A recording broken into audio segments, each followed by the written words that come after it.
Chapter 1. The Greenstone Sect's breakthrough platform was a round stone dais the size of a wagon wheel, inlaid with formation lines that glowed soft amber when occupied.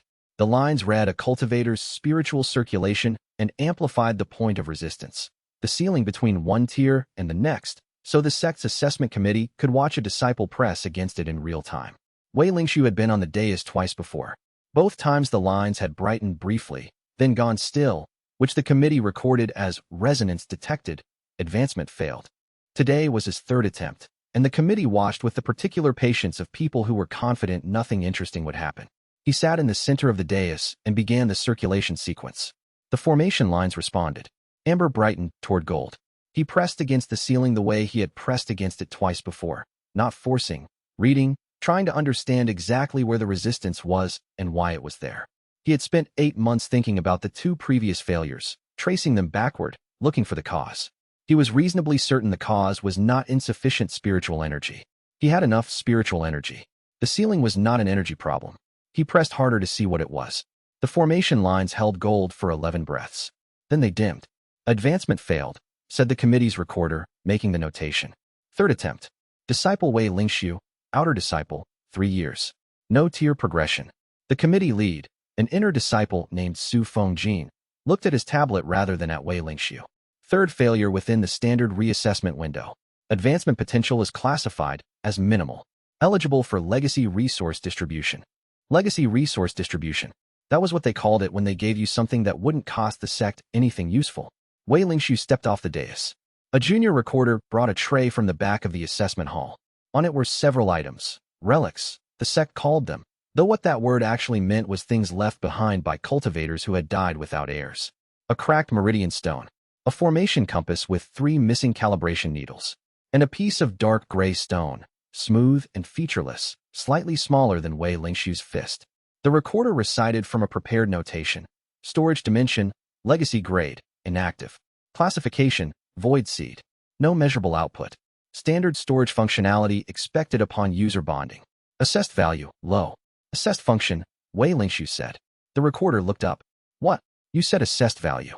You mean assessed function. The value depends on what it does, and you don't know yet what it does. You've assessed its current function as low. The recorder stared at him for a moment. Then he made a notation and placed the stone on the tray. Will you take it or decline? Wei Lingxiu took it. The stone was warm against his palm, or perhaps that was normal for a dimension storage object. He pressed his spiritual energy into it the way you would activate a standard storage ring. The bond formed without ceremony. The stone's surface darkened slightly, as if it had absorbed a fingerprint, and then it stopped responding entirely. He carried it back to his quarters without opening it. He was not upset about the third failure. He was interested in what it meant. He had pressed against the ceiling and found something. Not the ceiling's edge, not a wall of resistance that would yield to more force, but something that felt like the wrong shape. Like pressing against a door when you were standing at the hinged side. There was something he was misunderstanding about the direction. He wrote this in his notebook. Ceiling is not a force problem. Shape problem. Direction problem. Identify what the direction is. Then he put the notebook away and sat with the pocket dimension stone on the table in front of him. The sect's assessment had called it inactive. It was bonded to him. He had 3 years of outer disciple training and a minimal advancement classification and a stone that the sect had classified as low value. These were the facts of the situation. He looked at them the way he looked at everything, finding the gap between what a thing should do and what it was actually doing, and treating that gap as the next question rather than a reason for frustration. The stone sat on the table and did not glow. He went asleep. In the night, his left hand felt warm. He did not wake up, not fully. He was in that shallow layer of sleep where sensation registers without full consciousness, and what registered was warmth in his palm. The specific warmth of the stone's bonded surface, even though the stone was on the table across the room. He turned toward it in his sleep, and the warmth did not fade.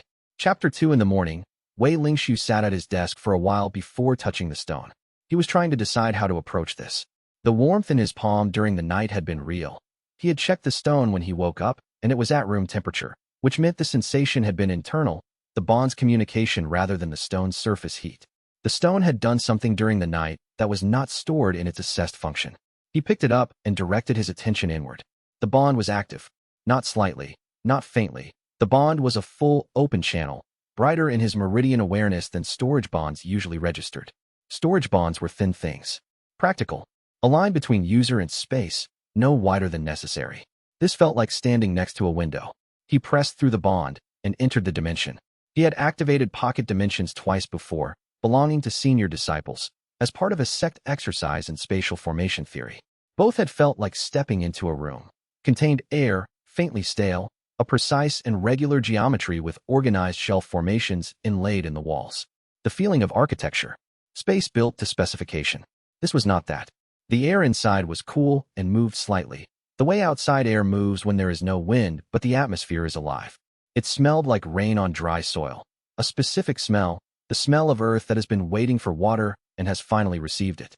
He stood on a floor of dark, unformed soil and looked up at a ceiling that was not a ceiling. The space simply became less defined above a certain height, fading into a gray-white that was neither sky nor wall. He looked around. The space was roughly the size of a small courtyard. Empty. No shelf formations, no organized sections, no storage designation nodes. Just soil and moving air and that smell. This was a void seed classification. Inert storage, the lowest tier. The sex measurement instruments had classified it that way after bonding. The instruments should have found a formed space. The smallest possible pocket dimensions were still formed, built with formation lines, given structure by their original creator's cultivation technique. This space was not formed. It had the feeling of a place that had not been built but had been found. A hollow in something larger. Wei Lingshu crouched and pressed his hand into the soil. It compacted slightly under his fingers and then held the shape of his palm when he lifted his hand. He picked up a small handful and let it fall. Dark, damp, fine-grained. Not the compressed mineral composite that storage dimension floors were usually made from. This was growing medium, the kind of soil that something would want to grow in. He stood up and walked the perimeter. The space was not perfectly spherical. Most pocket dimensions were. Formation geometry defaulted to the sphere because it was the most efficient container shape for contained spiritual energy. This one was wider on one side than the other, slightly elongated, with a soft irregularity in the walls as if the boundary had formed around something rather than being imposed. He marked the elongated axis in his memory and noted which direction was wider. Then he sat in the center of the space, cross-legged, and remained still for a long time. What the space should be, by sect classification, was inert storage with minimal function. What it was doing was presenting him with breathable air, workable soil, and a geometry that was not standard. The gap between those two things was large enough to require a different question than, how do I use this for storage? The question the gap suggested was, what kind of space is this, exactly? He did not have an answer. But the not having was the beginning of a methodology, not a dead end. He left the dimension and registered with the sect's monitoring office that he had bonded a legacy item. The clerk noted it as Void Seed Storage Dimension, Outer Disciple Wei Lingshu. No expected output, monitoring flag, standard. He watched the clerk write, no expected output, in the notation column. He did not correct this. Not yet. Chapter 3 He gave the dimension his first real investment 10 days later. He had spent the 10 days observing, entering the space twice daily, morning and evening, doing nothing but sitting and recording. He kept a separate notation in his cultivation journal for the dimension. It already had 12 pages. Each page was measurements. The air temperature at different heights, the soil's response to light spiritual energy contact, the precise shape of the boundary irregularity, and whether it changed between sessions. It changed slightly. Not in a way that suggested instability. The boundary was not weakening or fluctuating. It was shifting, the way a soil line shifts as ground settles. The irregular axis was the same, but the exact expression of it was not identical from session to session. Something inside the dimension was still finding its settled shape. He waited until he was confident the boundary movement had stabilized before investing. The investment was not complex. He sat in the dimension's center, breathed its cool air, and directed spiritual energy outward from his center point, instead of inward toward his own meridian network. Every cultivation technique he had ever been taught was inward. Draw qi into yourself, circulate it, refine it, store it. Directing it outward was not a technique. It was a decision about direction. The soil responded immediately, visibly, which he had not expected. The dark earth darkened further, from the charcoal color of before to a deep brown-black, and the surface of it shifted slightly, as if a slow wave moved through it. He could feel the investment taking, the energy leaving his meridians and being absorbed, not dissipating but received. He continued for 2 hours. When he stopped, the soil had changed throughout the entire space. The surface was looser, more porous. If he pressed his finger in, it went an inch deep before finding resistance. Before, the surface layer had been solid with a finger's pressure. He was noting this in his journal when the bird appeared. He did not hear it arrive. He was writing, crouched over his journal, and when he looked up, the bird was sitting on the soil 3 feet away, watching him with the specific attention of a creature that has been waiting for someone to stop what they are doing. Small, the size of a fist, feathers in a shade that was between gray and blue. Not the bright blue of a decorative sect bird, not the dull gray blue of a sparrow, but something in between that suggested blue without committing to it. Its eyes were dark and clear and currently aimed at him. He checked his memory of the dimension's entrances. He had entered through the bond. No external access point existed in a standard pocket dimension. Space could not enter from outside. The dimension was bounded. There had been no bird in the dimension during any of his previous sessions. He looked at it carefully. It was sitting very still, which birds did not usually do when a person was crouched 3 feet away watching them. It was watching him back with the patience of something that had been waiting. He opened his notation journal and wrote, "Small bird, blue-gray plumage, appeared without entry point. No egg, no nest, no prior presence. Classification attempt, unknown. Will search bestiary." He searched the greenstone sect's available bestiary references that evening. Nothing with matching plumage color and size combination. He searched the extended cultivation records available to outer disciples. Nothing. The bird was not in any document he had access to. He returned to the dimension the next morning. The bird was in the same location, sitting in the same posture. When he entered, it turned to face him as if it had expected him exactly. He named it Lawn. It did not respond to the name. It simply continued watching him with its clear dark eyes, its patience absolute, as if it were fulfilling a function and the function required waiting. He noted this and moved to the outer sections of the dimension to continue his observations. When he left the dimension that evening, he had the distinct impression that the bird wanted to come with him, though it had not followed or called out or done anything that could be described as indicating a preference. It was the first thing the dimension had done that he genuinely could not trace backward to a cause he understood. He wrote this in the journal too. The not understanding was data about the limit of what he currently knew. That limit needed tracking. Chapter for the pale grass appeared 4 days after the bird. Wei Lingxiu found it in the morning. A cluster of thin-bladed growth near the north edge of the dimension, close to where the boundary was widest. The blades were white-green, almost colorless, thin enough that light should have passed through them, but when he held one up to the dimension's ambient glow, it scattered the light oddly, refracted it in a pattern that reminded him of crystals rather than plant tissue. He did not touch it further until he had watched it for an hour. It was not moving, not growing visibly in real time. It simply sat there, present, in soil that had been bare the previous evening. He performed a careful chi scan, the kind he had learned in the sect's basic formation theory course, a gentle extension of spiritual awareness to read the energy signature of an object without affecting it. The grass read as plant matter, structurally, but the chi signature underneath the structural reading was thick with wood essence, much thicker than wild grass had any reason to be.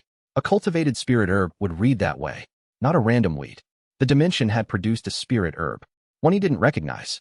Without being asked, he harvested a single blade with a formation knife, small pressure, clean cut, no tearing that would damage the root system, and wrapped it in a neutral spirit cloth from his kit.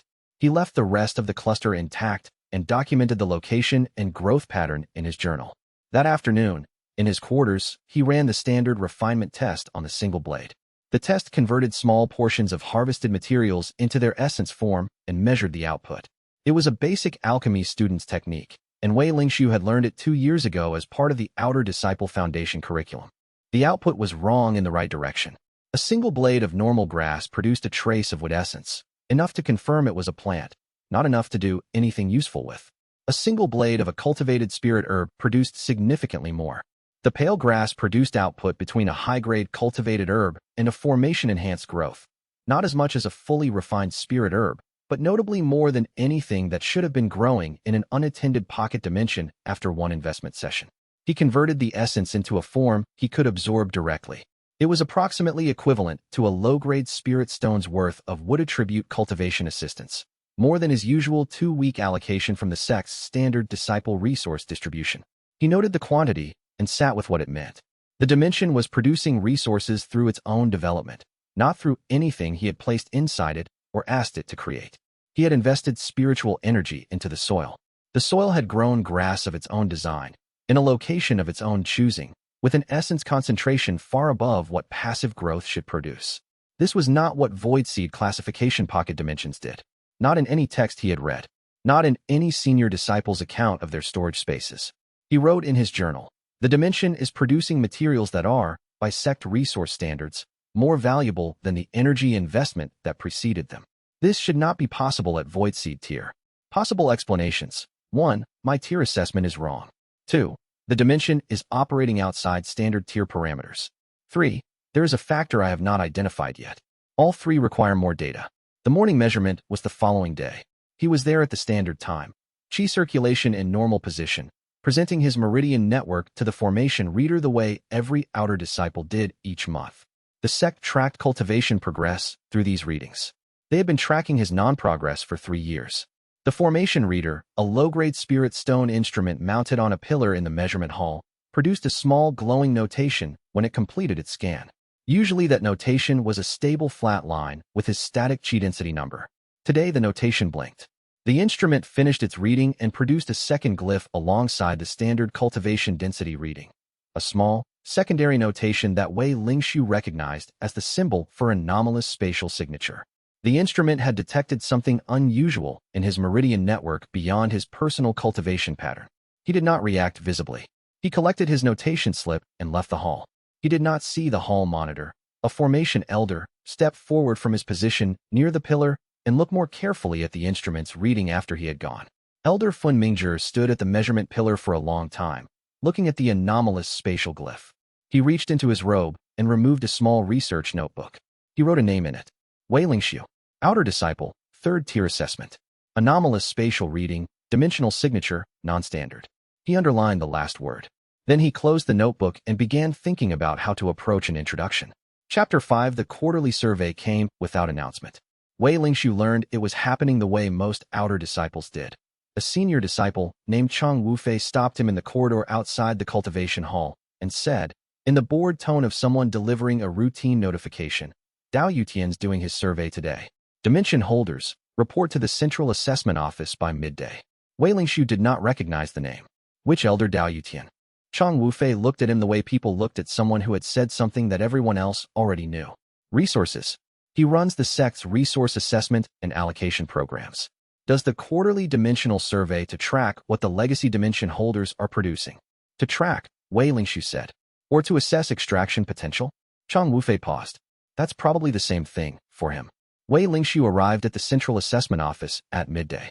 Elder Dao Yutian was not what the word resources suggested in Wei Lingshu's imagination. He was not a dry administrator with tablets and notation sticks. He was a heavy-set man in his 50s who moved through the assessment room with the ease of someone who understood every object in it and its value to the gram. His robes were practical, not ceremonial.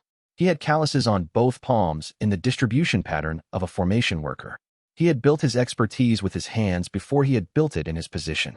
He conducted the survey efficiently, moving through the 4 assembled dimension holders with practiced ease. The first 2 had standard formations that produced predictable material outputs. He measured, noted, offered each of them a partnership framework in terms that were polite and practical. The third declined. Dao Yutian nodded and noted the decline without visible reaction. When he reached Wei Lingshu, he looked at the monitoring notation from the assessment instruments and then looked at Wei Lingshu. Void seed active, he said. The record says inactive on bonding. It activated after bonding, Wei Lingshu said. What's it producing? I don't have enough data yet to characterize output reliably.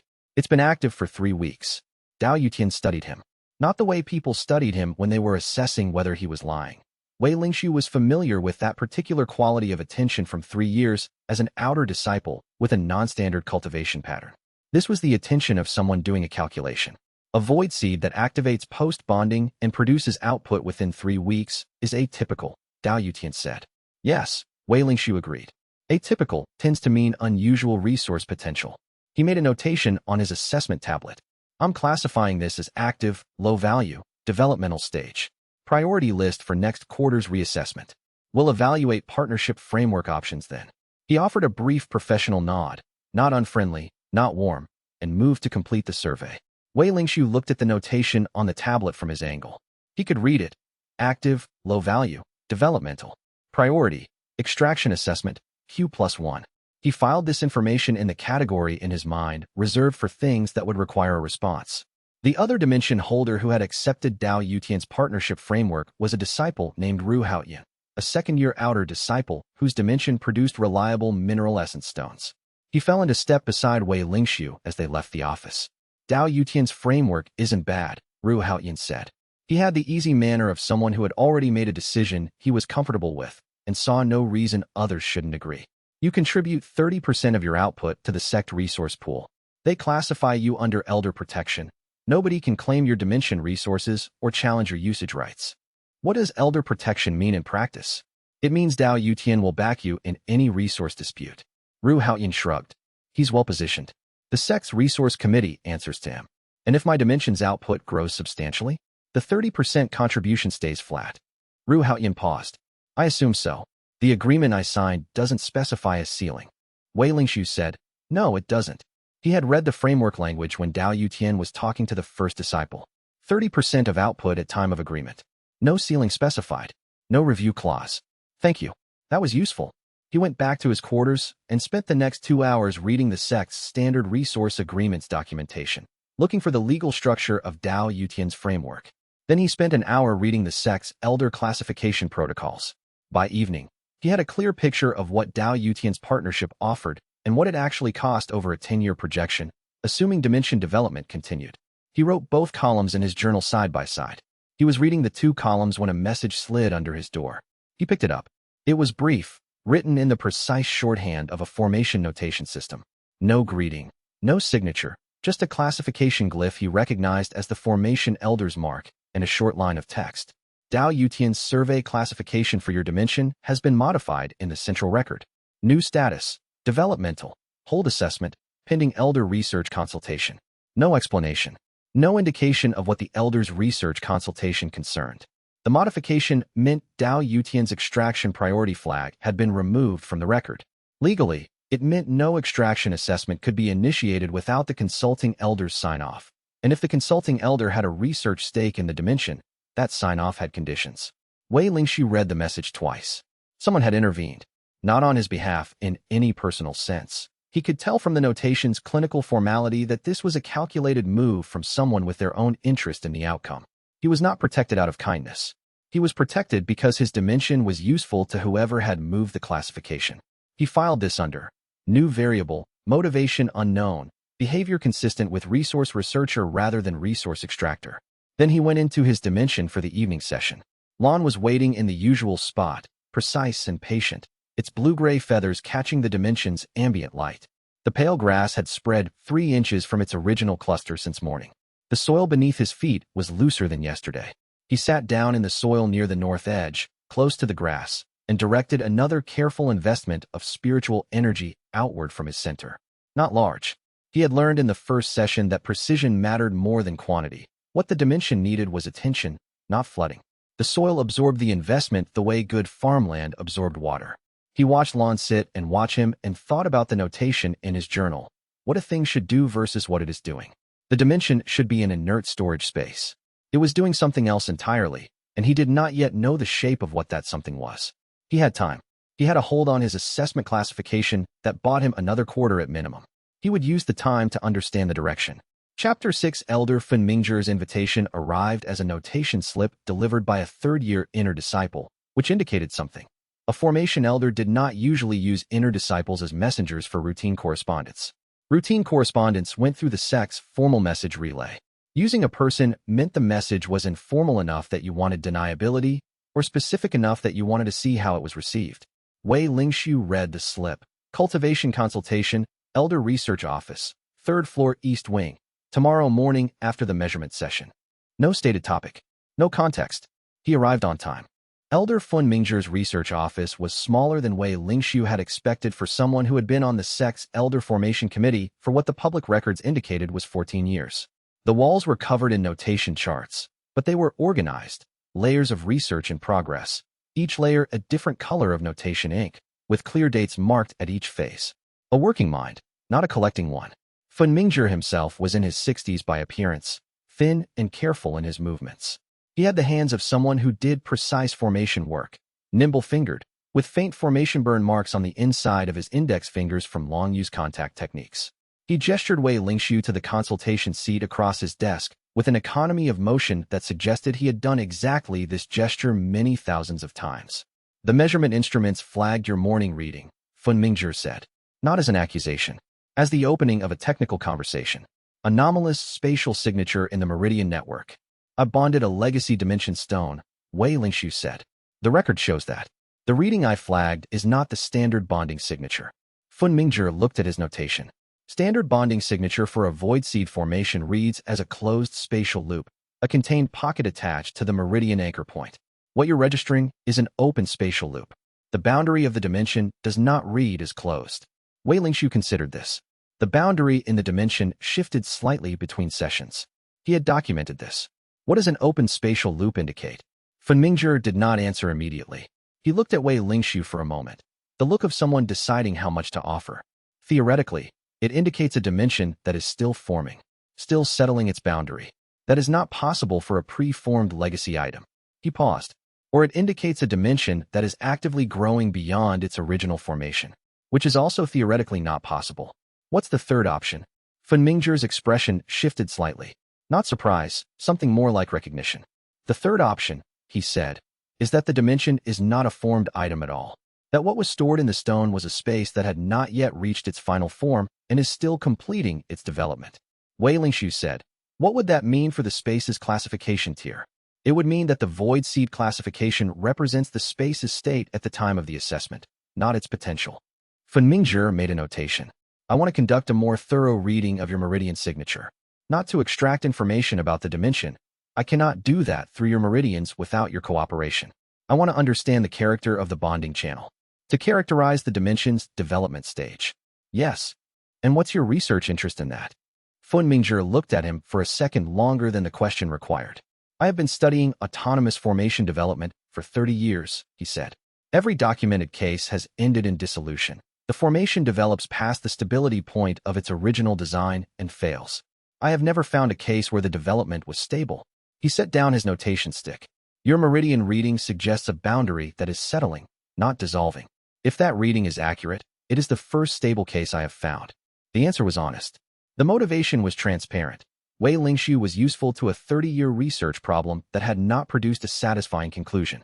I'll cooperate, Wei Lingshu said. I have conditions. Fun Mingzhi's expression did not change. I expected you would. Share your research findings with me. Not all of it. The 30 years of background is your work. But any finding that relates directly to this dimension's development, I see it when you do. Agreed. And I want to understand what questions you're asking before you ask them, so I can tell you what observations I've already made that might be relevant. Also agreed. Fun Mingzhi picked up his notation stick again. That would, in fact, be more efficient. Wei Lingshu asked his first 3 questions. The first, what did Fun Mingzhi understand about the origin of autonomous dimension development cases? Were they all legacy items, or had some been newly formed? The second, what was the documented character of formation dissolution, fast or gradual, and what were the precursors? The third, had any of the documented cases produced material output before dissolution? Fun Mingzhi answered each one precisely. He looked, by the end of the session, like someone who had been conducting these consultations for 30 years and had just had, for the first time, a consultation that went in an unexpected direction. You have been thinking about this for a while, he said. 11 days, Wei Lingshu said. Since bonding. Most outer disciples come to me with whatever problem their cultivation technique is producing. They tell me the symptom and want the fix. He paused. You asked about the mechanism. The symptom is that the dimension isn't behaving like a void seed formation. The fix is useless if I don't understand why it's not behaving that way. Fun Mingzhi looked at him for a moment. Come back in 3 days, he said. I want to run a full meridian pattern analysis, more involved than today. Bring your observation notes from the past 11 days. Wei Lingshu stood to leave. One more thing, Fun Mingzhi said. Dao Yutian's quarterly survey was yesterday. Yes. I modified the classification in the central record. Hold status, pending research consultation. I noticed. I will not maintain that hold indefinitely, Fun Mingzhi said, with the particular clarity of someone establishing the parameters of a working arrangement. But for the duration of my research engagement with your dimensions case, the hold is appropriate. A dimension under active research consultation is not subject to extraction assessment. Understood, Wei Lingshu said. That's a useful arrangement. He did not say, for both of us. He thought it, because it was accurate, but the observation was already implied, and adding it would have been redundant. He left the elder's office and began writing the session's notes on the walk back to his quarters. Chapter 7. He mapped the dimension's geometry on the 8th day.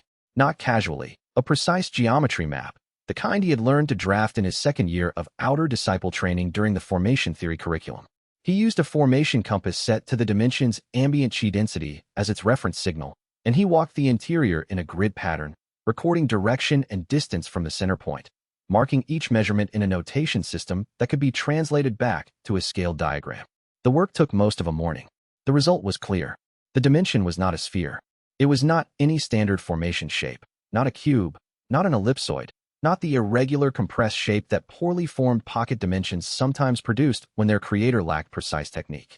It was a shape he could not name by looking at it, but he could describe it, irregular in a specific way, wider on the eastern axis, narrower to the north, with a consistent depression in the western boundary, like a thumbprint pressed into clay before it hardened. The center point, the geometric center of the shape, calculated from his measurements, was 11 feet from the nearest wall at its closest approach. He stood at the calculated center and looked at the soil. The soil at the exact center point was different. He had not noticed it before because he had not been looking at the exact center, close to it, near it, but not at it. The center point soil was darker even than the darkened soil throughout the rest of the dimension, and warmer. He pressed his palm flat against the surface and felt the warmth through the soil, not the warmth of the sun-equivalent glow that the dimension's ambient light produced, but a warmth that came from below. He dug a small test pit, 4 inches deep. The warmth increased with depth, faintly at the surface, more present at 3 inches, distinctly warm at 4. He did not dig further, because he was not sure what was at the bottom, and disturbing an unknown thing without understanding it first was not his methodology. He planted a test seedling at the exact center point, a standard outer disciple cultivation seedling, the kind used in the introductory spirit planting course, robust and adaptable, designed to survive in marginal conditions. He planted it with proper technique, disturbing the soil minimally, pressing it into the warmth at 2-inch depth. He came back the next morning. The seedling was dead, not wilted from drought or discoloration from essence deficiency, dead cleanly, as if it had simply stopped. He pulled it out carefully and examined the root system. The roots had not attempted to spread. They had remained exactly as he'd planted them, then stopped functioning. He documented this. Something at the center was inhospitable to plant growth. Not hostile. The seedling had not been damaged, not burned or crushed or dissolved. It had simply been in an environment that did not support it and had stopped accordingly. He pulled the dead seedling and closed the small pit. The following morning, at dawn, he returned to the center point. There was a flower, single stalk, white petals, growing at the exact geometric center of his carefully calculated map. No root system he could see at the surface. The stalk emerged from the soil cleanly, with no evidence of having been planted. The petals were fully open, which flowers did not generally do at dawn before light had warmed them. He did not touch it. He sat 2 feet away and looked at it for an hour. It did not move. It did not grow. It did not close or shift in response to him being there. He measured it. Height of stalk, 6 inches. Number of petals, 7. Bloom diameter, the width of his hand. Color, white, but with a faint quality to the white. Not the pure white of an unpigmented flower, but the white of something that contained another color underneath, muted and deep. He wrote in his notation, grows where nothing else can grow, at exact geometric center. Produced without soil preparation, without planting. Appears overnight following a seedling death at the same location. He thought about the warmth below the soil at the center point. He thought about the dimension's boundary, still settling. The open spatial loop that Funmingzhi had flagged in his meridian reading. He moved to the outer zones and continued his investment work there. The center could wait. He had learned, in 11 days of working with the dimension, that waiting and watching was usually more productive than pressing for an answer before he had the right question. But he marked the flower's location on his geometry map. He circled it twice and wrote one word next to it, investigate. Chapter 8, The Living Earth Breakthrough, happened without warning on a Thursday morning. Wei Lingxiu was inside the dimension, seated near the pale grass cluster, reading Funmingzhi's research notes from their 3rd consultation session. He was not cultivating actively. His spiritual energy was in resting circulation, not investment mode. He was not trying to advance the dimension's tier. He had no reason to expect an advancement. 3 weeks was fast for any tier transition, and he had been deliberately careful not to push. The pressure behind his sternum arrived with the specificity of something he would later learn to recognize as his personal advancement signal, though he had no frame of reference for it in the moment.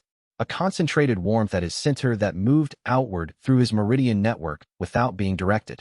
Then a feeling of enormous amount, as if a room he had been carefully navigating suddenly had 10 times more space in it. The dimension shook. Not violently. The soil trembled the way soil trembles in a very distant earthquake, a vibration you feel in your feet before you understand what you're feeling. Lon, the blue bird, rose from its usual spot and hovered at head height with both wings extended, staying still in the air the way birds stayed still when they were reading the wind. Then the boundary expanded. He could feel it through the bond. The edges of the dimension pulling outward, the interior volume roughly doubling in the span of 3 breaths. The soil deepened. He pressed his hand into it and felt it go down 4 inches before finding resistance, where before it had been 2. The soil had become denser in its lower layers, darker and more varied in texture. Not just growing medium anymore, but layered soil, the way natural earth layered over time. The pale grass spread, not growing so much as relocating. The entire cluster shifted 6 inches east, as if the expansion had rearranged the space to suit itself. He walked the perimeter, carefully. The dimension's volume had expanded, but the shape's character remained. The same irregular geometry, the same warmth at the center, the same depression in the western boundary. The expansion had scaled everything but preserved the original structure. He reached the center and looked at the white flower. Still there, unchanged. The single white bloom at the exact center of a space that had just doubled in size and remained at the center exactly, because the geometric center had moved with the boundary. He sat down. After a while, he took out his notation journal and wrote, Living Earth transition completed. 25 days from bonding. Mechanism, not a controlled advancement, appeared to initiate from accumulated investment reaching threshold. No active technique involved on my part. Observation. The dimension advanced on its own schedule. The investment created conditions. The advancement happened when the conditions were sufficient. He underlined the last sentence. This was the thing he had been trying to understand about his cultivation ceiling. Why pressing against it directly produced no result? Why the ceiling had felt like the wrong shape? He had been trying to refine himself the way every other outer disciple refined themselves. Direct investment in his own meridian network, building pressure until something yielded. What the dimension was showing him was a different model entirely. You did not push through the ceiling. You prepared the ground. Then you waited for the right season. He spent the rest of the morning measuring the new space.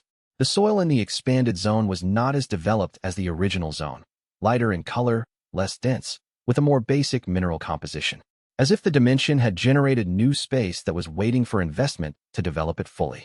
The original zone, by contrast, had deepened in character. The pale grass was now growing with a slightly different quality to its blades, taller and with a fuller color.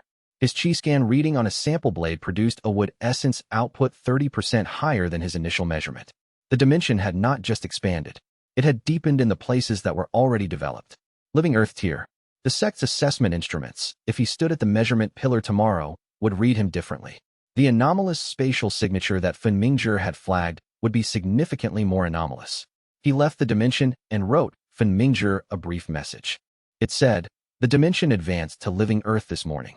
I believe the open spatial loop you flagged in my meridian reading will now read differently. Please advise on timing for the next consultation reading. He sealed it and sent it through the sect's message relay. Then he went to the sect's outdoor training area and practiced his standard outer disciple physical cultivation routine, which was the only cultivation he could do while the dimension settled.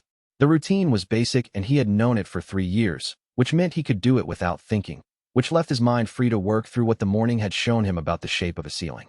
Chapter 9 by Siyu found him at the training area the following day.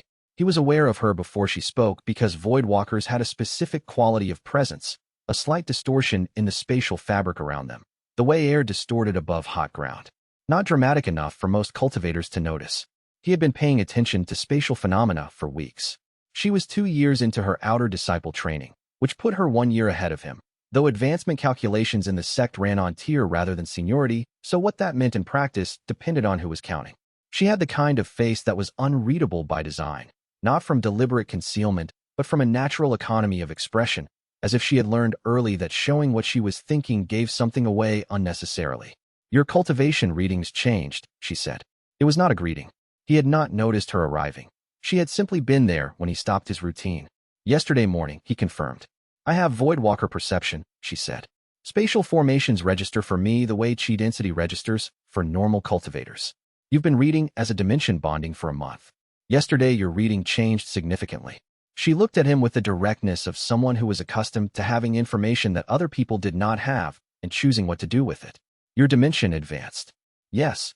I noticed the first reading when you bonded. I've been tracking the change since then. She said this as if it were a reasonable thing to do without prior announcement, which, given that it was spatial perception, perhaps it was. She was not monitoring him deliberately so much as she was monitoring everything with a dimension signature, and he was in range. The new reading is larger. The boundary signature changed in a way I don't have a category for in standard Voidwalker training. He stopped his exercise routine and turned to face her fully. How would you describe the change? She considered it. Standard pocket dimensions read as a closed shape. Fixed geometry, clear boundary, consistent surface chi density. Yours read as a shape that has an inside and an outside, but is still deciding how it's going to be different from the outside. She frowned, which was apparently her expression for technical imprecision. That description is inadequate. You said the boundary signature changed. In what direction? Bigger, she said. But not just bigger. Deeper. Like the difference between a bowl and a well. He thought about this. A bowl was wide relative to its depth. A well was narrow but went down further than you could see from the surface. If her spatial perception was reading the dimension's signature that way, can you read the dimension from outside the bonding channel? He asked, without entering. I've been reading it for a month, she said, with the particular quality of patience that suggested she had just answered the same question twice. Yes. Then I have a question, he said. Would you be willing to observe the dimension's exterior signature while I conduct an internal investment session? Your Voidwalker reading from outside might show me something about what the investment looks like from that perspective. She looked at him for a moment with the assessment expression of someone deciding whether a request was genuine or a setup for something else. He did not have any reason to be running a setup. She could see this was the expression she ultimately settled on. What are you actually trying to figure out? She asked. The investment I put into the dimension seems to produce advancement effects I can't fully observe from inside. I need an outside reading to complete the picture. That's a real question, she said. It's the question I'm currently working on. Then yes, Su said. Show me the boundary point and explain what you need me to look for. He explained. She listened with the precision of someone who did not need a question repeated. When he finished, she said, When? Tomorrow morning, if you have time. I'll be at the Eastern Training Courtyard, she said. That's close enough to the bond channel. I can read it from there. She left without further comment. He watched her go and thought about what she had said, a shape that's still deciding how it's going to be different from the outside. Not his description. He had not thought to frame it that way, but it was more accurate to what the dimension felt like from the inside than anything he had written in his journal. He went back to his routine and thought about the ceiling, and about depth, and about the difference between something that was finished and something that was becoming. Chapter 10. The veteran disciple's name was So Wenjian, and Wei Lingxiu had nothing against him personally. He had been aware of So Wenjian for 2 years in the way outer disciples were aware of people with significantly more sect standing. As a presence in the hierarchy, who could affect your circumstances and probably wouldn't, as long as you were not visibly interesting. So Wenjian was a 5th-year outer disciple at Formation Vein Tier, which made him one of the stronger non-inner disciples in the sect and gave him informal authority over outer disciple common spaces and resource allocation arguments. Wei Lingxiu did not usually rate as interesting to someone at that level. This changed when the flowing water development happened. He had not made any announcement, but his cultivation readings were now registering differently at the monthly measurement. Higher atmospheric chi absorption, the spatial signature that Su had described as deeper. In a sect where resource production was tracked by the monitoring network, unusual readings attracted attention without requiring the source to call attention to themselves. So Wenjian appeared at his quarters door on a Tuesday afternoon. He had 2 other 5th-year disciples with him, which was the particular configuration of numbers that meant the visit was not casual. 3 people came to collect something. 2 people came to discuss a disagreement. 1 person came because they wanted to actually talk. Wei Lingxiu, So Wenjian said, with the ease of someone comfortable opening these conversations. Heard your dimension is producing some quality output now. Living Earth, someone said. And your reading at measurement looked like flowing water might be on its way. My dimension is at Living Earth tier, Wei Lingxiu said. He was in his doorway. He had not opened it wider or invited them in. Right. So Wenjian had a good expression for this kind of thing. Genuinely friendly, which was more effective than hostile. Outer disciples with unusual legacy items have always had an informal arrangement with senior disciples. You know how it is. Resource sharing, sect harmony, that kind of thing. I handle the Eastern residential quarters informal allocation disputes. I know what that arrangement is, Wei Lingxiu said. What specifically are you proposing? The friendliness moderated slightly. 20% of your monthly essence output from the dimension. In exchange for, I'll stop you there, Wei Lingxiu said. He turned and retrieved the document from his desk. It was a single notation slip with the sect's administrative verification seal on it, the kind Fan Mingzhi's office used for official research records. He had kept it in a notation jacket since the day it arrived. He handed it to Su Wenjian. The dimension is registered under Elder Research Supervision, he said. Elder Fan Mingzhi's Research Consultation Classification. Items under Elder Research Supervision are exempt from informal allocation arrangements under the sect's Resource Management Statute. The exemption is in the second clause of the Research Protection Framework, which the sect adopted 9 years ago. Any resource claim against a research-supervised item requires the supervising elder's written authorization. So when Jian read the document, he read it a second time. His expression was doing something more complicated now, which was appropriate, because the situation had become more complicated. This is a formal research hold, he said. Yes. Fan Mingzhi's. Yes. So when Jian looked at his two companions, the companions did not have useful expressions to offer him. He looked back at Wei Lingxiu. You've had this since when? The day of Dao Yutian's quarterly survey, Wei Lingxiu said. The same day the senior disciples' informal resource expectations about my dimension would have started, given that the survey results circulate through the residential networks within a day. There was a pause.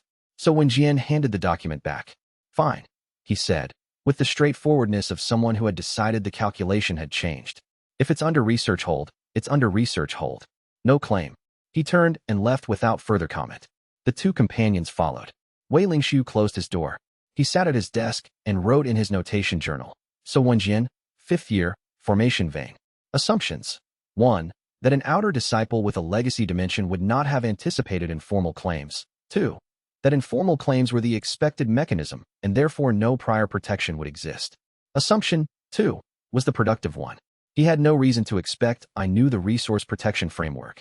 He underlined the second assumption. Then he wrote below it. Document what Fan Mingzhi's hold actually costs me. Research supervision provides protection but also creates obligations.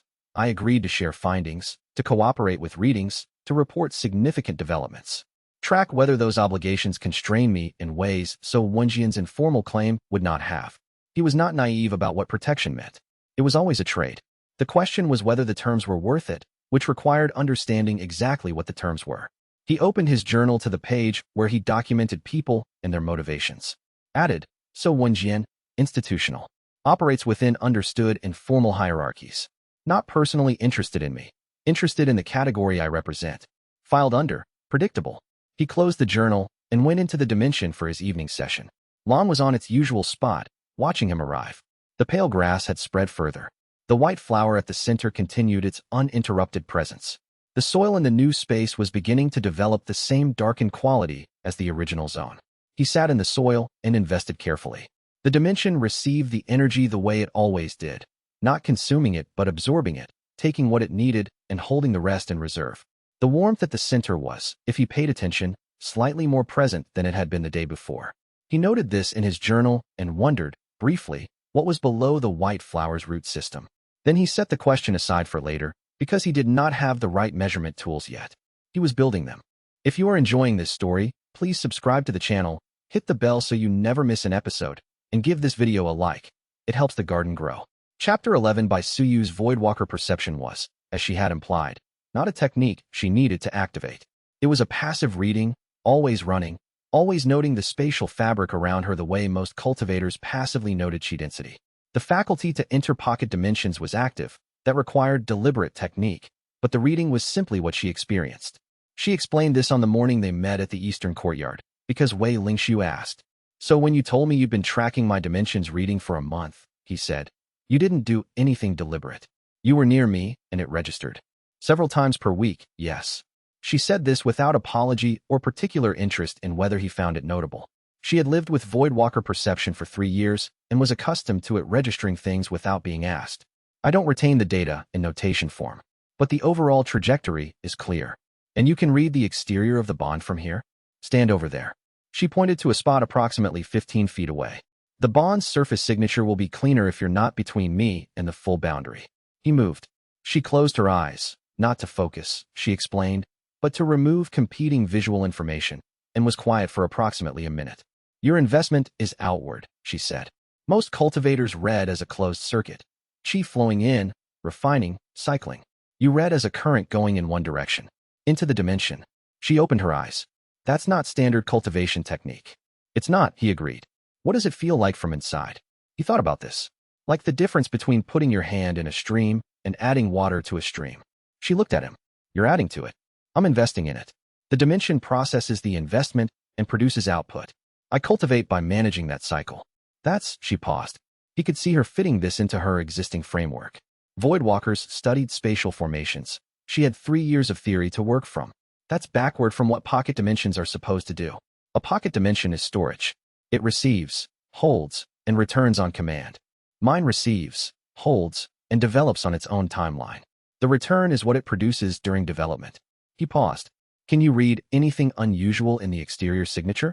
Something that isn't from my investment. She went quiet again. Longer this time, nearly 3 minutes. When she spoke, her voice had a quality he had not heard from her before. Careful with what it was saying. There is something inside the dimension that isn't you, she said. He had not expected that answer, though he should have, because it was what the data pointed toward. He had noted the warmth below the center point soil and chosen not to dig. He had noted the white flower growing where nothing else could grow. He had noted lawn appearing without origin. Something, he said. Can you characterize it? It's old. She frowned. The technical imprecision appeared to frustrate her in a specific way. Old is not a cheap property. But what I'm reading from the dimension's interior, through the exterior signature, there is a presence at the center of the space that reads differently from the dimension itself. The dimension is new. Whatever is at the center is not new. He looked at the soil, at his hands. How old, he asked. I don't have a reference point for this, she said. I know what a new formation reads as, and I know what a 10-year formation reads as, and I know what a 100-year formation reads as. This is older than any of those. The difference between a century and what I'm reading is larger than the difference between new and a century. He wrote this down. What else, he asked. It's not the dimension, she said. Whatever is there, it's not what built the dimension or what sustains it. It's contained in it. The way a stone is inside a river but isn't the river. He looked at the white flower in his memory. Its single stalk at the geometric center, growing where his test seedling could not live. Thank you, he said. That's very useful. What's at the center? She asked. I don't know yet, he said. I'm building the methodology to find out. She looked at him for a moment with the expression of someone deciding whether a person was being evasive or genuinely in process. She apparently decided the latter. When you have more data, she said, I'd like to continue the exterior readings. The signature is not like anything I've studied, and I want to understand it properly. Agreed, he said. I'll tell you when I have more to offer. She nodded once and walked away. He stood in the courtyard for a while, thinking about stones inside rivers. The stone did not change the river's nature, but its presence shaped the current around it. What was at the center of his dimension had been there before the dimension was a dimension, before it became his. He went back to his quarters and opened his notation journal to a new page. At the top he wrote, the center. Below it, he listed every observation he had. The warmth below the soil, the dead seedling, the white flower. By Suyu's reading, old, contained, not the dimension. The boundary's irregular shape, wider on the eastern axis, the specific depression in the western wall. He looked at the list. The dimension's shape was irregular in a way that suggested it had formed around something rather than being imposed. The center was warm. Nothing grew there except one white flower that had appeared after the seedling failed. What you built a room around was the thing the room was built for. He did not yet know what the center was, but he was increasingly certain that the dimension had not formed to hold it accidentally. Someone had built this space on purpose. And whatever purpose that was, it was older than anything he had been told to expect. 3 days after So Wenjian's visit, Wei Lingxiu sent a message to Bai Suyu. It said, the exterior reading you offered, I'd like to schedule it properly. The dimension's signature has changed again since we last spoke. The reading from yesterday may be different from what you'd find now. Her response came back within the hour. Tomorrow morning, same courtyard. He arrived first. She arrived exactly on time, which he was learning was her default rather than a courtesy. She had a schedule, and she kept it with the same economy she applied to everything else. She found the right angle from the bond's surface signature without being told which direction he was standing in, which confirmed that passive Voidwalker perception worked the way she described. You're going to cultivate inside while I read? She asked. Yes. I want to compare what you observed before the living Earth advancement with what you find during an active investment session. She nodded and positioned herself without further setup. He entered the dimension. The investment session was the same as every morning. Careful, directed outward from center, reading the soil's response and adjusting. The dimension's new expanded zones were gradually darkening as the investment accumulated. The original zone, fully developed now, produced a steady ambient chi that he could absorb without directing it, simply by being present. He stayed inside for 40 minutes. When he emerged, Baisuyu was writing in a small notation book. The investment is visible as a directional chi current, she said, not looking up from her notation. Outward, like I described before. But the receiving end, what I can feel through the exterior boundary, is not uniform. The dimension absorbs the investment at different rates in different areas. The older zones absorb differently from the newer zones, he said. More than that, there's a section, near the center, I think, though I can only estimate, that doesn't absorb at all. The chi goes around it, the way water goes around a stone. He had noticed this when he invested. The center point area showed no visible darkening despite being within range of his investment circulation.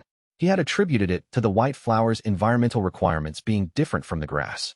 What Baisuyu was describing was not the flower's requirements. It was the investment flowing around something, which meant something was actively redirecting it. The presence you read earlier, he said. Still there. More clearly now, she said. She finally looked up. I said it was old before. Now that I'm reading it while you're inside, I can feel the dimension and the presence simultaneously. The dimension responds to your investment. The thing at the center doesn't respond to anything. It just exists. He thought about this. A thing that existed in a pocket dimension without responding to the dimension's chi flow. Not a formation.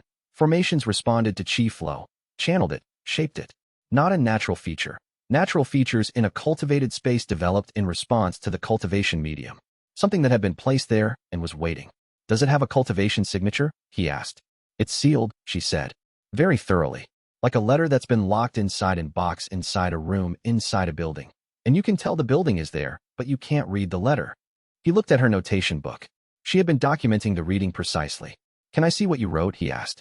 She turned the book toward him. Her notation was spatial formation shorthand, a written system for recording chi geometry that voidwalkers used.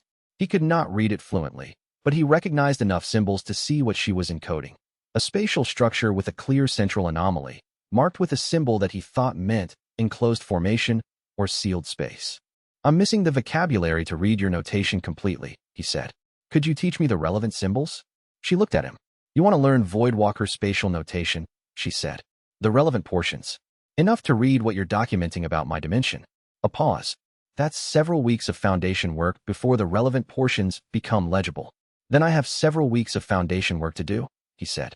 She looked at him again with the assessment expression. It lasted a bit longer this time.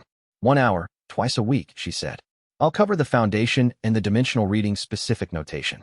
You practice what I assign before each session. Agreed.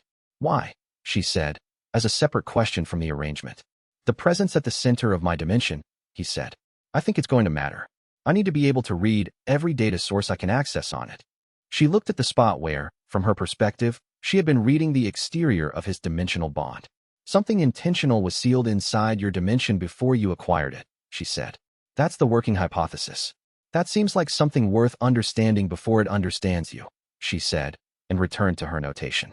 Chapter 12 The crystalline tortoise appeared on a morning when Wei Lingxiu was doing nothing in particular. He had been sitting near the pale grass cluster, reviewing Fen Mingzhi's latest research notes, and he had set the notes down to rest his eyes for a while. The dimension was quiet in the particular way it was quiet when nothing was actively happening. A low, steady ambient sound that was not quite silence, the sound of a space with air in it. He looked up from the notes and saw it. It was near the eastern boundary, the widest part of the dimension, moving with the particular patience of a creature that had somewhere to go and no reason to hurry. Roughly the size of a large fruit. The shell was the first thing he noticed. Not the smooth dome of a normal tortoise shell, but a faceted surface, each facet catching the ambient light at a slightly different angle, giving the whole shell the quality of something assembled from small, irregular planes. The planes were translucent at the edges and solid white-gray at the centers. When he held still, it did not react to him. It moved through the soil with its head slightly lowered, reading the surface with its snout the way tortoises read terrain. He sat still for a long time and watched it move. There was no egg anywhere. No nesting material. It was here, the same way lawn had been here, present without origin, as if it had grown from the dimension itself. He circled at a distance, keeping his movement slow. The tortoise continued its path without acknowledging him. When he got close enough to read its shell in detail, he saw that the facets were not just translucent. Small formations were developing in them. Not external formations, placed by a cultivator's technique. Interior formations, growing in the shell material the way crystals grew in mineral matrices. His chi skin registered. Essence stone formation in progress. The shell was generating the material structure of essence stones, not as a product, but as a feature of the shell itself. This was a passive resource production mechanism, not a beehive producing honey. The creature itself was the production medium. He made notes and retreated to a respectful distance. Lon landed on a soil ridge nearby and watched the new creature with the focused attention of something that had opinions about it. "You're not the only one anymore," Wei Lingshu said. Lon did not respond, being a bird, but it turned its head toward Wei Lingshu with the particular economy of a creature that had its own purposes. He named the tortoise Shizhong and spent the next 3 days simply observing before he touched it, which was his standard methodology for anything new in the dimension. By the end of the 3 days, he had mapped its territorial range, the northeastern quarter, its activity hours, early morning, late afternoon, its feeding behavior. It ate the pale grass from the cluster, which appeared to regrow after consumption at a faster rate than before, as if the eating was part of the production cycle, and its shell growth rate, measurable weekly. He did not know what the creature was. No sect bestiary had a match for it, any more than they had a match for Lon. Both creatures had appeared without origin. Both appeared to belong to species that did not exist in any documented natural history. He wrote in his journal, "The dimension is producing fauna that should not exist. Not analogs of known species, not something similar to a known beast. Something entirely not in the record. This is consistent with the dimension being older than any available documentation. If the dimension dates from before current cultivation world records, the fauna it produces may be from before those records." He paused and looked at what he had written. He added, "This also means I have no framework for predicting what else might appear. In the deepest part of the dimension, below the center point, through the sealed layer that blocked by Suyu's reading, in a space that Wei Lingshu did not yet know existed, something that had been dormant for a very long time registered the new fauna above it and shifted slightly. Not waking. Noting, the way a sleeping creature noted a change in the room's temperature. The seal above it was intact. The cage was still locked. But below the locked cage, something very old felt the dimension growing and calculated, for the first time in many years, how much longer it would need to wait. Chapter 13. Fun Mingzhi asked the question directly, which Wei Lingshu appreciated. They were 3 sessions into the meridian analysis work. Fun Mingzhi had been approaching the readings in careful incremental layers, not rushing toward a conclusion, building a full picture of the dimensional bond's character before making claims about it. This was the methodology of a careful researcher, and Wei Lingshu had been cooperating fully because the methodology was sound. Today's session was in the Elder's research office, the usual setting. The analysis equipment, a formation reader array that Fun Mingzhi had built himself over years, mounted on the east wall in a rack of calibrated instruments, was running. Wei Lingshu was seated in the analysis chair with his meridian network in open circulation. Then Fun Mingzhi looked up from his reading instruments and said, "Has the dimension shown any signs of autonomous decision-making?" Wei Lingshu said, "Define autonomous." Fun Mingzhi set down his notation stick. He looked at Wei Lingshu the way you looked at someone who had just asked the right question and were waiting to see if you had the right answer. "A dimension that responds to its holder's choices differently from what the holder intends," he said. "Not malfunction, deliberate response. A response with apparent purpose. I would need a clearer framework for deliberate before I could answer that. A framework I don't have precisely," Fun Mingzhi said, which was the kind of academic admission that took discipline to make. "That is the central problem." He reached into his desk drawer and produced a bound paper document. He held it out to Wei Lingshu. "A research paper published 40 years ago," he said. "I was a junior researcher at the time. This was the first case of an apparently autonomous pocket dimension I encountered in my career. I read it then, and I have read it several times since." Wei Lingshu took the paper and read the abstract. The case described a pocket dimension cultivator at the flowing water tier whose dimension had resisted standard output extraction attempts, and then dissolved its boundary without user input. The paper's conclusion: autonomous dimension behavior represents an instability state preceding boundary dissolution. He read the paper fully in 15 minutes. Fun Mingzhi was quiet during this. 3 errors, Wei Lingshu said, setting it down. Fun Mingzhi looked at him. "Which 3? First, the paper's definition of resistance is any deviation from expected output, but the dimension's deviation from expected output could have been the holder's technique changing, not the dimension's response changing. The paper doesn't separate those variables." Fun Mingzhi made a notation. "Second, the boundary dissolution is attributed to autonomy, but the paper documents that the holder attempted 3 forced extraction techniques immediately before the dissolution." Forced extraction techniques are documented to stress boundary integrity. The dissolution may have been a response to the force rather than an expression of autonomy. Another notation. Third, the conclusion states that autonomy precedes dissolution, but the paper only documents one case. One case is not enough to establish a directional relationship. The autonomy and the dissolution both occurred, but precedes doesn't mean causes. Fun Mingzhi set down his stick and looked at the paper and then at Wei Lingxiu. You identified those 3 errors in 15 minutes, he said. They were visible from the methodology section. The experimental design didn't separate the relevant variables. I identified one of those errors when I first read this paper, Fun Mingzhi said. I identified the second one 8 years later, during a different case. I never identified the third. He picked up the paper. You have been doing research methodology for 3 years as an outer disciple. I have been doing methodology since before the sect, Wei Lingxiu said. It's how I think. Fun Mingzhi studied him for a moment. To answer your original question, Wei Lingxiu said, the dimension produces fauna and flora that are not in any record I can access. It produces these without being asked and in ways I didn't design. Whether that is autonomous decision-making depends entirely on what you mean by decision. You haven't answered it, Fun Mingzhi said. You've described the evidence and deferred the conclusion. Because I don't have a working definition of autonomous that I trust, Wei Lingxiu said. I need a definition before I can apply it to evidence. Fun Mingzhi was quiet for a moment. That, he said, is exactly the right reason not to answer the question. He returned to his instruments. Let's continue the reading. I want to get the full meridian pattern while the dimension is in its current state. They worked for another hour in the way they had developed. Fun Mingzhi reading instruments and asking technical questions. Wei Lingxiu answering with precision and asking 3 of his own. By the end of the session, Fun Mingzhi had the most complete meridian pattern documentation of Wei Lingxiu's dimensional bond that existed, and Wei Lingxiu had a clearer picture of what the elders' 30-year research program had actually found and not found. He left the office and thought about what to find a decision. Chapter 14. He had been thinking about inviting Bai Suyu inside the dimension since the morning she first asked to observe.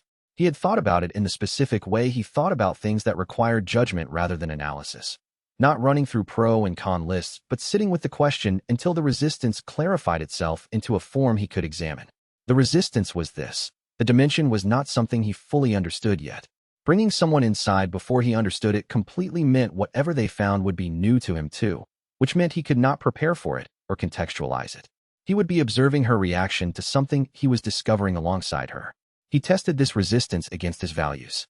He valued understanding over victory. He also valued evidence over comfort. Bai Suyu's exterior readings had already produced data he could not have generated on his own. The sealed presence at the center, the way investment chi currents flowed around the unmovable object. An interior reading from a voidwalker would produce interior data he could not generate alone. The resistance to uncertainty was not a good enough reason to withhold a useful measurement. He sent her a message on the 23rd day since bonding. It said, I'd like to show you the inside. This weekend, if that works. She replied, Saturday morning. Saturday morning. She arrived at the location where he typically entered the dimension, not the same physical spot every time, but the spot near his quarters courtyard that had the clearest bond line for him. He showed her the entry point. She looked at it with her voidwalker perception first, reading the entry before going through it. The threshold is permeable, she said. Standard bonds restrict entry to the holder. Yours doesn't. I haven't set any restrictions, he said. Most holders set them automatically. The bond defaults to restriction. She studied the threshold. Yours defaulted open. He had not known that. He wrote it in his memory as something to ask Fun Mingzhi. They entered together. She stopped moving within 3 steps. He watched her stop. She stood in the soil of the original zone, near the pale grass cluster, and her expression, usually economical, habitually controlled, did something he hadn't seen it do. It went still in a way that was different from her normal stillness. The way a person went still when they were overwhelmed by sensory input. This isn't a formed space, she said. No, he said. It grew. She said it the way you said something you had guessed at from outside, but were only now confirming with direct evidence. Every pocket dimension I've read from outside has the formation signature of constructed space. This one doesn't. It has the signature of, she searched for the word, something that was cultivated. Over time. The way a forest is cultivated. That's close to how I describe it, he said. She walked. She walked the entire interior for 40 minutes, stopping at specific points to run her hands over the air without touching anything, reading the spatial fabric the way he read soil texture, by feel and attention and the specific quality of resistance. She spent 5 full minutes at the eastern boundary, where the dimension was widest. She went to the pale grass cluster and crouched next to it without touching it. She went toward the center. She stopped at 10 feet from the white flower and did not come closer. There, she said. Yes, he said. There is a space inside this space, she said. Hidden inside the center point. Not directly accessible. Sealed from above. She turned and looked at him with an expression he hadn't seen from her before. Not uncertainty, but a kind of focused attention that she usually distributed across a wider field, now narrowed to him specifically. Your dimension contains a second dimension. He had not known this. He had suspected something at the center. He had not formulated the hypothesis of a second dimension nested inside the first. He thought about this for a moment, working backward through the data. The warmth below the center soil. The dead seedling. The white flower growing where nothing else could survive. By Suyu's exterior reading of something sealed, described as a letter inside a box inside a room inside a building. He had imagined an object. A sealed relic, perhaps. Something that had been locked inside the dimension by a previous holder. What she was describing was a whole space. How large, he asked. I can't read the interior through the seal. But the seal itself is extensive. She looked at the white flower. That flower is a marker. Something left to be read when the seal eventually opens. How long has the seal been there? A long time, she said. The same word she'd used from outside. Longer than I have references for. She looked at him. How did you get this dimension? She asked. The sect assigned it, he said. Legacy item. Consolation prize for a third failed advancement attempt. She looked around the interior of the space, the living soil, the pale grass, lawn watching from its usual perch, Shizhong moving through the northeastern quarter with its crystalline shell catching the ambient light. Someone put a significant amount of care into building this, she said. And then it ended up as a consolation prize. He had been thinking this since the first morning. He had not said it because he did not yet have a hypothesis for why. Thinking out loud about cause without understanding direction was not his methodology. I know, he said. I need more data before I can explain it. What questions do you have? He listed them. She listened without interrupting, which was one of her qualities he had noticed. She did not fill silence with confirmation noises or partial responses. She heard a full thing before responding to it. When he finished, she said, You have 6 research questions and 3 of them require a voidwalker to investigate from inside the dimension. Yes, he said. Then I'll keep coming back, she said. It was not an offer. It was a statement of practical intention, made in the tone of someone organizing their own schedule around a research problem they found genuinely interesting. He looked at her. Thank you, he said. She was already writing in her notation book. I'm not doing it for you, she said, without looking up. The sealed space inside a pocket dimension is the most interesting formation problem I've encountered. I'm doing it because I want to understand it. I know, he said. So am I. She looked up briefly, then returned to her notation. Chapter 15, she came back the next day without being asked. And the day after. And the day after that. Each time, she spent about an hour inside the dimension. She had a method. She arrived, paused at the threshold to read the exterior before entry, entered, moved through the space in a systematic order, and documented. She was building something. On the 3rd day, he asked what? A map, she said. Of the interior space. Of what's still becoming, she said. The dimension's boundary is settling. Every day I take a reading, it's slightly different. Not unstable, settling. Like a building site after the foundation is laid, but before the walls go up. She looked at her notation. A static map would be obsolete. I'm mapping the rate of change, not the current state. He looked at her notation book, which she had stopped shielding from him after the 2nd day. The spatial shorthand she was teaching him, 2 sessions in now, the foundation of Voidwalker notation, was beginning to resolve into partial legibility. He could not read it fluently, but he could see the structure, a core map with incremental overlay markings, each day's session adding a layer over the previous. You're building a time-lapse map, he said. I'm building a settling rate analysis, she said, which was more precise and the same thing. They worked in parallel that 3rd day without planning to. He at the northeastern boundary, investing carefully into the newer expansion zone, monitoring Shizhong's progress. She at the eastern wall, reading the spatial fabric and documenting. The dimension was large enough that they were not near each other. The ambient quiet of the space held them both.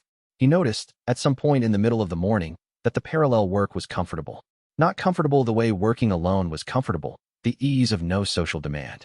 Comfortable the way working with someone you did not need to perform for was comfortable. She had not made a single remark about his cultivation being non-standard or his dimension being unusual. She had observed both and documented both and treated them as data. He had not made a single remark about her Voidwalker talent being unusual or her direct manner being unexpected. He had observed both and treated them the same way. They were both, he thought, primarily interested in understanding things correctly. This was unusual enough to be worth noticing. At the end of the session, before they left, she said, "The sealed space at the center is responding to the dimension's development." He looked up. "Responding how? I can't read through the seal. The interior is still closed. But the seal itself is warmer than it was yesterday. Faintly, barely measurable." She paused. Something inside is aware that the outside is changing. He looked at the white flower at the geometric center of the space. Still single. Still open. Still white with that depth of color underneath the white. "Aware," he repeated. "I'm being imprecise. I can't verify awareness. I can verify that the seal's surface temperature is higher than it was yesterday. That's a meaningful observation. Whatever is inside the sealed space is registering the dimension's advancement." "Yes," she said. He looked at the flower for a while. "The living Earth advancement happened 4 days ago," he said. "The seal got warmer after the advancement. I didn't have a baseline before the advancement. I started reading today and yesterday after the advancement." She made a notation. "I'll read daily from here. When the next advancement happens, I'll have a before and after comparison." He nodded. Then he said, "The notation sessions. They're useful. The spatial notation? Your reading from inside is giving me data I can't generate. If I learn to read your notation fluently, I can analyze your maps directly instead of asking you to translate." "That's the reason you said when we arranged the lessons," she said.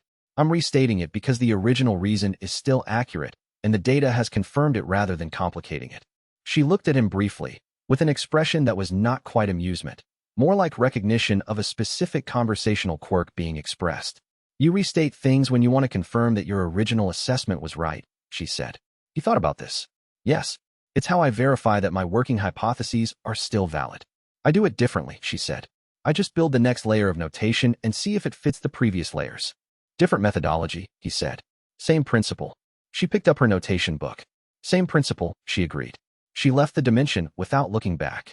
He stayed for another half hour, sitting near the center, thinking about sealed spaces and settling boundaries and the particular shape of a question you could not yet answer because you did not yet have the right tools. He was building the tools. That was the appropriate next step. He invested carefully into the northeastern expansion zone, attending to the dimension's soil with the patience of a farmer who understood that some things grew on their own schedule, and your job was to create the right conditions and then wait. Below the center point, deeper than the seal, something old and very patient felt the investment and calculated what it meant, and continued to wait.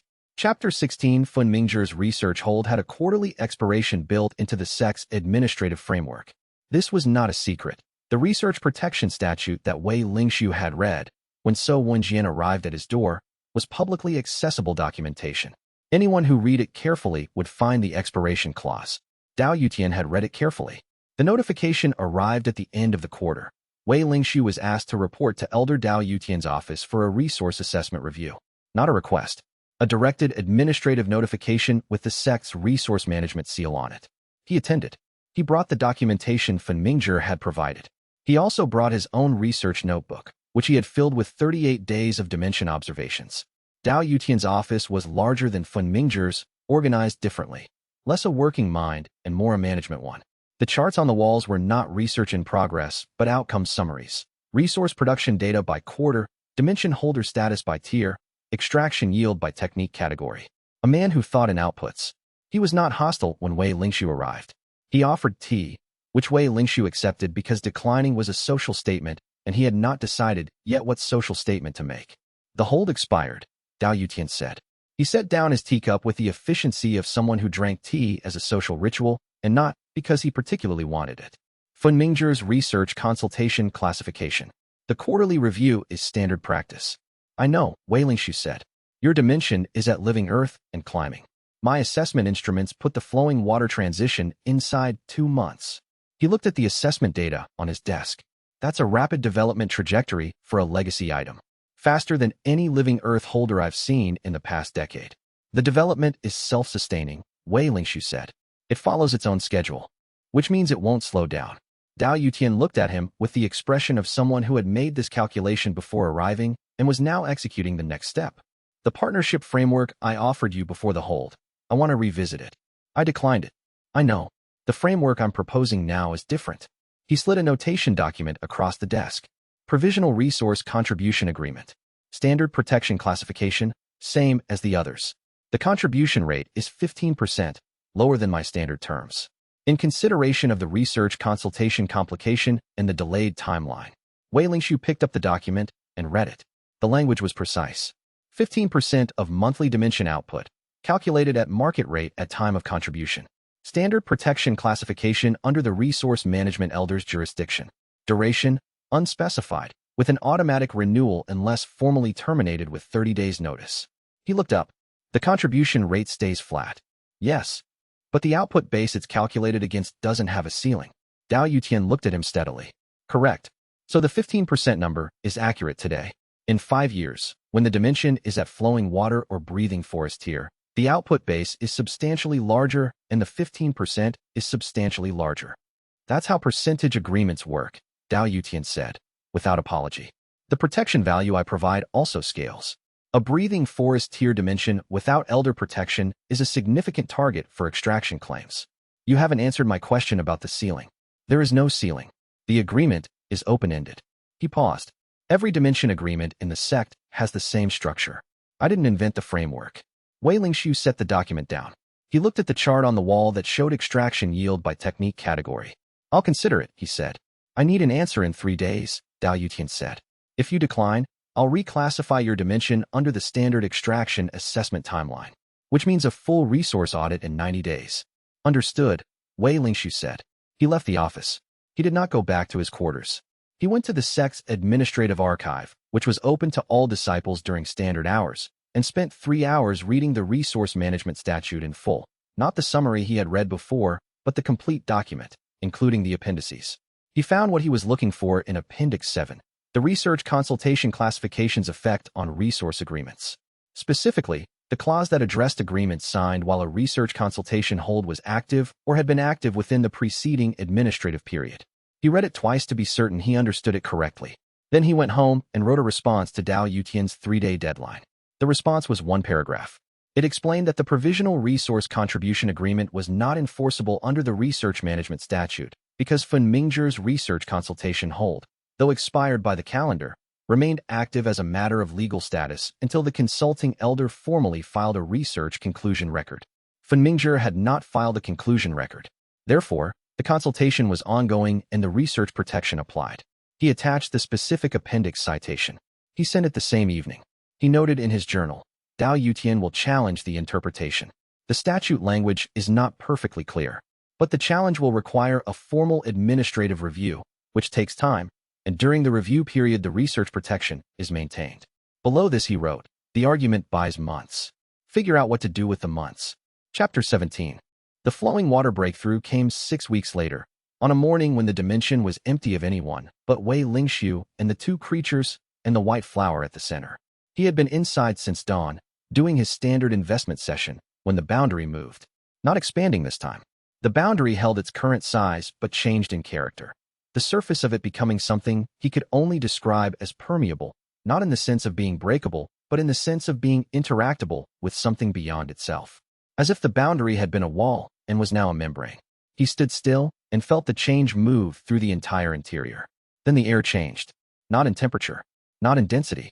The air moved differently, a current where no current had been, circulating without any source. He looked up at the ceiling that was not a ceiling and saw it had changed. What had been gray-white and formless had developed depth, a suggestion of height that had not been there before, a quality of the space above him that made it feel like sky rather than boundary. Water appeared, not a flood, a fine condensation on every surface, the kind that happened when warm air and cold air met, except there were no temperature zones in the dimension. The condensation formed and gathered and ran in thin channels through the soil toward the lowest points of the irregular terrain.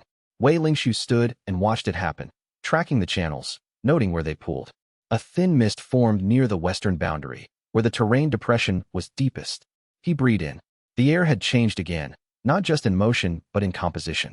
The ambient qi density in the dimension's atmosphere had risen sharply. He could feel it in his passive cultivation circuits, absorbing qi from the atmosphere the way he normally could only do from direct soil contact or refining ingested materials. This was elemental qi absorption. Atmospheric. The flowing water tier. Self-sustaining weather, the tier definition said. Elemental qi absorption unlocked. He stood in the center of his dimension's first weather and breathed slowly and let his cultivation circuits absorb from the air around him. The rate was approximately double what he could achieve through standard external cultivation. He had no baseline for what this felt like, no prior experience of a cultivation environment that actively fed his advancement rather than his own meridian network doing all the work. It felt, he thought, like the difference between carrying water and walking into a river. Lan sang. He had not heard Lan sing before. The blue bird had called once or twice, short, alert sounds that birds made when they registered movement. This was different. A long, structured series of notes, each one precise, each one following the previous with a regularity that was not random bird sound. A pattern. He turned toward Lan and listened. The song was not music, though it had the structure of something composed. It was closer to notation. The way formation notation had a structure when you knew how to read it. A sequence of tones arranged in a pattern that suggested information more than emotion. He did not know the language. He did not have a framework for reading bird notation, if that was what this was. He wrote every note down in his journal, the duration, the pitch relative to the notes before and after, the pauses between sections. He filled 2 pages of notation before Lan stopped. The bird went quiet and settled its feathers and looked at him with its usual patient attention. "What are you telling me?" he asked. Lan tilted its head slightly, which was not an answer, and closed its eyes. He looked at the 2 pages of notation. The pattern was there. He could see the structure. He could not read the content. He closed the journal and stood in the mist and breathed the elemental chi and thought about languages he didn't know and sealed spaces and creatures that appeared without origin. He had a great deal to research. He was, for the first time since leaving the assessment platform with a consolation prize, looking forward to what the research would find. Chapter 18, the administrative review of Dao Yutian's resource agreement claim, took 3 months. At the end of those 3 months, the sect's Resource Management Review Committee issued a finding. Wei Lingshu was in the main hall when the finding was read aloud, which was the standard practice for significant administrative decisions. Dao Yutian was there. Fun Mingzhi, who had been required to file a research status update as part of the review process, was there. A handful of other disciples who had interests in the outcome attended. The committee's reader read through the findings' procedural language, the statutory citations, the competing interpretations. Wei Lingshu had constructed his argument on the distinction between expired by calendar and complete as a matter of legal record. Fun Mingzhi's research consultation hold was listed in the record as active because Fun Mingzhi had never filed the formal conclusion notation that the statute required to close a research record. This was, the committee found after 3 months of review, a distinction that the statute supported. The research protection applied until the formal conclusion notation was filed. Dao Yutian's provisional resource contribution agreement was legally void. The committee reader continued, and therefore, no enforcement action could be taken under the resource management statute until Elder Fun Mingzhi filed the required conclusion notation or the agreement was renegotiated under terms consistent with an active research record. Wei Lingshu looked at Dao Yutian. Dao Yutian was reading the findings text, expression neutral. He had the practiced composure of someone who had been in administrative proceedings many times and had learned that visible reaction was rarely useful. He looked up when he felt Wei Lingshu's attention. He did not seem angry. He seemed, Wei Lingshu thought, interested. The specific expression of a man who had encountered an outcome he had not predicted and was recalculating what it meant. If the statute allows something, the statute allows it. I didn't create the rules. He paused. You didn't either. We're both working within the same framework. Dao Yutian looked at him for a moment longer. Then he said, the agreement I proposed would have been genuinely useful to you. The protection is real. The value of it increases as your dimension's tier increases. I know, Wei Lingshu said. I'm not dismissing its value. I'm declining its terms. The protection exists whether or not you're in a formal agreement, Dao Yutian said. I have 18 years of relationships in this sect. The informal protection doesn't require a contract. Informal protection also doesn't require a 30-year open commitment. Dao Yutian looked at him one more time.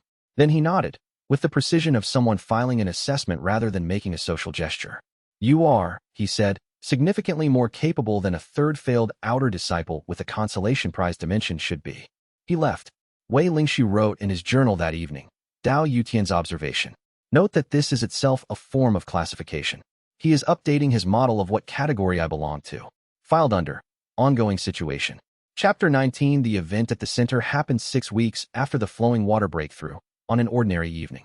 Wei Lingshu was in his usual spot near the pale grass when the light changed. Not the ambient light of the dimension, the ambient glow that came from no single source, diffuse and steady. The center point's light. He had not previously noticed the center having its own light source, because the white flower caught the ambient glow and scattered it, so the center always seemed slightly brighter. But this was different. The light was coming from below the flower, from under the soil. The light was blue. He stood slowly. Lawn, on its usual perch, was already standing, both wings half extended in the holding posture it used when something significant happened. Shizhong, in the northeastern quarter, had gone still. The mist near the western boundary was not moving. He walked toward the center. The blue light was pale and deep at the same time, the particular quality of light that came from within something rather than from a surface. The white flower above it had turned translucent, and the light came through the petals from whatever was below. He stopped 2 feet away, which was the same distance he always stopped at. He had not chosen this distance consciously. It was where he naturally stopped feeling comfortable proceeding. Then he heard it. Not heard, registered. The way you registered a sound at the edge of hearing, where you were not certain if you were hearing it or imagining the hearing. A low, continuous quality of sound, like distant speech, like a voice that had been speaking a long time, and you had only just walked close enough to begin catching the sound. He could not hear words. He was not certain there were words. He crouched in the soil and placed his hands flat on the ground, trying to feel the sound through the soil the way he felt the warmth. The sound was more distinct through the earth. Not louder, more present, as if the soil carried it better than the air. He stayed there for an hour. The full hour. He did not take notes. His hands were occupied, and he did not want to move. He listened with his full attention to a sound that was just past the boundary of comprehension, the way you listened to a language you almost recognized, and recorded it in his memory. The rhythm of it, which was regular, the texture, which was not uniform. Some portions of the sound had a different quality from others, the way different words had different qualities. The pauses between sections. At the end of the hour, the blue light faded. The white flower returned to white. The mist began moving again. Shizhong resumed its path through the northeastern quarter. He stood up slowly. His knees ached, which was appropriate. He went out of the dimension and found Bai Suyu, who was doing her own evening training in the outer courtyard. "I need a reading," he said. She looked at him. Something in his expression or manner communicated that this was not a scheduled session. "Now," she asked. "Tomorrow morning," he said. "I want a full exterior reading. There was an event at the center tonight." "What kind of event?" He described it. She listened without interrupting. When he finished, she said, "The blue light is a chi expression from inside the sealed space." "Yes. The sound is the same. That's my hypothesis." She was quiet for a moment. "I've been reading the exterior signature daily. The sealed space's surface temperature has been rising gradually since the flowing water advancement. Tonight is consistent with the temperature reaching a certain threshold. The threshold produced an output," he said. "Not an opening. An output. Like pressure venting," she said. "Or like something inside, calling." He paused. "I need a framework for what it is before I can characterize what it's doing. Come to my research space after the morning measurement tomorrow," she said. "I'll have the last 14 days of temperature readings ready. We can map the trend." He went back to his quarters and wrote 2 pages of sound notation, attempting to capture the rhythm and texture of what he'd heard. He knew he could not transcribe it accurately without the right tools, but he could preserve the pattern. He sealed the 2 pages inside a notation jacket and labeled it, "Center Event, Day 47. Sound of Unknown Language." Chapter 20. Funmingzhi sent for him on a Tuesday morning. Not the usual consultation notification, a message in the elder's own hand, not in the research shorthand of their normal correspondence. The message said, "Come as soon as you can. The reading from the center event is significant." He had given Funmingzhi the sound notation from the center event and by Suyu's temperature trend data 3 days earlier, because Funmingzhi had asked for any new developments and is qualified. The elder had said he would review it and they would discuss at the next scheduled consultation. This was not the next scheduled consultation. He arrived at the research office within the hour. Funmingzhi had documents spread across his desk. Not research notes, but archive documents, the heavy paper kind that the sex-restricted archive used for its oldest records. 5 of them, opened to different pages, each with a notation marking a specific section. "Sit down," Funmingzhi said, which was the first time he had said this without also beginning to set up the analysis instruments. Wei Lingshu sat. Funmingzhi placed one of the archive documents in front of him. The notation marking pointed to a 2-line text sample. The text was in a script Wei Lingshu did not recognize, not any formation shorthand he had studied, not standard cultivation notation, not the administrative script of the sex documents. "What script is this?" Wei Lingshu asked. "Read the annotation below it," Funmingzhi said. The annotation, in standard script, read, example text in the cultivation notation used by dimension holders of the pre-stabilization period. Reference document for archival identification. This notation system is no longer in use. Practitioners, unknown. Period. Estimated 300 years prior to current cultivation world's established records. Wei Lingshu looked at the script. Then he looked at the 2 pages of sound notation he had given Fun Mingzhi. They were in the same script. Not similar. Not analogous. The same. The letter forms were identical. The spacing between them followed the same rhythm that he had documented as pauses between sections.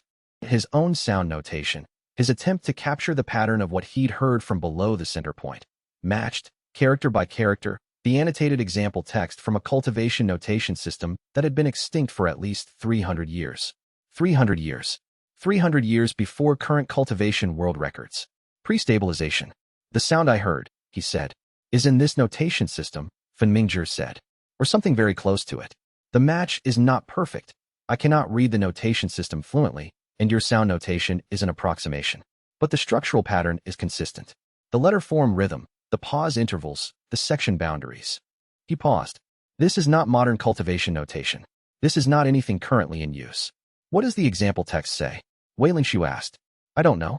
The annotation identifies the script system. The translation table has been lost. Fun Mingzhi looked at the documents. It has been lost since the pre-stabilization records were transferred to the restricted archive. Someone removed it, or it was never included. Wei Lingshu looked at the archive documents around the desk. 5 of them. All restricted archive. Why were you searching for a match? He asked. Because I recognized the script, Fun Mingzhi said. I have been reading dimension cultivation research records for 30 years. The pre-stabilization notation system appears in the oldest dimension research documents, not as active scholarship, but as historical reference. I recognize the pattern you brought me. He picked up one of the other archive documents. This is the dimensional heritage record for the Greenstone sect. Every pocket dimension item in the sect's legacy collection, including its original holder documentation when known. He turned to a page near the back of the record. Found the entry. Wei Lingshu leaned forward and read it. The entry was short. It listed the dimension stone's description, gray, smooth, inactive void seed classification, and then the original holder documentation, 2 characters followed by a notation that indicated a 3rd character had been redacted. Then, in the information column, original holder predates sect foundation records. Dimension item acquired through third-party transfer, origin unclear. The dimension predates the sect, Wei Lingshu said. By more than the foundation records extend, Fun Mingzhi said. The Greenstone sect was founded 270 years ago. The dimension item has no provenance that connects it to any cultivator in the sect's records or in the cultivation world's established historical record. He looked at Wei Lingshu. The notation system from the center event sound is pre-stabilization. The dimension item's origin is pre-stabilization, at minimum. He paused. The dimension is older than this sect. Wei Lingshu looked at the redacted character in the original holder record. Who removed the 3rd character? The archive record shows a notation from 60 years ago. No attribution to any specific archivist. It was done under a collective record management action. Fun Mingzhi's voice had the particular evenness of someone being careful not to state conclusions he had not verified. Someone removed the original holder's full name from the institutional record. Someone knew who originally held it and wanted that connection hidden. That is one explanation, Fun Mingzhi said. There are others. Wei Lingshu looked at the archive document with the pre-stabilization script and the translation table that had been lost. The dimension has something sealed inside it, he said. Something that has been sealed for at least 300 years. Something that is responding to the dimension's advancement by producing communications in a notation system no one currently alive can read. Yes, Fun Mingzhi said. And the original holder's name is missing from the record. Yes. Wei Lingshu was quiet for a moment. Then he heard a sound. Not from the dimension. The dimension was closed. He was in Fun Mingzhi's office. From the desk, where the archive document was spread open to the original holder entry. He looked at the desk. Lon was sitting on the document. The blue bird, which had been, he was quite certain, inside his dimension when he left this morning, was sitting on the archive document, on the page that showed the redacted original holder entry, tilting its head at the 2 characters that remained visible. He had not opened a pocket dimension entry point. Lon could not have followed him through a closed bond. There was no spatial formation in Fun Mingzhi's research office. The bird was here. In a room it had no physical mechanism to enter. It tilted its head again at the 2 characters, then looked at Wei Lingshu with its dark, clear eyes. That bird, Fen Mingzhi said carefully, was not in this room when you arrived. No, Wei Lingshu agreed. It was not. He looked at Lan. Lan looked at the two characters on the page. He looked at the characters. The two characters of the original holder's name that remained after the third had been removed. Wei Lingshu had studied every script format in the Outer Disciple curriculum. The two characters were in standard cultivation script, the kind used for personal names throughout the established cultivation world. He read them. Ling Su, Spirit Hollow. His own name. He sat with this for a moment that felt longer than it was. Spirit Hollow, he said aloud. Fen Mingzhi looked at the name, then at Wei Lingshu, then at the name again. Wei Lingshu turned to his bird. You have been trying to tell me something, he said. Since the beginning. Lan did not answer. It was a bird, but it held very still, in the way it held still when it was waiting for him to catch up to something it had already understood. Chapter 21. The night after Fen Mingzhi's office, Wei Lingshu sat at his desk for 3 hours and did not write anything. This was unusual for him. He usually found the act of writing useful for processing. The notation of a thing gave it edges, made it manageable. But the thing that had happened in the elder's office did not resolve into edges. It kept expanding whenever he looked at it directly. Spirit Hollow. Ling Su. His name, in the original holder's record, in a dimension stone whose provenance predated the Greenstone sect by an unknown number of centuries, predated the current cultivation world's established records. He was either the reincarnation of the original holder, which was a claim he did not have enough evidence to make, or the name was a coincidence, which required the name Wei Lingshu to have existed in pre-stabilization cultivation records despite having been invented by his family 3 generations back as a branch-line naming convention, which he could verify. He spent the first hour verifying this. He had records of his family's naming history going back 5 generations. The name Wei Lingshu had been given to him by his parents who had taken the last character from his paternal grandfather's courtesy name and the first from his mother's family's generational character. He had documentation of this because he had always kept his family records organized. The name was not a coincidence. He spent the second hour thinking about what reincarnation actually meant in cultivation theory. Not the popular cultural understanding of rebirth as a fresh start, but the technical literature, which was sparse and contested. Several theorists had argued that a sufficiently strong cultivator's spiritual imprint could persist beyond death and influence subsequent lives. Most argued the influence was unconscious, a tendency, an aptitude, a way of approaching problems, not explicit memories. The third hour he spent reading his own cultivation history from the beginning. The way he had always treated problems as observation exercises before action problems. The way he had felt at the breakthrough platform. Not that the ceiling was in front of him, but that the ceiling was the wrong shape. As if something in him knew there was a different approach, even when no one had taught him the different approach. He had been cultivating by investing outward into a space since before he knew what the space was. Some part of him had known what to do before he had any reason to. He wrote one line at the bottom of the page. The dimension was not assigned to me. It was returned. Then he went to sleep, because he needed sleep to process things properly, and sitting up all night documenting was his fatal flaw's preferred expression, and he had enough self-awareness to interrupt it. In the morning, Dao Yutian's message arrived. Not a notification, an invitation. To tea. At a neutral location, not Dao Yutian's office, not any administrative space, but the sect's outer garden, which was where cultivators met when they wanted to have a conversation that was not formally recorded. He went. He was curious about what Dao Yutian said when he was not in an administrative framing. Dao Yutian was already there, and he had actually brought tea. The administrative review outcome was what it was, Dao Yutian said, after a moment of silence that was clearly intended to be comfortable rather than pressuring. Wei Lingshu was noticing, genuinely skilled at interpersonal calibration. I'm not here to revisit it. What are you here to discuss? Wei Lingshu asked. What you want. He set down his cup. I know what I want. I have clear institutional interests. You've successfully navigated around them twice. I want to understand what outcome you're trying to reach, because you're going to keep navigating around my interests unless we find an arrangement that addresses both. It was the most direct question Dao Yutian had asked him. I want the dimension to develop without extraction pressure, Wei Lingshu said.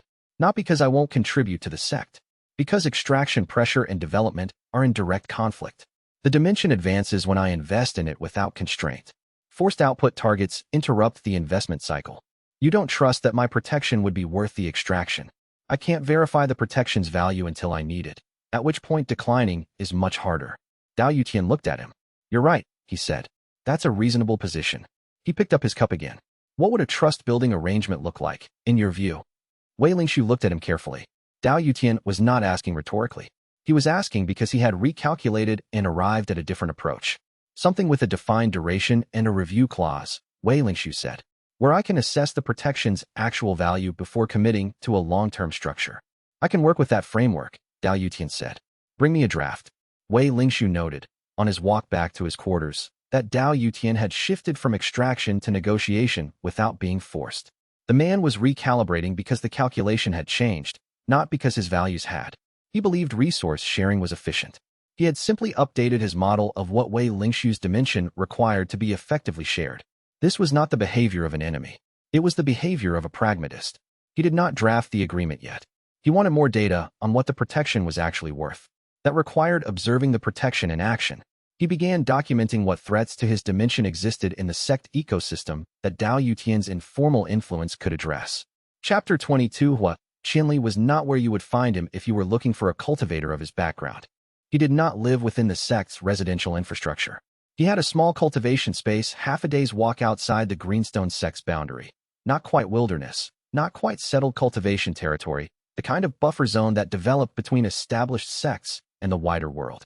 He paid occasional fees to the Greenstone sect for access to their market and archive facilities.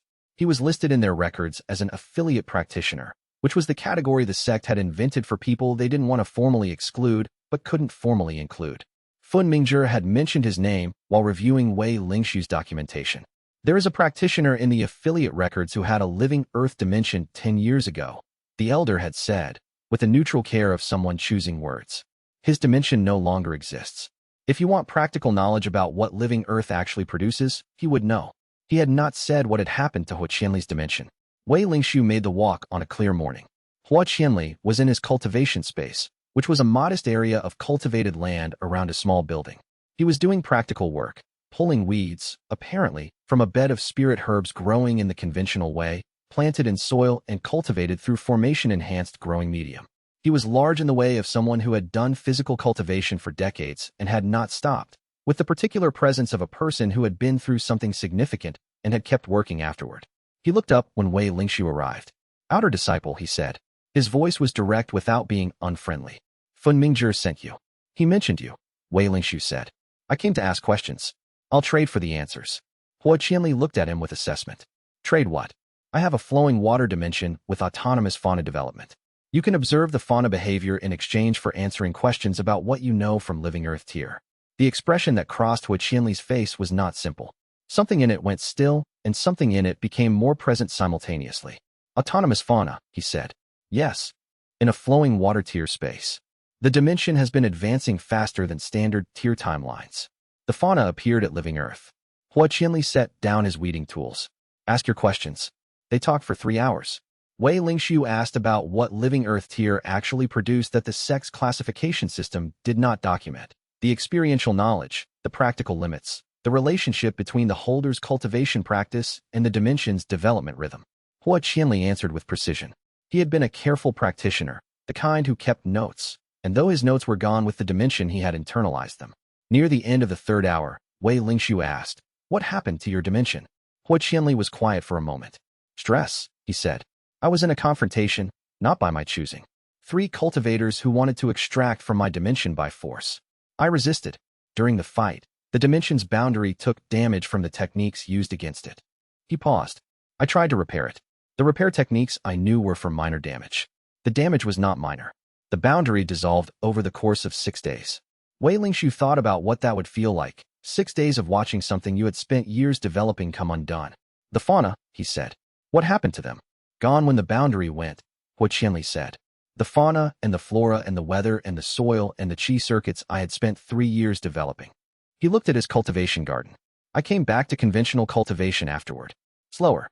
The spirit herbs here are stable. They don't develop independently. They do what you ask them to do and nothing beyond it." He said this with the even tone of a person who had completed grieving and was not interested in reopening the wound. But there was a quality under the evenness. "You miss it," Wei Lingxiu said. "Every day," Hua Qianli said, without hesitation. "You lose the part of yourself that was in the garden. The piece of you that you invested, over years, into something that grew." He looked at Wei Lingxiu. "Be careful with what you have. Not because it's valuable.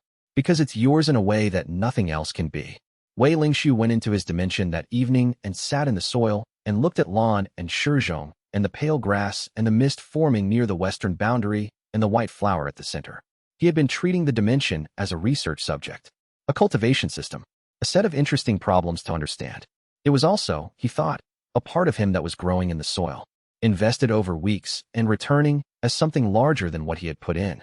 He was careful with it. He would be more careful. He opened his notebook and began drafting the structural outline of a protection plan, not just the legal mechanisms he had been using, but a practical framework for what to do if the legal mechanisms failed. Chapter 23, Dimension Predators, Hua Qianli said. He had agreed to answer a second round of questions on a second visit in exchange for a longer observation session inside Wei Lingxiu's dimension. They were in the dimension, seated near the pale grass cluster. Hua Qianli was watching Shizhong's progress through the northeastern quarter with an expression of controlled quiet. Not an official category, he continued. No sect documentation uses the term, but the phenomenon is real. A cultivator whose dimension is failing, through damage, formation corruption, or prolonged neglect, loses access to the dimension's resource production. Their personal cultivation, which depends on that production, stagnates or declines. He paused. Some of those cultivators find other ways to continue advancing. Techniques that draw on another dimension's resources instead of their own. Draw without permission, Wei Lingxiu said. The technique itself is not inherently predatory. There is a documented version used between willing practitioners, a resource-sharing formation. But the extraction version, used on an unwilling dimension, bypasses the holder's bond and draws directly from the dimension's chi pool. Can it be stopped? Not quickly, from inside the bond. The extraction technique operates through spatial channels that are adjacent to but distinct from the bonding channel. The holder can feel it, a depletion, like a slow leak. But the standard defensive techniques for a pocket dimension address boundary threats, not internal drainage. He looked at his hands. I know what it feels like to have a dimension drained. It was not the technique used on me, but there was drainage during the boundary failure. Who uses it? Hua Qianli looked at him. Cultivators who are out of options, he said. Or cultivators who have convinced themselves they are out of options. There is someone in this region. Her name is xianxia. I don't know her well, but I know her situation. He paused. Her dimension has a formation corruption she has not been able to reverse. It's been degenerating for over a year. Her personal cultivation has declined as the dimension's output has dropped. She operates in this region, which means there are dimension cultivators in range that she could draw from. She hasn't approached you. My dimension is gone. I have nothing to offer and nothing worth taking. He said this without self-pity. She'll be looking at active dimensions. Yours would register from a significant distance. A flowing water tier space with autonomous development produces an unusual cultivation signature. Wei Lingxiu thought about this. You're telling me this because you think she'll approach me, he said. I'm telling you this because you asked about dimension predators, and you should know who is operating in your range. He looked at Wei Lingxiu steadily. She is not a villain. She is a cultivator whose cultivation system is failing and who has made a choice about how to survive that failure. I disagree with the choice. I also understand it. Wei Lingxiu wrote her name in his journal. Below it, formation corruption, dimension degenerating, extraction technique, operating in range. Then he wrote, she came to cultivation through her dimension, the way I did. She is losing what she invested in. Her method is wrong. Her situation is not. He underlined the last line and thought about what approach he would take if she appeared. Chapter 24, The Breathing Forest Advancement came in the dimension's 48th day. Hua Qianli was inside when it happened, which was coincidence or something close to it. He had come for an observation session and he was near the northern boundary, watching a small formation development in the soil there, a natural formation, built by the dimension itself from mineral deposits over the past 2 weeks, which Fun Mingzhi had identified in an exterior reading as an embryonic qi circuit node. The boundary moved. Wei Lingxiu felt it from the center of the space, where he was sitting with his notes. The familiar expansion pressure, but this time accompanied by something different. Not just volume, density, as if the air itself had become richer. The qi concentration in the dimension's atmosphere tripled in the space of a minute. He could feel it pressing against his cultivation circuits, offering itself, and had to open his absorption deliberately to keep from being overwhelmed. Then the fauna appeared. Not 2 creatures. Not the slow, individual appearance that Lan and Shizhong had made. An emergence, a wave of it, from the soil and from the air and from what had been empty space in the outer zones. Small creatures, a dozen varieties in the first 10 minutes, moving out of the newly enriched soil and air as if they had been seeds waiting for the right conditions. Insects with formations in their wing membranes. Creatures like small deer, but with antlers that grew essence-rich mineral formations. Something that looked like a hummingbird, but its beak produced a fine mist of refined with qi when it fed. They moved through the space with the specific quality of creatures that had never experienced a threat. No flinching, no startling, no territorial displays.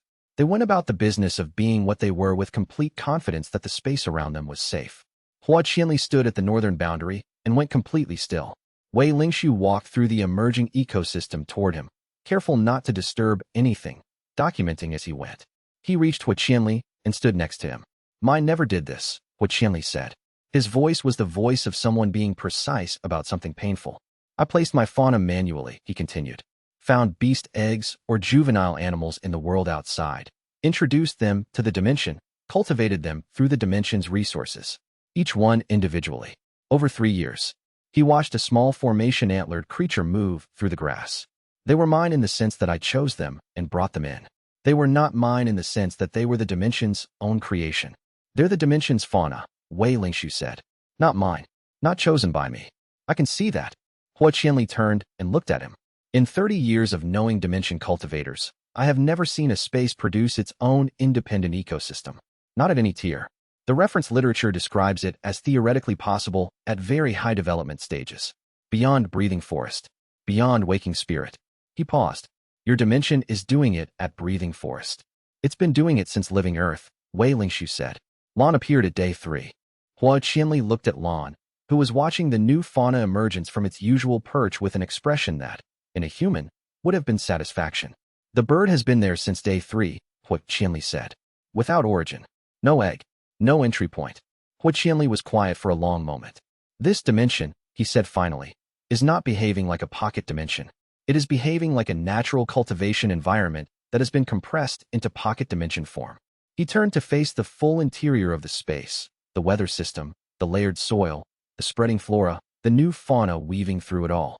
A natural cultivation environment generates its own inhabitants. A formed space can only contain what you put into it. Something built this to contain itself, Wei Lingshu said, and gave it the rules of a natural environment rather than a formed one. Hua Qianli looked at him. Who built it? I think I did, Wei Lingshu said. In a previous life. Hua Qianli looked at him for a moment, in the way of someone deciding whether this required a different kind of conversation. All right, he said, with the particular steadiness of a man who had seen enough unusual things to extend provisional belief without requiring immediate verification. Then you built something remarkable. Wei Lingshu sat in the soil of his dimension's first ecosystem and watched Shizhong navigate through new creatures that had not been there an hour ago, and felt something that was not quite ownership and not quite kinship, but was somewhere between them. He had invested in this soil. Whatever had made it was the labor of a life, he didn't remember. But the returning was his. Chapter 25 xianxia approached him on a Tuesday at the Greenstone Sect's outer market. He would not have known who she was from looking at her. She was in her mid-30s, wearing the outer practitioner's robes of an unaffiliated cultivator, not a sect member, not a wandering freelance, but the specific classification of someone who maintained independence from sect structure. Her cultivation was at a level he estimated as flowing water by the ambient signature, which was consistent with Hua Qianli's description of her situation. Formerly at a higher development level, currently declining. She found him at a materials stall and waited until the stall owner had completed Wei Lingshu's transaction before speaking. Wei Lingshu, she said. Not a question. She had done research. He looked at her. xianxia, he said. He had also done research. He had spent the 3 weeks since Hua Qianli's warning collecting whatever public records existed on her. Cultivation history, dimension tier history, known locations, known associates. Her dimension had been at breathing forest 3 years ago. The formation corruption that Hua Qianli had described had been documented in a regional cultivation health report 18 months ago as active management, prognosis uncertain. She was not surprised that he knew her name. Hua Qianli told you about me, she said. He mentioned you were operating in the region, Wei Lingshu said. He didn't characterize you as a threat. He characterized you as someone in a difficult situation. She looked at him steadily. She had a quality of attention that was similar to Baisuyu's in its economy. She did not perform warmth or friendliness when neither was being offered. She was looking at him the way you looked at a situation you were assessing. The formation corruption in my dimension has cost me 1 tier in 3 years, she said. Currently at flowing water. Prognosis for continued decline, likely. I have been managing the decline through resource supplementation. She paused. The supplementation sources I have been using are no longer sufficient. I need a more significant resource flow to maintain my current level while I continue searching for a reversal technique. You want access to my dimensions output. I want to propose a transaction, she said. I'm not asking for charity. I have things to offer. I have 3 years of breathing forest tier research documentation that Funmingzhi would want. I have formation analysis skills at a level that your dimensions development is going to need eventually. I can provide real value. She paused. In exchange for monthly resource contributions from your dimensions output. He looked at her. She was precise, direct, and not apologizing for her situation. She had done her research and she was proposing a transaction, not asking for sympathy. He respected the approach even while he was tracking the implications. I'll need a week to consider it, he said. That's reasonable. During that week, I won't be making any decisions about resource commitments to anyone. You don't need to worry about being preempted. She looked at him, reading whether this was sincere or a delaying strategy. I know about the situation with Dao Yutian, she said. He told me. Wei Lingshu noted this. Dao Yutian and xianxia knew each other. He told you we had been in an administrative dispute.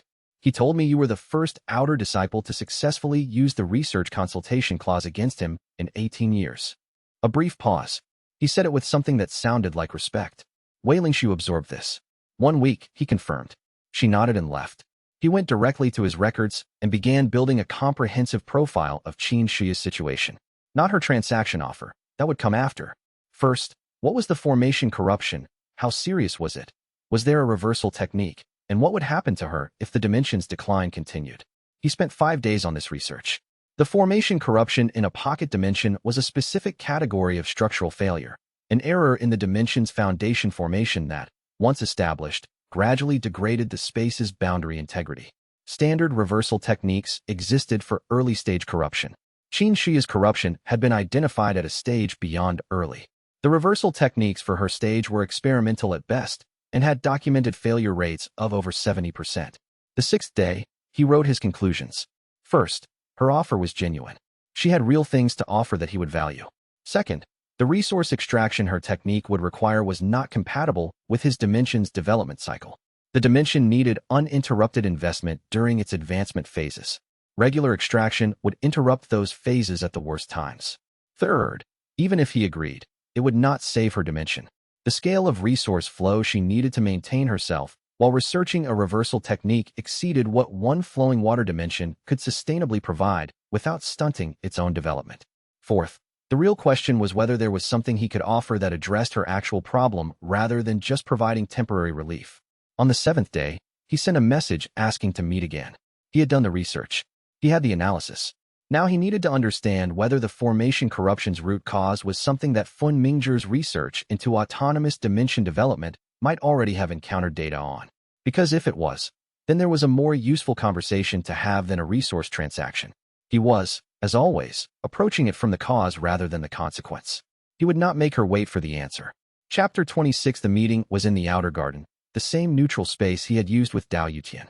He arrived with 2 documents. His research findings on the formation corruption, and the paper he had pulled from Funmingzhi's archive on dimension-to-dimension resource transfer effects. The second document was not something he had looked for specifically to use against xianxia. He had found it during general research on extraction techniques, and read it carefully, and the conclusions were what they were. She arrived on time. She was waiting with the patience of someone who had learned to wait without signaling impatience. He sat across from her. I'm declining the transaction, he said. I want to explain why, so you understand it's not a dismissal of your situation. She looked at him without visible reaction. He put the research paper on the table between them. Resource transfer between pocket dimensions, he said. Monthly extraction at the rate you need to maintain your current cultivation level would represent a significant draw from my dimension's chi pool. The paper's conclusions suggest that sustained extraction of this scale disrupts the receiving dimension's autonomous development cycles. The disruption compounds over time. He looked at her. The disruption is worse in an autonomous development case than in a standard one. She looked at the paper.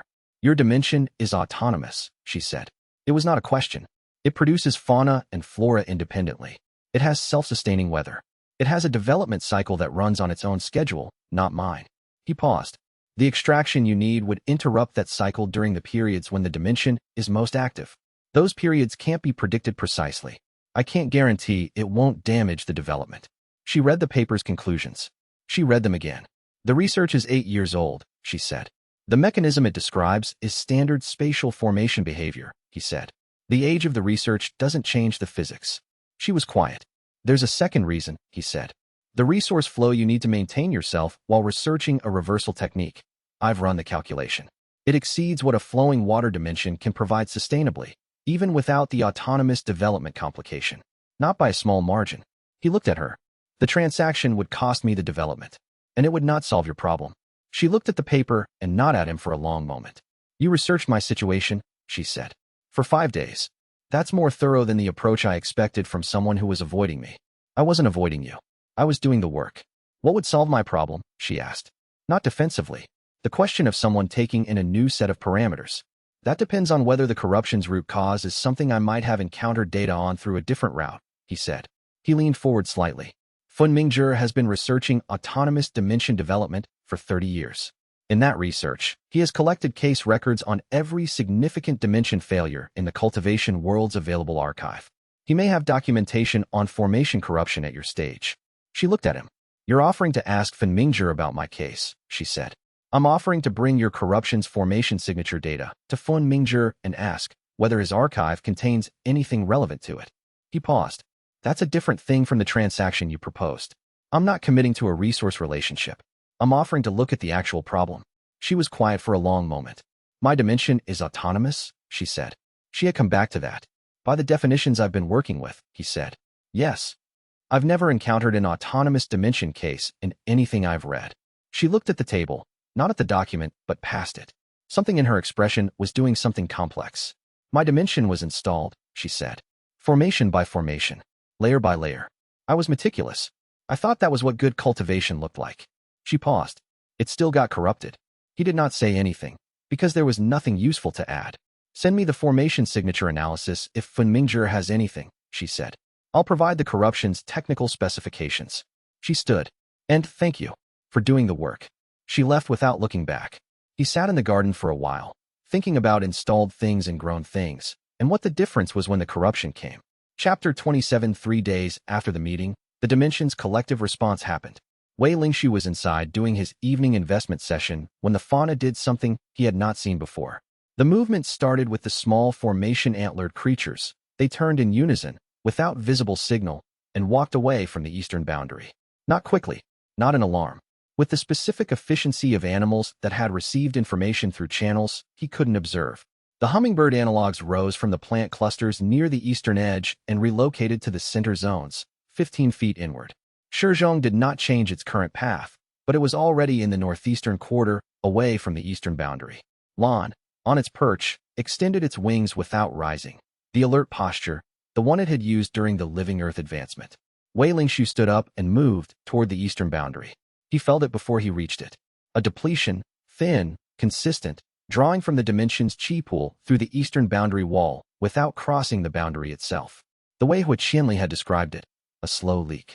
Not damaging the boundary, operating through the spatial channels adjacent to the bonding channel that external extraction techniques used. He stood at the eastern wall and put his hand against it. The depletion was real, and it was drawing from his dimension. He exited the dimension. He was standing in the eastern residential courtyard, which was where his bond's anchor point was located. 20 feet away, leaning against the outer wall of the residential block, was xianxia. She was not looking at him. Her eyes were open, but her attention was clearly inward.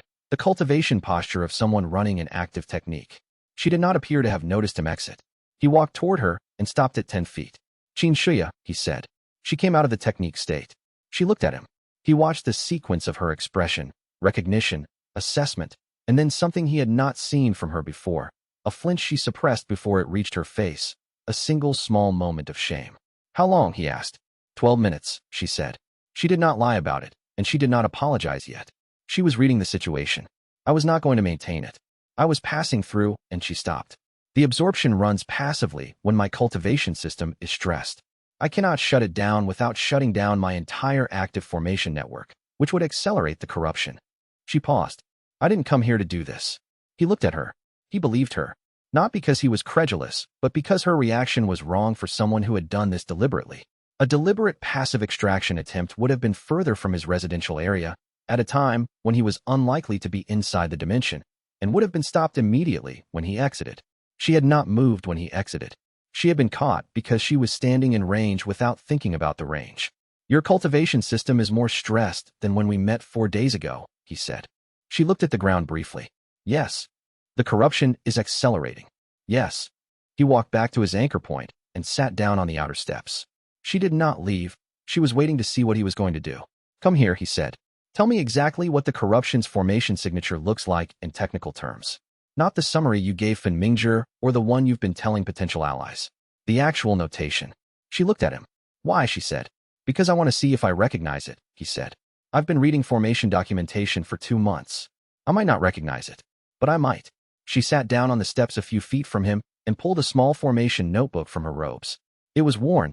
She had been carrying it for a long time. She opened it to a page dense with notation. The corruption's root signature, she said, and pointed to a formation glyph he had never seen in any standard formation text. He looked at it. He looked at it for a long time. He was not certain he recognized it, but it had a structural similarity to a notation he had seen in Fen Mingzhi's archive, one of the pre-stabilization era documents, in the appendix of a collection of early dimension cultivation records. He took out his own notebook and turned to the page where he had copied that notation when reading it. He held the 2 notebooks side by side. The signature was not identical, but the foundational structure had a relationship that was not coincidence. The same root formation expressed differently, as if 2 builders had used the same underlying principle but different construction techniques. I need to show this to Fen Mingzhi tonight, he said. She looked at the 2 notations, and her expression did something unguarded for the first time. You found something, she said. I found something that might be a related signature, he said. I don't know yet if it matters. I'll come with you. All right, he said. But we tell Fen Mingzhi about the passive extraction. All of it. She looked at him. He's a researcher, Wei Lingshu said.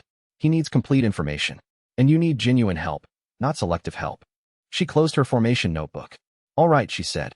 Chapter 28. Fen Mingzhi looked at the 2 notations for a very long time. He had them side by side on his desk. The corruption signature from xianxia's notebook. The pre-stabilization formation record fragment from his own archive. He had not looked at the fragment specifically for this kind of comparison. It had been filed as general historical reference material decades ago. Now he was reading it as a technical document. The foundational structure is related, he said. Not the same formation. The same underlying principle expressed in 2 different implementation methodologies. He looked up at xianxia. The pre-stabilization formation was a containment structure, designed to hold something specific. The documentation doesn't specify what, but the signature indicates a seal formation rather than a production formation. Mine was installed as a boundary reinforcement, xianxia said. She was sitting straight, providing the information with precision. She had decided to be fully cooperative. 18 years ago, a practitioner in the southern region sold the installation. I paid for it in advance. Did you observe the installation? I was not at the tier to read installation-level formation work at the time. And the practitioner who sold it. I tracked them down 8 years ago, when the corruption first appeared. They had died. Their records were not accessible. Fen Mingzhi made notations. The corruption's behavior over the past year, he said. Describe the rate of decline precisely. She described it.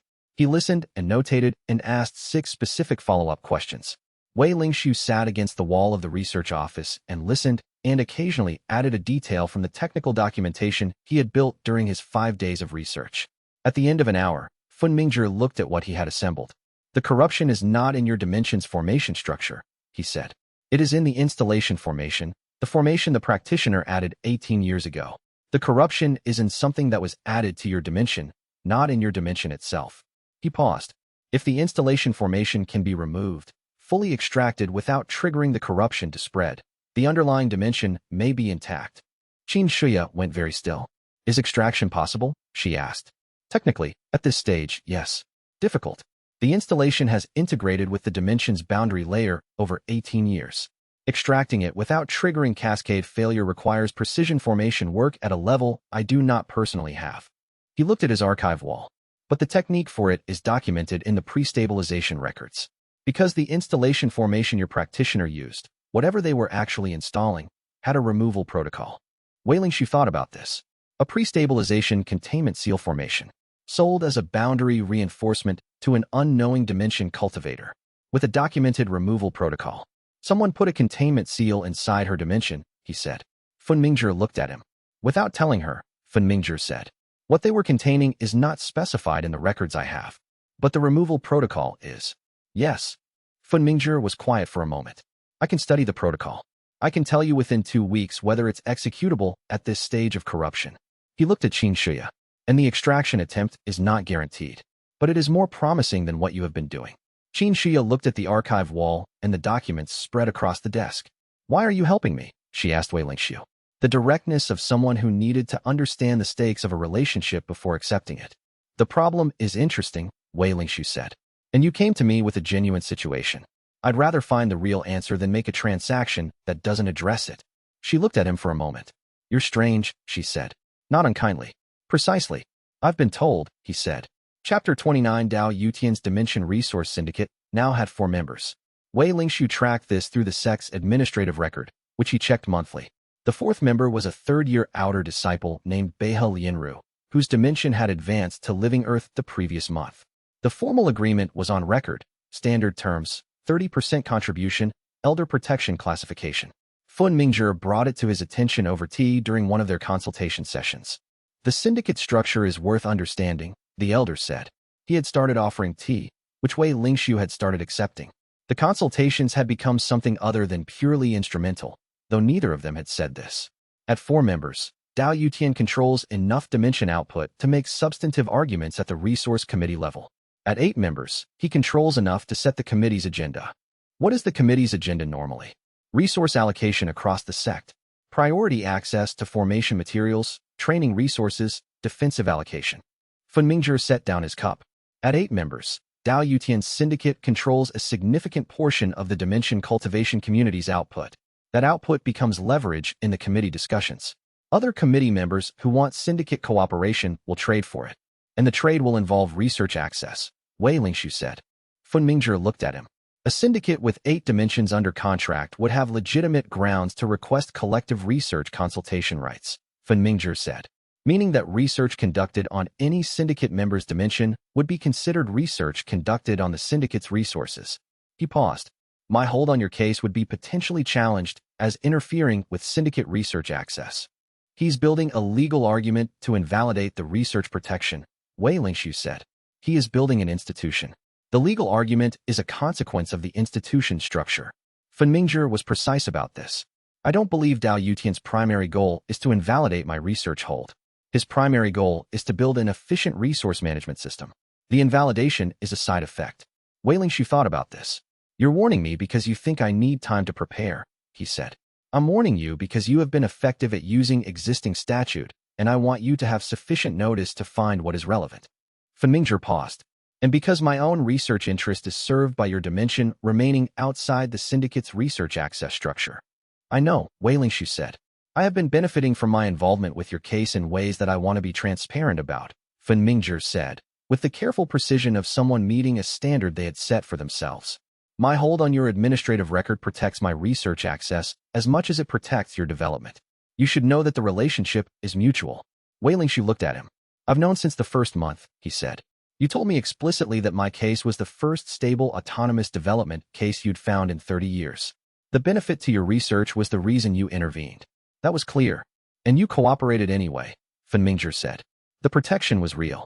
The research interest being the motivation doesn't change whether the protection works. He paused. Also, you have been honest about what you know and what you don't know in every consultation. That's worth more than the motivation being altruistic. Fun Mingzhi was quiet for a moment. I became a formation researcher, he said, because I believe precise understanding of formation behavior was essential to dimension cultivators' long-term safety. In 30 years, I have not been wrong about that belief. I have simply been unable to find evidence for it in a form that was safe enough to keep existing. He looked at the archive wall. Your dimension may be the evidence. Wei Lingxiu thought about the sealed space at the center. About Lan, appearing from nowhere with information it had been carrying since before the dimension was his. It may be, he said. I don't know yet what the dimension is evidence of. No, Fun Mingzhi said. That is why we keep working. Chapter 30 by Suyu's Voidwalker talent advanced in the dimension. It did not happen outside, through her own practice. It happened inside Wei Lingxiu's dimension on an ordinary Tuesday morning, during one of her regular observation sessions. He was not there to see the moment of it. He was at the eastern boundary when she called his name. She had a voice that carried precisely, not loud, not quiet, exactly as loud as needed. He heard it and walked toward her. She was crouching at the midpoint of the interior space, hands flat on the soil. She was very still. The particular stillness that she used when she was reading the spatial fabric with complete attention, which was different from her ordinary stillness, the way a running river was different from standing water. Something happened, she said. He crouched next to her. The Voidwalker interior reading, she said. I've been doing exterior readings for months. I've been trying to do interior readings, reading the spatial fabric from inside a space rather than from outside, but my talent's range and resolution weren't sufficient. Inside spaces are denser, harder to read than empty spatial channels. She looked at her hands. The dimension's chi concentration crossed a threshold, and I, resolved. Resolved, he repeated, like bringing something into focus. The interior spatial fabric became legible. She took her hands off the soil. I can read what's in here now. Not just the broad structure, the detail. She stood up and looked around at the dimension with the expression of someone hearing something clearly for the first time after months of a faint signal. Show me what you can find, he said. She walked. She spent 40 minutes moving through the interior, pausing at intervals, reading the fabric with her new resolution. He followed at a respectful distance and watched her work. She moved like someone studying a text, methodically, from left to right, section by section, not skipping ahead. She stopped at the western boundary zone, where the dimension's first mist had formed. There's a circuit structure here, she said. He looked at the air. There was nothing visible. I can read it, but I can't see it, she confirmed. Formation circuits that are growing into the spatial fabric rather than installed on top of it. The way roots grow into soil rather than sitting on the surface. She traced a shape in the air with one finger. This structure connects to something in the northern zone. She moved to the north, stopped, traced another shape. And here, and she moved east. Here, and they connect to each other. He was tracking the locations she marked. The circuit structure you found, he said. Is it the same formation network that Fenmingzhi read as a chi circuit node embryo in the northern zone? That's one piece of it. This is larger. She turned and looked at him. This is the whole dimension. The circuit structure spans the entire interior. Not just the places I'd expect it, the whole space. How far along is the development? I don't have a reference for circuit development timelines to compare. She was frowning with the technical imprecision problem. But it's growing. The northern node is the most developed. It's been growing toward the others. Building toward a network, he said. Yes. And here. She stopped in the center of the space, roughly equidistant from all the circuit nodes she had identified. Here is where the network is growing toward. He looked at the floor beneath her feet. The center, he said. The sealed space, she said. The circuit network is growing inward from the outer zones toward the sealed space at the center, building toward it the way roots grow toward water. She paused. I don't think the dimension is doing this randomly. Something at the center is drawing the circuit growth toward it. He stood still. The sealed space at the center was drawing the dimension's developing chi circuits toward itself, using the dimension's natural development as a mechanism for something. The seal, he said. The sealed space. By Suyu. When you first read the exterior, you said the seal was thorough. Multiple layers. Yes. Is the circuit network growing toward the seal or toward what's inside the seal? She looked at the floor. Toward what's inside, she said slowly. The circuit growth is not engaging with the seal itself. It's growing under it, through the dimension's spatial structure, below the seal's foundation layer. He thought about this. Something inside a sealed space, beneath multiple layers of a seal that had survived 300 years, was actively drawing the dimension's developing chi circuits toward itself, working on a project of its own. He looked at the white flower at the geometric center. This didn't form from your cultivation energy, Bai Suyu said. Something inside the dimension is building it. The question, he said, is whether it's building the circuit network as a means of escape, or a means of communication. He looked at the center for a long time. Both options required a different response, and he did not yet know enough to determine which it was. He had not been this uncertain since the third advancement attempt at the breakthrough platform, but he had learned, since then, what to do with uncertainty. He took out his notebook and began making the list of what he needed to find out. Chapter 31, the first thing to understand, what Qianli said, is that your dimension is not a weapon. They were outside his cultivation space, in the buffer zone, early morning. He had suggested this location for the training session, enough open ground to demonstrate, far enough from any sect infrastructure that there would be no audience. You cannot fight with your dimension, he continued. A pocket dimension is a spatial structure bonded to your meridians. Using it as a direct weapon means exposing the bond channel to whatever force you're fighting with. That ends dimensions. That's how mine was damaged. He looked at Wei Lingxiu. What you can do is make your dimension difficult to take. What's the difference? Active versus passive. He moved to a clear patch of ground and demonstrated the first technique, not a combat form, a detection practice. He showed Wei Lingxiu how to maintain awareness of the dimension's boundary from outside it, not through the full bonding channel, which required partial attention to be inside, but through a peripheral monitoring circuit that ran beneath ordinary awareness. A sense of the dimension's edge, always present, flagging deviations. Wei Lingxiu practiced this for an hour. He had been inside the dimension so many times that his awareness of its bond was deep and habitual. The peripheral monitoring was different, a kind of listening that ran alongside everything else. By the end of the hour, he could hold it without effort. When someone uses an extraction technique on your dimension, Hui Qianli said, you feel it as a depletion first, a reduction in the chi pool that doesn't correspond to your investment. The monitoring circuit reads the direction where on the boundary the extraction is occurring. I know, Wei Lingxiu said. It happened. Hui Qianli looked at him. The xianxia situation. Passive absorption, not deliberate. I felt the direction, eastern boundary. I knew approximately where she was standing. What did you do about it? I exited the dimension and went to her directly. Hui Qianli was quiet for a moment. That worked this time because she wasn't doing it deliberately. In an adversarial situation, exiting the dimension means you're no longer monitoring the boundary. The extraction could continue or escalate while you're outside negotiating. So I stay inside and monitor while someone else handles the external situation, Wei Lingxiu said. Or you use the internal restructuring technique. He demonstrated this, moving the dimension's interior chi circulation into a configuration that built pressure in the boundary wall at the extraction point. Not expelling the extraction, redirecting the chi pool so that the area being drawn from became actively uncomfortable for the extraction technique to access. Like making the water in one part of a pond very cold rather than trying to stop someone from dipping their bucket in. The extraction technique expects the chi pool to be passive, Hui Qianli said. When the pool is active and directed, the extraction effort increases. Eventually, it costs more than it returns. Not a defense, Wei Lingxiu said. An economic deterrent. The best defense a dimension cultivator has, Hui Qianli said, is making the dimension not worth taking from. Which means development that produces output in forms that don't transfer well through extraction, specific material types, formation outputs, autonomous production. The more specialized your dimension's output, the less useful it is to someone trying to extract general-purpose cultivation resources. Wei Lingxiu thought about his dimension's fauna. The crystalline tortoise's essence stones were a specific format. The hummingbird's refined wood chi mist was highly specialized. It probably wouldn't survive extraction and reabsorption at all. The autonomous ecosystem is better protection than the legal mechanisms, he said. It is, Hui Qianli said. He paused. The legal mechanisms are what you use when the situation has already become adversarial and you need time. The development is what you use to prevent the situation from becoming adversarial in the first place. He looked at the distant tree line. I didn't develop mine specifically enough. My dimension's output was too close to what extraction-capable techniques could use. I was valuable to take from. So the development strategy is its own defense strategy.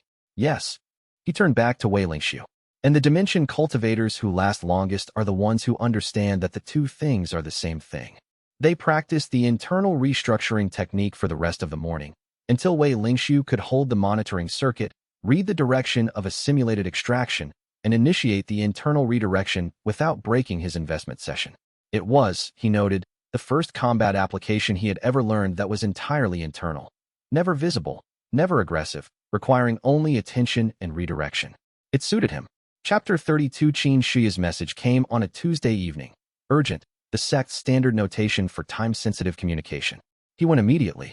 He found her outside her cultivation space, a rented formation room in the outer district, not a residential quarter, the kind of space dimension cultivators used when they needed to be inside their dimension for extended periods without interruption. She was outside it because she could not go inside it. The room's formation lines were flickering. He looked at the flickering. It was the physical manifestation of what he had read about in Fun Mingzhi's case files. Boundary instability cascading into the holder's connection point. When a pocket dimension's internal boundary collapsed, the collapse propagated through the bonding channel back to the anchor formation. The rented room's anchor formation was receiving the cascade and expressing it as irregular energy discharge. The room was dangerous to enter. How long? He asked. 40 minutes, she said. She was standing at 10 feet from the room's entrance, the maximum safe distance for an active bonding cascade of this intensity. Her voice was very controlled. The western boundary wall collapsed first, then the northern. They were the most integrated with the installation formation. She paused. I tried the standard reinforcement techniques. They don't. They don't have anything to engage with. The walls aren't there. He looked at the flickering formation lines. What does it feel like through the bond, he asked.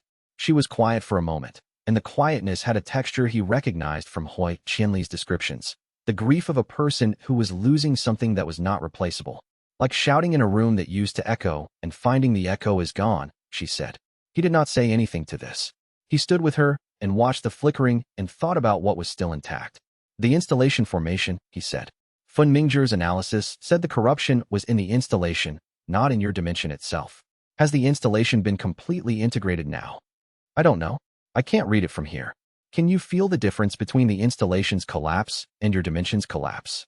She looked at him, and then she went inward for a moment, not entering the dimension, reading the bond. The concentration of someone doing a fine-grained assessment in a situation that wanted her attention outward.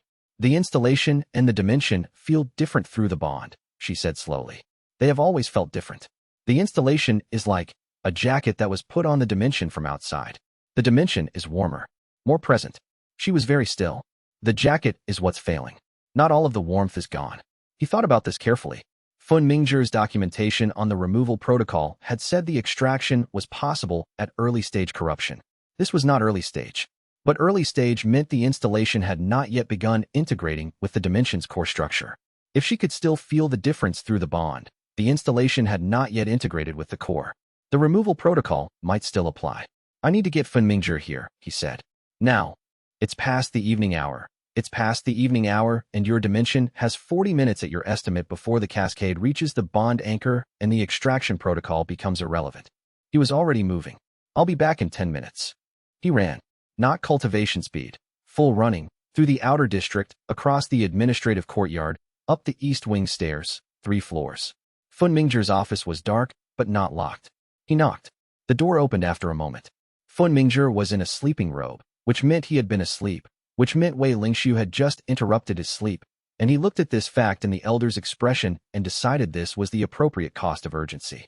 Xianxia's dimension is cascading, he said. You said the installation removal protocol might work if the installation hasn't reached the core. She can still feel the difference between them. That might mean we're in time. He paused. I may be wrong, but if I'm not, 10 minutes matters. Fun Mingzhi looked at him for exactly 2 seconds. Then he went for his formation tools. They were back in 8 minutes. Fun Mingzhi entered the formation room through the side access that bypassed the main anchor point, which he knew because he had reviewed the room's formation documentation on the walkover. He read the dimension's state through the formation instruments he carried, the ones he used for deep-level analysis, not the standard consultation instruments. He was inside for 4 minutes. He came out. The installation is not in the core, he said. The cascade is in the installation layers only. The dimension itself is damaged but intact at the foundation level. He looked at xianxia. The removal protocol requires precision formation work at the anchor point. I need 30 minutes of uninterrupted access and your active cooperation through the bond. She looked at him. What are the odds it works? She asked. If I could give you a reliable number, it would be a different situation, Fun Mingzhi said. The protocol is designed for this stage. The conditions are consistent with what the protocol was designed for. Those are the facts I can give you. She looked at the flickering formation lines. All right, she said. The next 30 minutes were the most technically demanding formation work Wei Lingxiu had ever watched. He did not help. He did not have the skill, but he watched and documented every step. Fun Mingzhi worked at the anchor point with the precise speed of someone who had spent 30 years understanding what he was doing. Xianxia sat in a second formation space adjacent to the first, maintaining the bond connection while the elder worked on its structural components. At 28 minutes, the formation lines stopped flickering. At 31 minutes, they stabilized. The cascade had stopped. Xianxia opened her eyes. She sat still for a long time. Then she said, the jacket is gone. It took the ruined walls with it. She paused. The warmth is still there. Not all of it. The northern and western zones are damaged. Another pause. But there's something still there. Fun Mingzhi sat down on a nearby bench with the unhurried exhaustion of someone who had just done something difficult and was going to rest now. Rebuilding the damaged zones will take time, he said. Standard formation repair, careful pacing. The dimension's foundation is intact. He looked at Wei Lingxiu. Your identification of the installation core distinction was what made the protocol viable. Wei Lingxiu looked at Xianxia, who was looking at nothing, her expression at the specific edge of composure where a person was holding on because letting go would be too much. It's still there, he said. It's still there, she said. She breathed out slowly. Thank you. Chapter 33. Dao Yutian made his move on a Thursday morning. Wei Lingshu was in his morning investment session when the notification arrived at his quarters. Administrative hearing, resource management chamber, 2 days hence. He read it when he exited the dimension. The notification detailed the claim, under the sect's Legacy Item Administration Statute, a legacy item, without documented original lineage and demonstrating no active relationship to the current holder's cultivation system, could be reclassified as sect property. Dao Yutian's filing cited a precedent case from 11 years ago where a legacy storage formation had been reclassified under this clause. Wei Lingshu read the relevant clause 3 times.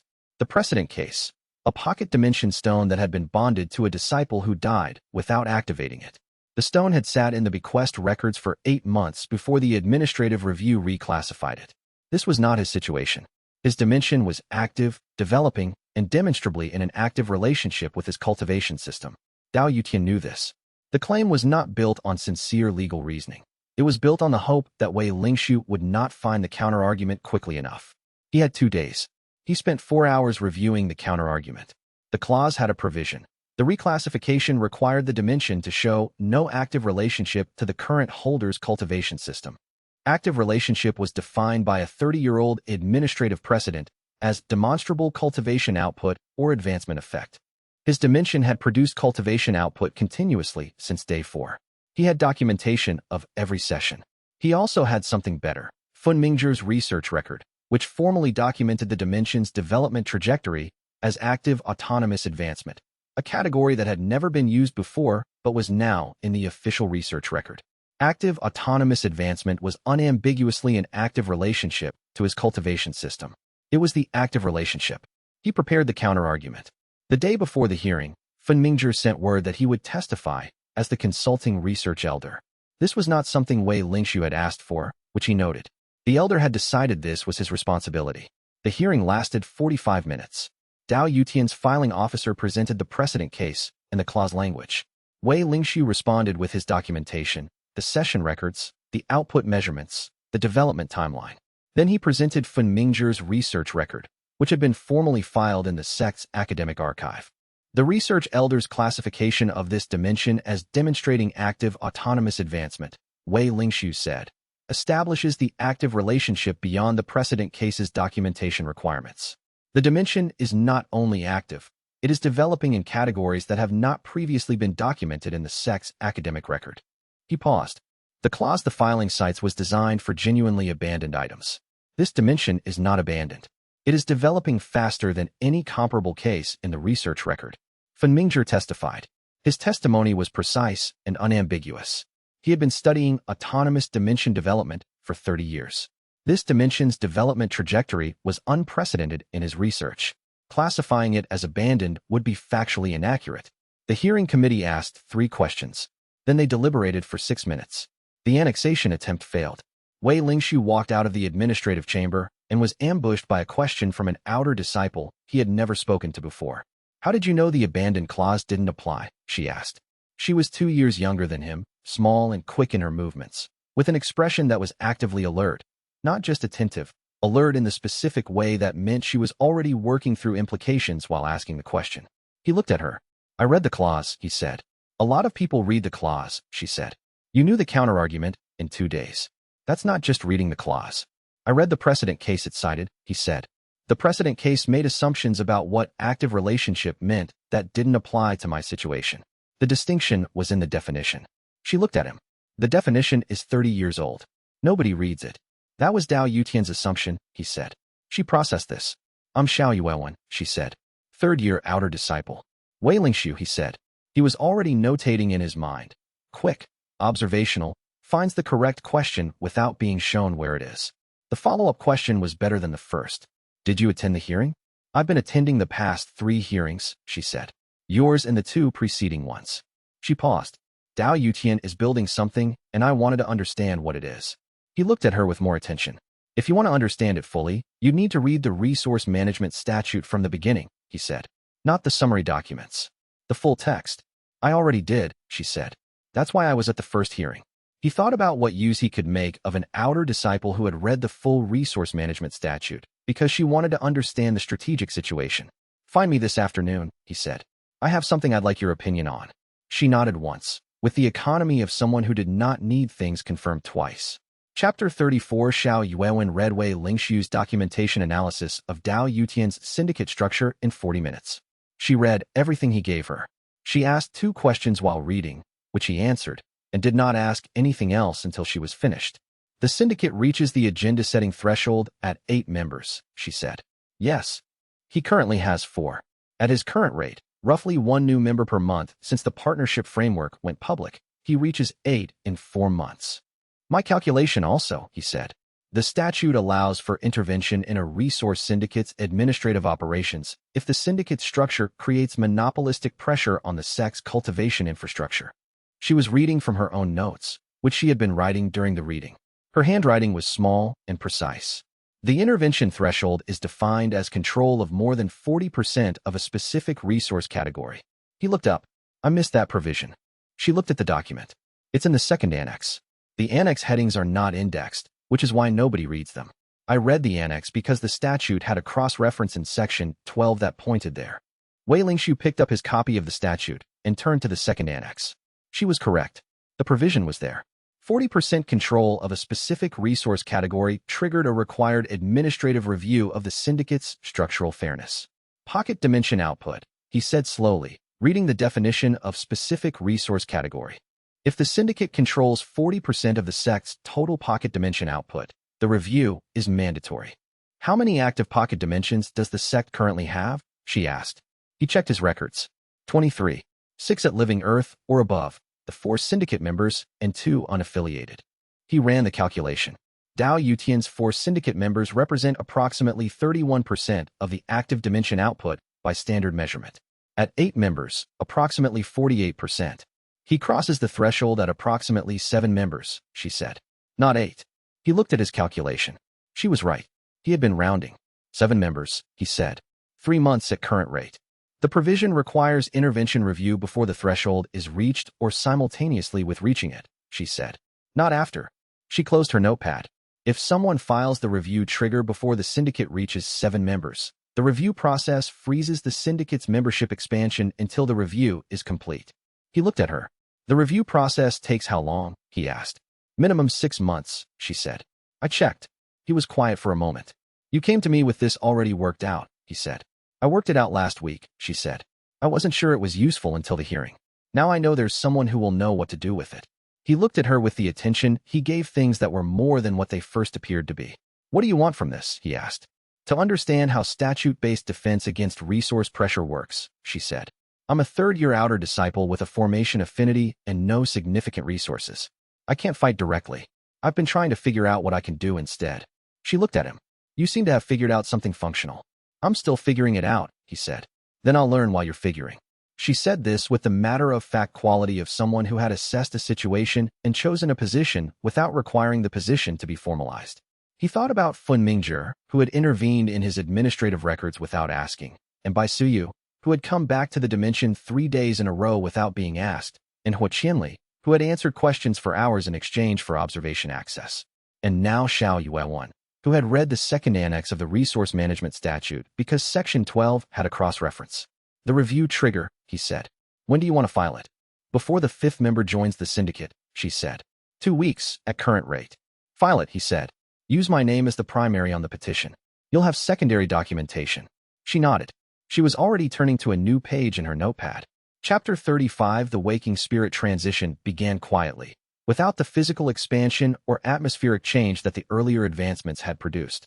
Wei Lingxiu noticed it first because the dimension felt different when he entered. Not larger, not richer in qi concentration, but more present. The way a room felt different when someone was in it who had not been there before. He stood at the threshold and registered this for a minute before moving. He moved slowly through the interior. The fauna noticed him in a different way than usual. Not behavior change. The antlered creatures and the hummingbirds and shizhong went about their activities as always. But there was an awareness, a collective attention to his position that had not previously been so clear. He walked east, and 12 of the small formation antlered creatures adjusted their grazing paths to maintain the same distance from him without looking at him. Not threat response. Spatial awareness. Lan was on the ground rather than its usual perch. This was the first time he had seen Lan on the ground in the center area. It was standing, not perching, standing, between him and the white flower. When he walked toward the center, Lon stayed in position for a moment, then stepped aside, not blocking, indicating.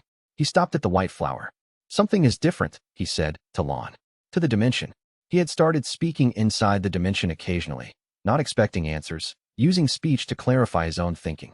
The ambient sound of the dimension, the usual low background that he had categorized as white noise, atmosphere, the sound of a living space, was different, more complex, as if the number of separate sounds composing it had increased. He crouched and listened. Below the fauna sounds, below the weather system's circulation, below the grass moving in the interior wind, a pattern. Not new. He had been hearing something like it for weeks, but resolved now into clarity, the way by Suyu's Voidwalker reading had resolved when the chi concentration crossed a threshold. The dimension had chi circuits now, not embryonic nodes. A network. And the network was producing its own sound. The chi circulating through the formed circuit structures, generating the specific ambient hum of a completed circuit under active function. He felt it through the bond as a new channel, not the investment channel, which moved from him into the dimension. A second channel, faint and distinct, that moved from the dimension toward him, not yet strong enough to draw from, but present. The waking spirit tier, dimensions chi circuits forming, ability to draw on its spiritual essence directly. He sat in the center soil and breathed the enriched atmosphere, and felt the circuit networks hum through the bond, and thought about what it meant to have a dimension that was not only developing, but beginning to reach back. Lon settled next to him, not on its usual perch, on the soil beside him. This had also not happened before. He looked at the bird. Its feathers had changed, he noticed. Not dramatically, but the blue-gray was less blue, more the particular depth of color he had noticed in the white flower. A color that suggested something underneath. Lan's eyes were the same dark, clear directness they had always been. When you hatched, he said, the dimension was a stone in the sect storage. Before it was mine. You've been here the whole time. Lon looked at him. What are you waiting for me to do? The bird did not answer. It remained beside him, and the dimension's chi circuits hummed, and the white flower's color contained its depth, and somewhere in the sealed space beneath the center point the deep thing that had been waiting for centuries felt the waking spirit circuits complete their network and calculated that the timeline was compressing. Not yet, but soon enough to change the calculation. The buried king, sealed and patient and very old, waited with the particular quality of something that had learned to be comfortable with long timelines. It had already waited 3 centuries. A few years more was nothing. And the garden above it was growing in exactly the direction the thing sealed inside it needed. That was enough for now. Wei Lingshu sat in the center of his dimension and did not know what was waiting below him, and did not know that what he was building was precisely what the thing below was counting on, and wrote careful notes about chi circuit hum frequencies and the new quality of Lan's attention. He was missing something. He would find it. His methodology always found it, given enough time. The question, the one he did not yet know to ask, was whether he would find it before the thing below the center point found him first. Chapter 36 xianxia had asked him to observe. This was her request. She wanted a witness who would document what happened precisely. Not for institutional purposes. She had not filed any institutional reports about the corruption, but for her own record. She wanted someone who would see it and remember it correctly. He was outside the formation room when it happened. He had the monitoring posture Hua Qianli had taught him. Not inside anything. No active bond channels open. Full attention on external observation. He had his notation journal. The collapse took 11 minutes. He documented every stage. The boundary failure propagating from west to north to east. The cascade sequence reaching the anchor formation in the rented room. The room's formation lines activating their emergency containment protocol and then failing to contain.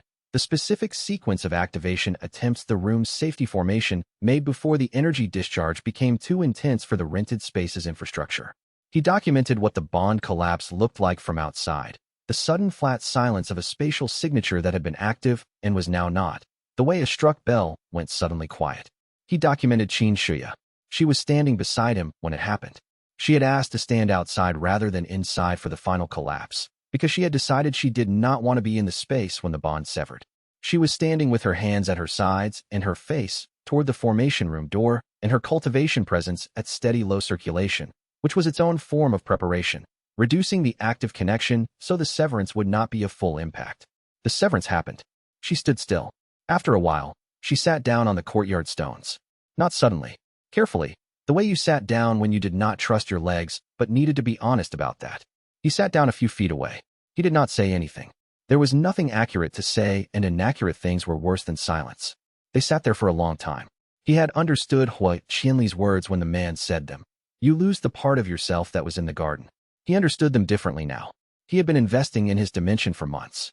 The investment was not just resource, it was attention, which was the closest thing he had to love. He had put his attention into that space continuously. Every choice, every observation, every session. Losing it, he thought, would be losing the accumulation of all that attention at once. Everything he had ever noticed about the soil, every change he had tracked, everything Lon had ever looked at him with that particular patient attention. Gone not gradually, but all at once, in 11 minutes. He did not have words for this that were not inadequate. Xianxia did not speak until they were in different locations, and 3 days had passed. She came to the outer garden on a Thursday afternoon and found him there, reading Fen Mingzhi's latest archive documents. I want to see your dimension, she said. He looked up. She looked the way someone looked 3 days after a loss, not devastated, past devastation, into the specific territory of someone who was operating on decisions rather than feeling. To see it, he said. Not a question. He was confirming what she had said. Not to extract, not to assess, just to see what one looks like when it grew. She paused. I've been doing dimension cultivation for 18 years, and I've never seen one that wasn't installed. He closed his archive documents. Come now, he said. Chapter 37, she spent 2 hours inside the dimension. He followed at a distance, the way he had followed by Suyu on her first visit, giving the space room to be observed rather than being a distraction. Xianxia moved through the interior with the slow, attentive pace of someone doing something they had known they needed to do for a long time. She did not touch anything. She stopped at the fauna. She was there for a long time with the antlered formation creatures, watching them graze. Shizhong passed through the northern zone, and she watched it go. The hummingbirds worked the grass clusters near her and did not register her as a threat. She looked at the weather system, the light cloud cover that developed in the dimension's upper atmosphere each afternoon before dispersing in the evening, the mist that formed in the western boundary depression, the faint wind that the dimension had developed over the past month. She went to the white flower at the center and stood at the same distance he always stood at and looked at it for 10 minutes. When she was done, she came back to where he was sitting near the grass and looked at the interior one more time. Yours grew, she said. Mine was installed. She said it without judgment, not criticizing herself, classifying. The way he classified things, what a thing was rather than what he wished it had been. I was trained by a very skilled formation practitioner, she said. I learned to layer formation structures with precision. I spent 3 years building a breathing forest dimension from the bottom up, formation by formation, layer by layer. It was meticulous work. She looked at the fauna moving freely through the grass. I thought that was what good cultivation looked like. Precision, control, intention at every level. The corruption wasn't because you did it wrong, he said. The installation was sabotage. I know. She paused. That doesn't change what I've been thinking for 3 days. She looked at Lon, who was on the ground near the center, as it increasingly was. A formation practitioner controls what they build. They know every layer because they placed every layer. I knew my dimension completely, and it's still corrupted. And yours grew things you didn't place and can't fully control, and has something sealed inside it that you don't understand yet. She looked at him. Which one do you think is safer? He thought about this. The thing I can control but can't make alive, he said, or the thing that lives but doesn't always cooperate. Yes, she said. I don't know, he said. I have not yet had to defend mine under conditions that test the question. I did, she said. Now I'm here. She left the dimension. At the threshold, she reached into her robes and produced a bound notation journal, older and more worn than the one she carried currently. The paper was the cream color of documents that had been read many times. My research notes on formation corruption, she said. Everything I found in 18 months of looking for a reversal technique. She held it out. I don't need them anymore. I don't have a dimension to apply them to. She paused. You're going to need them eventually. You have something sealed at the center that involves pre-stabilization formation structures. My notes have references in that range. He took the journal. Where are you going? He asked. I don't know yet, she said. I need to start over. That takes going somewhere new. She turned to leave. Then she stopped. The dimension you have, don't let anyone install anything in it. Don't let anyone add formations to it that didn't grow there. She looked at the bond anchor point. Whatever was installed in mine was placed there by someone who knew what they were doing. Whatever that someone was doing, they did it using a technique that looked like boundary reinforcement. That's a category to be careful of. He thought about the pre-stabilization containment seal that Fen Mingzhi had found in her corruption signature, the thing it had been containing. I'll be careful, he said. He read her research notes for 2 weeks. On the 14th day, he found the reference she had mentioned, a pre-stabilization formation archive fragment, quoted in a secondary source, describing the sealing technique for what the fragment called a sovereign class cultivator whose soul-body connection had been severed but whose soul remained active. The sealing technique was designed to contain a living soul inside a dimensional space indefinitely, without the soul degrading, using the dimension's natural chi flow as sustenance. He put the journal down. He had a sealed subdimension at the center of his space. He had something old and sealed inside it, and the dimension had been developed to sustain whatever was inside. The chi circuits, the living ecosystem, the waking spirit network building toward the center. Not the accumulation of his investment. A design. He had been cultivating his own dimension for 2 months. Something had been designing it for centuries before he arrived. He wrote in his notation journal, the dimension was not a prison. The dimension was a life support system for whatever is inside the seal. He stared at what he had written for a long time. Chapter 38, he went to Xiao Yuwen the next morning and asked her to help him think through something. She arrived at the outer garden with a full notation kit and no questions about the topic in advance, which was appropriate. He had not told her the topic. She had come because he asked. He laid out what he knew. The dimension was pre-stabilization, originally held by a cultivator with some connection to his current identity. The dimension contained a sealed subspace. The subspace contained a living soul that had been sustained by the dimension's natural chi flow. The chi circuit network developing in the waking spirit stage was growing toward the center. The fauna the dimension produced natively were not in any bestiary. He did not tell her his hypothesis. He asked her what she found, reading the facts. She was quiet for 4 minutes, not thinking aloud, building the structure internally, which he appreciated. When she spoke, she addressed the question in the order of what she could verify. The circuit network growing toward the center is building toward the sealed space, she said. That's been established by Suyu's readings. The question is whether the circuit network is growing toward it because the sealed space is drawing the network, or because the dimension's natural development pattern happens to converge on the center. Suyu's readings suggested drawing, he said. The growth is directional toward the sealed space even when the outer zones are better developed and would otherwise draw more circuit growth.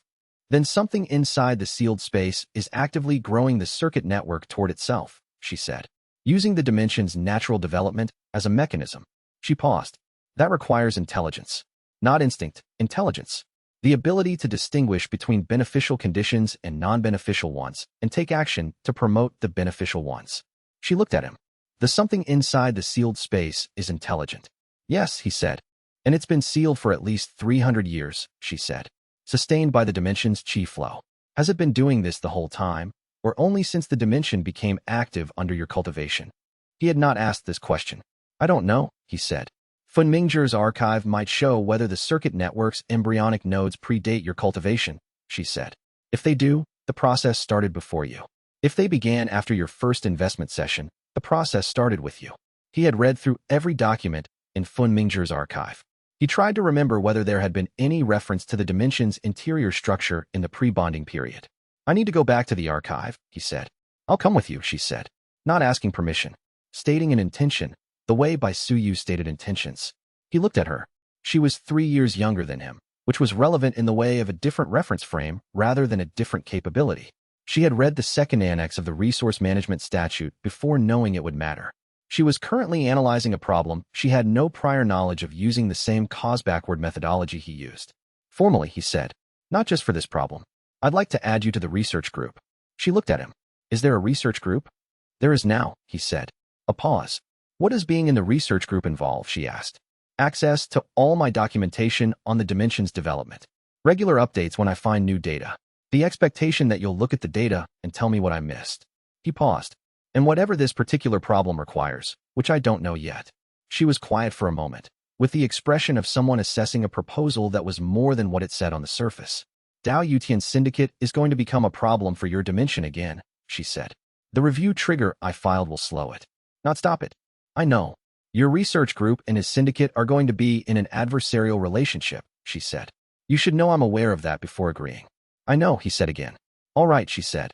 She opened her notation kit. I want access to Suyu's interior readings as well as your investment session logs. I'll ask her, he said. And Hua Qianli's practical training documentation. Also ask Abel. And Funmingzhi's archive, or at least the relevant sections. That one I'll need to negotiate, he said. Start the negotiation today, she said. He thought, briefly. that this was what a research group looked like in its early stages. An assembly of people who each had access to one piece of an incomplete picture and were deciding to share the pieces. Chapter 39, the review trigger Xiao Yuwen had filed produced in immediate effect. Dao Yutian's fifth potential syndicate member declined the partnership framework. The declination was not accompanied by an explanation, but the timing was transparent. The mandatory review process meant that any new syndicate agreement signed during the review period would itself be subject to review, a condition that made the protection value ambiguous until the review resolved. The prospective fifth member had a dimension that was producing steadily and did not need the protection urgently enough to sign under those conditions. Dao Yutian arrived in the outer garden without announcement on a Thursday morning. Wei Lingshu was alone, which was rare now. Xiao Yuwen or Bai Suyu or Fun Mingzhi was usually nearby when he was working in accessible locations. He looked up from his documentation. The review trigger was a well-placed move, Dao Yutian said. He sat down across from Wei Lingshu without asking, which he had not done before. Whoever found the second annex provision read the statute more carefully than I did. My methodology involves finding the definition of every term cited in a statute, Wei Lingshu said. The definitions lead to annexes. A useful methodology, Dao Yutian said. He looked at the outer garden, the morning light on the sect's outer wall. I'm going to tell you something I would not normally tell an opponent in an ongoing administrative situation. I'm telling you because the situation is ongoing, and I'd rather have this conversation now than later. Wei Lingshu waited. The syndicate's long-term goal, Dao Yutian said, is to provide a structured framework for dimension cultivation resources to contribute to the sect's general infrastructure. Not extraction for my personal advancement. Not an institutional power play. A resource-sharing architecture that scales with the cultivation world's needs. He paused. I have spent 18 years managing resource allocation and watching dimension cultivation resources get wasted in uncoordinated individual efforts. The syndicate is the coordinated version. The coordination benefits you, Wei Lingshu said. Every coordinator benefits from coordination, Dao Yutian said. That doesn't make the coordination wrong. Wei Lingshu considered this. The argument was not cynical.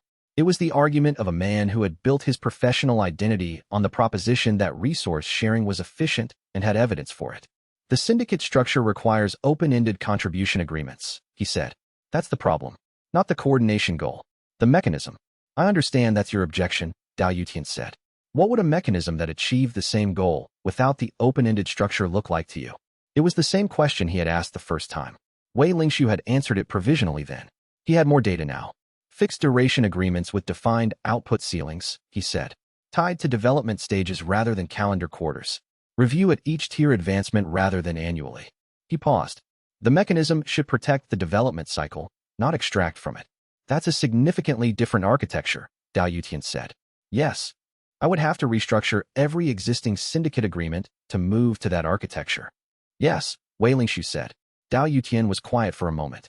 I'm not going to commit to that restructuring today, he said, but I want to continue this conversation. The review process is going to take 6 months. That's 6 months I can use to think about whether the architecture is worth changing. Wei Lingshu looked at him. The review is going to find that your current structure creates monopolistic pressure regardless of your intentions, he said. The statute is clear on that. What it doesn't specify is the remedy. The review committee can recommend structural changes rather than dissolution, which gives me a path to reform rather than termination, Dao Yutian said. If you're willing to reform, Wei Lingshu said. Dao Yutian looked at the garden again. I have been, he said, doing this job for 18 years without anyone proposing an alternative architecture that could actually work. Everyone who opposes resource sharing opposes it because they don't want to share, not because they have a better coordination model. He looked at Wei Lingshu. You have a model. A sketch of one, Wei Lingshu said. It needs development. Then develop it, Dao Yutian said, and bring it to the review committee. He stood to leave. At the edge of the garden, he stopped. The dimension, he said, without turning around. It's at waking spirit now? Beginning the stage, Wei Lingshu confirmed. Good, Dao Yutian said, and left. Wei Lingshu sat with this for a while. The garden was quiet. A cloud moved across the morning sun, and the light shifted. He thought about what Dao Yutian had said. Everyone who opposes me doesn't have an alternative. And then, you have a model.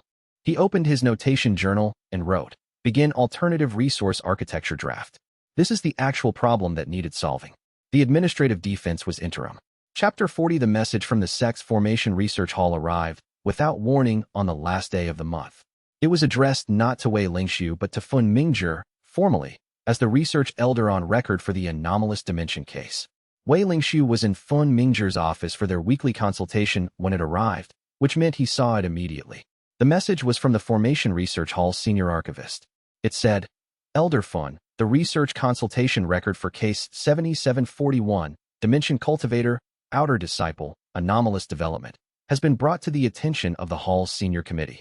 The description of Waking Spirit Tier Autonomous Development with Pre-Stabilization Origin Indicators requires formal notification under Protocol 11. The senior committee requests a full case presentation within 30 days. Protocol 11 applies. Wei Lingshu did not know what Protocol 11 was. He asked. Fun Mingzhi held the message for a long moment before answering. His expression was not alarmed. It was something more controlled than alarm. The expression of someone who had known a possibility existed and was now reckoning with it becoming an actuality. Protocol 11, he said, is the Formation Research Hall's mandatory reporting protocol for pocket dimension development cases that demonstrate indicators of pre-stabilization origin. He paused. It was written 140 years ago after an incident involving a dimension cultivator whose space developed autonomous properties, and then he stopped. The details of the incident are in the Hall's restricted archive. The outcome of the incident was Protocol 11. What does the protocol require? A full case presentation, as the message says. The Hall's senior committee reviews the development case and determines whether it meets the threshold for designation as a research subject of interest to the Hall. He set the message down. If it meets the threshold, the Hall asserts research jurisdiction over the case, which supersedes my research consultation hold. Wei Lingshu understood immediately what this meant. Fun Mingzhi's research consultation hold was what kept Dao Yutian's extraction assessment at bay. If the Formation Research Hall asserted jurisdiction, Fun Mingzhi's hold would be subordinated to the Hall's research framework. And the Hall's research framework, he said, is an institutional framework, Fun Mingzhi said. One that would give the Hall access to your dimension for study. Not extraction, research. But the access would not be under your control. What was the incident? Wei Lingshu asked. The one that created the protocol. A dimension at the Waking Spirit tier whose autonomous development became irregular, Fun Mingzhi said. He was choosing words carefully. The dimension began producing effects that were not consistent with any known development path.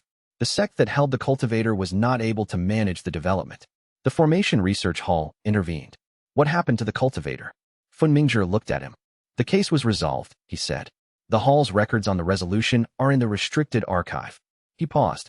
The cultivator was not harmed. That's the official record. Wei Lingshu heard what was in the pause. The dimension was, he said. The Hall's intervention technique for managing irregular development is not gentle, Fun Mingzhi said. What I know comes from 40-year-old research correspondence. I don't know the specifics. But the reason Protocol 11 has a 30-day timeline is that 30 days is how long the Hall believes is safe before irregular development becomes unmanageable.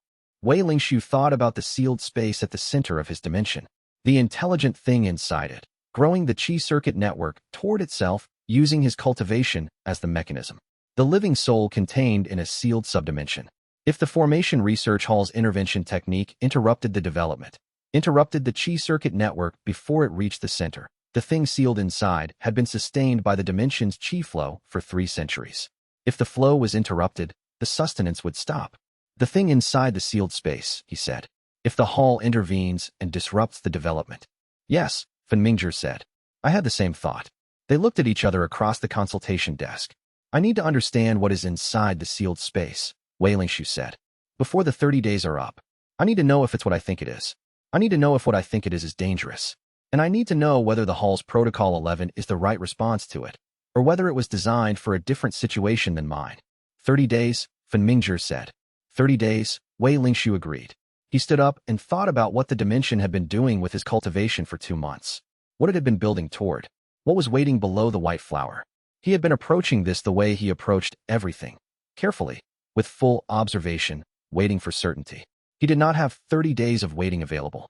He went home and opened xianxia's research notes to the section on pre-stabilization containment formation signatures. He needed the right question. He had 12 hours to find it. The Formation Research Hall's 30-day clock had started. Chapter 41, he worked through the night. Xianxia's research notes were organized the way a careful practitioner organized their working documentation, not for a reader's ease but for recall under the conditions of active research. Dense notation, cross-references, shorthand that he had to decode section by section. He had already read the notes twice before. The third reading was faster because the shorthand was familiar and he knew where the relevant sections were. He was not reading for the general content. He was reading for the pre-stabilization formation signatures and their associated activation conditions. Xianxia had found 4 documented examples of pre-stabilization containment formations in her 18 months of research. She had included full signature diagrams for each, with her own analysis of what they were designed to contain and what the containment mechanism was. These were not widely available documents. She had found them in regional cultivation society archives, in collection fragments, in secondary sources that quoted primary texts. The fourth example was the one. The formation signature she had diagrammed in section 12 matched what Bai Siyu had described reading from the exterior of Wei Lingxiu's sealed subspace. Multiple layered seals, the letter in a box in a room structure. And the secondary source she was quoting described the formation's purpose, sovereign class soul containment, designed for indefinite sustenance, with provision for voluntary release by the formation's original architect. The original architect. The formation was designed so that only the person who had built it could release the seal. Not just any cultivator with the right technique, the architect specifically. The formation was keyed to the architect's cultivation signature. He had been cultivating in this dimension for 2 months. Every investment session had run his cultivation signature through the bond channel and into the dimension's fabric. Every session had been, from the formation's perspective, the architect. Not because he was the architect in a meaningful cultivation sense. Because the formation had recognized his cultivation signature as the match. Which meant, the original holder whose name had been redacted from the sect's archive, the 2 characters that read Ling Su, had left a formation that would respond to whoever held the dimension next if that whoever had a matching cultivation signature. He sat with this at his desk. The formation was not designed to respond to him specifically. It was designed to respond to the original holder, which meant the original holder had anticipated being reborn, had anticipated returning to the dimension, had anticipated that the cultivation signature would persist across lives. His past life self had built a dead man's switch, a formation that would only release to itself, and had released the dimension into cultivation world storage knowing that the next person to bond with it, who had a matching signature, would be the person who was supposed to open it. He wrote this in his notation journal. Then he wrote, "The 30-day clock from the formation research hall is irrelevant to whether I open the seal. I am going to open it eventually. The formation was designed for me to do this. The question is whether I have enough information to do it safely in 30 days. He looked at the desk and thought about what safely required. It required knowing what was inside. Not guessing, knowing. The notes said sovereign class soul containment. Sovereign was a cultivation classification that did not exist in any current cultivation world reference. It was pre-stabilization terminology. He had 12 hours until dawn. He spent them on a different document. The formation hall's restricted archive index, which Fen Mingzhi had access to and had provided him a copy of in a previous consultation. He searched every entry that referenced pre-stabilization cultivation ranks. He found one. The index entry was brief. Pre-stabilization cultivation rank documentation, partial. Collection designation S77. Restricted access, senior researcher authorization required. He wrote Fen Mingzhi a message at 4 in the morning. It said, "I need access to collection S77 in the hall's restricted archive. I found the formation signature match. Please request senior researcher authorization as soon as the office opens." Then he allowed himself 4 hours of sleep. He needed to be functional for the next 29 days. Chapter 42. The hall's representative arrived on the 3rd day of the 30-day window. He was an inner disciple from the Formation Research Hall's satellite office in the Eastern region, not a senior researcher, an assessment specialist, which was the category of practitioner who conducted preliminary evaluations before the senior committee decided whether to commit significant research resources to a case. His name was Jian Weiming, and he arrived with measurement instruments and a professional manner. Wei Lingxiu met him at the sect's administrative office, where the hall's representative had formally introduced himself to the sect's management and requested an access appointment. Fen Mingzhi was there. Xiao Yuwen was there, which was her own choice. She had read the Protocol 11 documentation and decided the preliminary assessment was worth observing. Jian Weiming looked at Xiao Yuwen. "This is an outer disciple," he said, not unkindly. "The protocol assessment meetings are typically restricted to the subject and their research elder." "She's with my research group," Wei Lingxiu said. "The group has been documenting the case since month 1. Their records are part of the case documentation. If you want complete case data, she stays." Jian Weiming assessed this. "A research group," he said. 3 members, Wei Lingxiu said. "The research elder, myself, and this disciple." There is also a formation consultant and a voidwalker specialist whose readings are part of the documentation. Jin Weiming looked at Fun Mingzhi, who nodded. The case documentation is genuinely extensive, Fun Mingzhi said. More comprehensive than most Protocol 11 cases in my experience. He paused. I've reviewed 12 Protocol 11 cases in 30 years. This is the most documented preliminary stage I've seen. Jin Weiming accepted this and sat down. The preliminary assessment was 3 hours. He asked questions from a standard protocol form, development timeline, tier progression rate, autonomous behavior indicators, holder cultivation technique, external anomaly reports. Wei Lingxiu answered each question with reference to specific notation records, which Xiao Yuwen had organized in advance into the assessment format. By the 3rd hour, Jin Weiming had stopped using the protocol form. He was asking questions that were not on the form. The circuit network by Su Yu identified, he said, looking at the Voidwalker readings. The direction of growth is toward the center rather than toward the outer boundary. Yes, Wei Lingxiu said. Standard Qi circuit development in an autonomous space grows outward from the center. The dimension's core generates circuits that extend to the periphery. He paused. This is inverted. Also observed by the Voidwalker specialist, Wei Lingxiu said. The growth direction suggests a draw from the center rather than a generation from within the dimension itself. Something at the center is drawing the circuit growth. Yes. Jin Weiming was quiet for a moment. In my experience with Protocol 11 cases, he said carefully, the irregular development tends to express as boundary destabilization or Qi output anomalies, not internal circuit redirection. He paused. I want to be transparent with you. This case is outside the typical pattern 11 parameters. I'm going to need to consult with the senior committee before the 30-day assessment is complete. The consultation works in my favor if the case is different from the standard parameters, Wei Lingxiu said. It might, Jin Weiming said. Protocol 11 was written for a specific type of development irregularity. If your case doesn't match that type, the protocol's intervention framework may not apply. Wei Lingxiu filed this. After Jin Weiming left, he spoke to Fun Mingzhi. He's going to recommend a senior committee review. That buys time. It also brings senior researcher attention, Fun Mingzhi said, which is more capability than Jin Weiming had. He paused. The question you need to answer about what's in the sealed space. You need the answer before the senior committee arrives. How long for the senior committee to convene? 2 to 3 weeks, Fun Mingzhi said. Possibly 4. If Jin Weiming recommends a non-standard case review, the committee has to schedule it as a special session. 3 weeks, Wei Lingxiu said. I need Collection S77 today. Chapter 43 Collection S77 was 9 documents. Fun Mingzhi had obtained the senior researcher access authorization by the morning of day 4, which was faster than Wei Lingxiu had expected. The elder had submitted the request with the Protocol 11 case number attached, which gave it urgency classification. The archive delivered physical copies to the consultation office by mid-morning. 9 documents. 2 of them were incomplete, damaged by time, missing sections. The other 7 were readable.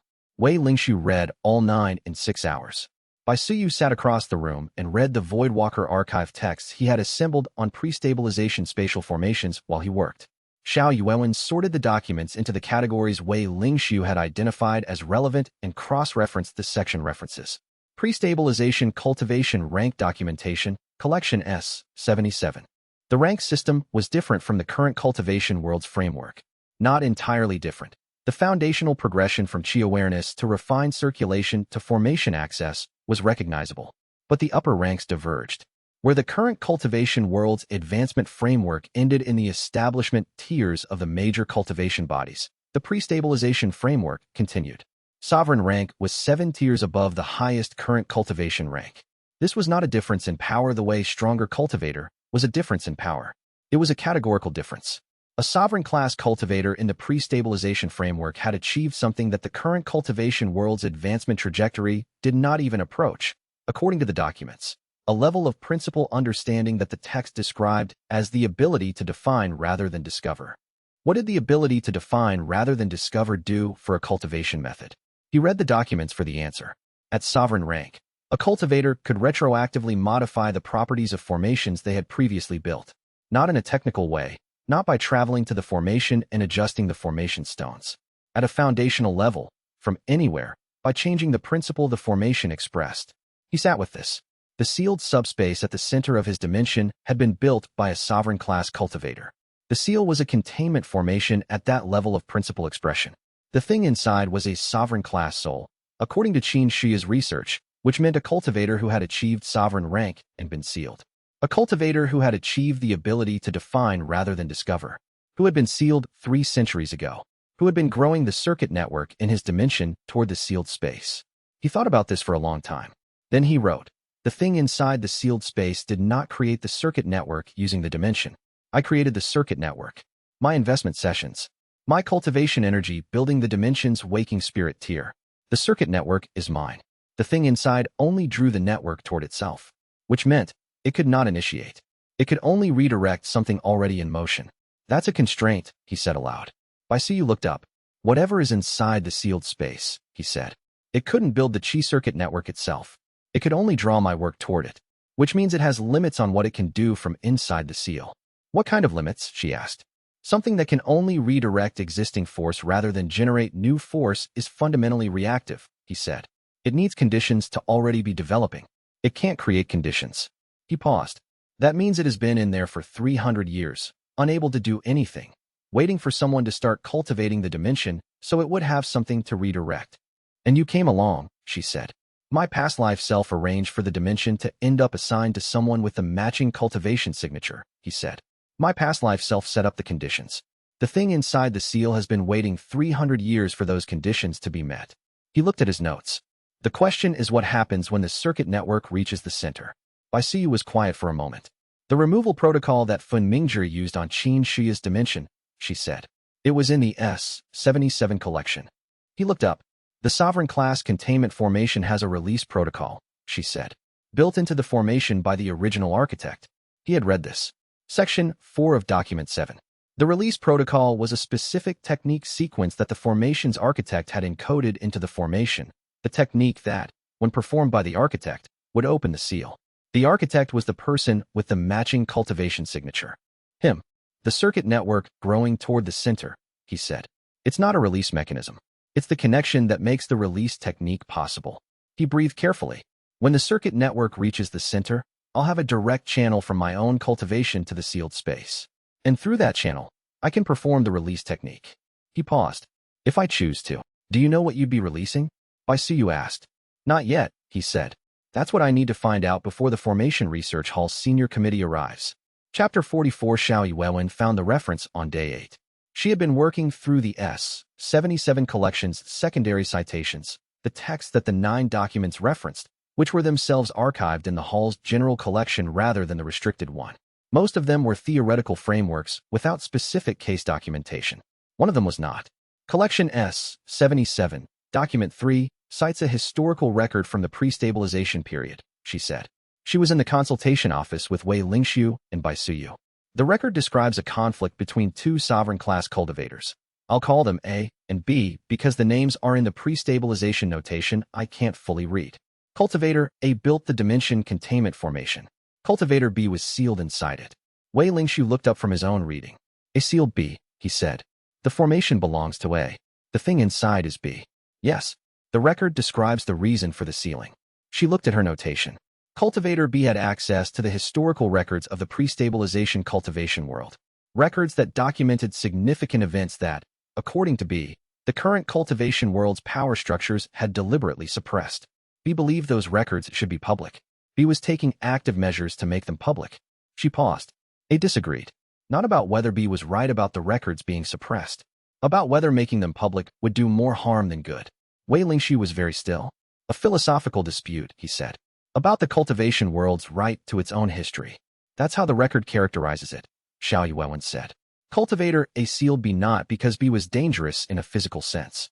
Because A believed that releasing the suppressed records would destabilize the cultivation world's existing structure in ways that would cost more than the truth would benefit.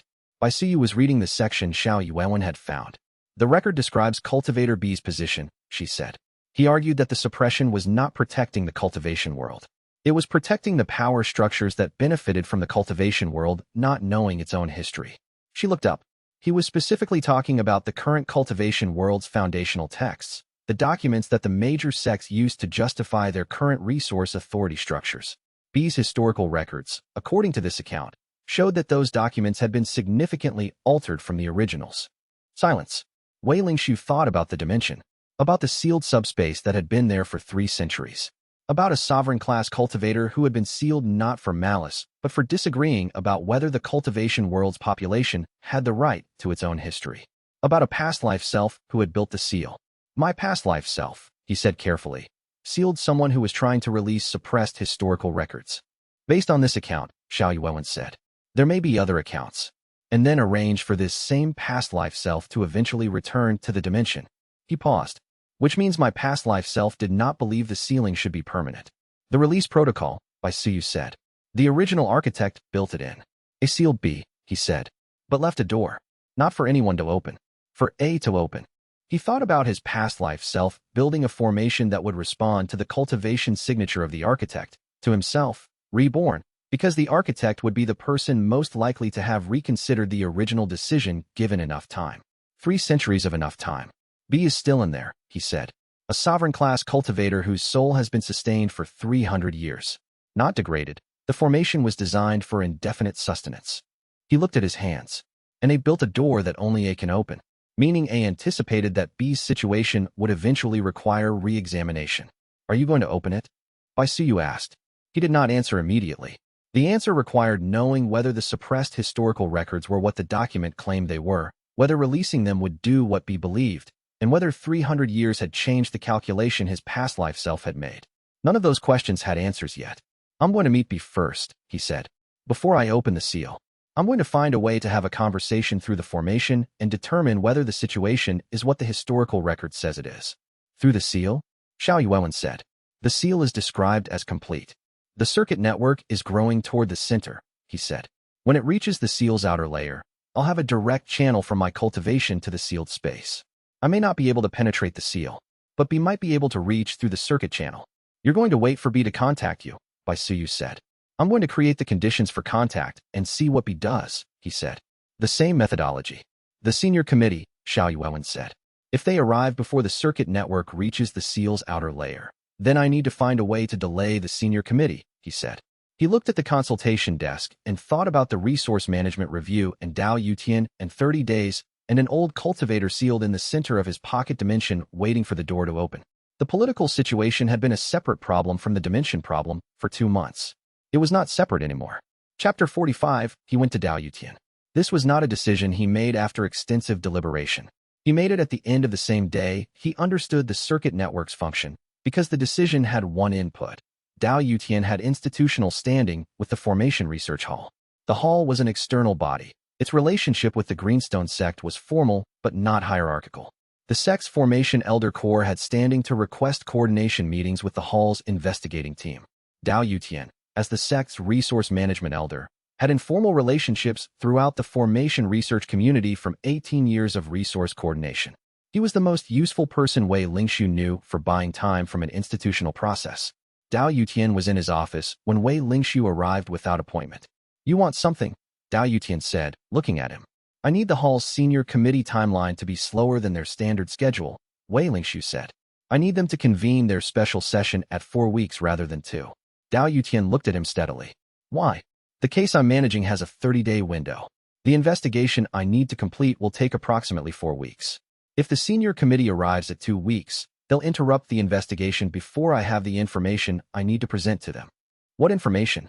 What is inside the sealed subspace in my dimension? Wei Lingshu said. I know what it is categorically. I don't know enough to make the case to a senior committee about how to handle it safely. If they arrive before I've made that case, they'll use the standard protocol 11 framework. He paused. The standard framework may not be appropriate, but I can't argue that it's not appropriate until I have the evidence. Dao Yutian was quiet for a moment. You're asking me to use my relationships with the hall's formation research community to delay a senior committee convening, he said. I'm asking you whether you have any standing to request a coordination meeting between the sect's Formation Elder Corps and the hall's investigating team. A meeting that would, as a procedural matter, require the senior committee to wait for the coordination meeting to conclude before proceeding. Dao Yutian looked at him. You've read the hall's procedural statute, he said. Fen Mingzhi gave me a copy. The coordination meeting procedure exists. The sect's Formation Elder Corps has standing to invoke it for any Protocol 11 case that involves sect-specific resources. He was quiet for a moment. The coordination meeting would buy approximately 10 days, depending on scheduling. Combined with the transit time for the senior committee, 7 to 10 days for convening, Wei Lingshu said. That's approximately 3 to 4 weeks total. Close to what you said you needed. Yes. Dao Yutian looked at his desk. He picked up a notation stick and set it down again. What's in the sealed space? He asked. Wei Lingshu made a decision about how much to say. A cultivator who was sealed 300 years ago, he said. By my past life self. For reasons that are still being established. The Formation Research Hall's Protocol 11 framework is designed for a different kind of anomaly, boundary instability, uncontrolled development. What I have is a sealed practitioner, not an unstable formation. He paused. The Hall's intervention technique for irregular development may harm the sealed practitioner. I need time to determine whether that's the situation. Dao Yutian looked at him for a long moment. A sealed practitioner, he said. Sovereign class, Wei Lingshu said. Pre-stabilization. Those are both words I recognize and neither of which I understand in the way you are using them. I know. That's why I need time to build the case that the situation requires a different framework than the one the Hall will bring. Dao Yutian was quiet for another long moment. I can invoke the coordination meeting, he said. I'll need Fen Mingzhi's formal request as the research elder on record. He paused. And I want something in return. The alternative resource architecture, Wei Lingshu said. I give you the draft framework at the same time as the coordination meeting request. I want it before, Dao Yutian said. I want to read it before I make the call. Wei Lingshu looked at him. The resource architecture was 3 days' work. He had been building it for 2 weeks, but it was not in a form he was ready to share. 3 days was an accelerated timeline for something this consequential. The alternative was 2 weeks instead of 4. 3 days, he said. 3 days, Dao Yutian agreed. Wei Lingshu went home and worked for 3 days with almost no sleep. He presented the draft architecture to Dao Yutian on day 11 of the 30-day window. Dao Yutian read it in 2 hours, asked for questions, and then called the coordination meeting. The Formation Research Hall's Senior Committee special session was pushed to day 27. Wei Lingshu had 16 days. He went into his dimension and sat in the center soil and felt the chi circuit networks hum building under his hands and thought about a cultivator sealed for 3 centuries, who had been waiting for the door to open. He would find a way to open it safely. Or he would find a way to stop the Protocol 11 intervention without opening it. One of the two. He was, at least, working with accurate information now. That was always the right starting point. Chapter 46 on day 13 of the 30-day window, by Suyu told him the circuit network had reached the outer seal layer. She was doing her daily interior reading. He was investing at the eastern boundary, the zone that still needed the most development. She called his name the same way she had called it when the chi circuit network was first visible to her, with the specific quality of precision that meant the thing she was about to say was important, and she was choosing how to say it carefully. He crossed the dimension. The network's leading edge touched the seal's outer layer this morning, she said. Not through it. The seal is intact. But there is now a direct connection between the circuit network and the seal's surface. Whatever communication is possible, it's possible now. He crouched at the white flower. He had been inside the dimension twice daily for the past 4 days, trying to feel the change in the circuit network's quality as it extended toward the center. The hum of the network through the bond had been gradually shifting from the distributed background sound of a formed circuit to something more directional, more present. He pressed his hands flat on the soil, directly next to the white flower's stalk without touching it. The circuit network's hum ran through the soil into his palms. He followed it with his attention, not directing it, following it, the same listening technique he had used since the first investment session. Following where the circuit actually went rather than where he expected it to go. It went to the center, down through the soil, through the geometric center of the dimension structure, to the sealed space below. And then, from below the seal, the faintest possible response. Not a word, not a sound, a quality.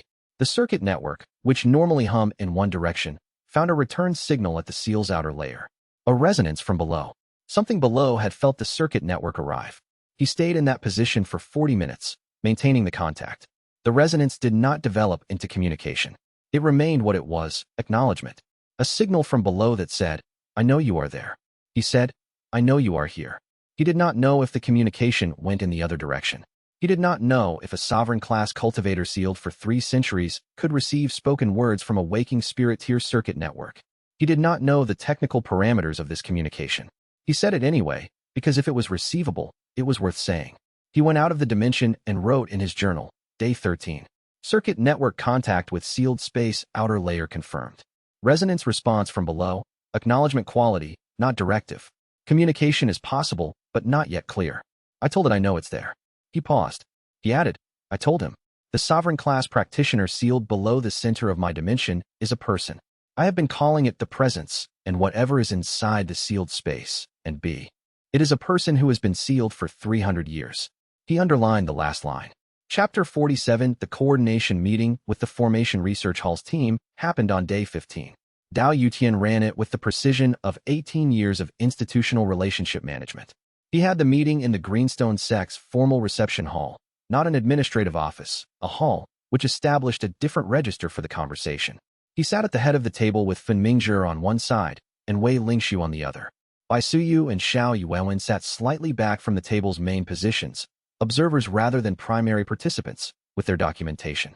The hall's team was 4 people, Jian Weiming, who had conducted the preliminary assessment, and 3 additional researchers who had been briefed on the case.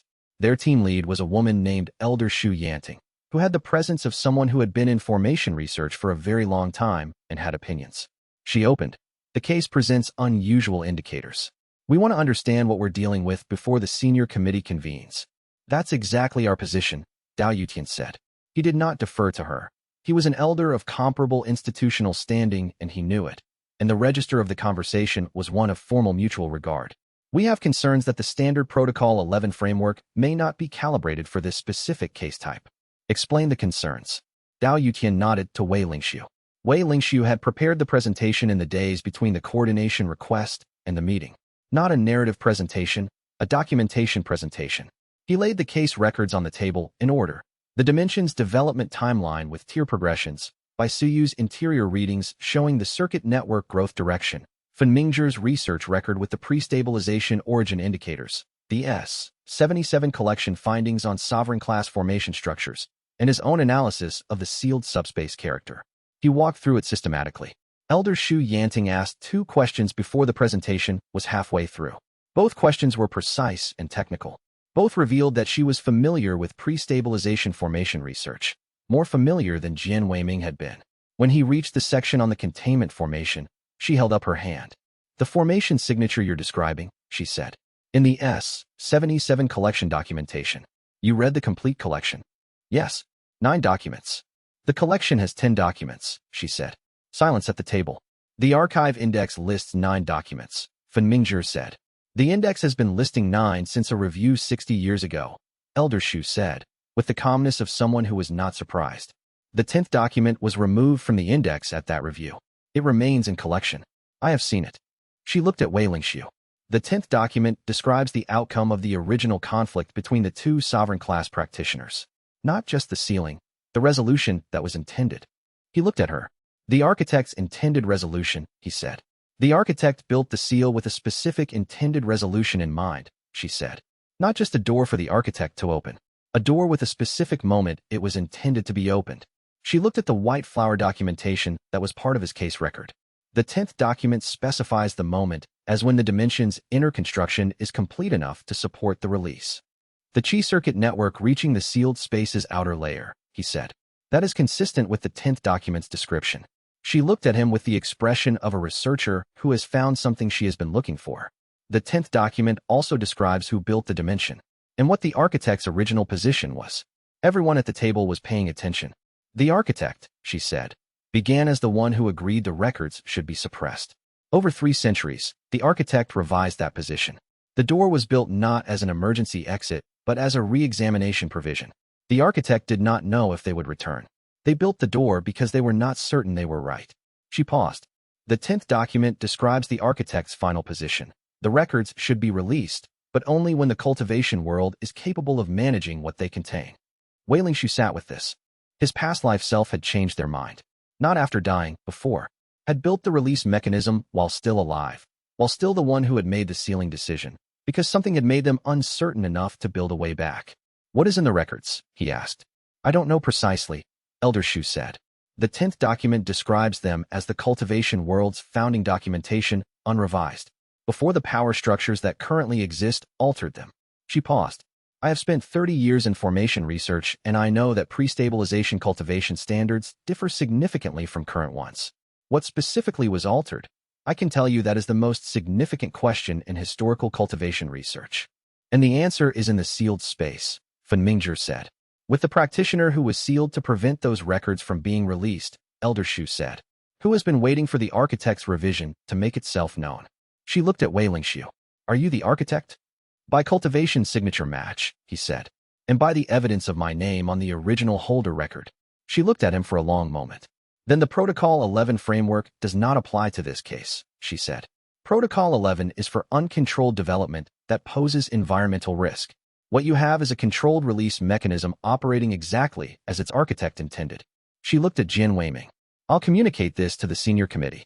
The case requires reclassification under the historical artifact management protocols, not the development intervention protocol. Dao Yutian looked at her with something that was not quite surprise, but close. The senior committee convenes in 12 days, he said.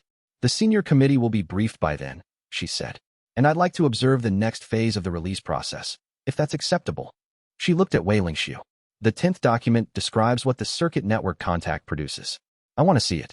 He looked at her. She was the most senior person in this room. She had information he did not have. She was also, he was reading, genuinely interested in the research rather than in the institutional management of the situation. All right, he said. Chapter 48, The Dreaming Mind Transition happened on day 17, without warning, in the middle of a session. He was inside the dimension, sitting in the center soil with his hands flat, maintaining the circuit network contact with the sealed space below. The hum of the network was constant. The resonance from below was also constant. The two were, over the past 4 days, becoming something like a stable connection, not communication, but the precondition for communication. Then the dimension did something he had not experienced before. Not an expansion, not a weather change. The ambient quality of the space shifted, in the same direction that things shifted when you stopped looking at something and started seeing it. The difference between looking at words and reading words. Something in the dimension resolved. He felt it in his meridians as a pressure behind his eyes. A memory surfaced. Not a memory he had constructed from evidence. Not the inference he had built over 2 months about his past life self and the sealed practitioner. An actual memory. Visual, with specific detail, in the particular quality of something experienced rather than imagined.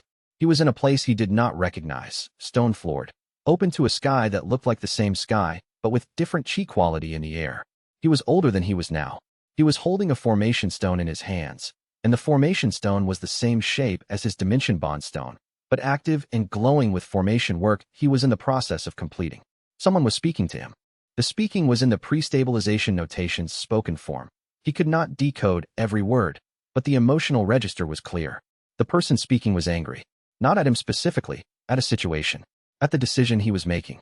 He looked at the person speaking. He recognized the face. He recognized it the way you recognized a face from a description you had been given, not from direct memory, but from everything the evidence had been pointing toward. A face that was older, marked with the specific quality of a cultivator who had achieved something the current cultivation world did not have a word for. A face that was looking at him with anger and something else, something that the face was controlling, that the anger was covering. He had sealed this person, and they had been angry, not because they thought he was wrong. Not then. They had thought he was wrong later. At the moment this memory captured, they had been angry because he was making a choice they understood and disagreed with, and had known they could not stop. The memory faded. He became aware that he was still in the dimension, still in the center soil, still with his hands flat on the ground. How long the memory had taken was not clear. It had felt like a minute, but the quality of the light in the dimension had changed slightly, which suggested longer. He sat still for a while. The dreaming mind tier. The dimension's 6th stage. The dimension begins processing memories. First suppressed memories, then past life residue. This had been both. He had not known he had a suppressed memory of a past life interaction with the sealed practitioner. He had known intellectually that the interaction had happened.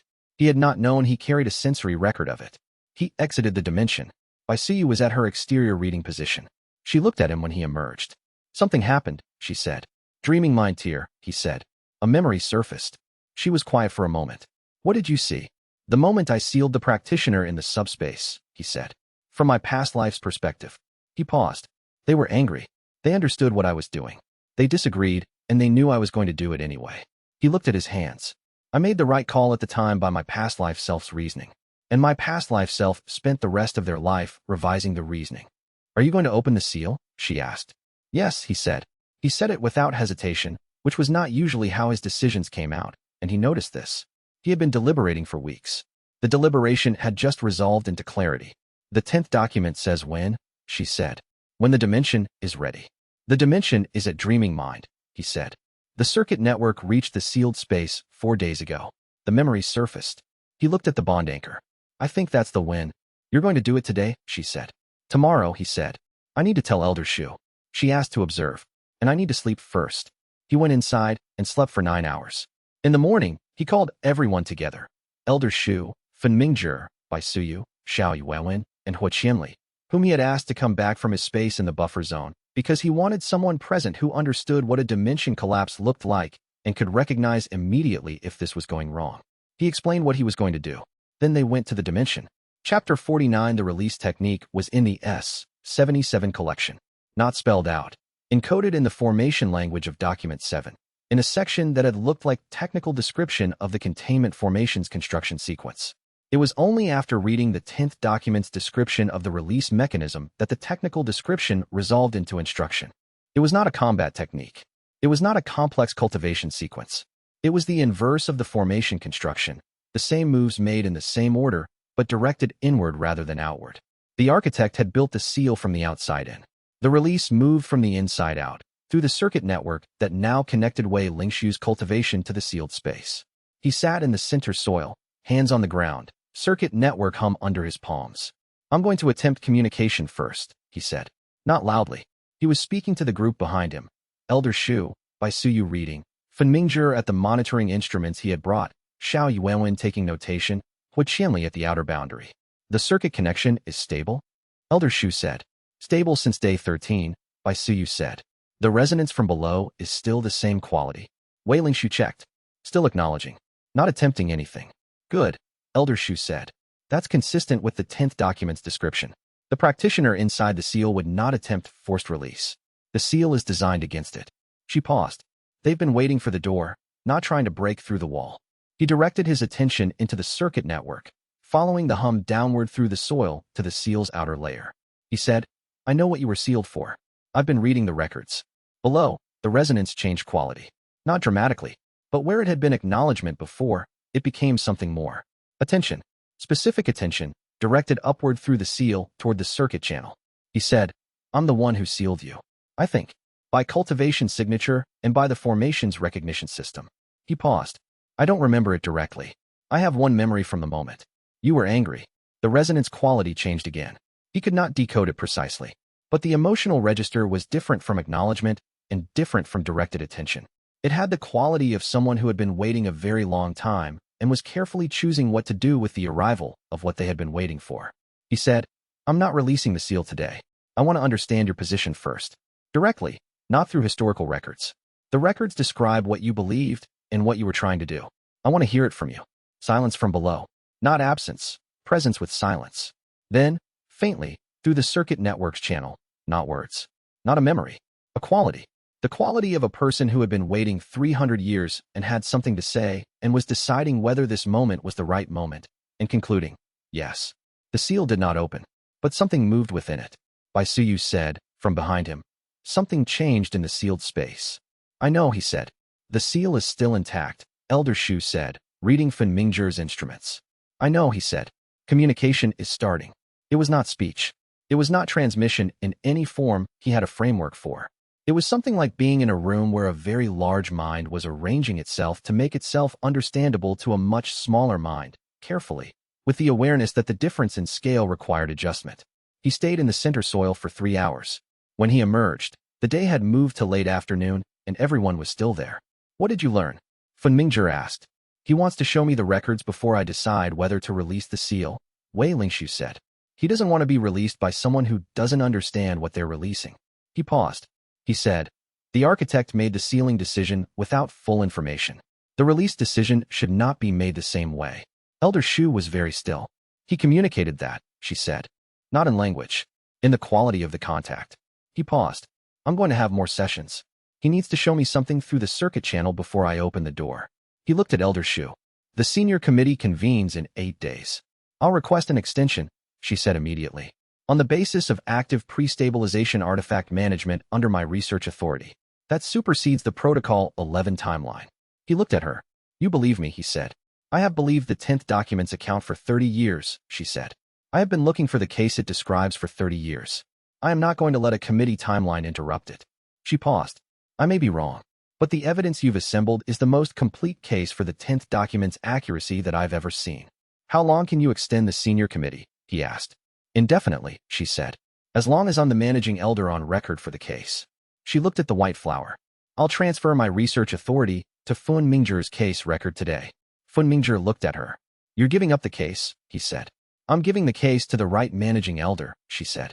Someone inside the sect, with 30 years of research investment in autonomous dimension development. She looked at Wei Lingxiu. Take the time you need. Chapter 50. The sessions with the sealed practitioner continued for 6 days.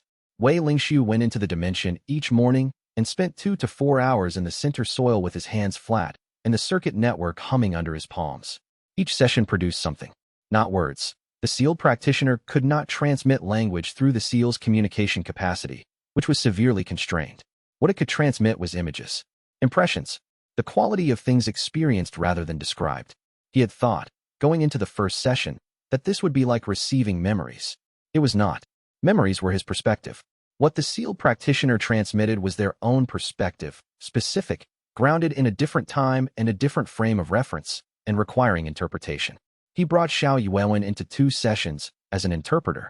Her Voidwalker notation system was better equipped to capture spatial temporal information than his cultivation journal notation, and after the second session the quality of his transcription improved significantly. Bai Suyu asked, on day 4, whether she should attempt to enter the sealed space. He told her no, not yet. The sealed space was a prison designed by a sovereign-class cultivator. The communication was happening because the circuit network provided an authorized channel. Bai Suyu's Voidwalker penetration technique was not authorized by the seal's architecture, and attempting it could destabilize the communication channel they had established. He was, as he noted in his journal, being careful not to be too careful and not careful enough at the same time. On day 6, he learned what the sealed practitioner wanted him to understand. It was not, as the historical records had implied, simply that the cultivation world's foundational documents had been altered. That was accurate. The sealed practitioner transmitted images of the originals alongside images of the current versions, the differences precise and significant. But that was not the whole point. The point was why they had been altered. The original documents described a cultivation world in which development, the natural advancement of practitioners, was continuous and expected. The ceilings that practitioners encountered were transitions, not barriers. The documents described technique systems for every rank that were built on the principle of continuity, one stage developing naturally from the previous. The current documents described a cultivation world in which advancement was extraordinary and exceptional. The ceilings were barriers, not transitions. The technique systems were adapted for practitioners who expected to plateau. The alteration was not in the records of events. It was in the framework that shaped how practitioners understood their own development. And the framework had been changed because the cultivation world's power structures, the major sects, the formation research bodies, the resource management institutions, were built on the assumption that advancement was rare and exceptional and required institutional support and resource allocation to achieve. A cultivation world where advancement was natural and continuous did not need the same institutional support structures. He sat in the center soil for a long time after this session. He thought about the breakthrough platform and 3 failed attempts and being assigned a consolation prize. He thought about the ceiling he had pressed against and found the wrong shape. The shape of something that was designed to feel like a wall rather than a door. He thought about Hui Qianli, who had spent 3 years building a dimension piece by piece and lost it in a combat confrontation. He thought about xianxia, whose dimension had been installed with a containment seal without her knowledge and corrupted into collapse. He thought about what a cultivation world would look like if practitioners understood their development as natural and continuous rather than exceptional and dependent on institutional mediation. He wrote in his journal, "The sealed practitioner's records are not politically destabilizing because they reveal the power structure's malice. They're destabilizing because they reveal the power structure's contingency. The institutions exist because practitioners believe they need them. If practitioners believed otherwise," he stopped and looked at what he had written. His past life self had not sealed the practitioner because the records were untrue. He had sealed the practitioner because he had believed the institutions were worth preserving and the records would threaten them. He had changed his mind. He had built the door. Now he stood at the door and thought about what opening it actually meant. Not for him. Not for the sealed practitioner. For the cultivation world that would eventually encounter the records. He had 16 days left on the Protocol 11 extension window. He needed to decide. He went to find Hui Qianli first. Then xianxia, who was still in the region. She had not found a new location yet. then Fun Mingzhi and Bai Suyu and Xiao Yuewen, and, last, Dao Yutian. He told each of them what the sessions had shown him. He watched each of them process it. And he began to understand that the decision was not his alone to make. It never had been, which was the thing his past life self had gotten wrong in the original sealing. The architect had made a unilateral decision about what the cultivation world was ready for. The door had been built because the architect had learned that was the wrong approach. He was not going to make the same mistake twice. Chapter 51, he went to Hua Qianli first because Hua Qianli would give him the response that was not interested in strategy. They met in the buffer zone space, morning light coming through the tree line.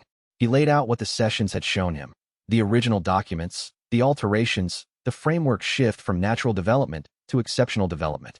He did not frame it or interpret it. He described what he had been transmitted. Hua Qianli listened without interrupting. When Wei Lingshu finished, Hua Qianli was quiet for a minute. The ceilings, he said. The cultivation framework treats them as barriers, Wei Lingshu said. The original documents describe them as transitions. I spent 30 years as a practitioner trying to get through ceilings, Hua Qianli said. I got through some and not others. The ones I didn't get through, I accepted them. I thought that was the nature of cultivation. Some people advance past certain stages, most don't. That's what the altered framework teaches. Hua Qianli looked at the trees. My dimension shattered, he said. Because I was in a confrontation I couldn't avoid and the dimension took damage I couldn't repair. I've spent 8 years accepting that as a natural consequence. I wasn't skilled enough to protect it. He paused. If the original documents describe a cultivation world where my skill level would have been sufficient to repair that damage, because development through those techniques would have given me that capability, that's not just a philosophical question. That's a practical one. Yes, Wei Lingshu said. What happens if those records are released? I don't know, Wei Lingshu said. That's the part I'm trying to understand before deciding. Hua Qianli looked at him. The institutions, he said. The sect hierarchy. The resource management systems. The formation research bodies. He paused. They built themselves to support a cultivation world where advancement is exceptional and requires institutional mediation. If the records show that institutional mediation is not necessary, those institutions lose the justification for their scale. Yes, some of them, Hua Qianli said carefully, built themselves for good reasons using that justification. They do real work. Losing the justification doesn't mean losing the work. Also yes, and some of them, he continued, built themselves primarily to control the advancement process, not to support it, to control access to it. If the records show advancement should be natural and continuous, then access control is not a service, Wei Lingshu said. It's obstruction. Hua Qianli looked at his cultivation garden. I would have kept my dimension, he said, if I had developed to the level the original framework describes as natural for the time I'd been practicing.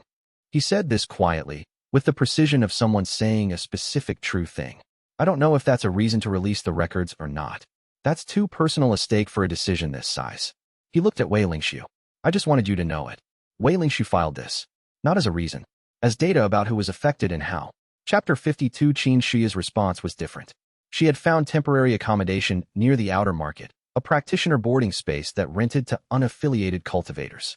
She was doing what you did after losing a dimension, adapting, returning to conventional cultivation, rebuilding at the most basic level, doing what Hua Qianli had done, finding what still worked. He found her in the morning, doing a standard conventional cultivation session in the boarding space's practice courtyard. She stopped when he arrived and listened to everything he said. Her first response, someone installed a containment seal in my dimension. Yes, he said. The pre-stabilization formation signature. I've been thinking about this since Fun Mingzhi identified the installation formation during the collapse attempt, she said. Someone put a pre-stabilization containment structure in my dimension when I was a new cultivator and I paid them for it, because I thought I was getting boundary reinforcement. She looked at him steadily. Was that a coincidence? Or is there someone in the current cultivation world who knows the original formation techniques well enough to install one without the dimension holder knowing? Wei Lingshu had not thought of this. He had been focused on the sealed practitioner inside his own dimension. He had not asked why a similar formation signature would appear in xianxia's dimension, what it had been used to contain, who had installed it, and whether it was isolated or a pattern. I don't know, he said. That's a separate investigation. It's not separate, she said. If someone is installing pre-stabilization containment formations in dimension cultivator spaces without their knowledge, using a technique that should be 3 centuries lost, that someone knows about the original archive. They know the records exist. They know what's in them. He sat with this. The 10th document had described the sealed practitioner's historical records as suppressed. Not lost. Someone, somewhere, had access to the same archive that the sealed practitioner was trying to release, and was using the techniques from that archive. For what? What were they containing in your dimension? He asked. I don't know, she said.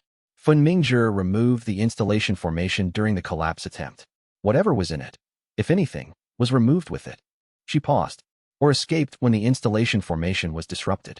He looked at her. You think something escaped, he said. I think the installation formation was damaged during my 18 months of dealing with the corruption, she said. If it was a containment seal and it was damaged before the removal technique was applied, I don't know what that means. She looked at him. But someone out there installed a pre-stabilization containment structure in my dimension without my knowledge. Before you decide to open your seal, you should find out why. He added this to the investigation list. The records question, he said. The sealed practitioner's position that they should be released. Your response. She thought about it. My dimension was installed rather than grown, she said. I thought that was the right method. I was trained to think precision formation work was the highest form of dimension cultivation. She paused. Yours grew things I didn't know dimensions could grow. If those records describe a cultivation framework that produces what you have instead of what I had, I'm not sure an institution's interest in preserving the current framework is a compelling counterargument. Chapter 53. Dao Yutian's response was the one he needed to hear most carefully, because Dao Yutian was the person who understood the institutions best. 18 years managing resource allocation within them. He understood what they did and why they had been built. He told Dao Yutian everything. The sessions, the records, the framework shift, the difference between treating advancement as natural versus treating it as exceptional and institutionally mediated. Dao Yutian was quiet for a long time. The sect resource management system, he said finally, was built to allocate scarce advancement resources efficiently. Spirit stones, formation materials, access to specialized training. All of it allocated by the institutions because demand outstrips supply. He paused. If the original framework describes advancement as continuous and natural, if every practitioner, given the right technique, advances through the ceilings at their own pace without needing the institutional resource allocation, then the scarcity that the resource management system addresses is manufactured or maintained, Wei Lingshu said. The institutional framework produces the conditions for the scarcity it manages. Yes. Dao Yutian looked at his desk. I've been managing that scarcity for 18 years. I've been doing it well, more efficiently than my predecessors, with less waste, with better distribution. He paused. If the scarcity is maintained rather than real, you've been efficiently managing a system that existed to maintain what it was managing. He said this carefully, not harshly. Dao Yutian looked at him with the expression of someone receiving accurate information and choosing how to process it. I didn't know that, Dao Yutian said. I don't think most people building the institutions knew that, Wei Lingshu said. They built based on what they believed about cultivation's nature. The altered framework was the input they started from. Does the cultivation world collapse if those records are released? Wei Lingshu thought about Fun Mingzhi, who had spent 30 years researching autonomous development because he believed practitioners needed to understand their own development. About Elder Shu, who had known about the 10th document for 30 years and had been looking for the case it described. No, he said, but it changes. The institutions that exist to mediate access to advancement, they have to justify themselves differently if advancement is not exceptional. He paused. Some of them have done work that would be worth doing regardless. The research into formation structures, the monitoring of cultivation techniques, the documentation of development pathways. That work doesn't stop being valuable. The resource management, Dao Yutian said.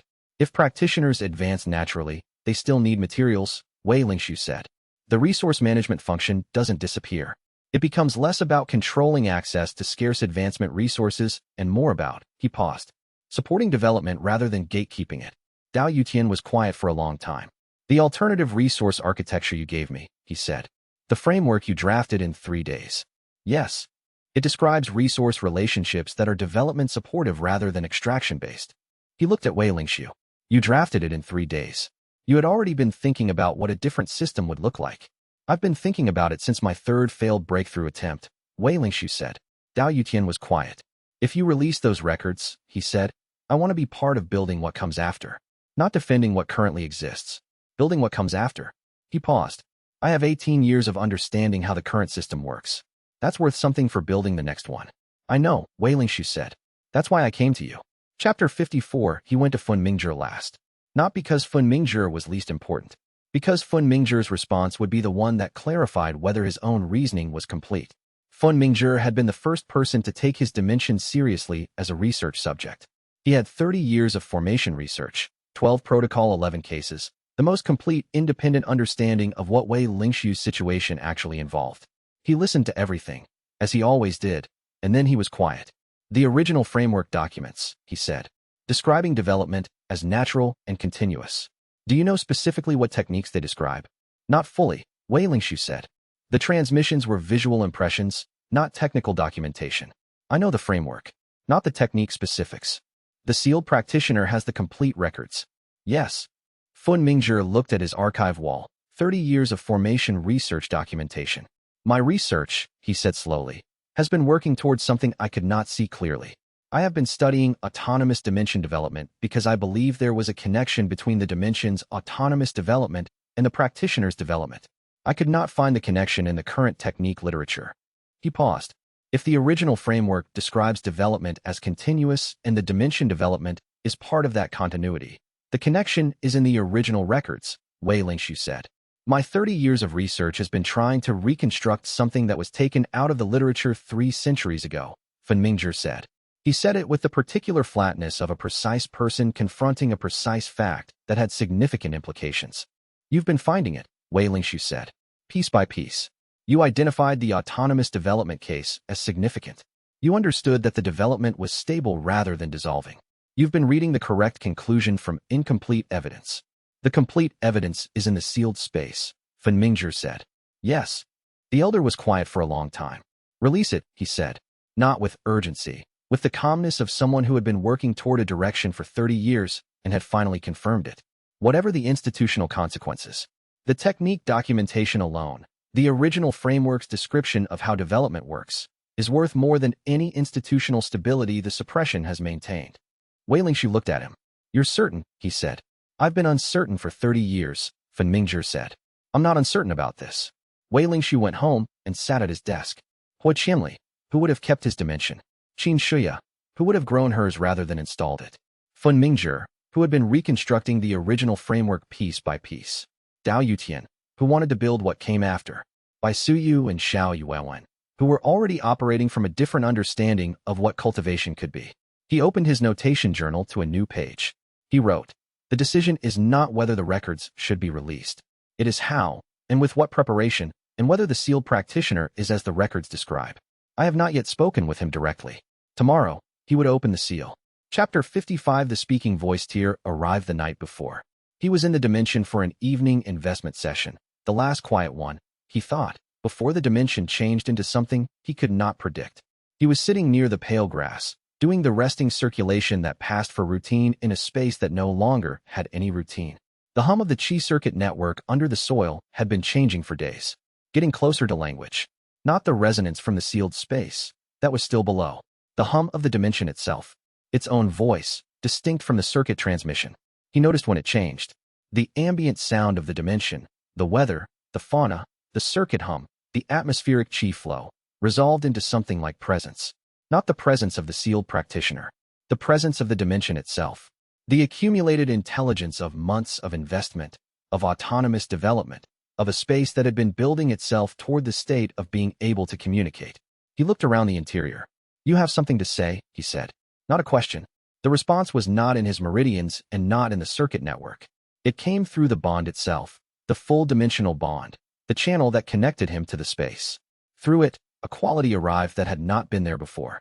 Patient, deeply patient. The patience of something that had existed longer than him and was not in a hurry. And with the patience, a sense of humor.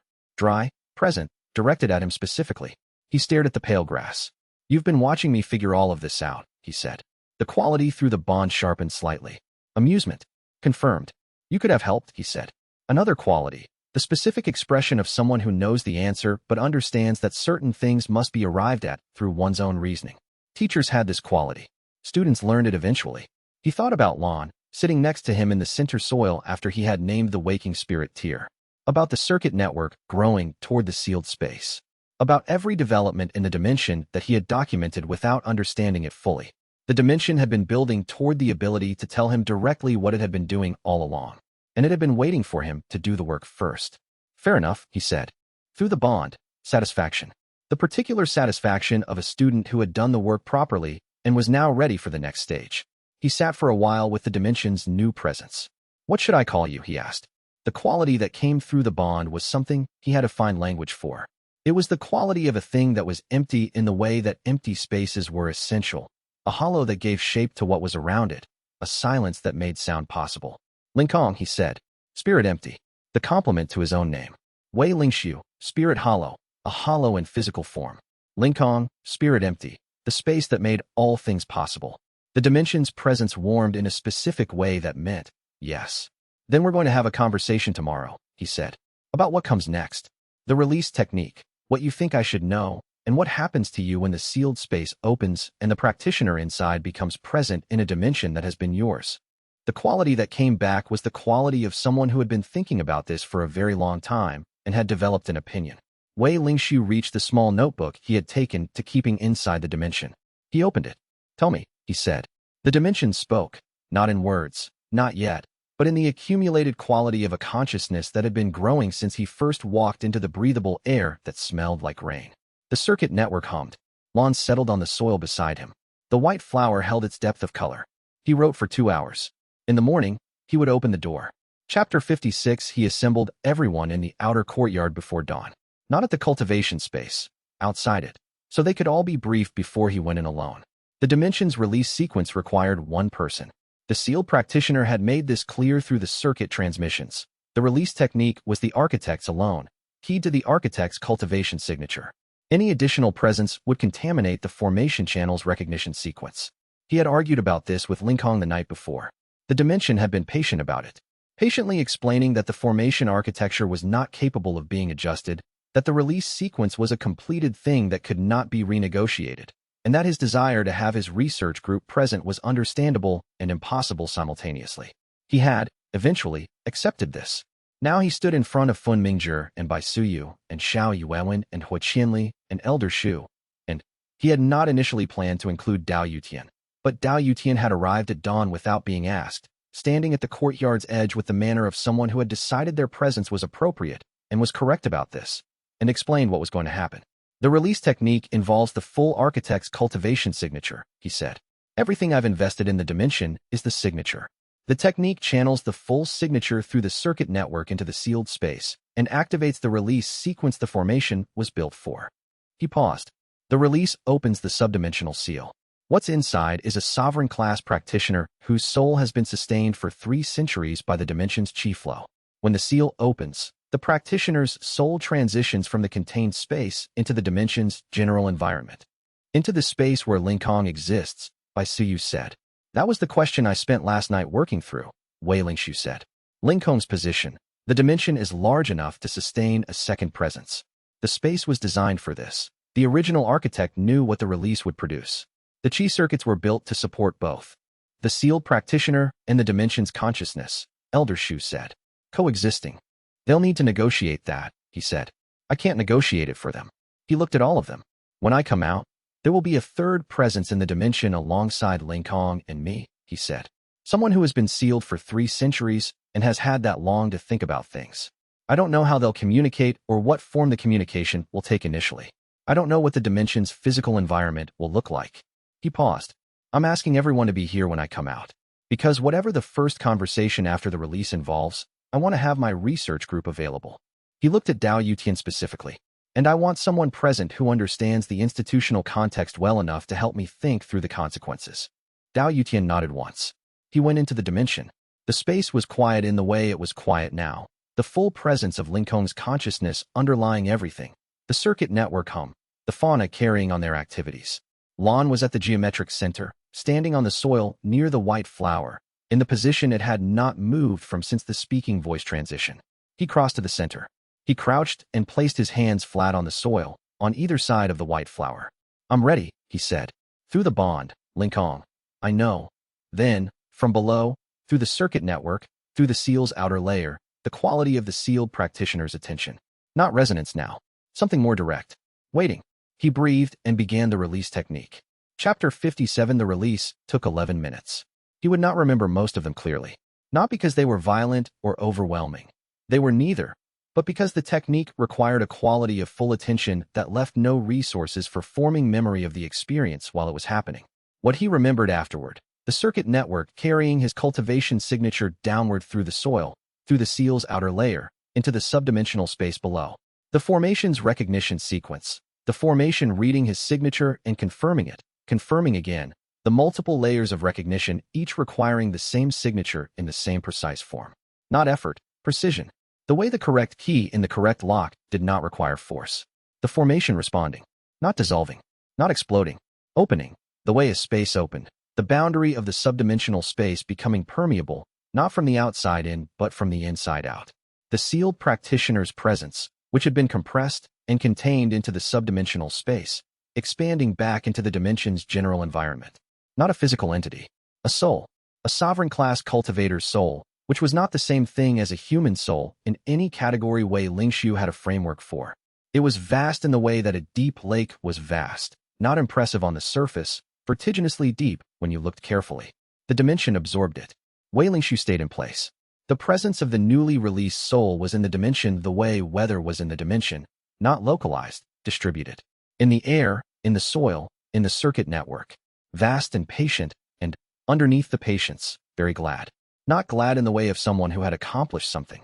Glad in the way of someone who had come home after a very long absence.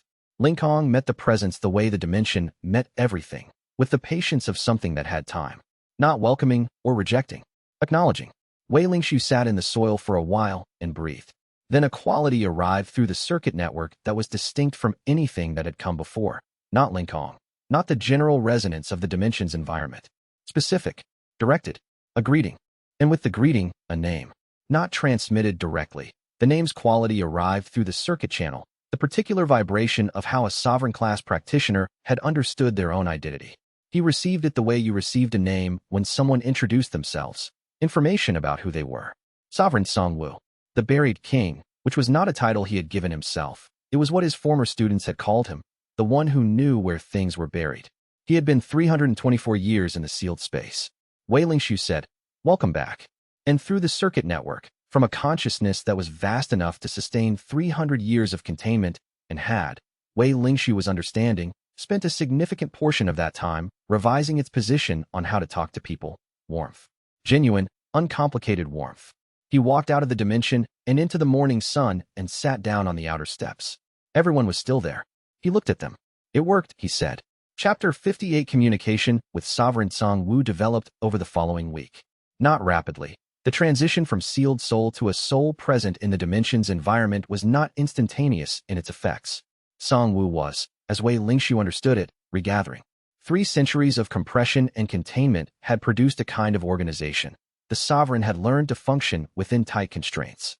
Expanding back into the dimension's full environment required releasing that organization, which was itself a process that took time.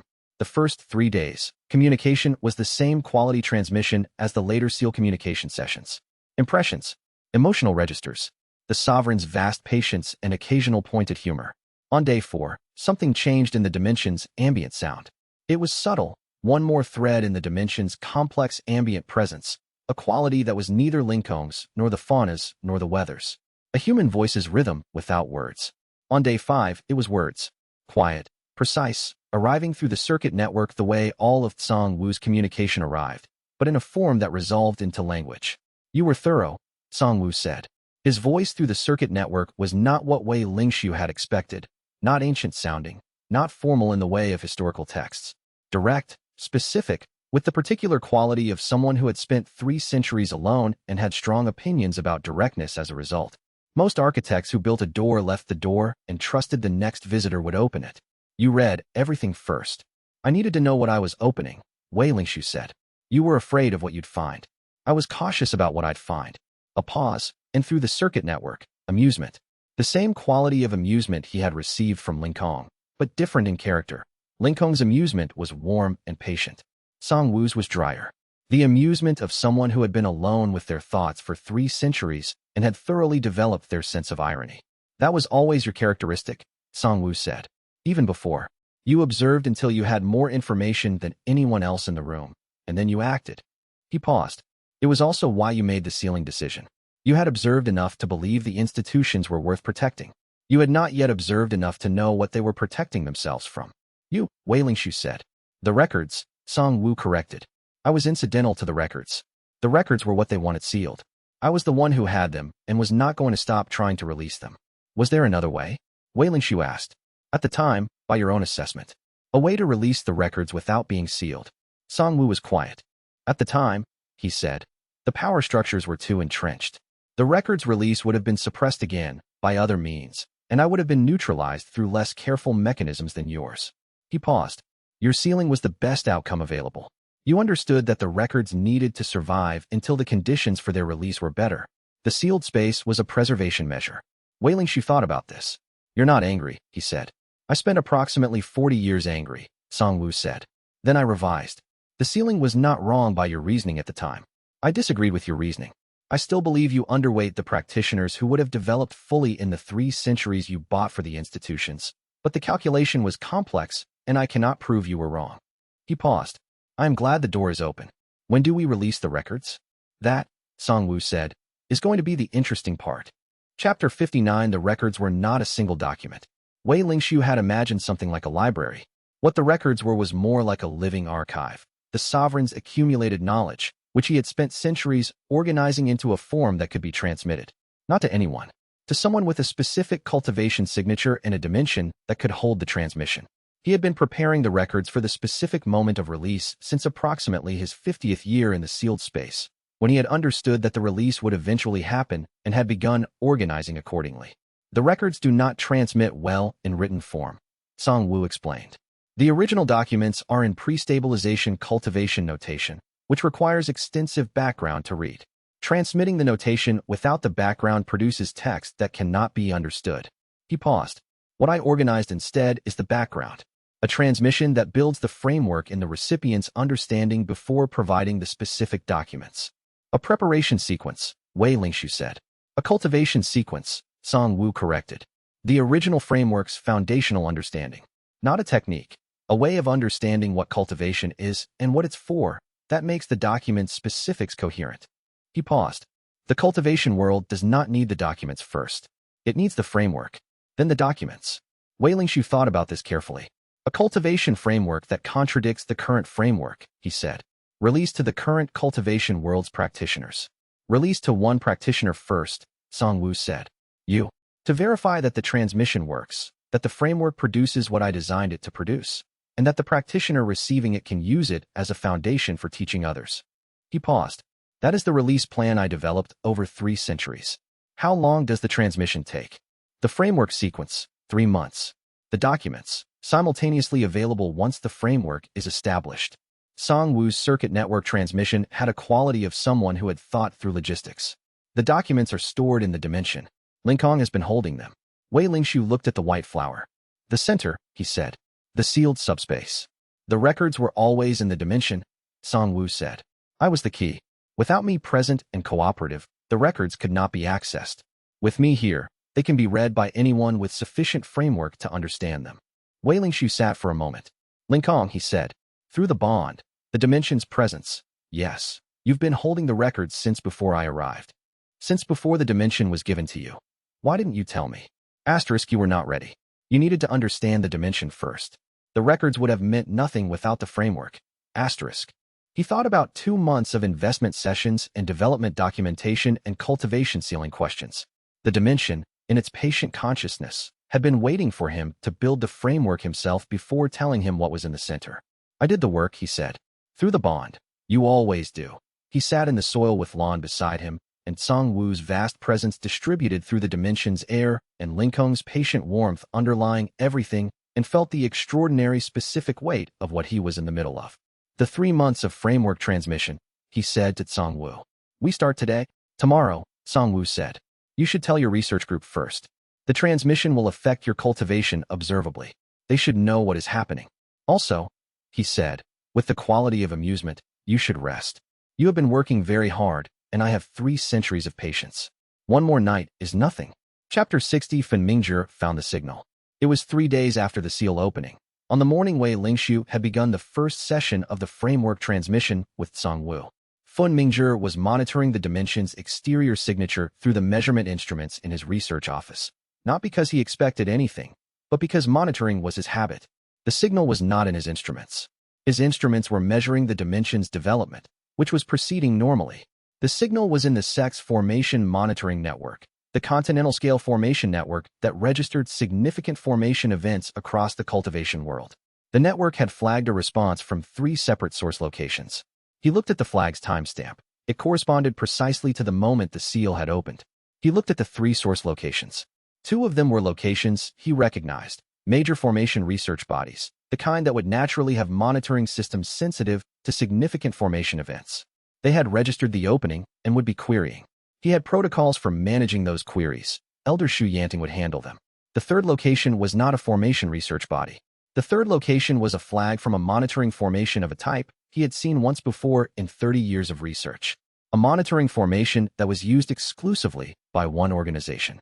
An organization that had not been formally acknowledged to exist in publicly accessible cultivation world records for over 100 years. He had found references to it in the restricted archive. 3 case files, each one from a different era, each one describing an intervention in a pocket dimension development case that had become, in the judgment of that organization, a threat to the cultivation world's stability. 3 cases, 3 interventions, each one resulting in what the official records described as resolution, and what the restricted archives case files described in terms that were significantly more concerning. He went to the Formation Monitoring Networks Registry. The organization that owned the 3rd monitoring formation was called the Arbiter Council. He went directly to find Wei Lingxiu. He moved through the sex corridors with the pace of a man who did not panic but understood urgency, which was a different pace from running. He found Wei Lingxiu in the outer courtyard, coming out of the dimension after the morning's framework transmission session, looking precisely as well as someone looked after spending 3 hours receiving cultivation framework from a 3-century-old sovereign class practitioner. Alert, but slightly abstracted, the expression of someone who had received significant information and was integrating it. The Arbiter Council has detected the seal opening, Fen Mingzhi said. Wei Lingxiu looked at him. I don't know that name, he said. No one does, Fen Mingzhi said. They removed their own references from public cultivation world records over 100 years ago. He held out the monitoring flag notation. They have monitoring formations sensitive enough to detect a sovereign class soul transitioning out of containment. The flag registered at 3 separate points, but this 3rd source, he pointed to the location. This is theirs. Wei Lingxiu looked at the location notation. How far away? The monitoring formation is stationary, Fen Mingzhi said. The Arbiter Council is not. I don't know where they are or how long they take to respond. He paused. The 3 cases in the restricted archive, the time between the monitoring event and the intervention ranged from 2 weeks to 4 months. He looked at Wei Lingxiu. The framework transmission you're receiving, 3 months? 3 months, Wei Lingxiu confirmed. Fen Mingzhi looked at him. You have 2 weeks to 4 months before the Arbiter Council arrives, he said. Based on the archive data, which means the transmission might be complete before they get here. Or it might not. And the 3 cases in the archive, Wei Lingxiu said. What happened in them? Fen Mingzhi was quiet for a moment. In the first case, he said, the dimension was sealed. The practitioner was removed from the dimension and relocated. The dimension continued to exist, but without the development that had been occurring. And the practitioner? The case file ends there, Fen Mingzhi said. The restricted archives record is incomplete. Wei Lingxiu looked at the sect's outer wall. The morning light was the same morning light it had been every morning he had stood in this courtyard.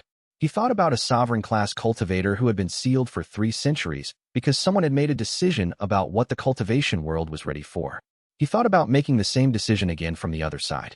We need to know more about the Arbiter Council before they arrive, he said. Everything we can find. Where they came from. Why they were created. Whether they know what they're actually responding to this time. He thought about Song Wu. In the dimension, 3 centuries of patience and a framework that could change how the cultivation world understood itself. He thought about 2 weeks to 4 months. And we need Song Wu to know, he said. He's been waiting for the release. He should know what the release might have triggered. He went back into the dimension. The white flower stood at the center of the space, unchanged since day 1. Lawn was in the soil beside it. Somewhere in the dimension's living air, Song Wu's vast patience moved. Wei Lingxiu said, we have a problem. Through the dimension's presence, quiet amusement. And then, beneath the amusement, something older, resignation. The particular quality of someone who had expected this and was not surprised, and had, in 300 years alone with their thoughts, made their peace with the possibility. Tell me, Song Wu said. Wei Lingxiu told him. And the buried king listened, With 3 centuries of patience and a lifetime of knowing that nothing important was ever finished in the time you thought you had. Chapter 61. Song-woo was quiet for a long time after Wei Lingshu finished. Not the quiet of someone processing new information. The sovereign's presence in the dimension was vast enough that processing was not a visible event. The quiet was something else. Wei Lingshu sat in the center soil and waited for it to complete, with Lan resting near the white flower and the morning light doing what it did inside the dimension now, which was arrive with the particular quality of a space that had a consciousness to regulate it. The Arbiter Council, Song-woo said finally. His voice through the circuit network was the same dry specific quality it had been since day 5, but there was something under it now. Not fear. Recognition. I should have expected them. You've encountered them before. Not personally. The Void Architect tradition knew of them. They were called something different then, the Stabilization Continuity Office, which was a name designed to sound administrative rather than punitive. A pause. The dimension's ambient presence shifted slightly, the way weather shifted before it changed. They did not like the Void Architect work. Dimension cultivators who enabled sovereign class practitioners to preserve themselves within pocket dimensional structures were, in the Continuity Office's assessment, a structural threat to the cultivation world's stability hierarchy. They dissolved the Void Architect tradition. They were part of the coalition that did. Yes, through the circuit network, something that was not quite bitterness, more like the aftermath of bitterness, what was left when you had processed it for 3 centuries and arrived on the other side. The Void Architect tradition believed that knowledge which needed to survive should survive, that the dimension was an appropriate vessel for things the surface world wanted to bury. The Continuity Office believed that certain kinds of knowledge should not survive at all. Wei Lingshu thought about the restricted archive case files. 3 interventions. 3 resolutions. The practitioner relocated in the first case. The file ending there. The practitioners in those 3 cases, he said. Were they using their dimensions to preserve records? Song-woo was quiet for a moment. I do not know the specifics of those cases, he said. But I know the Council's pattern of operation. They respond to sovereign class transitions because sovereign class cultivation produces the kind of power that can preserve things against the Council's intention. A sovereign soul in a pocket dimension is a library that cannot be easily destroyed. He paused. The Council's response is not punitive in the conventional sense. They believe they are maintaining the cultivation world's health. The way a physician believes that removing infected tissue is maintenance. The dimension's ambient qi moved quietly around them. And we are infected tissue, Wei Lingshu said. In their assessment. Yes. He sat with this. The framework transmission, he said. If they arrive before it's complete, the 3 months isn't finished. Then we have a partial transmission, Song-woo said. Which is better than nothing. The framework is cumulative. Each session builds on the previous one. An interrupted transmission produces a practitioner who has more foundation than before, even if the foundation is not complete. He paused. But a complete transmission produces a practitioner who can teach the framework to others. An incomplete one produces a practitioner who understands the framework but cannot reliably transmit it. What happens to the records? The records are in the dimension. Lincoln holds them. The Council cannot access the records without access to the dimension, and access to the dimension requires your cooperation or your removal. Through the circuit network, the old resignation, the specific quality of someone who had thought about this possibility many times in a sealed space. I have been thinking about this since I understood that the release would be noticed. I do not have a clean solution. I have a set of partial options, each with significant costs. Tell me the options, Wei Lingshu said. Tomorrow, Song-woo said. Not urgency, priorities. Today you should rest. The first framework session yesterday was more demanding than you understood in the moment. Your cultivation architecture is integrating the foundational layer. That integration requires time you will notice as tiredness, and which is not tiredness, but construction. Wei Lingshu checked his cultivation state. The sovereign was not wrong. Something in the circuit between his meridians and his qi felt different from yesterday, not damaged. Rearranged. Like furniture had been moved to more efficient positions while he was looking elsewhere. Construction, he said. The framework is not a set of ideas, Song-woo said. It is a restructuring of how your cultivation body understands what cultivation is for. The foundational layer we began yesterday is the most demanding. It has to build on top of what already exists without destroying the structure that already exists. Subsequent sessions add on foundations that have already integrated. He paused. You will feel this for 3 days. Then it will be normal. Wei Lingshu stood from the center soil. Lan looked up at him with the particular attention the bird had always given him, the quality of watching that Lincoln gave to the dimension's events in miniature. He looked at the white flower. Thank you, he said. Not specifically to Tsang Wu or to Ling Kong, to the dimension, to the thing he had been inside for these months, which had been patient with him while he found his way to understanding it. Through the bond, Ling Kong, warmth, simple and deep, the way the dimension's soil was deep. He walked out into the morning. Chapter 62. The tiredness Tsang Wu had described did not feel like tiredness. It felt like the quality of thinking through a complex problem over an extended period, not the sharp exhaustion of insufficient sleep, but the particular weight of sustained integration, the sensation of carrying something heavy that was being fitted into place a piece at a time. He went about his work anyway. There was always work. Fun Mingzhi had begun a comprehensive review of the Arbiter Council's historical trace, what could be found in the restricted archives, the formation monitoring network's records, cross-referencing against what they already knew. Xiao Yuwen had been given the formation monitoring network's response pattern to analyze. Elder Xu Yanting, who understood institutional structures better than anyone in the research group, was reconstructing the council's organizational history from indirect evidence. Wei Lingxiu himself spent 2 days reviewing what he could remember of the first framework session.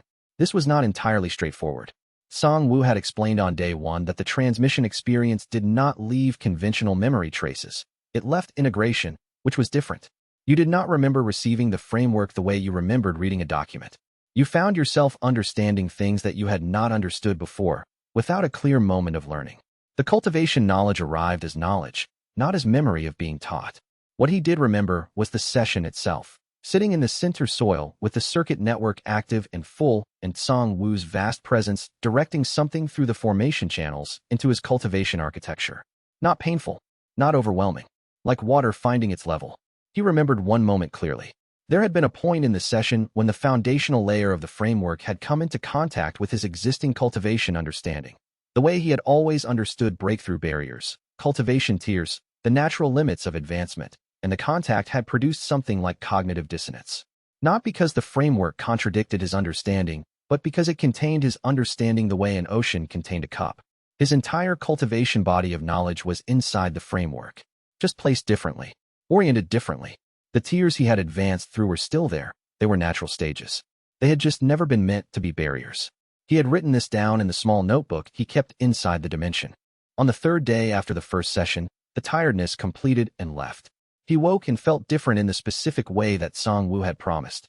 Normal, but a new kind of normal. His qi circulation moved through paths that were the same paths and somehow more efficient, as if the routes had been cleared of resistance he had not known was there. He went into the dimension for the 2nd session.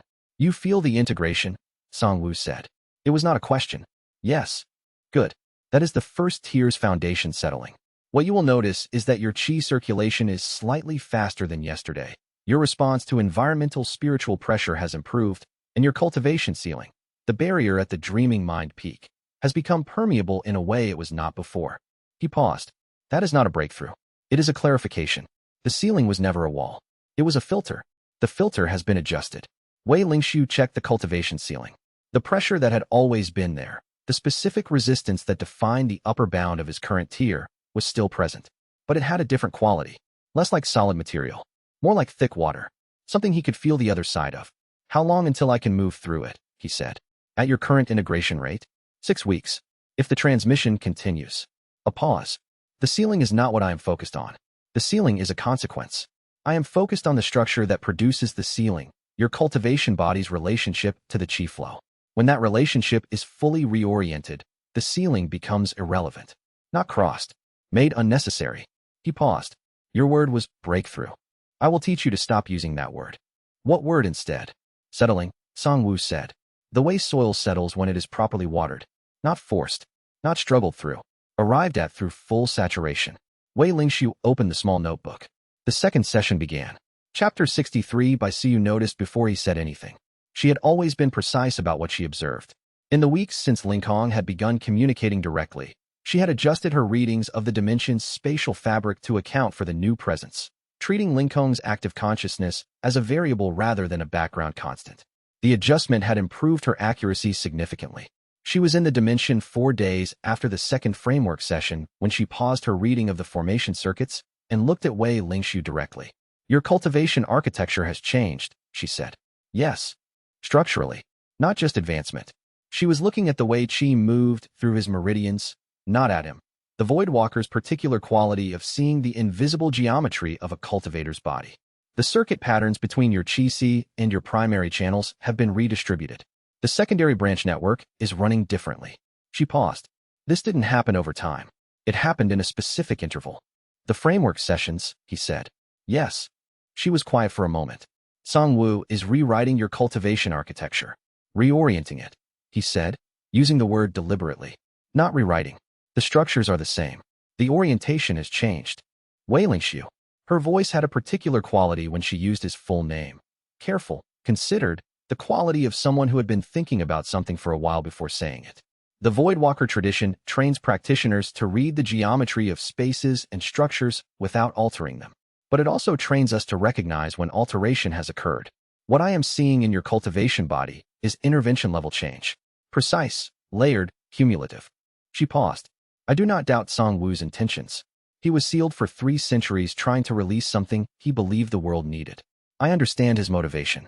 But he is a sovereign-class practitioner making direct cultivation architecture changes to your system, and you are allowing it. I'm choosing it, he said. Yes, I understood that. She returned to her reading. The circuits in the dimensions walls moved in the slow, complex patterns of a space that had a consciousness animating them. I am noting it. As someone who has read your cultivation architecture for months and now sees it changing, I am noting that I see the change and that you should be aware I see it. He considered this. What concerns you specifically, he said. Not the general principle. The specific concern. She was quiet for a moment. A bird, not lawn, one of the dimension's autonomous fauna, moved through the air above the pale grass in a long curve. The changes are designed to make your cultivation architecture more like the framework he describes, she said. That is the stated purpose, and I believe it is the actual purpose. How many years, she said, since you started thinking about cultivation as a practice that was worth doing for its own sake, rather than for what advancement could provide? 2nd year, he said, after the first breakthrough attempt. Before you got the dimension. Yes. She turned back to the circuits. He watched the pale grass move in the dimension's slow indoor weather. Then she waited for the right person, Suyu said. Not just someone capable. Someone whose relationship to cultivation was already aligned with what the dimension is. The circuit network hummed its quiet, persistent hum through the soil. Chapter 64 Fun Mingzhi's research on the Arbiter Council took 12 days and produced a document that was, characteristically, precise, organized, and deeply unsatisfying. It was unsatisfying not because the research was insufficient. It was unsatisfying because the subject had spent over a century actively erasing itself from the historical record, and Fun Mingzhi's precision simply mapped the shape of the erasure without being able to fill it. What we can confirm, Fun Mingzhi said, laying the document on the table in Xianxia's outer courtyard, is that the organization existed under the name Stabilization Continuity Office for approximately 80 years before the Void Architect dissolution, and under the name Arbiter Council for at least 60 years after it, before removing itself from public records. 3 case files in the restricted archive document their interventions, as you already knew. 2 additional references appear in sect administrative records from 130 years ago, one in a transfer document, and one in a formation licensing rejection that cites Arbiter Council evaluation pending. They were part of the licensing system, Xianxia said. At some point, they may have been a formal oversight body before they went dark. He turned the document to show a section that was mostly blank, a table with headers, but very few filled entries. The founding is uncertain. The most consistent historical reference points to a formation body established approximately 340 years ago, shortly before the Void Architect dissolution, which aligns with the period when Song Wu was active. They were created to respond to him specifically, Xianxia said. Possibly. Or he was the case that prompted their founding. There's a distinction. Fun Mingzhi's voice had the particular dryness of someone reading conclusions they found professionally annoying.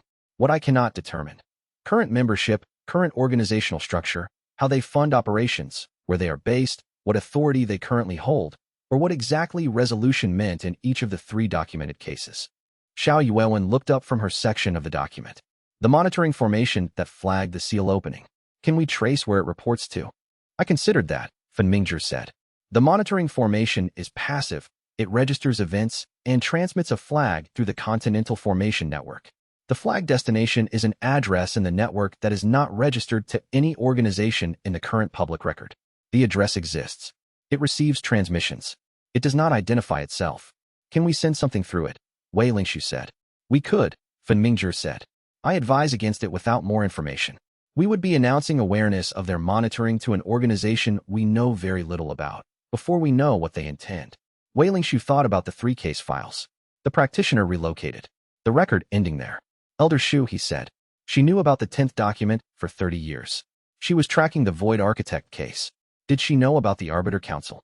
Fen Mingzhi's expression shifted slightly, the expression of someone who had already asked this question and had a complicated answer. I spoke with her. She knew the Stabilization Continuity Office's historical record. She did not know it had continued as the Arbiter Council. She believes she would have found evidence of the continuation if it existed in the restricted archive, which suggests either the archive was edited or the continuation was sufficiently well hidden that the archive never captured it. Or both, Xiao Yuan said. Or both. Wei Lingshu looked at the document's empty table. The framework transmission, he said. 60 sessions across 90 days. We've completed 2. Each session runs 3 hours. He was thinking aloud, not asking. The first 2 weeks of the arrival window have elapsed since the detection event. Best case, they arrive in 2 weeks. Worst case, for months. At a 60-session pace. By the 2-week mark, for sessions complete, Xiao Yuan said. She had a calculation habit, had done the arithmetic before he finished framing the question. By 4 months. All 60 sessions complete with time to spare. The critical window is the middle zone. If they arrive in the 5 to 10-week range, the transmission is incomplete but not minimal. And the framework is cumulative, Wei Lingshu said. The complete transmission produces someone who can teach it. Partial produces someone who understands it but can't transmit it reliably. He had explained this to the group at the beginning of the week. Xiao Yuan was reconstructing the calculation he had already done. Then the question, she said, is not how to complete the transmission before they arrive. That depends on factors we can't control. The question is what we do when they arrive, complete or not. He looked at Fen Mingzhi. Your recommendation, he said. Based on what you found. Fen Mingzhi was quiet for a moment. 12 days of research into an organization designed to be unresearchable, and what he had produced was a precise map of its absence. We need someone who has dealt with them directly, he said. Not archive records. A practitioner who knows how they actually operate. He paused. The practitioners in those 3 case files, the ones who were relocated. If any of them survived and can be found. Wei Lingshu thought about the first case file. The entry that ended. We should assume they were not easy to find, he said. Yes, but 30 years of formation research teaches you that the hardest things to find are the hardest because someone worked very hard to make them hard. Fen Mingzhi looked at him directly. I am going to start looking. I am not going to find them in the next 2 weeks. But I am going to start. He nodded. He went back into the dimension for the 3rd framework session. The 3rd session settled differently than the 2nd. Not the foundational construction of the 1st, not the clarification of the 2nd. The 3rd layer was something Tsang Wu described as spatial cognition, the framework's account of how cultivation qi interacted with the spatial fabric of the world, which was not the same as the current literature's account, and which produced, in the receiving practitioner, the particular sensation of several things they had misunderstood for years becoming, quietly, and without drama, correct. He sat in the center soil and wrote for 2 hours after the session ended. Lon stayed near the white flower and watched him write. Chapter 65. The 4th session happened on the same morning Dao Yutian arrived. Wei Lingshu came out of the dimension to find Dao Yutian in the outer courtyard with the manner of someone who had arrived early and was not trying to seem like he hadn't. He was standing with his hands behind his back, looking at the formation circuit monitoring instruments Fen Mingzhi's research group had installed along the courtyard's outer wall. You look different, Dao Yutian said. 4 cultivation framework sessions with a sovereign class practitioner tends to have that effect, Wei Lingshu said. I make your cultivation signature. Dao Yutian had a practitioner's sensitivity, not Voidwalker precision, but 18 years of resource allocation had required him to read cultivation states with enough accuracy to assess development trajectories. Your meridians are running differently. The chi flow rate is up by approximately 15%. He paused. Tsang Wu is reorienting your cultivation architecture. Yes. He explained it as removing inefficiencies that the current framework introduced. Does that concern you? Wei Lingshu looked at him. Dao Yutian's relationship to the situation had shifted over the past weeks, not into something simple, but into something more honest. He was no longer the reforming antagonist of the middle arcs. He was a man who had spent 18 years building something and had been told that the foundation of what he built was not what he thought it was, and who was processing this with the particular discipline of someone who had been doing resource management long enough to understand that resource management required accepting accurate information even when it was inconvenient. It concerns Bai Suyu, Wei Lingshu said. She is watching it carefully and will tell me if she sees something that should concern me. It concerns Xiao Yuan on a second-order level. It does not particularly concern me. Because you trust the framework. Because I have reviewed the evidence for the framework's claims over the course of this entire situation, consulted with 6 people whose judgment I trust, observed the effects of the first 4 sessions on my own cultivation state, and found nothing that contradicts what Song Wu has described. He paused. Also because the concern you're raising is the concern of someone who believes an external practitioner modifying another practitioner's cultivation architecture is inherently suspicious. I hold that concern as a legitimate default. I am saying the specific evidence here does not support it. Dao Yutian nodded slowly. The morning light was the morning light it had always been in this courtyard. The Arbiter Council, he said. You've heard. Xiao Yuan brought the monitoring flag analysis to Elder Shu's office 3 days ago. I have access to the Elder research records. He paused. I have also been compiling my own resource allocation research on the alternative architecture draft you gave me. I have 18 years of institutional knowledge about how the current resource system works. If the Arbiter Council's function is to protect the current cultivation world's stability structure, the structure that the current resource system supports, I may be able to contribute something to understanding their motivations that Fun Mingzhi's historical research cannot. Wei Lingshu looked at him. This was the calculus he had described to Dao Yutian months ago, when he had gone to him as the person who understood the institutional context best. Someone who had spent 18 years in the system had value for building what came after, because they understood in practical detail what the system actually did and how it actually worked. He had not expected the offer to come in this direction. The Arbiter Council is protecting the stability structure, he said. You built your career on the stability structure. 18 years of resource allocation, efficiently run. Efficiently run within a scarcity I now have reason to believe was maintained rather than real, Dao Yutian said. There is a difference between having built something and believing the building should continue unchanged. He was quiet for a moment. I am not going to pretend the motivation here is purely principled. I spent 18 years managing a system that existed to control something the current framework insists requires control.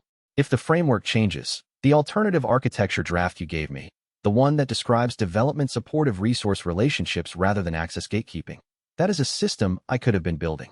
Would have preferred to build. He paused. I would rather be useful in building that than in defending what currently exists. Wei Lingshu thought about the coordination meeting where Dao Yutian had tried to use Elder Shu's authority to accelerate the Dimension Committee review.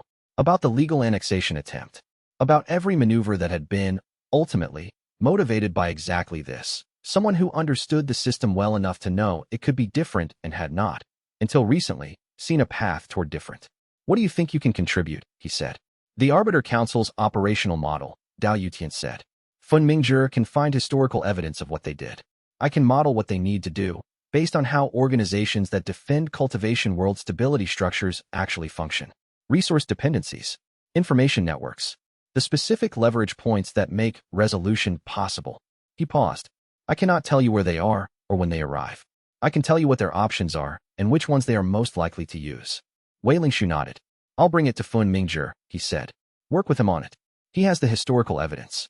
Your analysis of operational dynamics should run alongside his. He went inside to write up the 4th session's notes. The 4th session had reached what Song Wu called the relational layer, the framework's account of how a cultivator's dimensional bond affected their cultivation development, and how development through the current framework stunted that relationship by treating the dimension as a resource rather than a partner. The session had been 3 hours of his cultivation body's understanding of his relationship to Linkhong being clarified, corrected, and expanded, and it had left him with the quiet specific knowledge that everything he had understood about the bond since the first month had been both accurate and insufficient. He wrote, the bond is not a channel between practitioner and space. It is a relationship between 2 developing things. The current framework has no language for this. The framework Song Wu transmits has language for nothing else. Outside, in the courtyard, Dao Yutian was reviewing the formation monitoring instruments with the careful attention of someone who was deciding what he was for. Inside the dimension, Linkhong's presence moved through the circuit network with the patient warmth of something that had always known this was where the work was. The white flower stood at the center, holding its depth of color. Wei Lingshu wrote until the light in the outer courtyard shifted to afternoon, and then he went back to work. Chapter 66. On the 9th day after the first framework session, Wei Lingshu asked Song Wu a question that was not about cultivation. They were in the post-session quiet. The period after the formal transmission where the circuit network was still active but the structured component had completed and the dimensions settled around them in the particular way it settled in Song-Woo's presence, which was different from the ordinary settling. Deeper, as if the space recognized something in him that required different stillness. 324 years, Wei Lingshu said. I want to understand what that means. Not in the abstract. In the specific. Song-Woo was quiet for a moment. In the dimension's ambient presence, a quality arrived that was not the dry amusement or the pointed precision Wei Lingshu had come to associate with the sovereign. Something older. The way old things were quiet when they were being honest. The first 40 years were anger, Song-Woo said. Not toward you specifically. I have described this. But toward the situation, toward the decision, toward the specific calculation that had decided my knowledge and my freedom were worth less than the cultivation world's comfort. He paused. Anger was not useless. It kept me organized. I had something to push against. And after, I revised. The circuit network moved through the dimension's walls in the slow patterns of a conscious space, doing the equivalent of breathing. I understood, eventually, that the sealing was not a simple act of suppression. You, my past self, understood the record's content. You knew what releasing them would produce. You were not wrong about the disruption. You were wrong about whether the disruption was worth preventing. He paused. We disagreed about that. I still believe you were wrong. I cannot prove it. What did you do with 3 centuries once the anger was done? Wei Lingshu said. What I had always done, Song-Woo said. I organized. I documented. The records I came into the dimension with were extensive, but not complete. There were connections I had not made, implications I had not followed. 3 centuries of isolation is insufficient for most purposes, but excellent for sustained, focused thinking. A quality arrived in the transmission that was something like raw self-knowledge. I had originally planned to have the release handled within a decade. I had not anticipated being sealed by someone as thorough as the person who built this space. Wei Lingshu thought about the precision of the formation's recognition sequence. The multiple layers. The cultivation signature key. He built it to last, he said. He built it to last as long as necessary, Song-Woo said. The as long as necessary is what became 3 centuries. The conditions for the release. A dimension holder whose development was aligned with the original framework, who had done sufficient investigation to understand what they were releasing, and who had the cultivation architecture to receive the transmission. Those conditions took time to appear. He paused. I spent approximately 50 years being frustrated that the conditions were specific, approximately another 50 years understanding why the conditions were specific, and then approximately 200 years being at peace with it. At peace with it. I said at peace with it. I did not say it was easy. Through the circuit network, the particular quality of someone who had lived with something long enough to have fully mapped it. I built the framework. That was always the work. The records were historical evidence, important, worth preserving. The framework was the thing that made the evidence meaningful, the context without which the documents were notation that practitioners could not read. He paused. I spent 3 centuries making the framework transmittable, organizing the foundational layers, sequencing the integration steps, developing the relational layer that your 8th session will reach. The transmission you are receiving now is not the transmission I would have given 60 years ago.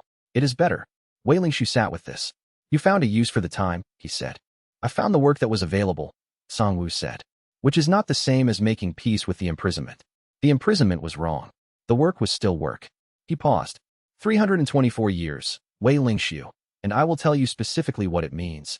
It means I am very good at the framework transmission, and it means I would not do those years again at any price. And it means I am not angry about them because anger requires an object, and the person who sealed me is not the same person who is releasing me. He paused. You are both him and not. The cultivation signature matches. The person behind it is different. I am speaking to you, not to him. The dimension was quiet around them. Then I should not carry it as my act, Wei Lingshu said. You should carry it as information about yourself, Song-Woo said. The sealing was a choice your past self made about the relationship between knowledge and stability. You are about to make choices about the same relationship. Knowing how your past self chose, and why, is relevant to how you choose now. He paused. But you are not responsible for a debt you did not incur. You would collapse under a debt you did not incur. Lon made a small sound near the white flower. Something in the dimension's ambient chi shifted, the way weather shifted before it eased. 10th session, Song-Woo said. We will begin the integration of the records themselves. The framework sessions are preparation. The records transmission is the work we sealed to protect. He paused. I find myself looking forward to showing you what I spent 3 centuries organizing. In the circuit network, a quality arrived that was not the sovereign's dry amusement. It was something closer to gladness. Uncomplicated, the way simple things were uncomplicated when they had been waiting long enough to arrive at simplicity. Wei Lingxiu opened his notebook and wrote. The work was the use for the time. Chapter 67. Linkong showed him the memory on the 15th night. He had not asked for it. He had been doing the evening investment session, the routine session that had been routine since month 1. The laying of energy into the dimension's chi circuits that was less cultivation now than conversation. The way two people who had been working together for long enough didn't need words for everything. He was sitting in the center soil with Lon beside him, not thinking about anything in particular, which was the state the dimension preferred for his investment sessions. Full attention without agenda. The memory arrived the way memory arrived inside the dimension now, not a flash, not an intrusion. A settling, as if a door had been unlocked that he had not known was there, and he had simply walked through it because he was standing in the right place. He was inside a dimension that was not this dimension and also was this dimension. The same structure, the same geometry, but raw in the way new things were raw. The pale grass had not grown yet. The weather systems had not organized. The circuit network was active but incomplete, newly laid. He could feel the architecture of it the way he could never feel architecture from inside his own body. Looking at it from the outside, the way you could only see a space's geometry when you were building it. His hands were older.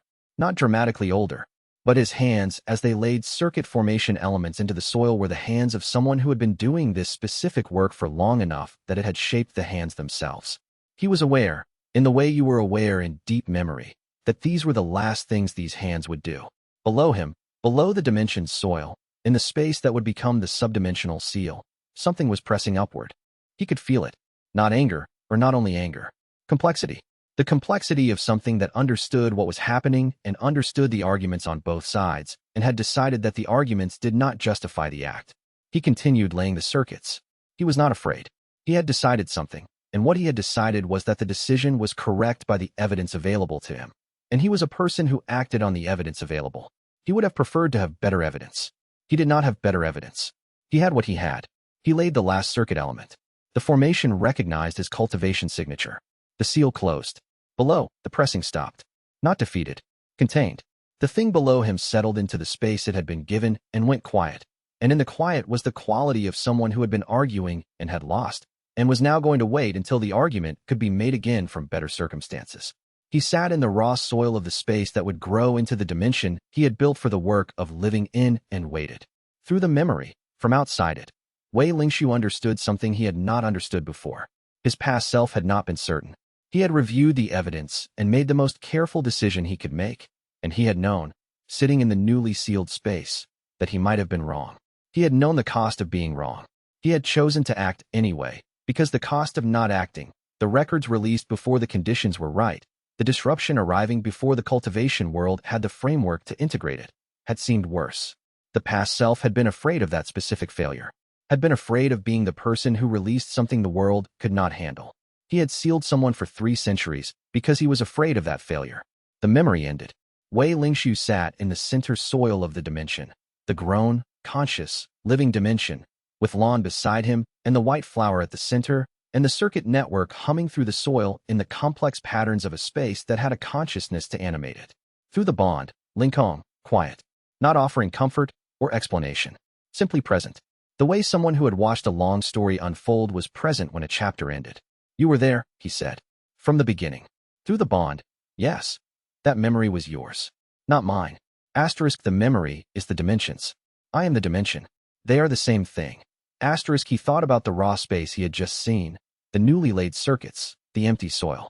The thing that would become Linkong, barely formed, already watching. Were you conscious then? He said. A quality arrived through the bond that was careful. Not evasion, precision. I was potential, Linkong said. Asterisk, the possibility of consciousness, given what the space was built to become. The investment you, your past self, put into the construction contained the seeds of everything I developed. He built the space knowing what it could become, knowing that if it was held long enough by someone who cultivated correctly, it would develop this. Asterisk, a pause. Asterisk, he hoped for you specifically. Not knowing who you would be, knowing what kind of person you would need to be. Asterisk, Wei Lingxiu sat with this for a long time. He built the prison to become a home, he said.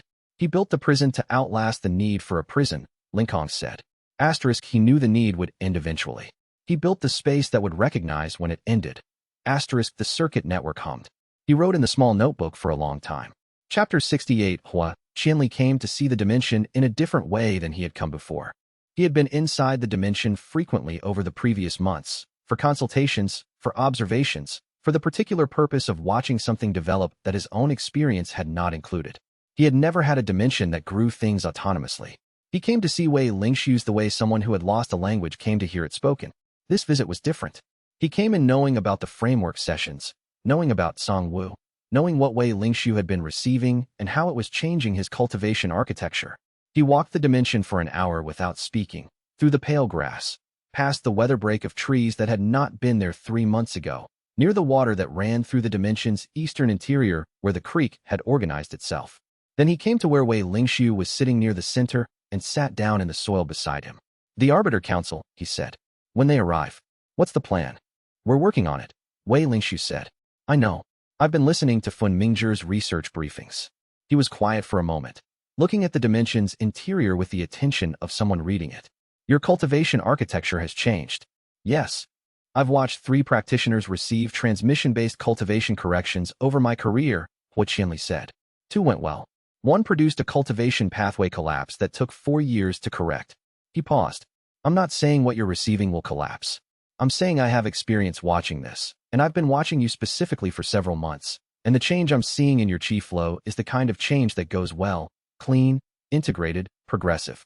He paused. "I wanted you to know that, from someone with external perspective." Wei Lingshu looked at him. Hua Qianli was not given to reassurance as a practice. He was given to accuracy. The reassurance, when it came, was a product of the accuracy. "Thank you," Wei Lingshu said. "Don't thank me for accurate observations." He was quiet for a moment. "What you told me about the sealing decision. Your past self's choice." He paused. "I've thought about it. And I told you the cost in my specific case. My dimension. What I would have had if the framework had not been altered." Hua Qianli was looking at the creek in the dimensions east. "I did not tell you that I understand the decision. Not approve of it, understand it. Someone who had reviewed the records and decided the cultivation world was not ready for the disruption. That is not an incomprehensible decision." He paused. "It is the decision that delayed everything I would have had by 3 centuries. I hold both things." "Does holding both things change how you think about releasing the records now?" Wei Lingshu said. "No. The conditions that made the original decision defensible. The cultivation world was not ready. The disruption would have been unmanageable. I don't believe those conditions still hold. 3 centuries of the altered framework have produced practitioners who are already trying to reconstruct the original." He paused. Fun Mingzhi spent 30 years finding the edges of what the original framework described. You built a dimension that developed according to the original framework without knowing it was doing so. The world has been growing back toward this understanding on its own. He looked at Wei Lingshu. The records are not releasing something the world is unprepared for. They are returning something the world has been trying to remember. The dimension's ambient sound moved around them. The creek, the weather, lawn somewhere in the upper air. "There's something I haven't told you," Wei Lingshu said. "I know. There are several things. The framework sessions. What I've received so far." He paused. "The 3rd session's relational layer. The account of how a cultivator's dimensional bond affects development." He looked at the dimension. "My bond with Linkong. Everything I've been doing since month 1. Treating the dimension as a partner rather than a resource. Observing before acting. Waiting for the dimension's own development to show the way. That was not good cultivation practice I happened to arrive at. That was the original framework's description of correct cultivation." Hua Qianli was quiet. "I arrived at it wrong," Wei Lingshu continued. "By the current framework's assessment. My early cultivation assessors wrote that I was too passive, that I spent too much time on observation and not enough on active advancement, that my dimension orientation was inefficient. I had 3 failed breakthrough attempts before I received this dimension. Every failure was, in the current framework's accounting, because I was cultivating incorrectly." He paused. "And I was cultivating correctly. I was just cultivating according to a framework that had been erased from the literature 3 centuries ago, and the people assessing me had no reference for what correct cultivation looked like." Hua Qianli sat with this for a long time. "Your dimension recognized you," he said finally. "From the beginning. Because you were already aligned with what the dimension was built to hold." "Yes." "Then the consolation prize was not a consolation." He looked at the center flower. "The dimension found the person it was built to find." Wei Lingshu thought about Linkong's words from the previous night. He hoped for you specifically, not knowing who you would be, knowing what kind of person you would need to be. He had thought about this for a long time since then. The person he had been, the 3 failed breakthroughs, the assessor's notes, the institutional judgment that his cultivation approach was flawed, had been the right person for this all along. The failures had not been failures. They had been the correct response to a system that was misaligned with how he actually cultivated. He had been doing the right thing and receiving the system's judgment that it was wrong. Yes, he said. The consolation prize was not a consolation. The dimension was quiet around them, warm and deep, the patient consciousness of something that had been waiting a very long time for the right person and had, eventually, gotten them. Chapter 69. 3 weeks after the seal opening, Xiao Yuwen found the 3rd practitioner. She had been working through Fun Mingzhi's research in parallel. The restricted archive case files, the formation monitoring network records, the indirect traces of an organization that had spent a century making itself invisible. She was meticulous in the way she was always meticulous, and she had identified something Fun Mingzhi had not followed. One of the 3 case file records contained an administrative reference number that did not match the SEC standard notation format. The format, she had eventually determined, was from the regional authority's predecessor administration, a record format that had been replaced approximately 90 years ago. If she could find the predecessor administration's records, she could not find them in the publicly accessible archive. She found them, with Elder Shu Yanting's assistance, in a secondary archive that the sect's administrative reorganization 2 centuries ago had improperly classified. The records were not secret. They were simply misfiled. The practitioner in the 3rd case was listed as relocated to Outer Boundary Cultivation Region, voluntary. The administrative note below listed a forwarding address for correspondence, a location in the Outer Eastern Cultivation Territories. She went to Wei Lingshu immediately. He was coming out of the dimension after the 9th framework session, which had been, he had told her, when he described the sessions to his research group, the session that had moved into what Song Wu called the historical integration layer, the framework's account of how the cultivation world had actually developed, as opposed to how the official literature described it having developed. He came out of the 9th session looking the way he always looked after sessions now, alert, precise, and carrying the particular quality of someone who was integrating a significant amount of new information. She handed him the record. He read it. 90 years ago, he said. Minimum. If she relocated 90 years ago, she is at least 90 years older than when she was relocated. She paused. The Outer Eastern Cultivation Territories are not particularly hospitable, but practitioners who go there generally do so because the regional and sect authority structures don't extend there. She went where the Arbiter Council doesn't operate, or went where they are less likely to look. Xiao Yuwen held the record carefully. The address is 90 years old. She may not be at it anymore. She may not be alive. Wei Lingshu looked at the record. She may also have been waiting for someone to find her, he said. Xiao Yuwen considered this. She had a quality, had developed it over her months with the research group, of considering the possibility Wei Lingshu raised rather than immediately categorizing it as wishful thinking. His observations tended to have evidence behind them even when they sounded speculative. She had learned to ask what evidence rather than how do you know. What makes you think that, she said. The administrative reference number you found, he said. The format that didn't match the standard notation. You identified it as an anomaly and followed it. He looked at the record. She was relocated in a case that was resolved. Her file was administratively closed. She had no reason to use a non-standard reference format in a document that would be filed in that case record. He paused. Unless she wanted the anomaly to be findable by someone who looked carefully. Xiao Yuwen looked at the record with new attention. She left a marker, she said. She left a marker, Wei Lingshu confirmed. Someone who understands what the Arbiter Council does and why. Who had a reason to survive and wait and leave a path for someone who might eventually be in the same situation she was in. He went to find Fun Mingzhi. The conversation that followed involved Fun Mingzhi's formation expertise, Dao Yutian's knowledge of how long-distance cultivation world communication networks actually functioned in the outer territories, and a specific proposal from Wei Lingshu that everyone agreed was the right approach, and that would take, at minimum, 2 weeks to attempt. He sent a letter to a 90-year-old address in the outer eastern territories. The letter was brief. It identified him by name and dimension. It described the monitoring flag event. It said, I believe you left a marker in your case file for someone to find. I found it.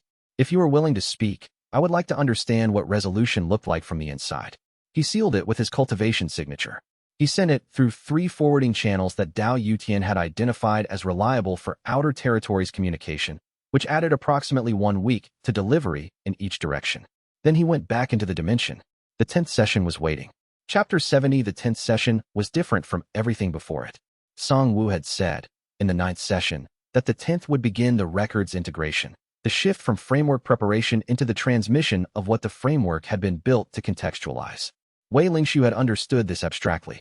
He had not understood what it would mean. He sat in the center soil in the position that had become customary, hands flat on the ground, circuit network active and full, lawn nearby, and Song Wu began. The records were not documents in any conventional sense. They were experience-dense transmissions, events, observations, theoretical frameworks developed over lifetimes of cultivation research. The accumulated understanding of a sovereign-class practitioner who had spent his living years trying to recover and preserve knowledge that powerful institutions were systematically removing from the world. The first record was a practitioner from 2 centuries before the current era. Not famous. Entirely ordinary by the current framework's assessment. A middle-tier cultivator whose breakthrough advancement had proceeded without the usual institutional assistance and had been observed and documented by Song Wu's own teacher. The documentation was specific. The circumstances of the breakthrough, the chi flow patterns, the way the cultivation ceiling had simply ceased to be relevant as the practitioner's chi reached full saturation. Settling. Not crossed. Made unnecessary. Wei Lingxiu received this and understood something he had been approaching from multiple angles for weeks. The framework was not abstract. The original framework was a specific, detailed, practical account of how cultivation actually worked when it was not artificially constrained. The records were evidence. Not theoretical evidence. Documented observation of real practitioners, over centuries of careful watching, showing again and again that advancement through saturation was the natural mode. The records Song Wu had spent 3 centuries organizing were essentially a longitudinal study in the nature of cultivation itself. He received the first 6 records over 3 hours. When the session ended, he sat in the center soil for a long time without writing. Lon was in the soil beside him. Through the circuit network, Song Wu's vast presence, quiet, not waiting for a response, simply present. The quality of someone who had spent 3 centuries waiting to show someone this, and had, now that the showing was begun, no need to speak about it. Wei Lingxiu looked at the white flower. He thought about 6 ordinary practitioners, documented over 2 centuries, advancing through cultivation ceilings that the current framework had taught him were barriers, advancing through them the way water advanced through soil, not by force, by saturation. 6 ordinary practitioners doing the natural thing, and the documentation of their doing it preserved for 300 years in the sealed space because the records of natural advancement had been systematically removed from the literature. He thought about his 3 failed breakthrough attempts. He thought about every practitioner he had known. Huo Qianli, who had advanced through some ceilings and not others. Elder Shu, who had plateaued decades ago at a tier that the current framework's assessment said was her natural limit. Fen Mingzhi, 30 years of formation research, advancement in his field, but cultivation advancement stalled at the same tier he'd been at when Wei Lingxiu first met him. He thought about a cultivation world full of practitioners who had been told that advancement was exceptional, that ceilings were natural barriers, that the institutions existed to manage the scarce resource of breakthrough capability, and who had cultivated accordingly for 300 years. He sat in the center soil with Lan beside him, and Lingkong's warmth underlying the dimension's air, and Song Wu's vast patient presence distributed through everything. How many, he said. In the records. How many practitioners? Over the collection period, Song Wu said, I documented 347 individual advancement events across 12 cultivation lineages from the era before the Stabilization Continuity Office's establishment. He paused. The documentation is not exhaustive. It is what I could recover from sources the office had not yet reached. There were more. I documented the ones I could find. 347 advancement events. Over the collection period. Natural advancement events, Song Wu said. Without institutional intervention. Without special resources. Without exceptional circumstances. He paused. Ordinary practitioners, advancing at the pace that saturation produces, which is consistent and continuous rather than exceptional and crisis-driven. Wei Lingxiu looked at the white flower. He thought about what the cultivation world had built in 300 years of the altered framework, the institutions, the resource systems, the assessment structures, all the elaborate architecture of mediated advancement, and he thought about what it had cost. He wrote nothing in the notebook. He sat with the weight of 347 ordinary practitioners, and what they represented, and the dimension held him in its patient warmth, and outside the sun moved across the courtyard toward afternoon. When he walked out of the dimension, Bai Suyu was waiting. She had been sitting in the outer courtyard, doing the void walker attention practice that she did when she was waiting. Not meditation, not cultivation, just the particular quality of presence that her tradition used to stay connected to spatial fabric even when not actively reading it. She looked up at him. "How was the 10th session?" she said. He sat down on the outer steps. He thought about how to answer. He thought about 347 practitioners and 300 years of a cultivation world that had been told its nature was different from what it was. "It was," he said, "the most important 3 hours I have ever spent." She looked at him for a moment. Then she sat down on the steps beside him. Neither of them spoke. The afternoon light did what it did in the sect's outer courtyards, which was moved slowly across the stone and the old walls and the instruments that Fun Mingzhi's team had installed along the exterior formation monitors. After a while, Bai Siyu said, "The records." "Yes. They're what you thought they were." "They're more than I thought they were," he said. "I thought they were evidence of a suppressed cultivation framework. They are that. They are also 3 centuries of a sovereign class practitioner's systematic observation of what natural cultivation actually looks like." He paused. "The framework transmission I've been receiving for 2 weeks. Songwu built the framework from the records. The framework makes the records readable. The records are the evidence that the framework is describing something real." She was quiet. "When they're released," she said. "The whole set. Framework and records both. The cultivation world will have evidence," he said. "Not ideology. Not theory. 347 documented cases of natural advancement in practitioners who never received the current framework's teaching about what advancement should be." The afternoon light continued its slow movement. "The Arbiter Council," she said. "Yes," he said. "The Arbiter Council." They sat in the light for a while longer, in the particular quiet of 2 people sitting with the weight of something that was going to be very difficult, and that was also the right thing to do. Chapter 71. The reply from the outer eastern territories arrived faster than expected. 18 days after Wei Lingshu sent the letter, a formation-sealed correspondence arrived through the 3rd forwarding channel. The seal was unfamiliar, not a sect mark, not a regional authority mark. Something older and more personal, the way practitioners from before the era of standardized cultivation bodies tended to seal their communications. He opened it in the outer courtyard with Fun Mingzhi present. The letter was short. "I have been waiting 11 years for someone to find the marker. Longer, to be precise. I placed it 40 years ago, but I lost hope after the first 30. Your letter tells me enough? My name is Chung Biyue. I was a researcher in the Greenstone Sect's Formation Studies Division before my case was resolved. That was 63 years ago. Do not come here. The outer territories are not safe for someone the council is watching. I will come to you. I am already traveling. Expect me in 12 days. Below, a cultivation signature, faint with age, but legible. And below the signature, a postscript. You asked what resolution looked like from the inside. I will tell you everything. I have been waiting 63 years to tell someone. Fun Mingzhi read the letter without speaking. Then he said, "She is alive. She is alive and traveling," Wei Lingshu said. "Which means she has been waiting to move, not merely waiting to be found. 40 years ago, she placed a marker. She has been in the outer territories for 20 years before that, 60 years since the case closed." Fun Mingzhi did the arithmetic quietly. She was not simply hiding. She was maintaining a position she could return from when conditions changed. Wei Lingshu thought about 3 case files. The first practitioner, relocated, file ends there. The second, outcome unknown.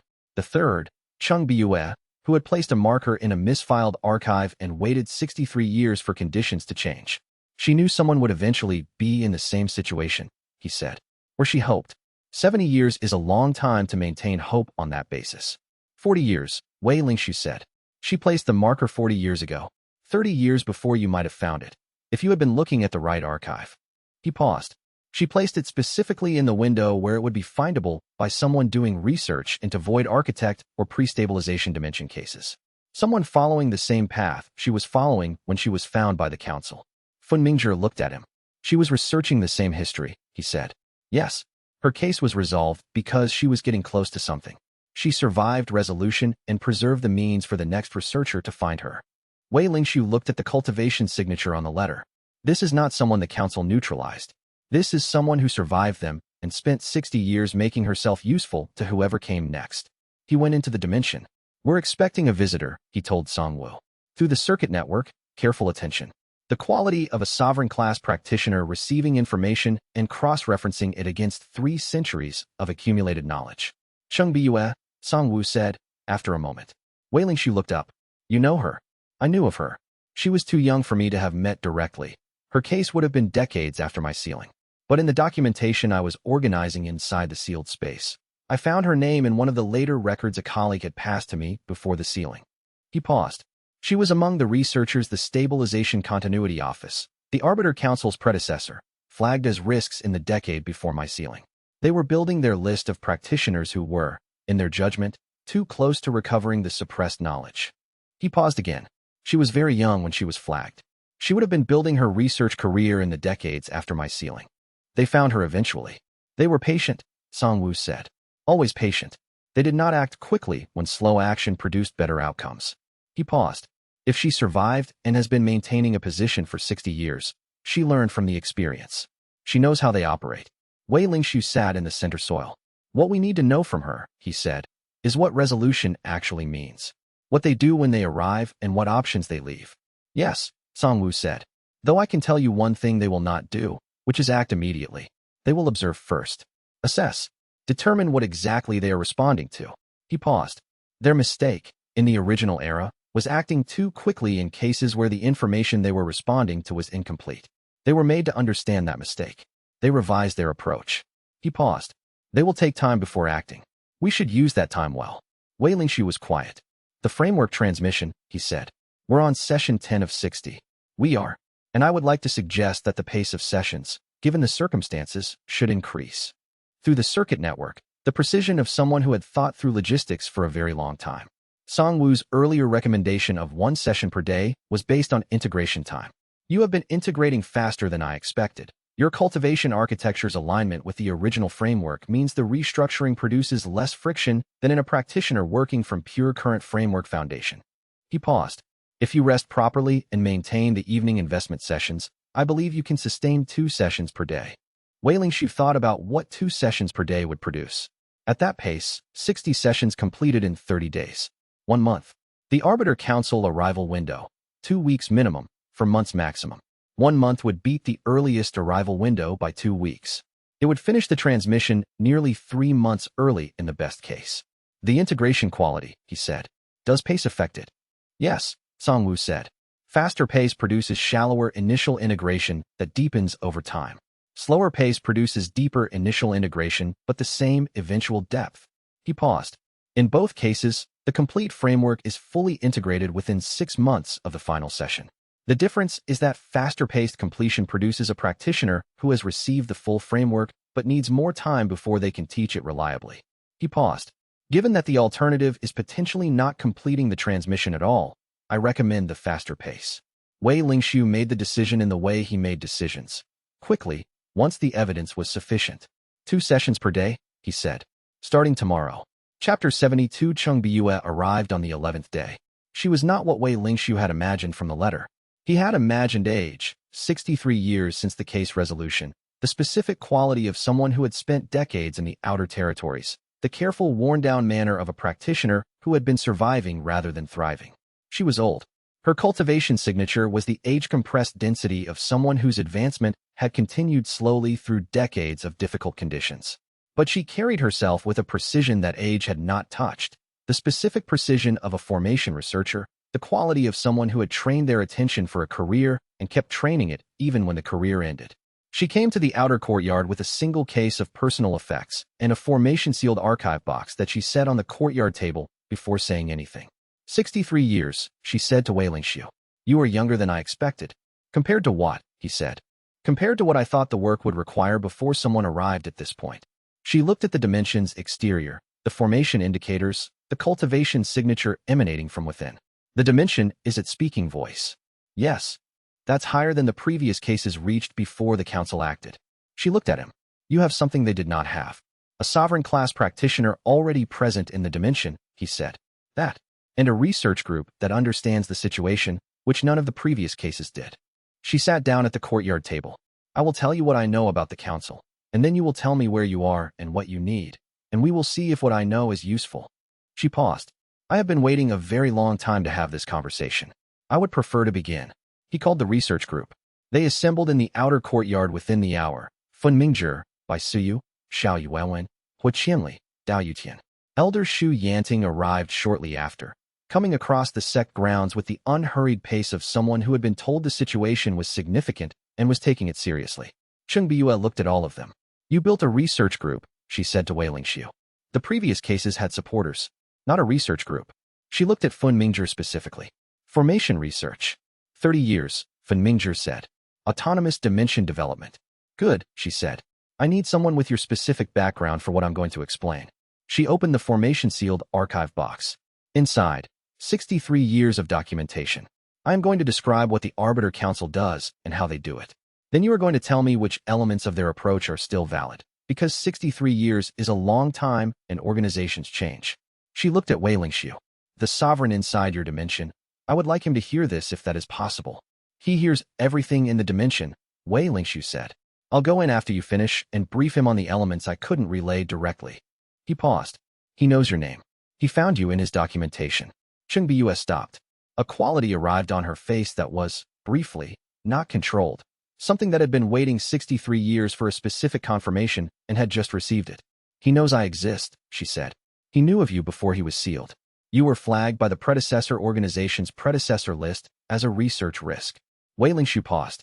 That's why you were eventually found, I imagine. Yes. She was quiet for a moment. Then the precision returned. Then he will understand context I do not need to explain. She looked at the archive box. Here is what the Arbiter Council does. Chapter 73. Chungbiyue spoke for 3 hours. The outer courtyard was quiet except for her voice. No one interrupted. Wei Lingxiu wrote continuously. The Arbiter Council's operating framework, as she understood it from her own resolution experience and from 60 years of sustained analysis, they were not an enforcement body. That was the important first distinction. Enforcement bodies operated on authority. They acted because they had legal standing to act, and because the entities they acted against had obligations to comply. The Arbiter Council had no legal standing in the current cultivation world. They had removed themselves from public record precisely because legal standing created accountability. An organization with no public existence could not be appealed to a formation authority, could not be contested in an administrative process, could not be challenged through the mechanisms that practitioners with legitimate grievances used. What they have instead of authority is leverage, Chungbiyue said. 3 categories of leverage: institutional, personal, and temporal. She described each. Institutional leverage. Their primary tool in most cases was working through existing institutions rather than acting directly. They did not typically arrive and seize a dimension. They filed concerns with sect administrative bodies, with regional authority formation oversight, with the very committees and review processes that practitioners like Wei Lingxiu had been navigating for months. They used existing institutional mechanisms to produce outcomes, delays, investigations, the kinds of process that could stall dimension development indefinitely. In my case, she said, they did not approach me at all. They worked through the Greenstone Sect's Formation Research Division. My research was flagged internally. My access to the restricted archive was revoked. My formation research certification was placed under review for methodological concerns that were entirely fabricated. I spent 18 months trying to resolve administrative problems I did not understand were manufactured before I understood what was actually happening. Personal leverage, practitioner relationships, dependencies, vulnerabilities. They researched the practitioner's network, family, mentors, peers, and identified points of pressure. Not always through coercion.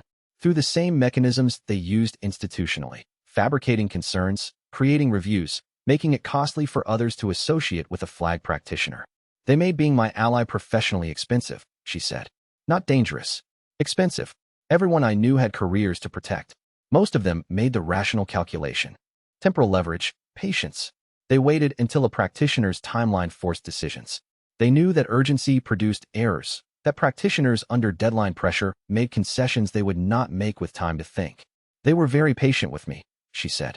They let 18 months of administrative obstruction wear me down before they made contact. By that point, I had lost my research access, my professional network had thinned significantly, and I was exhausted. She paused. The contact, when it came, was an offer, not a threat. They would restore everything: archive access, certification, professional standing, in exchange for what they called appropriate disposition of my research materials. You refused, Wei Lingxiu said. I said I needed time to consider. She looked at her hands. I had been a researcher for 20 years. The research was everything I had. I spent 3 days thinking about whether I could live with appropriate disposition. She paused. Then I took my research and left. I went to the outer territories before they could make the contact non-optional. Did they follow? Not immediately. Temporal leverage. They let me go and waited, expecting that isolation in the outer territories would produce the concession that administrative pressure had not. She looked at him. They waited 10 years. Then a representative came to the outer territories with the same offer. What did you do? I had spent 10 years in the outer territories developing capabilities they had not anticipated and that I was not going to tell them about, she said. The representative came. I was no longer findable at the location they knew. She paused. After that, they did not come again. I believe they concluded that the cost of pursuing me exceeded the value of what I had. Since my research had been 40 years old by then, and whatever I knew was increasingly historical rather than actionable. She looked at Wei Lingxiu. Your situation is different from mine in 3 important ways, she said. Your dimension is at a higher tier than mine was at first contact. Your research group is substantially larger and more integrated than anything I had, and you have a sovereign class practitioner present in the dimension. She paused. Each of these changes the Council's calculus. A sovereign class soul transition is not the same as a lone researcher approaching sensitive history. The Council's historical response to sovereign class events is more direct than their standard institutional approach. More direct how? Fan Mingzhi said. She looked at him. In the 3 cases I have documentation on, she said, 2 of which were my own research into Council history, and 1 of which was my personal case. The 2 involving what the Council assessed as sovereign class threats were handled by Council members directly, not through institutional mechanisms. She paused. They came themselves, and they brought formation expertise. The courtyard was quiet. You're telling us the standard leverage approach may not be what they use, Wei Lingxiu said. I'm telling you that sovereign class events have produced a different response historically, she said. Whether your specific situation produces the same response, I don't know. I know the historical pattern. She paused. I know that the 2 sovereign class cases in my documentation both ended with the practitioner's dimension sealed or destroyed, not relocated, not resolved through institutional process, acted on directly. She looked at the archive box. I've been waiting 63 years to give someone this information, she said. I would very much prefer that you use it. Chapter 74 Wei Lingxiu brought Cheng Biyue into the dimension the following morning. He did not do this immediately. He spent the evening after her debrief reviewing what she had said with his research group, cross-referencing her documentation against Fan Mingzhi's archive research, identifying the areas where their information aligned and the areas where 63 years of change might have shifted the Council's approach. Most of what she described, they could corroborate through independent sources. The institutional leverage approach was consistent with the pattern Fan Mingzhi had identified in the case file records. The patience was consistent with the 3-week to 4-month arrival window. The personal leverage description was consistent with the case file note about the first practitioner's network. The 2 sovereign class cases were the ones they could not corroborate. Her documentation came from sources she had developed in the outer territories. Practitioners she had met over 60 years whose own histories intersected with the Council's activities. Credible sources, in her assessment. Second-hand accounts. Introduce me to Tsang Wu, she said, on the 2nd morning. He took her to the dimension's outer boundary and waited while she read the exterior. She was a formation researcher, not Voidwalker tradition, a different approach, the kind that assessed formation architecture through chi pattern analysis. She spent 10 minutes with the exterior before she spoke. The formation architecture of this space is pre-stabilization void architect work, she said. Yes.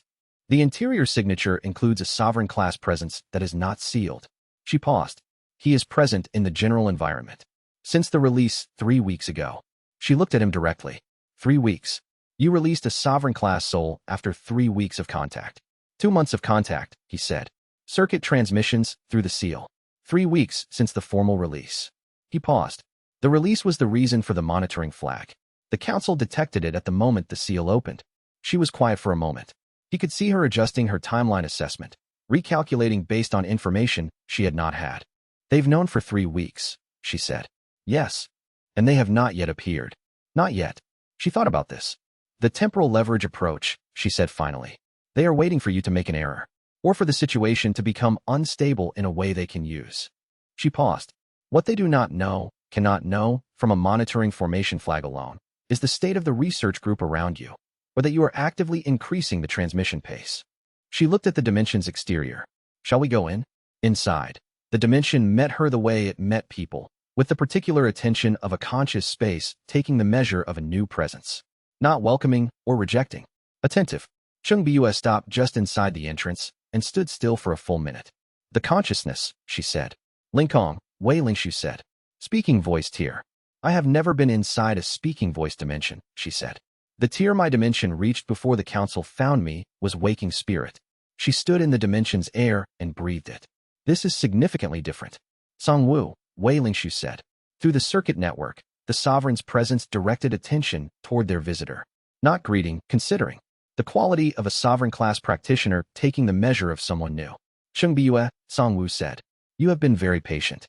She stood in the dimension's interior and heard the voice of the practitioner whose historical trace she had spent 20 years researching before the council stopped her, and she was quiet for a long moment. I have had the benefit of a very clear objective, she said finally. Patience is easier when you know what you're waiting for. Tell me about your research, Songwu said. Before the council intervened. What had you found? She told him. She spoke for 2 hours inside the dimension, standing in the pale grass near the center with lawn moving through the air overhead and Lincoln's warm presence underlying everything. She described 20 years of formation research, independent work she had developed in parallel with her official role, research that had been tracking anomalies in the cultivation literature the way Fenmingzhi had been tracking autonomous development evidence from a different angle. She had been following the cultivation ceiling anomalies, cases where practitioners advanced past tiers the current framework described as limits for their specific cultivation constitution. She had found 17 cases over 20 years and had been building toward a theory when the council stopped her. Songwu listened. When she finished, he was quiet for a long moment. Your 17 cases, he said. Are you willing to share the documentation? That is why I came, she said. I have 63 years of documentation.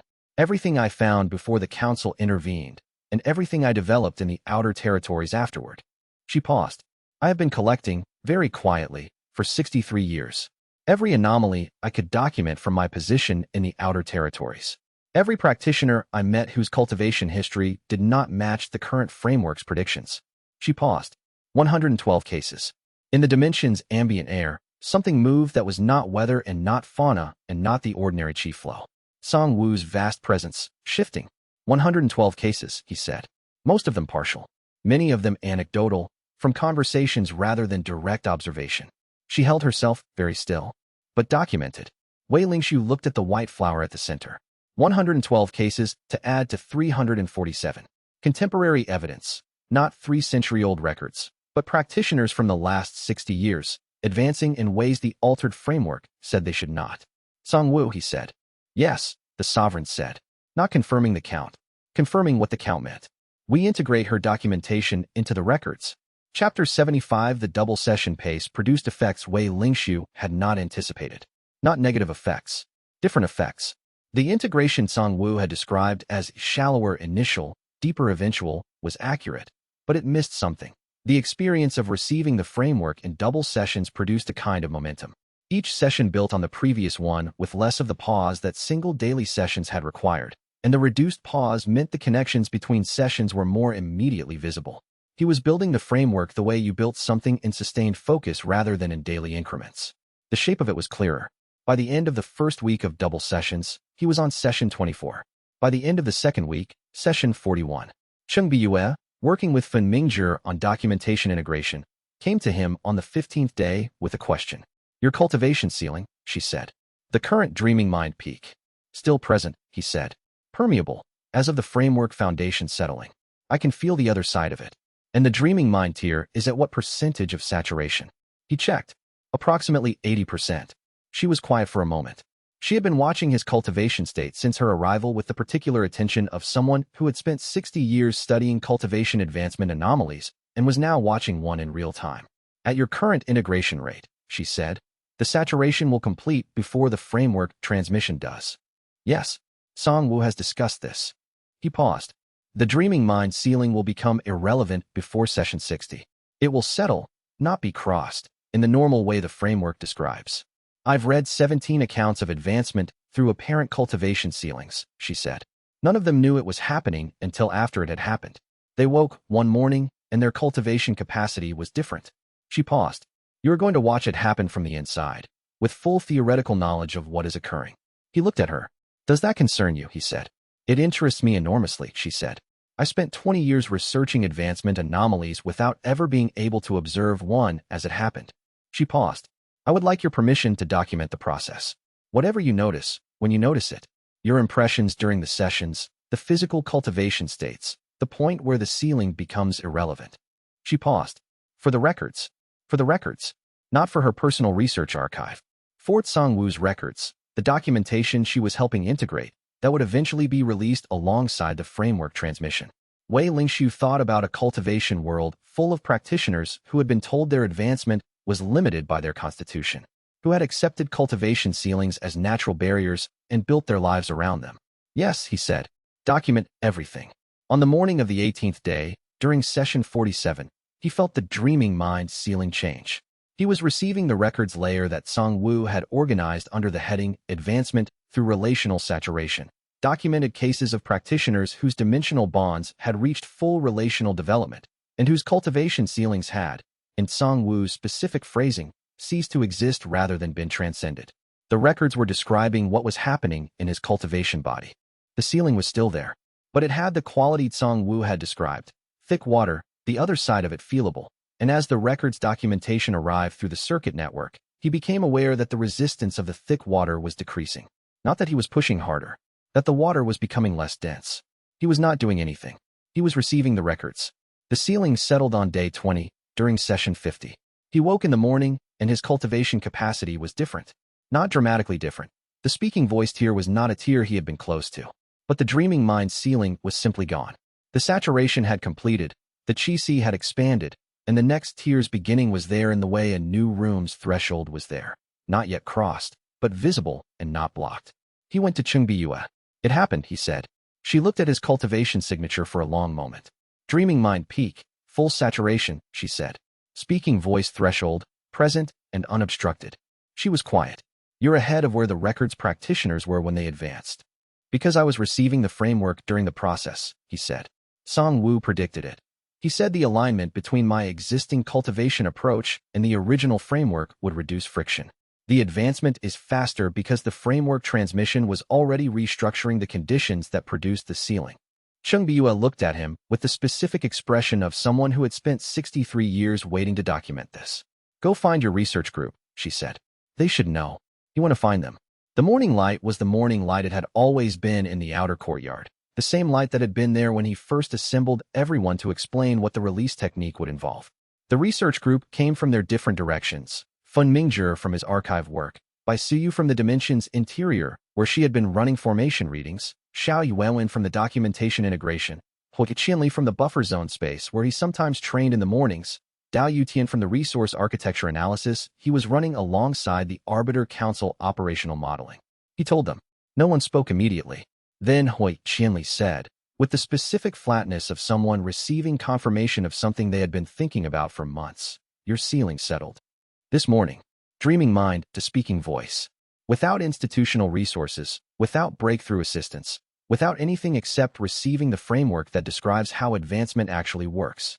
He was quiet for a moment. The proof, he said. Not triumphantly. Just the proof. Wei Lingxiu looked at the Dimensions exterior formation monitors. They had 20 days left at the current double session pace before the framework transmission completed. The Arbiter Council's earliest arrival window had passed without contact. The latest arrival window, 4 months, was 2 months away. They had time. He did not take the time for granted. He noted it as the current state of the evidence and went back to work. Linkong, through the bond, warmth. And beneath the warmth, something that was not quite pride. The specific satisfaction of a dimension that had been growing toward this since before it understood what it was growing toward. He placed his hands flat on the soil of the outer courtyard, not inside the dimension, just the ordinary stone and earth of the sect's grounds, and felt the difference between the ceiling that had been there yesterday and the open space that was there today. Then he stood up and went to his desk and wrote down exactly what it had felt like.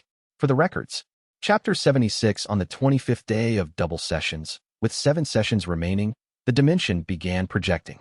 Not intentionally, not as a planned development.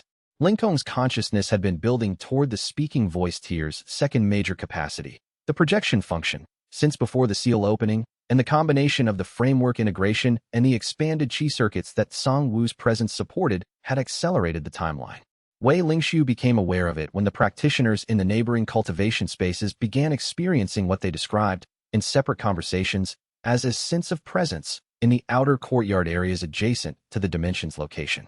Not threatening, not uncomfortable, simply a quality of attention, the feeling of being in a space that was aware of them. Fenmingzhi flagged this immediately. The dimension is projecting a low-level consciousness field through the formation boundary. Passive, not directed. The boundary is permeable in a way it wasn't a week ago. Lingkong is doing it without choosing to, Wei Lingshu said. The speaking voice tier's projection function doesn't require active control in its early stages, Fenmingzhi confirmed. It's ambient. It will become controllable with development, but right now it's happening the way the weather system happened in the flowing water tier, the capacity developing before the conscious management of it develops. Wei Lingshu went into the dimension. You're projecting, he said, through the bond, a quality that was simultaneously sheepish and amused. The particular quality of something that had been growing and had grown past a threshold it had not precisely predicted. You could suppress it, he said. Bring the projection field back inside the formation boundary. Through the bond, I could. But it will become necessary eventually. The projection field is not harmful. It is the dimension's consciousness making itself present in the space around it. It is also visible to anyone sensitive enough to read it, he said, including the Arbiter Council when they arrive. A pause.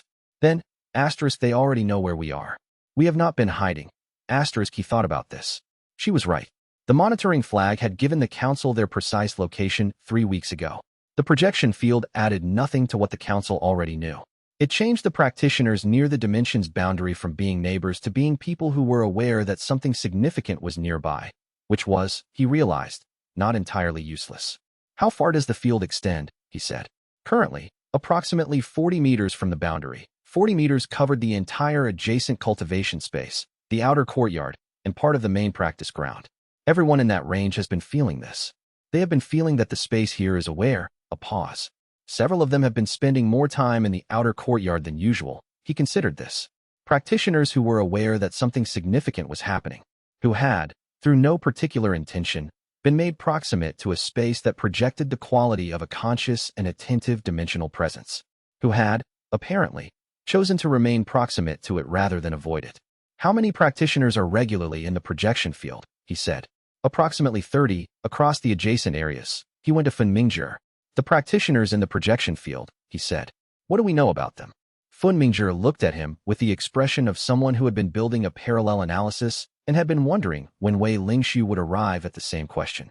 I've been cataloging since yesterday, he said. 13 of them are formation researchers or dimension cultivators.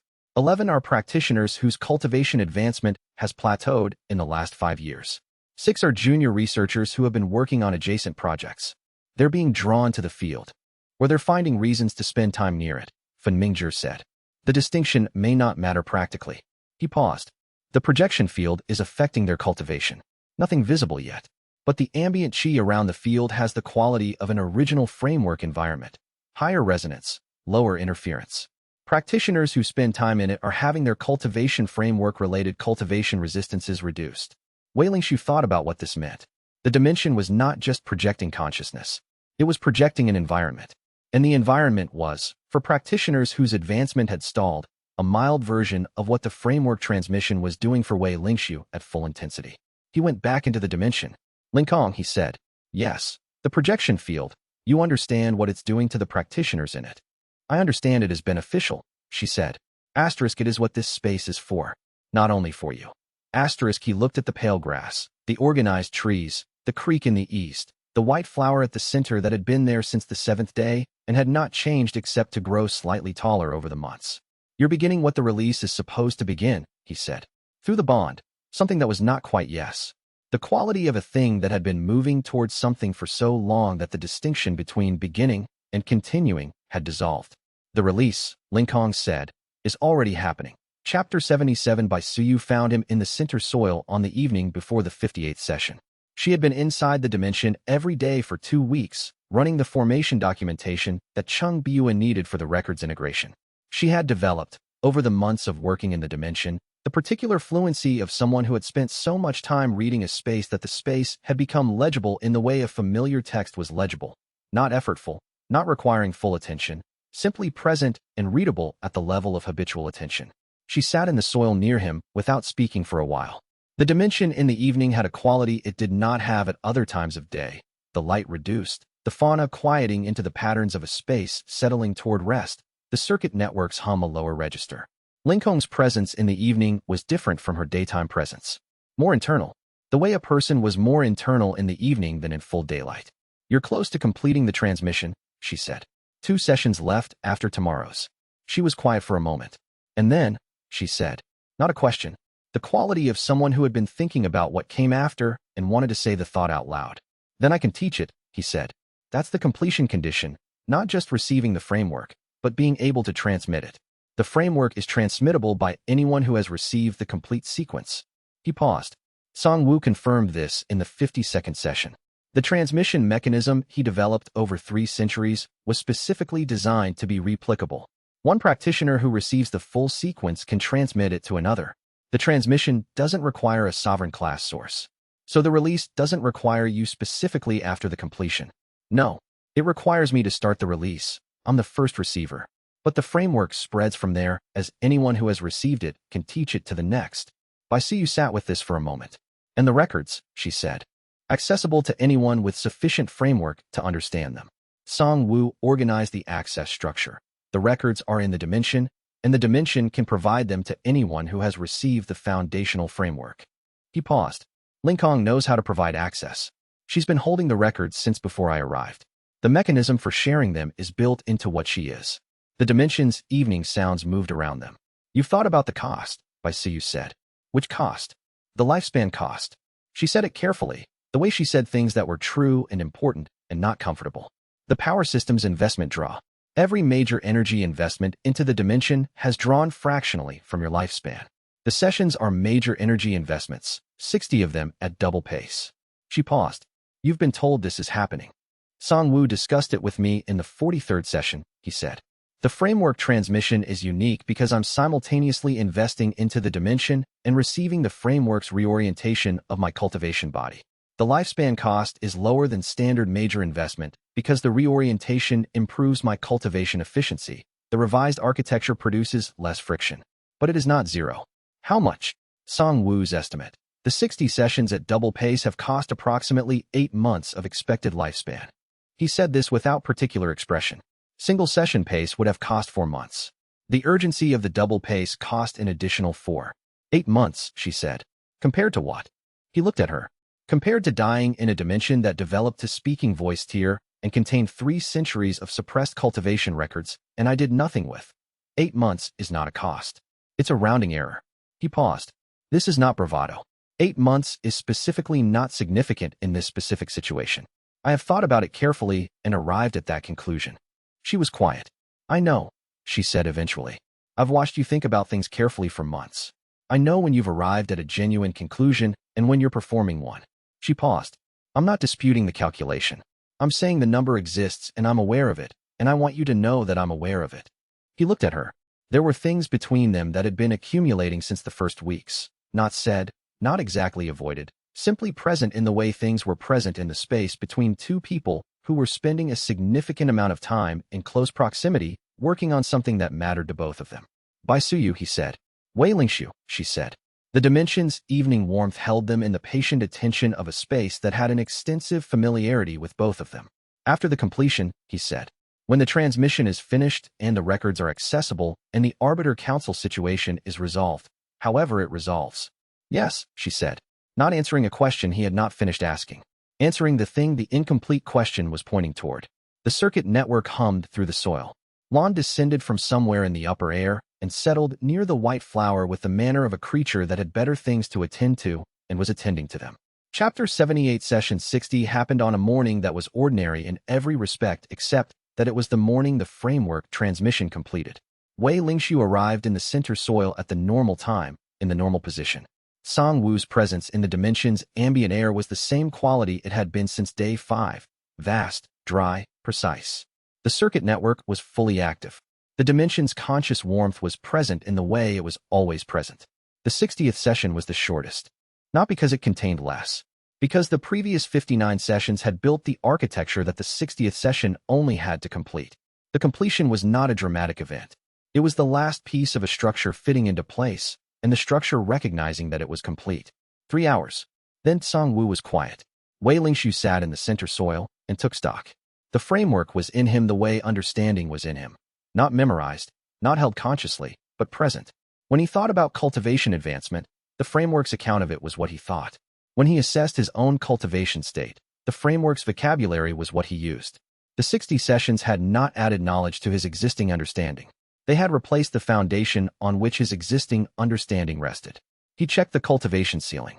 The speaking voice threshold was visible, clear and unobstructed, the way the dreaming mind ceiling had become clear before it settled. At his current xianxia saturation rate, it would settle in approximately 4 months. Without urgency, without institutional intervention, on its own pace, following its own saturation. He checked whether he could teach the framework. This was the completion condition. He constructed the foundational layer in his mind, the organizational structure, the integration sequence, the way the first session's architecture would need to be laid for a new receiver. He worked through the full 60 sessions in outline. Each step was present and clear and retrievable. He could teach it. Songwu, he said. Yes, the sovereign said. It is complete. It is complete.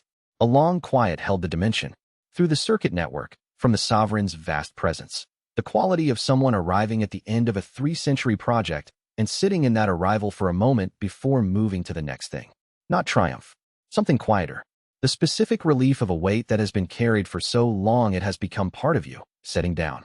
324 years, Wei Lingshu said. 324 years, Songwu confirmed. The dimension held them. Then, the records, Songwu said. We should begin the release structure. The framework has been transmitted to one practitioner. The records are accessible to any practitioner who has received the foundational framework. The next step is identifying who receives the framework next, and through them, who after that. I know who receives it first, Wei Lingshu said. Your research group. They have been in this situation with me. They understand the context. They have already been operating from a partial framework. Fen Mingzhi has been working toward the original framework for 30 years. Bai Siyu's Voidwalker tradition carries elements of it. Hui Qianli has been cultivating partially in alignment with it simply by experience. He paused. They are ready. And if the Arbiter Council arrives, they should already have the framework before we have to respond to that. 6 practitioners, Songwu said. You plus 5. Begin this week. Including Cheng Biyue, Wei Lingshu said. Including her, Songwu confirmed. She has been waiting 63 years for this specifically. Wei Lingshu stood from the center soil. He walked out of the dimension into the full morning light and stood in the outer courtyard and breathed the air outside for a moment. Then he went to find his research group.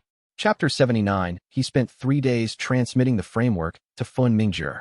Not 60 sessions, the foundational layer only, the first 12 sessions worth, enough to give Fen Mingzhi the base from which the complete transmission could proceed.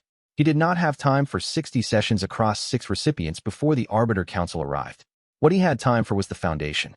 What the foundation produced in Fen Mingzhi was, in Fen Mingzhi's words, I have been building this for 30 years without knowing what I was building. Wei Lingshu moved to Bai Siyu next, and Bai Siyu received the foundational layer with a quality that was different from Fen Mingzhi's, not recognition of work she had been doing, but a settling. The Voidwalker tradition carried original framework elements, as Wei Lingshu had said. The foundational layer didn't add a new structure. It organized the structure she already had. When she came out of the second foundational session, she sat in the outer courtyard for a long time without speaking. He sat beside her. My entire tradition, she said. The Voidwalker tradition's account of spatial cultivation, reading formations, reading dimensional structures, the specific quality of attention we develop. It's in the original framework, not adapted from it.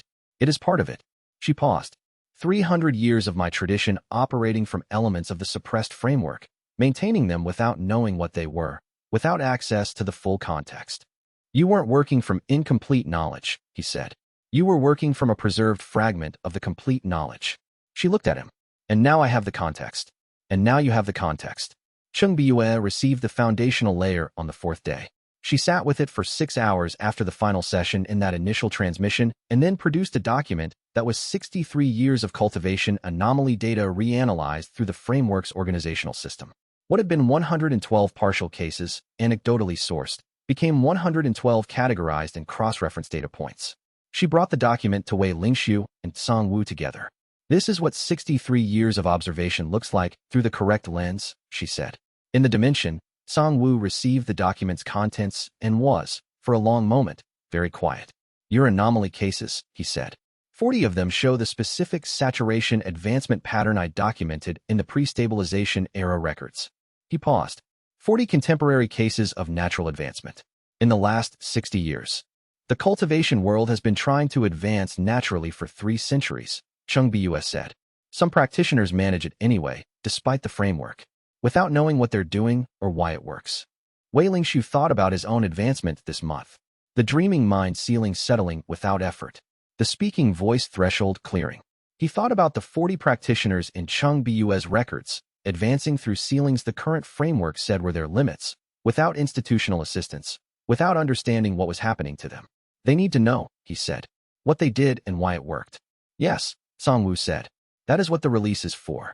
On the 6th day, Hui Qianli received the foundational layer. He was different from the others. He had no tradition that carried original framework elements, no 30 years of adjacent research, no 60 years of anomaly documentation. He had experience, 8 years without a dimension, and the specific knowledge of what that cost. A decade and a half of veteran cultivation, of advancing through some ceilings and not others, of accepting the current framework's account of why some people advanced and others did not. He came out of the 3rd foundational session and sat in the outer courtyard and looked at the dimension's formation monitoring instruments for a long time. I would have kept my dimension, he said finally. Yes, Wei Lingshu said. If I had been cultivating correctly, if the correct framework had been available, I would have had the cultivation development to repair the damage when the dimension took it. He was not saying this with grief. He was saying it with the precision of a true statement that needed to be said accurately. 8 years without the part of myself that was in the garden. Because a coalition of institutions decided the cultivation world was not ready for the framework that would have prevented it. Wei Lingshu did not speak. And now, Hui Qianli said, I am receiving that framework. The beginning of it. Yes. He was quiet. 8 years late. Which is what it is. But receiving it. He looked at Wei Lingshu. When the release begins, the actual public release, the framework to practitioners beyond this courtyard, I want to be part of teaching it. I have 30 years of experience as a practitioner under the current framework, knowing where it fails. I know which questions practitioners will ask because I asked them. I know, Wei Lingshu said. That's why I transmitted it to you. On the 7th day after session 60, Wei Lingshu received the last transmission he had not planned for. Dao Yutian arrived at the outer courtyard at dawn and stood at the edge of the projection field. He had not been included in the initial transmission list. He was a reformed antagonist, a resource architect, a person who understood the institutional system well enough to help dismantle and rebuild it. He was not a cultivator whose advancement had been suppressed. His role in the release was structural, not developmental. He stood at the edge of the projection field for an hour before Wei Lingshu came out and found him there. You've been standing there long enough, Wei Lingshu said. The projection field, Dao Yutian said. It's been affecting my cultivation for 2 weeks. I've noticed things about my qi circulation that I cannot explain with the current framework. He looked at Wei Lingshu. 18 years of resource allocation. I understand the system. I understand why it was built and what it was built to do. He paused. I have spent the last 2 weeks inside the projection field trying to understand what I'm feeling, and I cannot, because I do not have the framework to understand it. Wei Lingshu looked at him. The transmission is not for everyone at once, he said. The release will be gradual. Foundation first, then expansion. I'm not asking to be first, Dao Yutian said. I'm asking to not be excluded for being the person I was 8 months ago. A long pause. The person you were 8 months ago, Wei Lingshu said, is the reason we have the alternative resource architecture draft and the Arbiter Council operational modeling. He paused. You've been doing the work you said you would do. Dao Yutian looked at him. Day after tomorrow, Wei Lingshu said, after Xiao Yuwen finishes hers. Chapter 80. The Arbiter Council arrived on the 32nd day. Not at the sect's outer gate. Not with announcement. They arrived the way organizations that removed themselves from public records arrived, as an absence that became a presence, a quality in the formation monitoring network that Fun Mingzhi identified as the monitoring formation going dark. Fun Mingzhi flagged it immediately. The continental monitoring formation that registered the seal opening, the 3rd source location, the Arbiter Councils. It went dark 6 hours ago. Not deactivated. Moved. Wei Lingshu was in the outer courtyard with Chungbus and Bai Suyu when Fun Mingzhi arrived with this. Moved, he said. The monitoring formation signal is transmitting from a different location. A location that is approximately 3 days' travel from the sect's grounds. Fun Mingzhi was very precise. They are in transit. The monitoring formation moves with them. Chungbus looked at the courtyard's outer wall. 3 days, she said. That's not a warning period. That's a final approach. She looked at Wei Lingshu. In my case, the contact came before they arrived. They sent a representative in advance with the offer. The main group came later. She paused. The fact that the monitoring formation has moved without a representative contact means they have made a different assessment. They know the transmission is complete, Siyu said. Everyone looked at her. The projection field, she said. It's been extending for 2 weeks. It's now covering 50 meters in every direction from the dimension's boundary. Practitioners who have spent time in it have had their cultivation quality measurably changed. The formation monitoring network will have registered the progressive extension. She paused. They know the dimension's projection capacity has developed. They may also be reading the cultivation signatures of the practitioners in the adjacent areas. Practitioners whose qi circulation has shifted in ways that are consistent with framework transmission. Wei Lingshu thought about this carefully. They knew the transmission was complete, or suspected it. They were not arriving with an offer. They were arriving with something different. What changes with the transmission complete, from their perspective, he said. Not asking, thinking out loud. Cheng Bua answered. The transmission being complete means the framework has been released. Not publicly, not at scale. But one practitioner has it, and can teach it. Stopping the release at this point requires stopping Wei Lingshu. Not just the dimension. Wei Lingshu personally, because the framework is in him and not only in the dimension anymore. Silence in the outer courtyard. Which changes the resolution options, what Qianli said. He had arrived during Fun Mingzhi's briefing, coming from the buffer zone with the specific pace of someone who understood urgency. In the case file records, the 2 sovereign class cases, the resolutions involved the dimension, not the practitioner. Because the framework was in the dimension, Cheng Bus said. In those cases, the practitioner had not yet received the transmission. Containing or destroying the dimension was sufficient to contain the threat. She looked at Wei Lingshu. You are no longer in that category. Wei Lingshu stood in the morning light of the outer courtyard with the research group around him, and 3 days before the Arbiter Council arrived, and the framework of the original cultivation world complete in his cultivation body. He thought about delay, his fatal flaw, the thing that had cost him in emergencies, the observation-first methodology that was correct in 90% of situations and catastrophic in the other 10. He thought about 3 days. He thought about what Fun Mingzhi had said months ago when they first understood that the Arbiter Council existed. You have 2 weeks to 4 months before they arrive. He had used the time. 3 days, he said. Here's what we do with them. He began organizing. He called Elder Shu Yanting. He sent correspondence to the Regional Formation Monitoring Authority, not an alarm, but a formal notification of the dimension's current tier status, the framework transmission completion, and the academic content of what had been transmitted. A record, time-stamped, with multiple recipients, establishing that the framework was documented and distributed before any intervention could produce an appropriate disposition. He sent Xiao Yuan to the sect's administrative archive with instructions to file the alternative resource architecture draft under the sect's formal research record, not as a proposal, but as completed scholarly work, with Wei Lingshu and Dao Yutian as joint authors.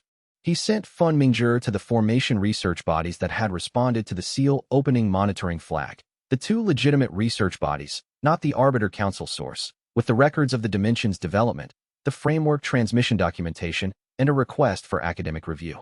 He went into the dimension. They're coming, he said. I know, Songwu said. The vast presence in the dimension's ambient air was quiet. Not afraid. The 3-century patience meeting the end of its purpose. The framework is complete and distributed to 6 practitioners. The records are accessible. The release has begun. What they can do to me personally, Wei Lingshu said. Significant, Songwu said. They have formation expertise, and they have dealt with sovereign class situations before. I can support your cultivation capacity through the dimension bond. Linkong can extend the projection field as a spatial defensive structure. The speaking voice tier's projection function, fully activated rather than ambient, produces a significant formation environment. He paused. What they cannot do, if you have spent these 3 days correctly, is undo what has already been done. Wei Lingshu thought about the transmission complete in his cultivation body. The framework in 6 practitioners. The records accessible. The documentation filed. They can still try to prevent the public release, he said. Yes, but they cannot unrelease what has been released. The sovereign's voice through the circuit network had the quality of someone who had waited 300 years for exactly this. 3 days, Wei Lingshu. Use all of them. Through the bond, Linkong, something that was both warmth and readiness. The patient consciousness of a space that had been building toward this moment, since it was raw soil, an empty geometry, and a practitioner with cold hands placing his first investment into the dark. He walked out of the dimension. He had 3 days. He began. Chapter 81. The first day of the 3 days, Wei Lingshu organized. He had Xiao Yuan at the sect administrative archive by the time the morning light was full, filing the alternative resource architecture draft as formal completed scholarly work. He had Fun Mingzhi in correspondence with the two legitimate formation research bodies, transmitting the Dimension's development documentation and framework transmission summary under Elder Xu Yanting's institutional authority. He had Dao Yutian running the operational analysis of the Arbiter Council's leverage approach. Which category were they in, based on Cheng Biyue's account, and what that category predicted they would do. He sent a notification to the Regional Formation Monitoring Authority. Not alarming. Factual. The Dimension at Greenstone Sect grounds had completed its speaking voice tier development and was ready for the standard tier registration filing that Zhu Jianmin had been waiting on for months. He requested expedited processing given the current circumstances. Zhu Jianmin, reading the notification that afternoon, replied within 2 hours with confirmed expedited processing. His reply contained a second line that was technically outside the scope of the notification. Asterisk Inspector Jian Weiming has been informed of the monitoring formation flag event and has requested to be included in any assessment conducted at the Dimension's location. I have confirmed his inclusion. Asterisk he read this 3 times. Jian Weiming, the Formation Research Hall assessor who had arrived for the Protocol 11 preliminary review months ago, who had admitted the case was outside standard Protocol 11 parameters, who had been, from the beginning of the process, the person inside the institutional machinery who was not certain the institutional machinery was correct. Zhu Jianmin had just handed him a witness with institutional standing who had been present at the case from the beginning. He went to find Fun Mingzhi. Jian Weiming, he said. Fun Mingzhi looked up. Then he understood. The Protocol 11 assessor. His presence during the Arbiter Council's assessment creates a formal record from an independent formation authority. It creates a second set of eyes with institutional standing to document whatever the council does. Yes. Fun Mingzhi was quiet for a moment. Zhu Jianmin did this deliberately. Yes. He has more investment in the outcome than we knew. Wei Lingxiu thought about the formation inspector who had advised him, off record, that the regional director collected pocket dimensions, who had quietly included his own name in the meeting arrangement for administrative continuity, who had been, throughout the months of the bureaucratic process, making small deliberate choices that protected the case's integrity. He's been watching this for longer than the monitoring flag, Wei Lingxiu said.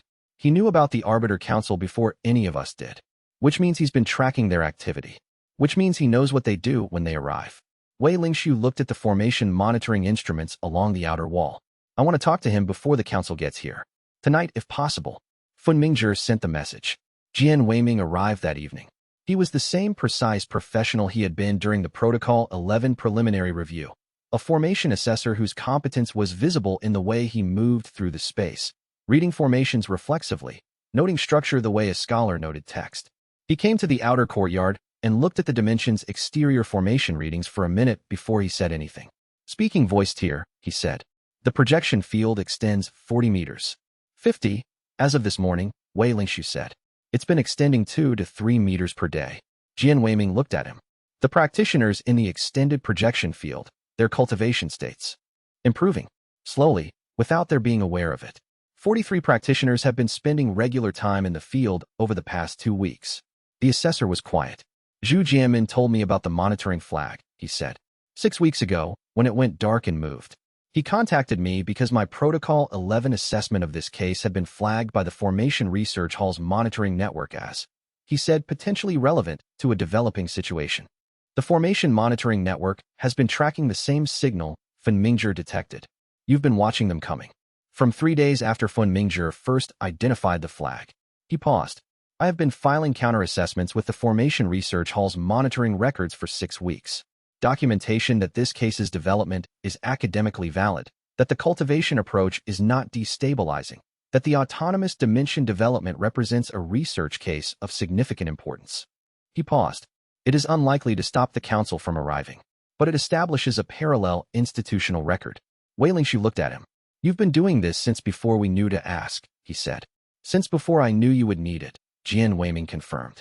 I have been a formation assessor for 19 years. I have conducted 3 Protocol 11 cases that the Arbiter Council subsequently acted on. None of those outcomes were in the cultivation world's interest. He paused. I was not in a position to do anything about it at the time. I am in a position to document this case correctly. The evening light moved across the outer courtyard. Thank you, Wei Lingxiu said. Don't thank me yet, Jian Weiming said. They'll be here tomorrow afternoon. Chapter 82. They arrived in the afternoon. 5 practitioners, as Chung Bu's documentation had predicted for sovereign class cases. They came through the sect's outer gate with the bearing of people who had done this before, not aggressive, not hurried. The bearing of a process. The bearing of an institution that had been doing what it did for long enough that it had developed the particular confidence of practice certainty. The lead assessor was a woman Wei Lingxiu had not imagined from the case file descriptions.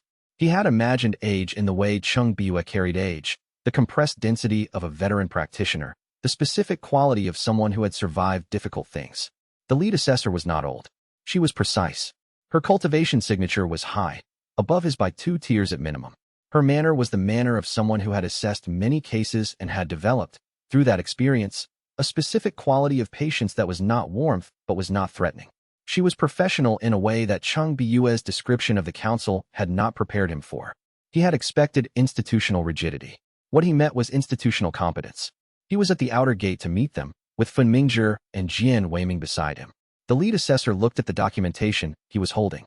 "You expected us," she said. "I detected the monitoring formations movement 3 days ago," he said. "I have spent the 3 days organizing my records." He handed her the documentation package. A complete record of the dimension's development from activation through the speaking voice tier. All formation readings from Fun Mingzhi's team.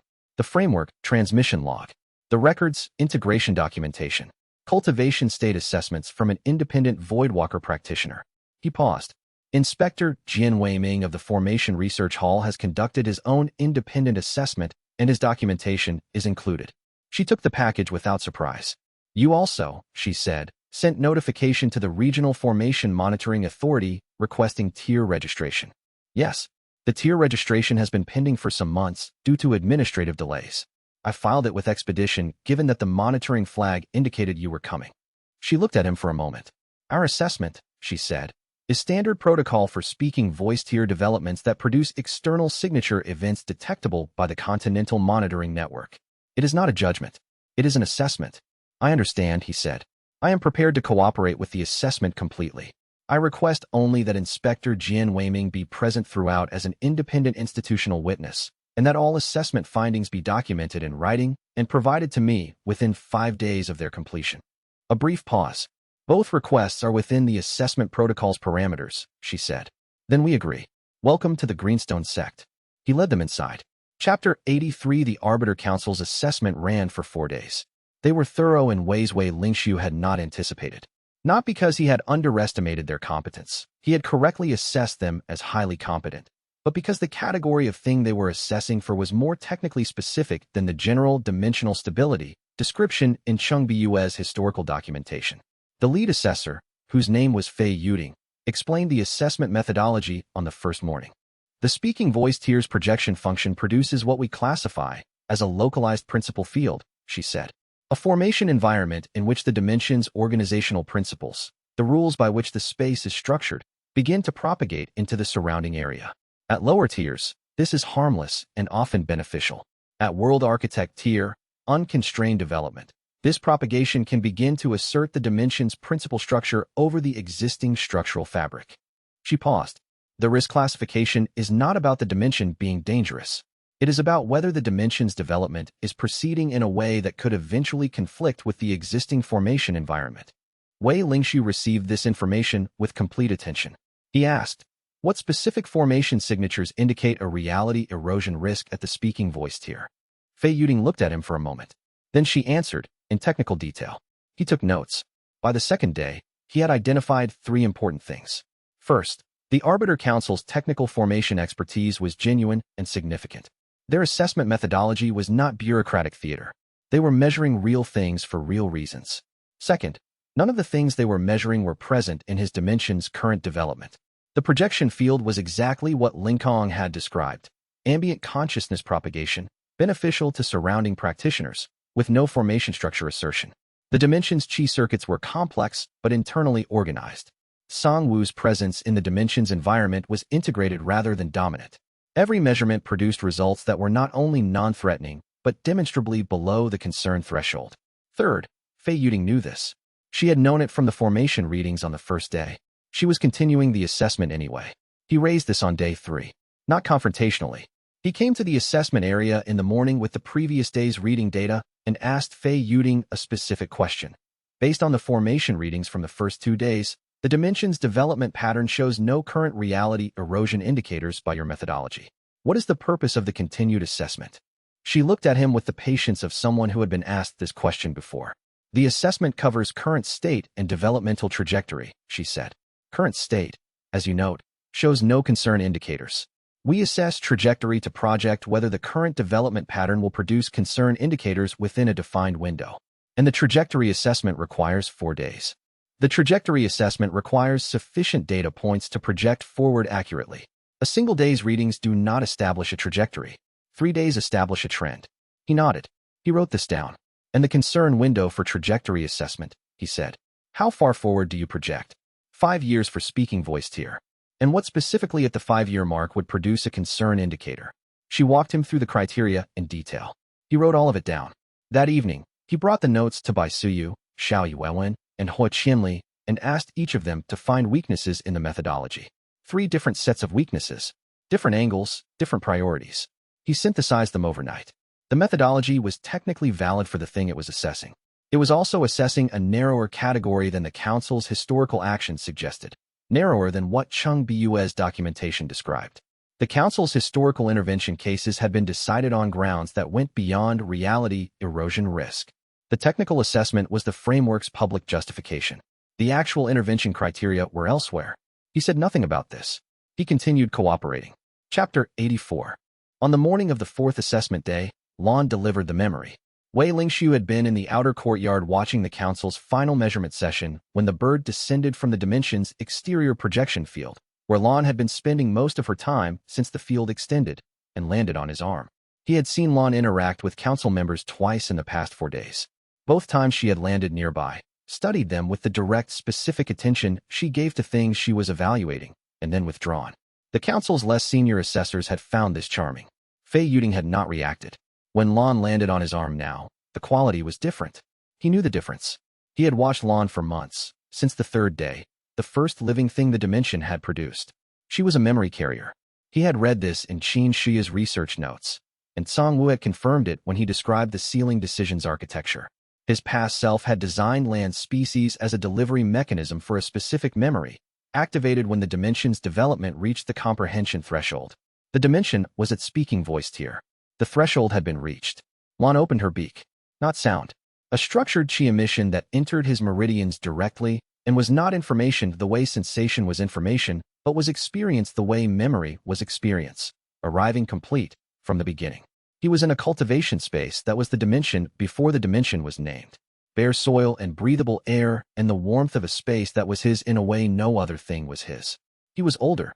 His hands were the hands from the past life memory Linkhong had shown him, the hands that had laid the last circuit element. He was sitting in the soil with something that was not yet Lan, an earlier form, smaller, less vivid, beside him. And he was telling it something.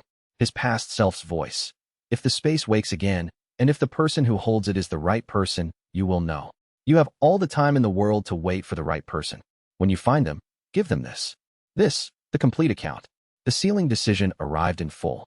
Not in the 12-second flash he had received in the dreaming mind memory.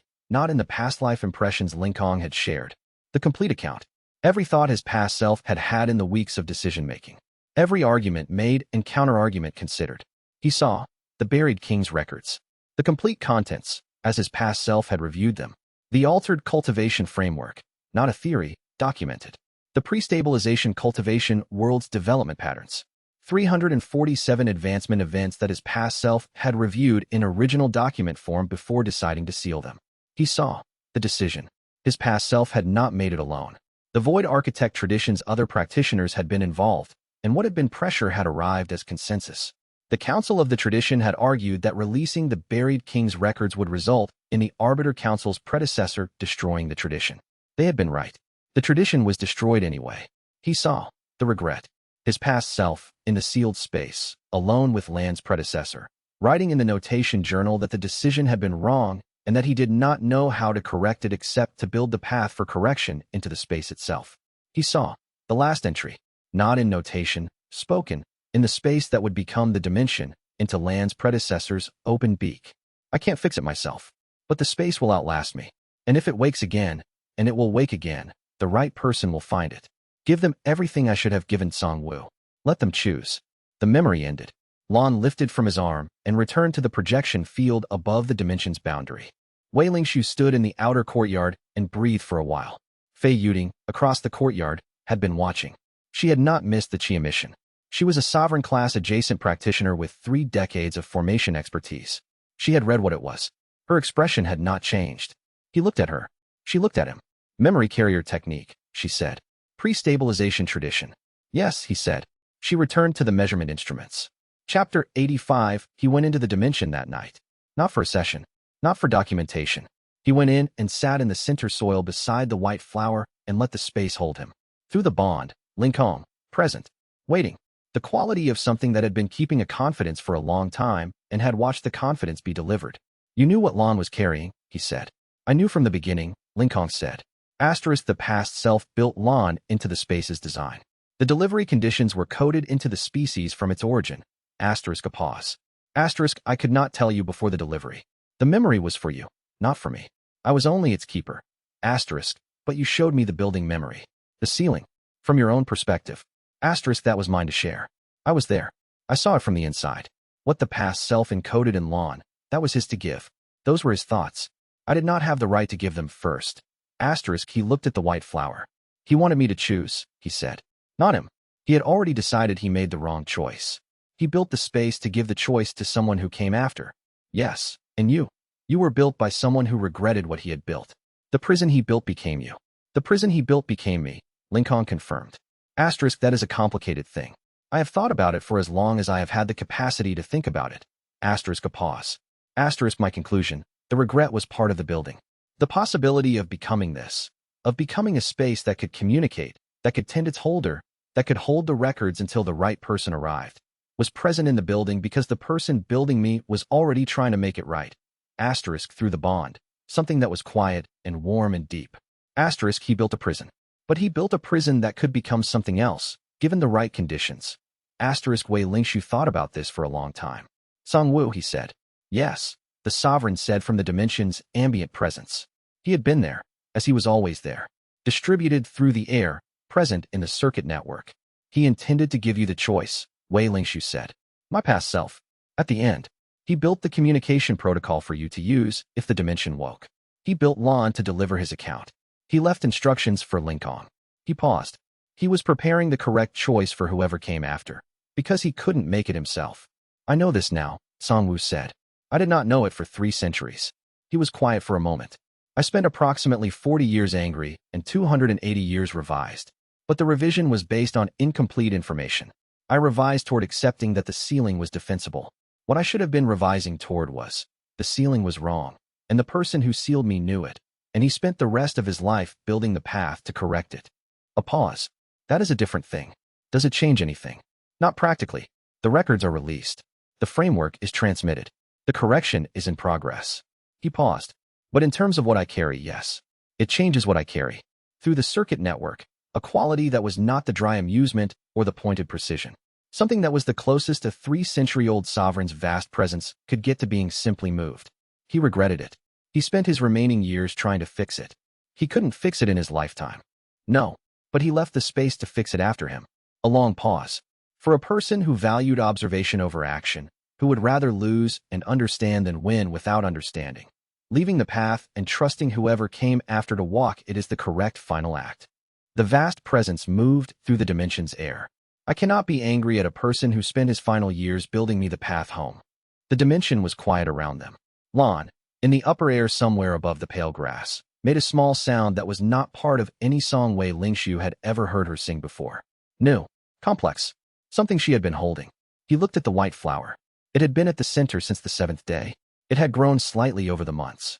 It was still there, still holding its depth of color. It was not a door anymore. The door had been opened. What the flower was now was simply a flower. The marker that had been placed to hold a space that no longer needed holding. Now holding nothing except the small fact of its existence, which was that it had always been there, and had always been beautiful, and the space it had marked was the space where something that had been waiting a very long time had come home. He stayed in the center soil until the dimension's night equivalent settled around him.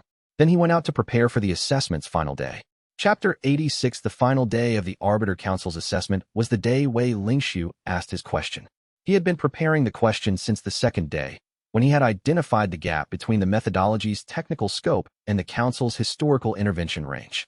He had phrased it, rephrased it, assessed the phrasings against what he knew of Fei Yuding's manner.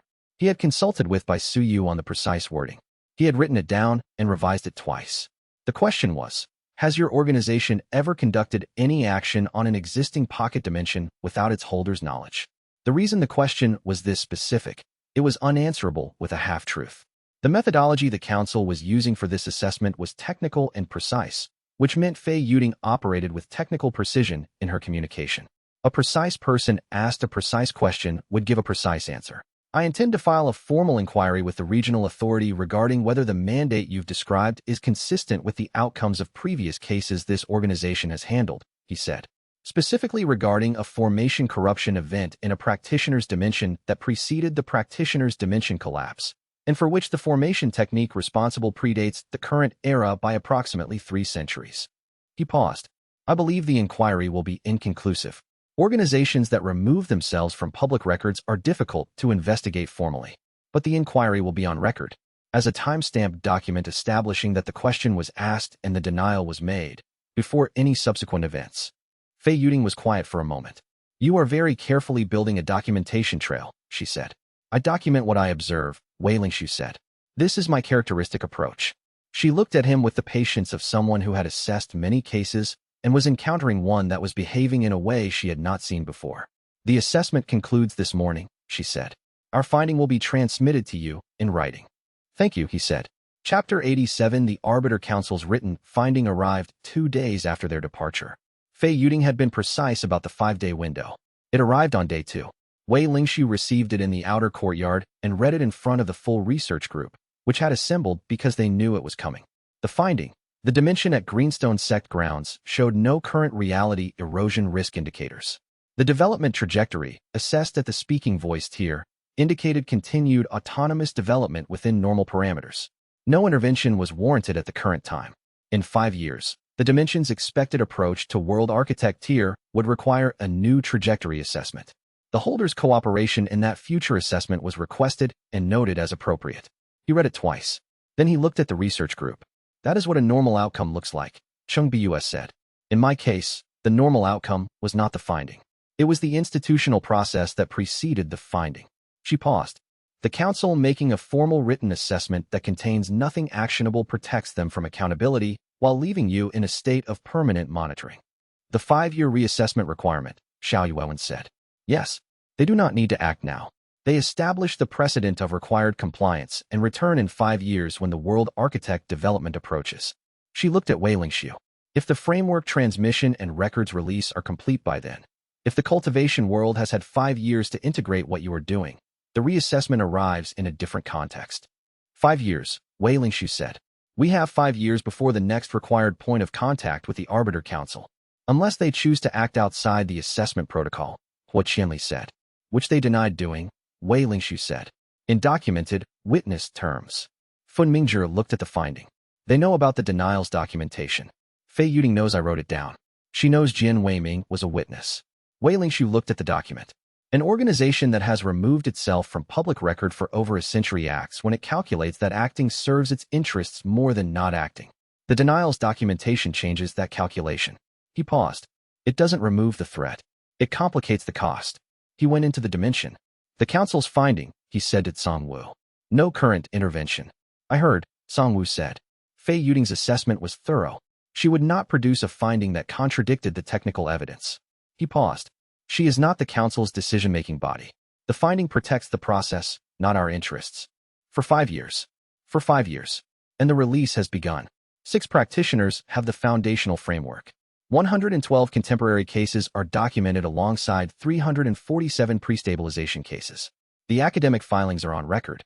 He paused. 5 years is a significant amount of time for what we are doing. Wei Lingxiu sat in the center soil. Through the bond, Lingkong, warmth. The patient warmth of a space that understood timelines differently than practitioners did. 5 years, she said through the bond. Asterisk, the dimension has been here 350 years. 5 more is nothing. Asterisk, Not nothing, Wei Lingshu said. Everything that happens in 5 years. Yes, she agreed. That is the better formulation. Chapter 88. The inquiry that Wei Lingshu filed with the regional authority regarding xianxia's dimension was, as he had predicted, inconclusive. He had expected this. He had filed it anyway because the documentation existed and the inquiry needed to exist. What he had not expected was Zhu Jianmin's response. 2 weeks after the council's departure, Zhu Jianmin came to the Greenstone sect in person. He came to the outer courtyard, sat down at the table where the research group met, and put a folder on the table. The inquiry, he said, is inconclusive as you know.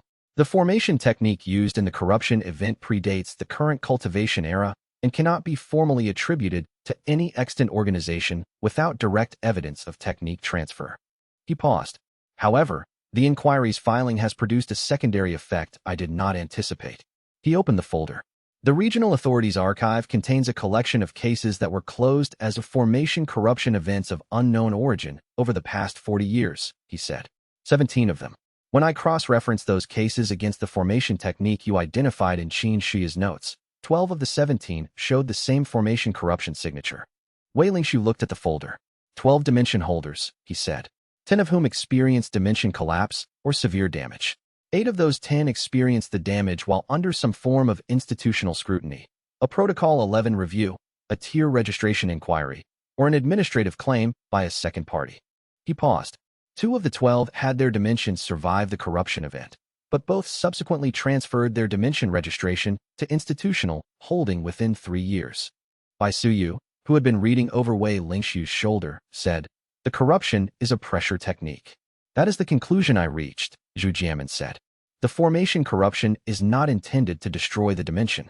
It is intended to weaken the holder's cultivation stability until they make a concession, a transfer, an access agreement, an appropriate disposition." He paused. "It is the same leverage category that Cheng Biyue described for personal pressure. This is the formation level version." Wei Lingshu thought about xianxia. Her dimension had been installed rather than grown. She had thought the corruption was an error in the installation. She had spent 18 months trying to repair something she had not understood was inflicted. She had refused to make a concession. The dimension had collapsed. "Is xianxia reachable?" he said. "She is in the outer market area," Zhu Jianmin said. "I can arrange contact." "She needs to know what happened to her dimension," Wei Lingshu said. "And she needs to know she is not the only one. 12 cases, 12 practitioners. They should know this pattern exists." "I was hoping you would say that," Zhu Jianmin said. "Because the 12 practitioners are the evidentiary foundation for a formal regional authority inquiry that I cannot file without the holder's participation." He paused. "The inconclusive inquiry becomes less inconclusive if 10 practitioners with the same formation corruption signature file coordinated accounts." Wei Lingshu looked at the folder. Then he looked at the research group. "This is the second project," he said. "Alongside the framework release, we find the 12 practitioners, and we give them the information, and we let them decide what to do with it." "That is what we do," Fan Mingzhi said. He took the folder from Zhu Jianmin. Chapter 89. The second project began immediately. Wei Lingshu delegated the coordination to Xiao Yuewen. She had the specific combination of administrative precision and the ability to explain complex cultivation situations in terms that made immediate sense to someone encountering them for the first time. Dao Yutian provided the regional navigation. He knew how to find practitioners who had retreated from institutional involvement, which of the 12 required different approaches, and which administrative pathways protected the contacted practitioners from becoming targets while the inquiry was being organized. xianxia was the first contact. She returned to the Greenstone sect for the first time since her dimension's collapse. Wei Lingshu met her in the outer courtyard. She had changed in the months since he had last seen her. The dimension's loss had been a specific kind of damage. He had seen it in Hua Qianli's 8 years. The way a practitioner carried the absence of the thing that had been their closest cultivation relationship. xianxia had been carrying this for months, and she had been adapting in the way she always adapted, efficiently, without complaint, rebuilding where rebuilding was possible. She looked at the outer courtyard's formation monitoring instruments with the expression of a practitioner who had once had a dimension and no longer did. Then she looked at Wei Lingshu. "Tell me," she said. He told her. The formation corruption in her dimension. The 12 cases in Zhu Jianmin's folder. The technique's pre-stabilization origin. The pattern of corruption appearing during institutional scrutiny, followed by concession or collapse. She listened without interrupting. When he finished, she was quiet for a long time. "Someone installed the formation in my dimension," she said. "I paid for boundary reinforcement and received a containment seal. And separately from that, someone corrupted the dimension's foundation using a 3-century-old technique that I had no framework to identify. Yes. And the corruption was not the purpose. The purpose was to make me willing to make a concession that I refused to make. Yes. My dimension collapsed because I refused the concession. That is the evidence's implication. She looked at the outer wall of the sect grounds. I refused because the concession was access to my dimension's research record, she said. Whatever I had been studying. Whatever I had documented. She paused. I did not know I had anything worth taking. I thought my dimension was ordinary, installed, unremarkable, a standard formation-built space that happened to have some interesting structural anomalies. The formation anomalies, Wei Lingshu said. Did you document them? I gave you my complete research notes. Chapter 37. She looked at him. Do you have a copy? Fen Mingzhi has the original. I have a copy. She was quiet. Then whatever I found is still in those notes, she said. And if someone was willing to corrupt my dimension to prevent me from continuing to find it, it's something worth looking at again. He went to find Fen Mingzhi. Chapter 92. Weeks later, Fen Mingzhi found what xianxia had been looking for without knowing it. The research notes she had given Wei Lingshu contained, buried in the technical documentation of her dimension's formation anomalies, a spatial observation that was precise enough to be meaningful and specific enough to be cross-referenced. The corrupted formation's interference pattern had produced a side effect in the adjacent cultivation space that left a measurable signature in the ambient qi flow.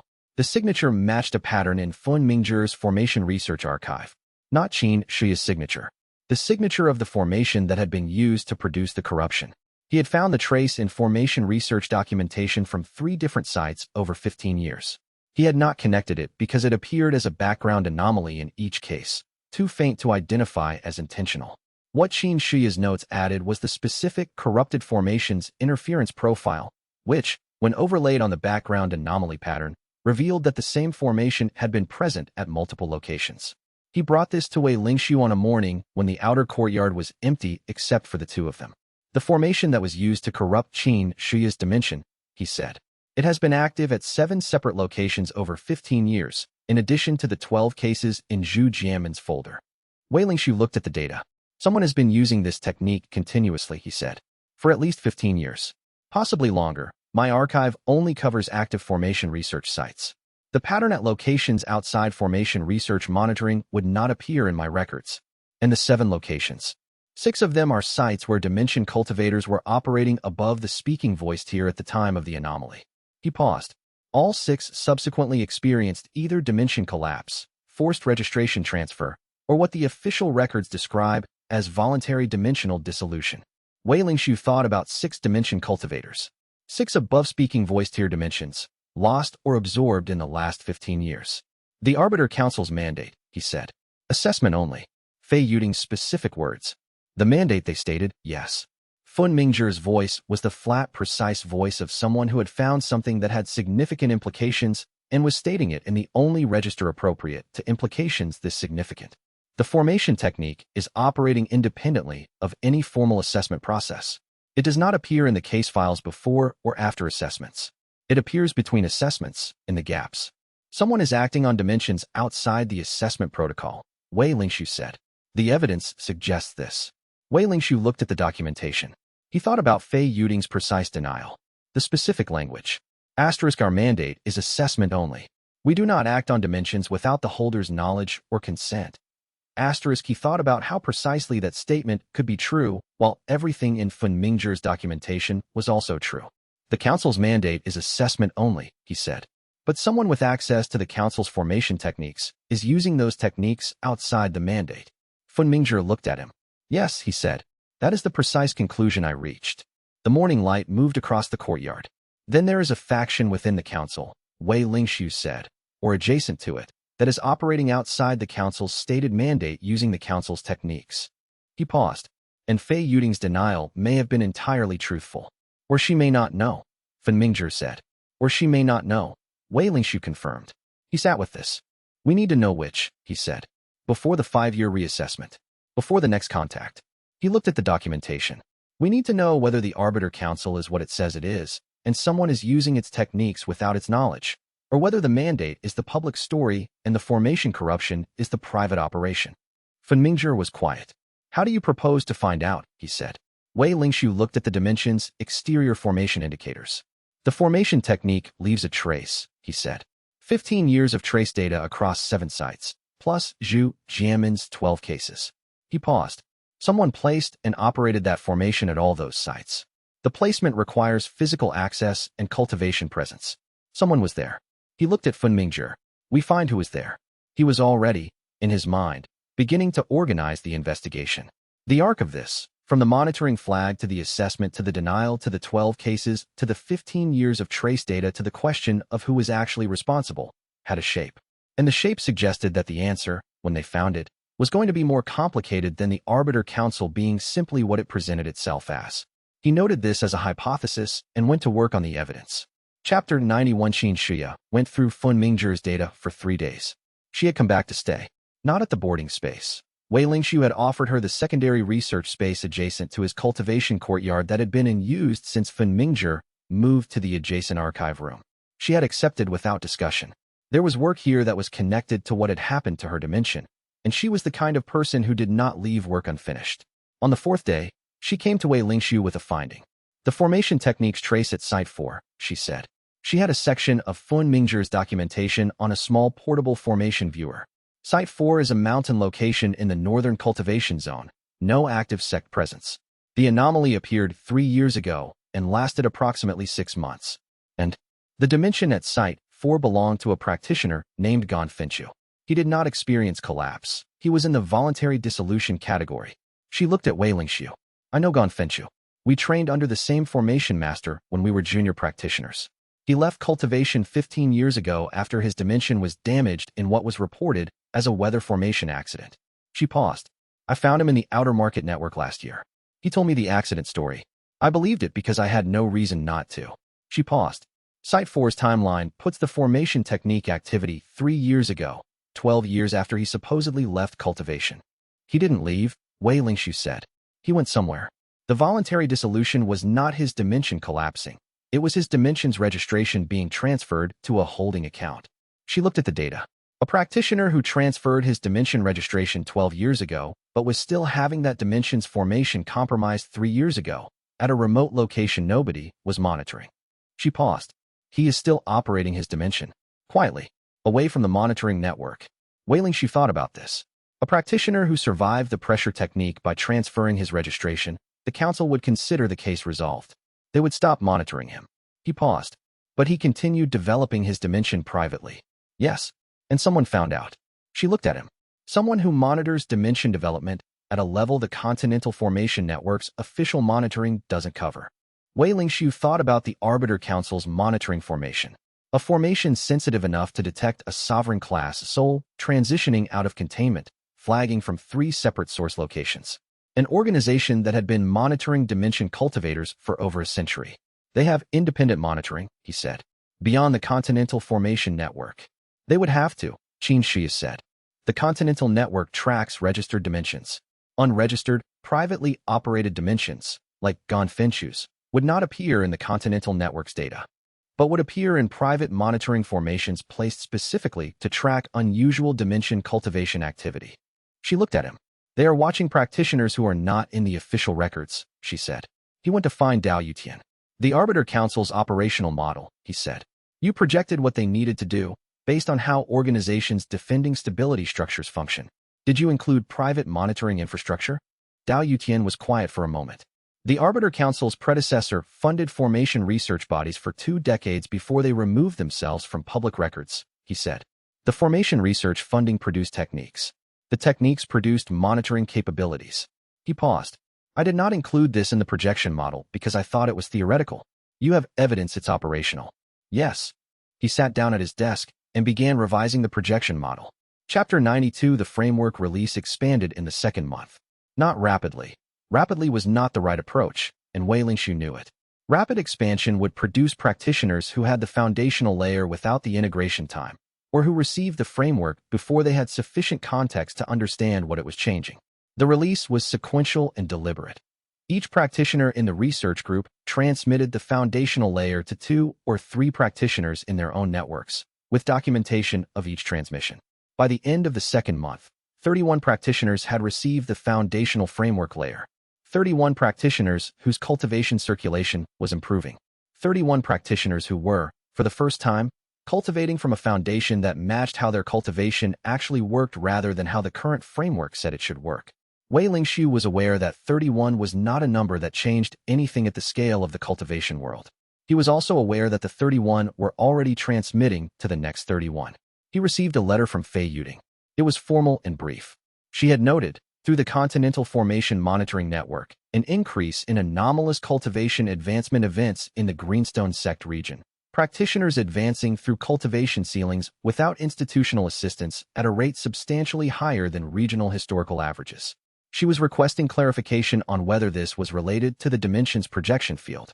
He wrote back, the projection field's beneficial effects on practitioners in its range were documented in the tier registration filing. The advancement events were consistent with the projection field's documented function. He attached the documentation. He sent the letter. He read Fei Yuding's letter to Tsang Wu that evening. She is monitoring the release's spread, Tsang Wu said. Yes. The Continental Formation Network is detecting cultivation advancement patterns that don't fit the current framework's predictions. He paused. Which is what we wanted. What the cultivation world notices, the Council must respond to, Tsang Wu said. The question is how they respond. He paused. The advancement events are beneficial and visible. The practitioners experiencing them are satisfied and vocal. The Council cannot classify natural cultivation advancement as a threat without confronting the obvious question of why natural advancement is threatening. They can still classify the source as threatening, Wei Lingxiu said. Yes, they can attempt to trace the advancement events to the dimension's framework transmission and argue that a sovereign class practitioner's direct cultivation framework transmission constitutes destabilizing interference. He paused. The argument is weak because the advancements are natural, not cultivated. But it is available to them. Wei Lingxiu thought about 31 practitioners advancing. About the practitioners in the 40-meter projection field whose qi circulation had been improving for weeks. About Bai Suyu's Voidwalker tradition carrying original framework elements for 3 centuries without understanding what they were. The cultivation world has been trying to advance naturally for 300 years, he said. As Cheng Biyue established. 40 contemporary cases that she documented. Now 31 more in 2 months. He paused. At some point the pattern becomes impossible to attribute to a single source. At some point, Tsang Wu agreed. We are not at that point yet. We have 5 years before the reassessment. We have 5 years to make the pattern undeniable. The dimension's ambient presence moved around them, warm and patient, the consciousness of a space that had been building toward this moment since before Wei Lingxiu understood that was what it was building toward. Chapter 93. On a morning in the 3rd month, Fan Mingzhi told him what he had found in the restricted archive. He did not preface it. He came to the outer courtyard with a single document and put it on the table. The coalition that dissolved the Void Architect tradition, he said. 300 years ago. The complete member list. Wei Lingxiu looked at the document. I found the original record in the restricted archive's secondary categorization, the same misfiled section where Xiao Yuwen found Cheng Biyue's case file. He pointed to the section of the document. The coalition's member list. 3 organizations. The Arbiter Council's predecessor, the Stabilization Continuity Office, the Regional Authority's predecessor body, and a third. The third organization's name was not crossed out in this copy. It had been in every copy Xiao Yuwen had reviewed, crossed out, presumably because someone had edited subsequent copies. But this copy, the original, had not been edited. The Greenstone Sect. Wei Lingxiu read the name. He read it twice. The Greenstone Sect was part of the coalition that dissolved the Void Architect tradition, he said. Yes. The tradition my past self belonged to. Yes. He looked at the document. The restricted archive, he said. The misfiled section, Fan Mingzhi, the restricted archive is in the Greenstone Sect. Yes. The records documenting the sect's involvement in the dissolution are in the sect's own restricted archive. Fan Mingzhi's voice was very precise. Misfiled, which could mean they were filed incorrectly by accident during the administrative reorganization 2 centuries ago. Or it could mean someone moved them somewhere less accessible than the main restricted archive, and the misfiling was the outcome of that move. Or it could mean someone put them in the place most likely to be found by a researcher doing a specific kind of investigation, Wei Lingxiu said. The way Cheng Biyue's marker was put where a specific researcher would find it. Fan Mingzhi was quiet. 30 years, he said. I have been working in this sect's archive for 30 years. I have researched autonomous dimension development. I have referenced the restricted archive hundreds of times. He paused. I have never found this document because I was never looking for it. Who else has had access to the restricted archive? Wei Lingshu said. Formation researchers, sect elders with research clearance, administrative archivist staff. He paused. Elder Shu Yanting. Wei Lingshu thought about Elder Shu, who had known about the 10th document for 30 years, who had transferred case authority from the Protocol 11 Committee to Fun Mingjie, who had, at every key juncture, acted in Wei Lingshu's interests with the specific manner of someone who had been waiting for the right situation. I need to speak with Elder Shu, he said. Chapter 94. Elder Shu Yanting met him in her research office. She was not surprised. When he arrived, she had the kind of expression that long-waiting people had when something they had been waiting for finally arrived. Not relief exactly. The completion of a posture held so long it had become posture rather than intention. He put Fan Mingjie's document on her desk. You've seen this, he said. 12 years ago, she said, when I was doing a comprehensive restricted archive review for the sect's Centennial Research Documentation Project. She looked at the document. I found the record in the misfiled section. I read it. I understood what it meant. She paused. I spent 6 months trying to understand what to do with it. What did you conclude? That doing something with it required the dimension to be found and the seal to be opened, which required the right person to have the dimension. She met his eyes directly. I have been in the sect's administrative structure for 27 years. I have access to the Legacy Vault assignments. When your name came up for the Legacy Dimension assignment, the consolation prize allocation, I ensured the specific stone reached you rather than one of the other candidates. Wei Lingshu looked at her. You arranged for me to receive the dimension, he said. I selected you from the allocation candidates, yes. You were not the only option. There were 3 candidates whose cultivation profiles showed potential compatibility with the dimension's architecture. She paused. You were the one who, in the 2 years of observation I conducted, had consistently treated your cultivation development as a relationship with something rather than a process toward something. You were the one whose fundamental cultivation approach was already aligned with the original framework, before any transmission or exposure. She paused. You were the right person. He sat with this for a moment. 30 years, he said. From finding the document to selecting me. 12 years since I found the document. The dimension was in the Legacy Vault unassigned for the previous 18. I spent 12 years identifying the right person and waiting for the right time. She paused. I could not open the vault myself without creating a record that would have been visible to people whose interests were opposed to the dimension's correct use. She paused. The allocation process was legitimate. The selection within it was mine. You knew about the Greenstone sect's role in the Void Architect dissolution, he said. You spent 12 years sitting with that knowledge. I am in the Greenstone sect, she said. It is my institution. Its history is not its present. The people who participated in the dissolution 3 centuries ago are not the current leadership. She paused. But the restricted archive containing the record exists here. The sect's institutional inheritance includes knowing this about itself. And that knowledge should, eventually, be part of the accounting. The accounting, he said, when the framework is released, when the records are public, the coalition that suppressed them, all 3 members, will need to be named. The Arbiter Council will be named in the history regardless. The regional authority's predecessor will be named. And the Greenstone sect. She looked at him. I believe the sect could be part of making that accounting rather than having it done to it. If the sect's current leadership understands the history and chooses to cooperate with the release rather than resist it. You're asking me to include the sect in the release process, he said. I'm telling you that the sect's leadership does not know this history. I have not told them because the time was not right. The time is approaching right. She paused. The choice of what to do with it is yours. He looked at the document. The Greenstone sect. His sect. The institution that had assigned him the consolation prize that was not a consolation. He picked up the document and took it with him. Chapter 95. Hua Qianli made an observation that no one else made. On the day Wei Lingshu told the research group about Elder Shu's involvement, everyone had reactions to what Elder Shu had done. Fun Mingjie's was long and quiet. 30 years of working with Elder Shu, reading her through a new lens. Xiao Yuan's was methodical. She immediately began reassessing which decisions in the research group's history had been influenced, directly or indirectly, by Elder Shu's guidance. Dao Yutian's was the most complicated. He had been managed by Elder Shu in her administrative capacity for years and was rereading 18 years of interactions. Hua Qianli listened to all of this. Then he said, she watched you for 2 years before selecting you. The research group looked at him. 2 years of observation, 12 years after finding the document. She needed the right person. He looked at Wei Lingshu. You were the right person because you treated your cultivation as a relationship. Before you had the dimension. Before any of this. He paused. I want to know what those 2 years looked like. What she was observing. What made you the candidate she selected over the other two? Wei Lingshu looked at him.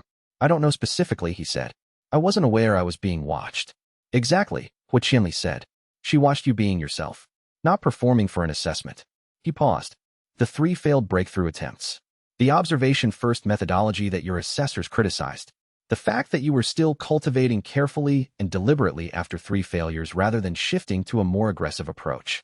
You think the failures were part of why she selected me, Wei Lingshu said. I think the way you handled the failures was part of why she selected me. He paused. You documented them. You treated them as data rather than disaster. You kept cultivating the way you cultivated rather than changing to match what the assessment framework said you should be doing. He looked at Wei Lingshu. That is the correct relationship to cultivation under the original framework.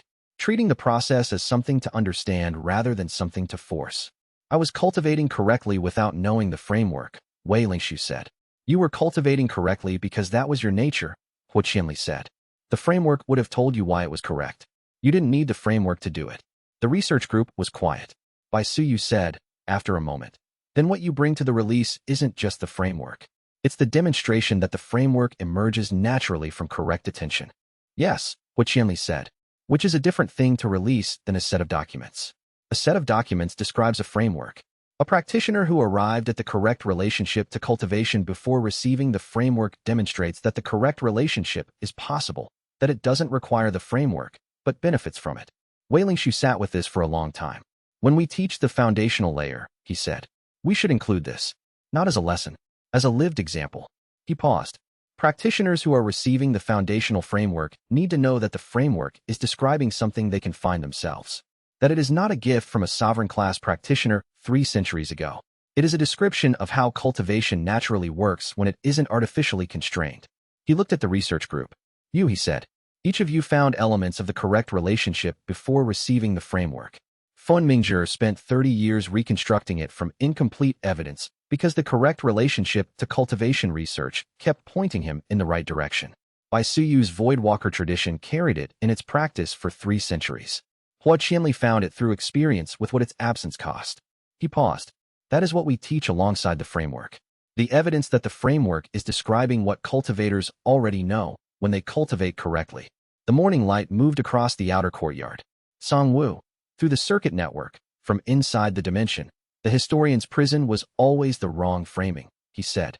Asterisk, not a prison. A library. Libraries survive. Prisons do not last. Asterisk, through the bond, Linkong, warmth. Simple and full. The warmth of something that had always known what it was and had been waiting to be recognized as that. Wei Lingshu opened his notebook. He wrote, the framework is not a possession. It is a recognition. Then he went back to work. Chapter 96, he told the Greenstone sect's current leadership 3 weeks after the council's departure. Elder Shu Yanting arranged the meeting. She had known when he came to her with the coalition document that this was where it led. She had spent 12 years preparing for it, and she arranged it with the same deliberate precision she had applied to every other preparation. The sect's primary council, 6 elders, the sect head, 2 administrative seniors. They met in the inner hall, which was used for significant matters and not for routine ones.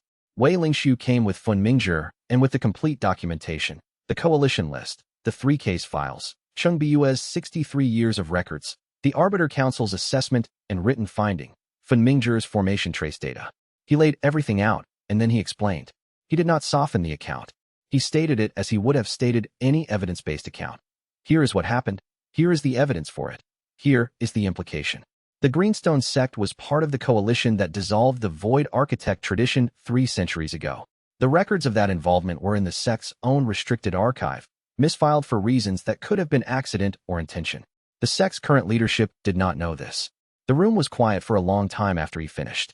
The sect head, a practitioner in his mid-career, who had come to his position through formation research rather than through the administrative track, and who had a researcher's relationship to evidence, looked at the documentation without speaking for several minutes.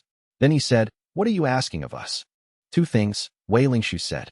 The first, that the sect formally acknowledge, in its own institutional records, the role its predecessor administration played in the Void Architect dissolution. Not publicly, not yet. An internal record, accurately stated, accessible to anyone with archive access. He paused. The second, that the sect participate in the framework release as an institutional cooperator rather than as an institutional obstacle. By participate, the sect head said. By allowing the framework transmission to proceed from the sect's grounds without internal obstruction.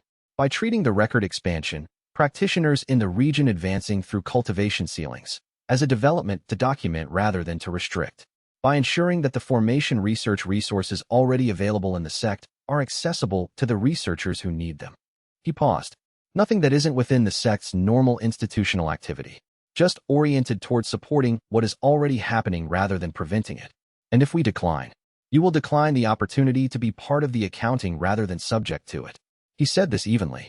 The records will be released regardless. The framework will expand regardless. The coalition's role in the dissolution will be documented regardless, because the evidence exists and the people who have it are not going to suppress it. He paused. What the sect chooses to do with the next 5 years determines whether its institutional role in that accounting is participation or inheritance. The sect head looked at him. You are asking us to choose, he said. I am giving you the information necessary to make a choice, Wei Lingshu said, which is what my past self failed to give sovereign Song Wu 300 years ago. He paused. I am trying to do this part differently. Chapter 97 Fun Mingzhi found the person 4 weeks later. He was in the formation trace data, not in the organization, not in the institutional structure. A specific practitioner, consistent across all 7 sites, with a cultivation signature that appeared in the ambient Xia residue, that sophisticated formation work left when it was conducted by a practitioner who was not trying to hide that they existed, only trying to hide what they were doing. He brought the identification to Wei Lingshu on a morning when the outer courtyard was warm with the projection field's ambient energy, and the dimension's presence was the full settled presence of a speaking voice space that had been in full operation for months. The practitioner's cultivation signature matches records in the Formation Research Hall's certification database, Fun Mingzhi said. He is listed as a retired formation master, inactive for 15 years. His last registered address is in the outer cultivation zone. He paused. His name does not appear in the Arbiter Council's assessment team documentation. He is not one of Fei Yuding's people, Wei Lingshu said. Not in any official capacity. But his cultivation signature is in the trace data for 3 of the sites where the council conducted assessments. Weeks after the assessments, Fun Mingzhi's voice was the flat, precise voice. He arrived after the council left. He used the assessment's formation mapping to identify the target points for the corruption technique. Wei Lingshu thought about this carefully. The council's assessment produces a formation map of the dimension's architecture, he said. That map includes the information needed to place the corruption technique effectively. Yes, the corruption technique requires knowing the dimension's structural vulnerabilities, the points where a specific formation pressure will destabilize the foundation without triggering obvious alarms. The assessment mapping provides exactly that information. Someone is using the council's own assessment data to conduct unauthorized interventions, Wei Lingshu said. Someone who has access to the assessment data after the assessments are filed. He paused. The Formation Master's last registration lists him as affiliated with a cultivation research archive, not the Greenstone Sect's archive. A private archive I have not heard of. He read the name. He did not recognize it. He went to Dao Yutian. Dao Yutian looked at the name for a long moment. The Cultivation Research Archive, he said. I have seen this name once in 18 years of resource allocation records. It appears as a recipient of a formation research grant from the Regional Authority's Cultural Preservation Fund, approximately 25 years ago. He paused. The grant was for the preservation and cataloging of pre-stabilization cultivation documentation. Wei Lingshu looked at him. Someone was funded to preserve pre-stabilization documentation, he said, and has been using access to that documentation to conduct unauthorized formation interventions on dimension cultivators. The same documentation that the Arbiter Council's predecessor organization tried to eliminate, Dao Yutian said. Someone who has access to that documentation and is using it not to preserve it, but to use it as a tool. For what purpose? Dao Yutian was quiet. The 12 practitioners who experienced corruption events, he said. Most experienced collapse or forced transfer. 2 survived. What do the 2 survivors have in common? He was already pulling the case data. A pause. Both survivors transferred their dimension registration to institutional holding. Both registrations went to the same holding account.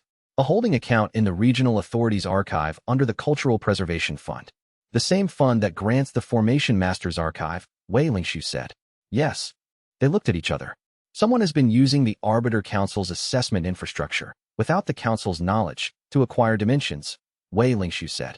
Not to destroy them, to collect them. He thought about Zhu Jianmin's off-record warning about the regional director. The regional director who collected pocket dimensions. He went to find Zhu Jianmin. Chapter 98. Zhu Jianmin was not surprised. He listened to the evidence in the way he had listened to Wei Lingshu's evidence throughout the months of their association. Precisely, completely, without interrupting. When Wei Lingshu finished, he was quiet for 30 seconds. The regional director, he said. Tell me about him. Wei Lingshu said. He has been in his current position for 40 years, Zhu Jianmin said. Before that, he held the Regional Authorities Archive Director position for 20 years. Before that, he was the head of the Cultural Preservation Fund. He paused. He has spent 60 years in positions that gave him access to cultivation world documentation, formation research data, and regional cultivation registration records. He is the formation master's principal, Wei Lingshu said. I believe so. I have believed so for some time. Zhu Jianmin met Wei Lingshu's eyes directly. I could not investigate him directly. His position outranks mine significantly, and any investigation I attempted without substantial evidence would have ended my career. He paused. The formation trace data you have, a consistent practitioner signature across 7 sites, correlated with council assessment data leakage, is the substantial evidence I could not build independently. How many dimensions? Wei Lingshu said. Zhu Jianmin was quiet for a moment. In 40 years, he said. If the pattern has been consistent. I have not counted. He looked at the table. More than 12. The 12 in my folder are the ones where the corruption event was documented formally. In formal cases, practitioners who transferred registration without formal documentation, practitioners who discontinued dimension cultivation without filing. Those don't appear in the regional records I can access. Wei Lingshu thought about 40 years. What does he do with them, he said. The dimensions he collects. That, Zhu Jianmin said, is what I have not been able to determine. Chapter 99, he brought the question to Tsangwu. He sat in the center soil with the question fully formed and presented it directly. A practitioner who has been collecting pocket dimensions for 40 years, he said. High-tier dimensions, waking spirit and above, based on the pattern of interventions. Preserved, not destroyed. What does someone do with a collection of high-tier pocket dimensions? In the dimension's ambient presence, Tsangwu was quiet for a long time. Not processing quiet. Consideration quiet. The specific quality of someone who has information relevant to the question and is deciding how to present it. The records, he said finally. The deepest layer. Wei Lingshu waited. The cultivation world's chi structure, Tsangwu said. The distribution of spiritual energy across the cultivation world. The way chi nodes form and connect. The patterns that make cultivation possible at all. He paused. The original framework's account of this. The foundational documents. The ones even I found difficult to read fully in the sealed space. They describe the cultivation world's chi structure as maintained. Maintained by what? Wei Lingshu said. Maintained by a formation? Tsangwu said. Not a formation built by a current-era practitioner. A formation at a scale that is not possible in the current era. A formation laid by the first cultivators, the practitioners from before the pre-stabilization era, from the era that even my historical records reach only in fragments. He paused. The original framework describes those first cultivators as dimension architects, not architects of individual dimensions, architects of the cultivation world itself. They built the spiritual structure that makes cultivation possible the way a dimension architect builds the spiritual structure that makes a pocket dimension possible. Wei Lingshu sat very still. The cultivation world, he said, is a pocket dimension. In the same functional sense, yes, Tsangwu said. The cultivation world's chi distribution, its spiritual pressure, the way meridians form and connect across the world body. These are not natural features of the world. They are the features of a very large, very old, very stable spiritual architecture. An architecture that has been maintained for millennia by formations that were built into the world's foundation. And the formations that maintain it, Wei Lingshu said, are they still active? They were still active when my sealed space was built, Tsangwu said. 3 centuries ago, the maintenance formations were functioning. I believe they are still functioning. The cultivation world is still viable. He paused. But they are not self-maintaining. They require inputs. The way a dimension requires investment to maintain its chi circuits. He paused. What the original framework describes as cultivation, the investment practitioners make into their cultivation, is, at a deep structural level, the mechanism by which the formation's maintenance receives its inputs. Cultivation is not just personal development. It is participation in the world formation's maintenance. The dimension was very quiet. The altered framework, Wei Lingshu said slowly. The one that treats advancement as exceptional, that restricts who advances and when. The one the Arbiter Council's predecessor installed 3 centuries ago. Yes, Tsangwu said. Fewer practitioners advancing means fewer cultivation inputs into the world formation's maintenance. Yes, the formation is being underfed, xianxia said. 300 years of restricted advancement has been reducing the cultivation inputs that maintain the world. The formation is robust, Songwu said. It was built by practitioners whose cultivation development we cannot easily compare to current practitioners. It was designed to persist. But the original framework's records describe the maintenance inputs as important, and 3 centuries of restriction has produced a deficit that the records suggest will become critical in. He paused. The records give a time frame estimate. I have been reluctant to state it because it is an estimate from 3 centuries ago by practitioners who could not predict the extent of the restriction. Stated, xianxia said. Approximately 500 years of restricted input produces formation instability at the world level, Songwu said. At that point, the qi distribution begins to fail. Cultivation becomes increasingly difficult. Eventually, the spiritual structure that makes cultivation possible degrades. How long since the restriction began? xianxia said. 324 years, Songwu said. Plus the period before my sealing during which the framework alteration was being implemented. Approximately 350 years. xianxia did the arithmetic. 150 years, he said. We have approximately 150 years before the world's cultivation formation reaches critical instability. If the restriction continues, Songwu said. The framework release, returning natural cultivation to practitioners who can then advance at natural pace and restore the input deficit, is not merely a matter of justice for individual practitioners. It is the mechanism for preventing the world formation's failure. The dimension was silent. xianxia looked at the white flower, at the pale grass, at the circuit network under the soil, the small maintenance formation that kept this space functional, fed by his investment, responsive to his attention. He thought about a cultivation world that worked the same way. Vast, old, stable, and requiring the investment of every practitioner who cultivated within it to stay that way. He thought about 40 years of collected pocket dimensions, each one a cultivated space with its own qi circuits and formation investment. High-tier dimensions that had been developing for decades, with their own accumulated spiritual energy. The regional director, he said. The dimensions he's been collecting. Yes, Songwu said. He knows about the world formation, xianxia said. He knows the deficit is accumulating. And he's been collecting high-tier pocket dimensions as an alternative investment source, Songwu said. If the practitioner population cannot provide sufficient cultivation input through natural advancement, a collection of high-tier dimensional spaces could be used as a supplementary input mechanism. He paused. A stopgap, not a solution, not a restoration of the natural framework.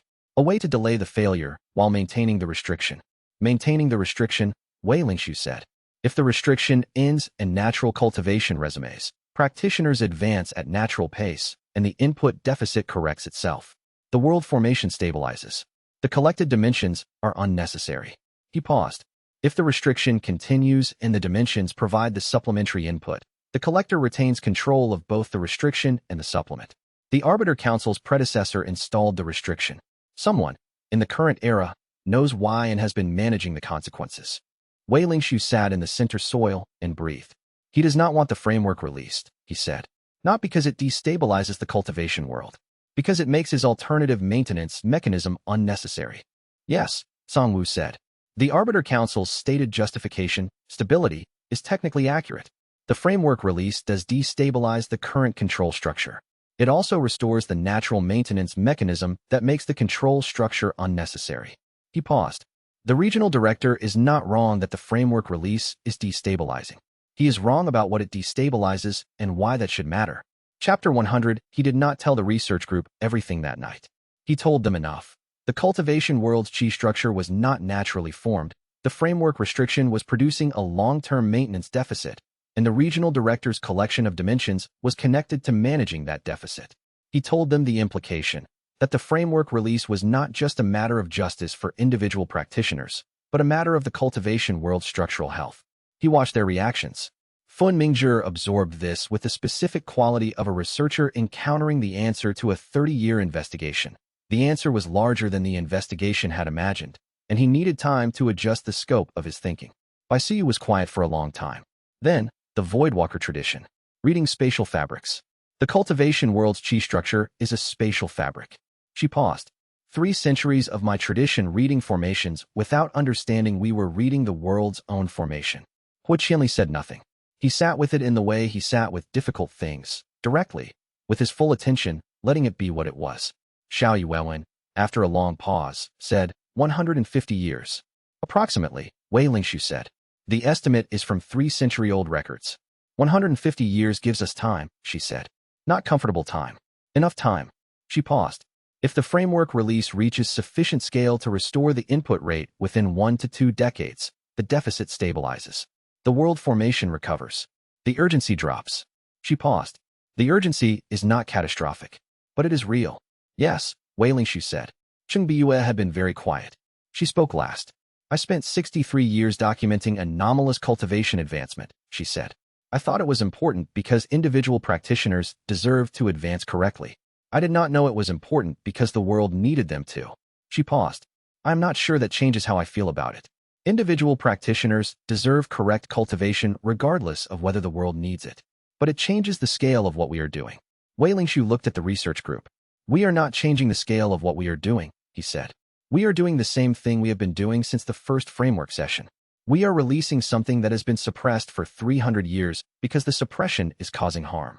The harm is larger than we knew. The approach is the same. He paused. The framework release proceeds as it has been proceeding. The research into the regional director and the formation corruption continues. The Arbiter Council's 5-year reassessment is now 5 years away, and in 5 years we will have had 5 years of the release proceeding. He went into the dimension. He sat in the center soil with Lan beside him and the white flower at the center, and Tsang Wu's vast presence distributed through the dimension's air. The records, he said. All of them. Not just the framework. Not just the advancement documentation, not just the historical records. The world formation records. How it was built. What it requires. How to read its current state. He paused. That is what the release needs to include. Yes, Songwu said. And you have those records. I have the fragments I was able to preserve, Songwu said. The complete records of the world formation's original construction are not in my archive. Those records were not in the cultivation world's accessible literature even in my era. What I have is the evidence of the formation's existence, the functional accounts of how it works, and the original framework's explanation of how cultivation participates in its maintenance. He paused. Enough to understand the situation. Not enough to see the full design. Where are the full design records? Wei Lingshu said. In the dimension's ambient presence, a quality arrived that was not precisely uncertainty. It was the specific quality of someone who had thought about this for 3 centuries and had arrived at a partial answer that pointed somewhere specific. The world formation's original architects, Song Wu said. I believe their records were not destroyed. They were preserved the same way I preserved myself, sealed into a space, waiting for conditions that would allow their release. He paused. Not a pocket dimension. Something larger. The records describe a space that the original architects called. He was quiet for a moment. The primordial archive. A space outside the cultivation world's standard formation structure that the architects could access, but that exists beyond the range of any current practitioner's dimension. Wei Lingshu looked at the dimension's circuit network. He thought about the dimension's tier development. Speaking voice, projecting consciousness, maintaining communication, holding the records. The next tiers, world architect, primordial mirror, eternal garden. He thought about the tier names. Primordial mirror. Tier 9. Dimension reveals the true history of its own origin, the secret that connects Wei Lingshu's past life to the cultivation world's hidden history. He looked at the white flower. Linkong, he said, through the bond, present, attentive, the quality of a space that had developed to the point where it could understand questions that were directed at its nature rather than its function. When the dimension reaches primordial mirror tier, he said, what does it reveal? A long pause. The dimension's origin, Linkong said. Asterisk what the dimension was built from. The past self who built me. I know what he knew. I hold what he left. But the past self who built him. The deeper history. The chain of cultivation that produced your past self's understanding of dimension architecture at a level sufficient to build me as he built me. Asterisk through the bond. Something vast and patient. Asterisk that chain reaches back to the original architects. The dimension's origin and the cultivation world's origin are the same origin. Asterisk Wei Lingshu sat in the center soil. He thought about the research group in the outer courtyard, processing the scale of what the records contained. He thought about 31 practitioners with the foundational framework, expanding toward 31 more.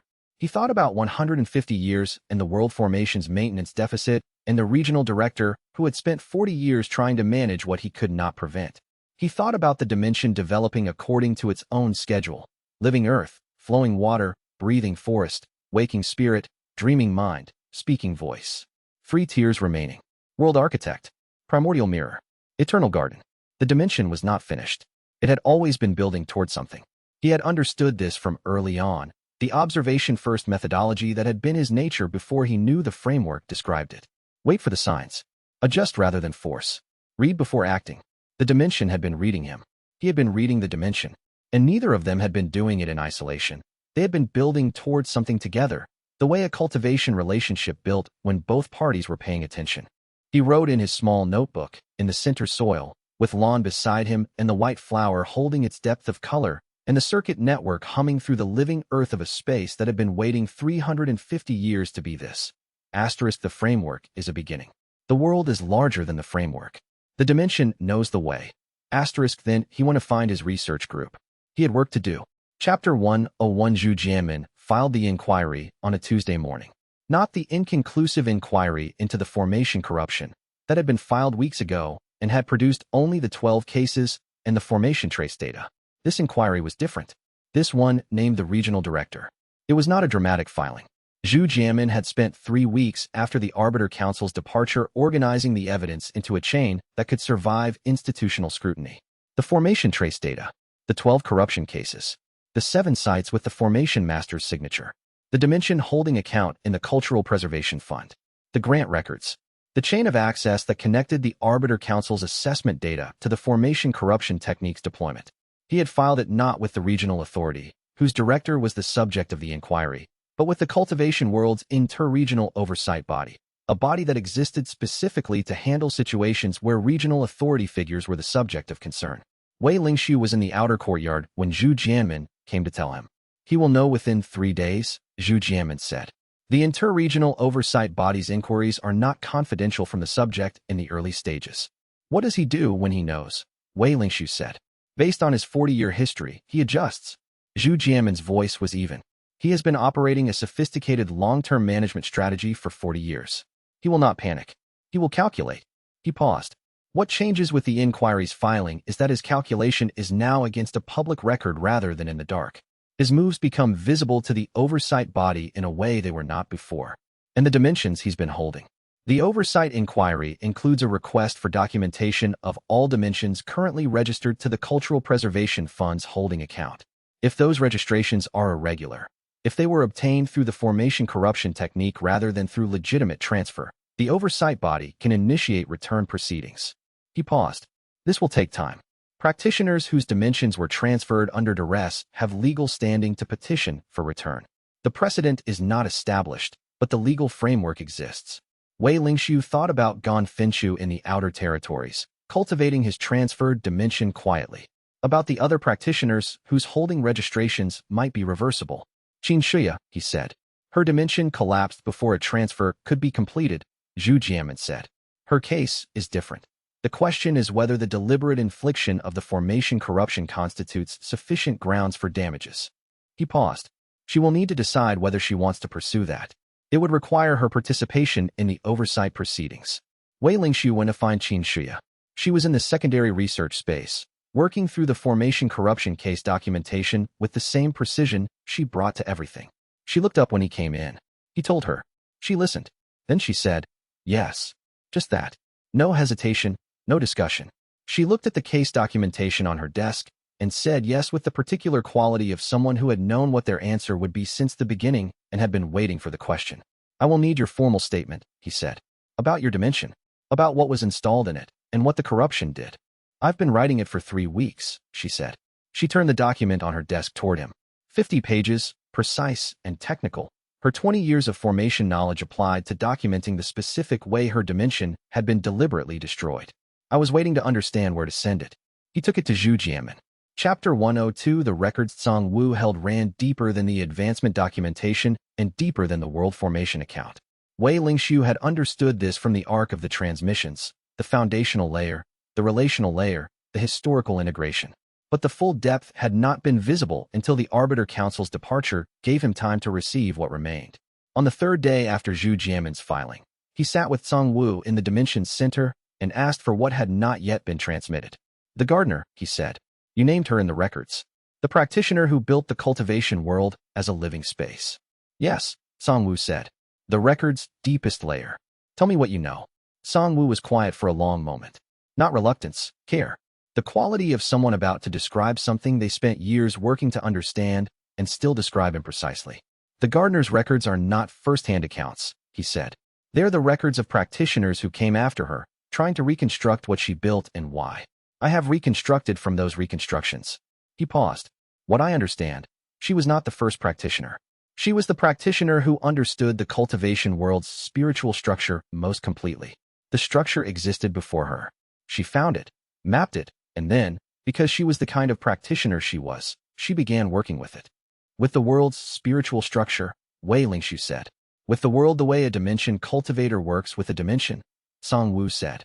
Not imposing, observing first, finding the world's own logic and following it rather than overriding it. He paused.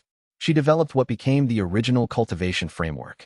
Not by theory, by extensive observation of how cultivation energy moved through practitioners and through the world simultaneously. She documented that movement, found its patterns, described the patterns as a framework. He paused. The original framework is hers. Every practitioner who has cultivated according to it, for the last however many centuries before the alteration, was working from her observations. Wei Lingshu thought about the first 12 session of the framework transmission. Song Wu building the foundational layer. The understanding that cultivation qi moved through practitioners and through the world together, the relational quality that connected a cultivator to their cultivation environment. She understood this from observation of the world itself, he said. Yes, and she built the world's maintenance formations, not from scratch, but by working with what was already there. The world had maintenance formations from whoever built it before her. She found them, improved them, integrated the cultivation framework into how they functioned. He paused. The world's maintenance formations, in the gardener's design, do not require specific practitioners to perform specific maintenance tasks. They draw from the ambient cultivation energy that practitioners produce simply by cultivating naturally. The framework is the instruction set that produces the right kind of energy for the maintenance. And the altered framework, Wei Lingshu said, restricted advancement, exceptional rather than natural, produces a different quality of cultivation energy at lower frequency, Song Wu said. Not sufficient for the maintenance formation's full operation, but sufficient for their continued partial function. The world does not fail immediately. It degrades slowly. 300 years of degradation, and the formations are at approximately 70% of original function. 150 more years of this pace brings it to 50%. My estimate was based on a 50% threshold for critical instability.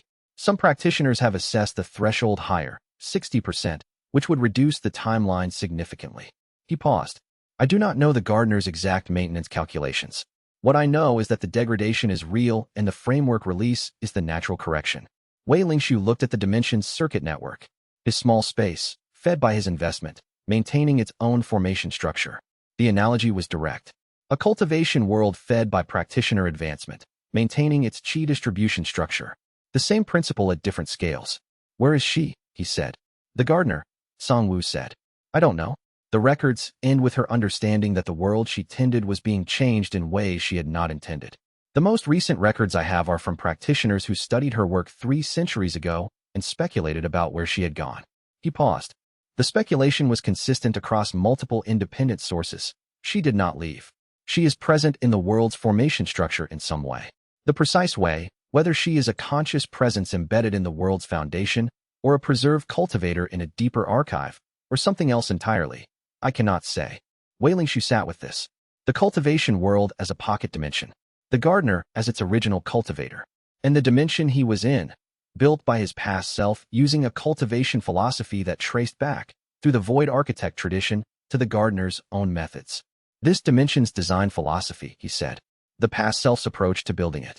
Observe first, follow the space's own logic, don't impose. Yes, Song Wu said. He was a void architect. The void architect tradition was founded by practitioners who had studied the gardener's work and tried to apply her methods to pocket dimensions. The first 31 practitioners had been people with connections to the research group, Fenmingzhi's research network, by Suyu's Voidwalker contacts, practitioners in the Greenstone sect's adjacent cultivation community who had been in the projection field long enough to understand that something significant was happening. They had been close to the source. They understood the context. The third month's expansion reached practitioners outside the immediate network. Practitioners who heard about the advancement events through the cultivation research literature, through the regional formation monitoring network's anomaly reports, through the informal cultivation world information channels that moved faster than official documentation. The questions they asked were different. Not, what is the framework? The foundational layer transmission was self-contained enough to answer that. The questions were, why does this work? Why did the advancement events happen here and not other places? Why haven't my cultivation assessors mentioned this? Wei Lingshu compiled the questions. He organized them by category. He drafted responses. Then he gave the responses to his research group and asked each of them to assess the responses for the specific questions they could answer better than he could. Hua Qianli took the, why hasn't anyone told me this questions? He had 30 years of being the practitioner to whom no one had told the correct information. He could answer from experience rather than from theory. Bai Suyu took the spatial and formation questions. Practitioners whose primary cultivation involved spatial awareness, whose Voidwalker adjacent practices were producing the clearest initial framework integration. Xianxia, who had joined the research group formally in the second month, took the dimension cultivators. She had specific credibility with this group. She had lost a dimension, and she was rebuilding her cultivation practice from the foundational layer, and she could describe precisely what the framework's corrective effect felt like from the inside. They were not just transmitting the framework. They were building the documentation that would accompany the public release, the explanatory material that allowed practitioners to understand what they were receiving and why it was different from what they had been doing. Wei Lingshu was reviewing a draft of the explanatory material when he noticed the speaking voice ceiling. He had been aware of it, the saturation rate of the speaking voice tier, the ceiling visible and permeable the way the dreaming mind ceiling had been before it settled. He had not been paying active attention to the progression because the ceiling was not the work. The work was the release. He checked it and found that it was close. Not days, weeks, perhaps. The qi saturation was above 90%. The ceiling's permeability had increased. The other side of it was visible and increasingly clear. He went into the dimension. The speaking voice ceiling, he said. The pace. Faster than I estimated, Song Wu said. The double session pace produced cultivation architecture changes that have continued improving your advancement rate even after the session's completed. The dreaming mind settlement accelerated the subsequent tier saturation. He paused. At current rate, approximately 3 weeks. 3 weeks until the world architect tier. Tier 8. Dimension can manifest temporary physical extensions into the real world. He thought about what that meant practically. The dimension projecting not just consciousness, but physical presence. A speaking voice dimension's projection field was ambient awareness. A world architect dimension's extension capacity was something structurally different. The ability of the dimension's formation structure to temporarily instantiate in the physical world. He thought about the void architect tradition's name. Void architects. Practitioners who built with void, with the empty space that made things possible. Dimensions that were living archives, able to manifest their contents. When it happens, he said, what should I expect? For you, or for the dimension? Song Wu said. Both. For you. A significant expansion in your cultivation body's spatial cognition. You will understand the dimension's architecture the way you understand your own meridian system, completely, in real time, with the ability to modify it at the level of intention. For the dimension, the development of a secondary presence layer, what the void architect tradition called the extension architecture, the formation structures that allow the dimension's environment to be projected temporarily into the physical world. He paused.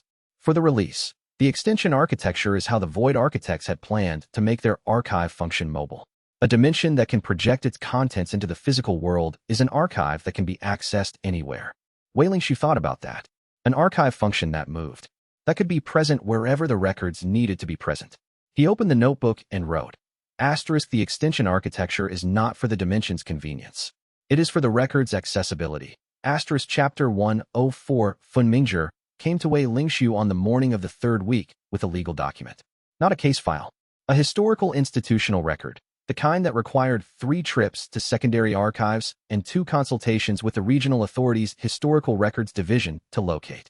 The void architect tradition's institutional registration, he said. Wei Lingshu looked at the document. The registration was 322 years old. Formal cultivation world institutional registration. establishing the Void Architect tradition as a recognized research and preservation institution with legal standing in the cultivation world's administrative system. The Dissolution Coalition, Fenmingzhi said. They dissolved the tradition's active membership. They closed the sect locations. They removed the tradition from the current cultivation world records. He paused. They did not file a formal revocation of the institutional registration. I believe they expected the institution to simply cease to exist when the members were dispersed and the records were suppressed. He paused. The registration was never formally revoked. Wei Lingshu looked at the document. The institution technically still exists, he said. On the historical legal record, the registration requires a recognized continuation, an inheritor who can demonstrate continuity with the original institution's purpose. He paused. The purpose, as stated in the registration, the preservation, documentation, and maintenance of living dimension cultivation knowledge for the benefit of the cultivation world's development. He paused. You are a living dimension cultivator. You have been operating in accordance with this stated purpose for over a year. You have the Void Architect tradition's original formation techniques, transmitted through Tsang Wu's records. You have the sealed practitioner of the tradition's final era present in your dimension. He paused. You have a stronger claim to institutional continuation than anyone has had in 300 years. Wei Lingshu looked at the registration. If I file the continuation, he said, what does the institution give me that I don't have? Legal standing, Fenmingzhi said. As a registered cultivation research and preservation institution, the Void Architect continuation has the institutional standing to hold and release historical records under the cultivation world's academic framework, rather than an individual practitioner releasing controversial documents, which can be classified as destabilizing individual action. The institution releases verified historical research under its 300-year-old institutional authority. The Arbiter Council cannot classify institutional historical research as a stability threat as easily as they can classify individual action, Wei Lingshu said, not without challenging the institution's legal standing directly, which requires filing with the inter-regional oversight body. He paused, which would create a public record of the challenge, at a time when the cultivation world's research community is already aware that the dimension exists and is producing significant cultivation advancement results. Wei Lingshu thought about the 12 research institutions that had been following his case since the historical reconstruction interest began. About Fei Yuding's second communication following up the World Architect transition. About the 31 practitioners, now expanding beyond the initial network, who had received the foundational framework. File it, he said. I have the filing prepared, Fenmingzhi said. I was waiting for your decision. How long until the filing is processed? Standard institutional registration processing, 2 to 4 weeks.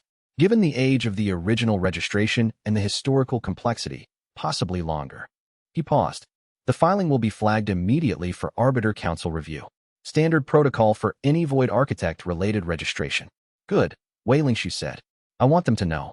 He sent the filing the same day it was prepared, through 3 separate submission channels, with copies to the 12 research institutions and to Zhu Jianmin and to the inter-regional oversight body.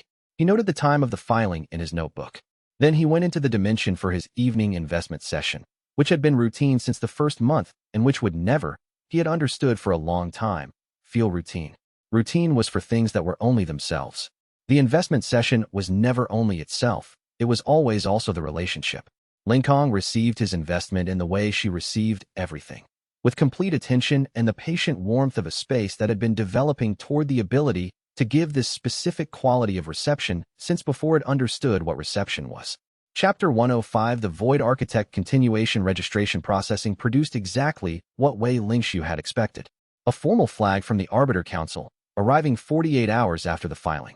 Their language was correct and measured. The registration referenced a historical institution whose dissolution had been conducted under council authority, and the council requested formal clarification of the continuation's scope and intent before the registration could proceed. Wei Lingshu composed the response with the full research group contributing. The response was 40 pages. It documented the institutional registration's legal continuity, the Dissolution Coalition's failure to formally revoke it, the continuation's stated purpose as consistent with the original institution's registration, the Void Architect tradition's complete historical record as preserved through Tsang Wu's sealed archive, and a precise description of what the Void Architect continuation intended to do. Operate as a historical research and preservation institution, releasing authenticated cultivation knowledge under academic framework to practitioners who met the foundational preparation requirements. He sent the response. The response to the response arrived in 8 days, which was faster than he had expected. Fei Yuding again. Not a second assessment team. A communication requesting a meeting to discuss the registration scope. He arranged the meeting in the outer courtyard, with the full research group present. Fei Yuding arrived alone. She sat at the courtyard table and reviewed the 40-page response document before she spoke. Then she said, "The registration continuation is going to be processed. I want you to understand that before we discuss the scope." Wei Lingshu looked at her. "The historical legal analysis is correct," she said. "The Dissolution Coalition did not revoke the registration. The continuation has valid institutional grounds." She paused. "The Council's position on the continuation is not opposition. It is concern about the archive releases process, specifically whether the materials being released are authenticated, whether the historical claims can be verified, and whether the release's academic framing is consistent." "You're asking for verification standards," he said. "We are asking for the verification standards you intend to apply," she said. "The Council's mandate includes assessment of whether dimensional development produces stability risks. A large-scale historical archive release with unverified claims about the cultivation world's origin would constitute a significant stability risk. An archive release with clear authentication methodology and appropriate academic framing would not." Wei Lingshu sat with this. "You're offering to review the authentication methodology," he said. "I am asking whether your institution has one," she said, "and whether you would be willing to share it." He looked at the research group. Then he looked at Fei Yuding. "Yes," he said. "The dimension has a primordial mirror function that will authenticate the records against their own formation signatures, a self-referential verification that no external party can produce without access to the dimension's origin record." He paused. "And yes, I am willing to share the methodology. Not because I require your approval, the institutional registration will proceed regardless, but because a release that is authenticated to your satisfaction as well as ours is more useful than one that is not." She looked at him for a long moment. "You've been preparing for this conversation since the assessment," she said. "I've been preparing for the form of this conversation since the moment I understood that the Council had a legitimate technical function embedded in a mandate whose original purpose was suppression," he said. "The technical function is real. The suppression is not the only way to discharge it." Fei Yuding was quiet. "What would you need from the Council?" she said. "To make the release process something we can document as having gone through appropriate verification." He told her. She took notes. When she left, she did not leave quickly. She walked slowly through the outer courtyard, pausing near the dimension's exterior boundary where the projection field was most active, with the quality of someone who had been in the presence of something significant and was giving it the attention it was due. Xiao Yuwen, watching from the far side of the courtyard, said quietly, "She's going to recommend accommodation." "Yes," Wei Lingshu said. "She's been deciding whether to for a long time." He went inside. Through the bond, Lingkong, warmth, and something new, a quality that had been developing for days that was not quite anticipation, but was the quality that preceded anticipation. The specific quality of a space that was approaching a threshold it had been building toward. "The speaking voice ceiling," he said. "Through the bond. Soon," Lingkong said. He sat in the center soil and watched the dimension's evening settle around him and thought about what came next. Chapter 106. The speaking voice ceiling settled on the 4th morning after Fei Yuding's visit. He was in the outer courtyard doing the morning formation reading that had become part of his routine since Fun Mingzhi's instruments were installed. Not cultivation, just observation, the habit of checking the state of things before engaging with them. The monitoring instruments registered the dimension's baseline, the projection field, the exterior formation signatures. He checked his cultivation state as part of the same morning review.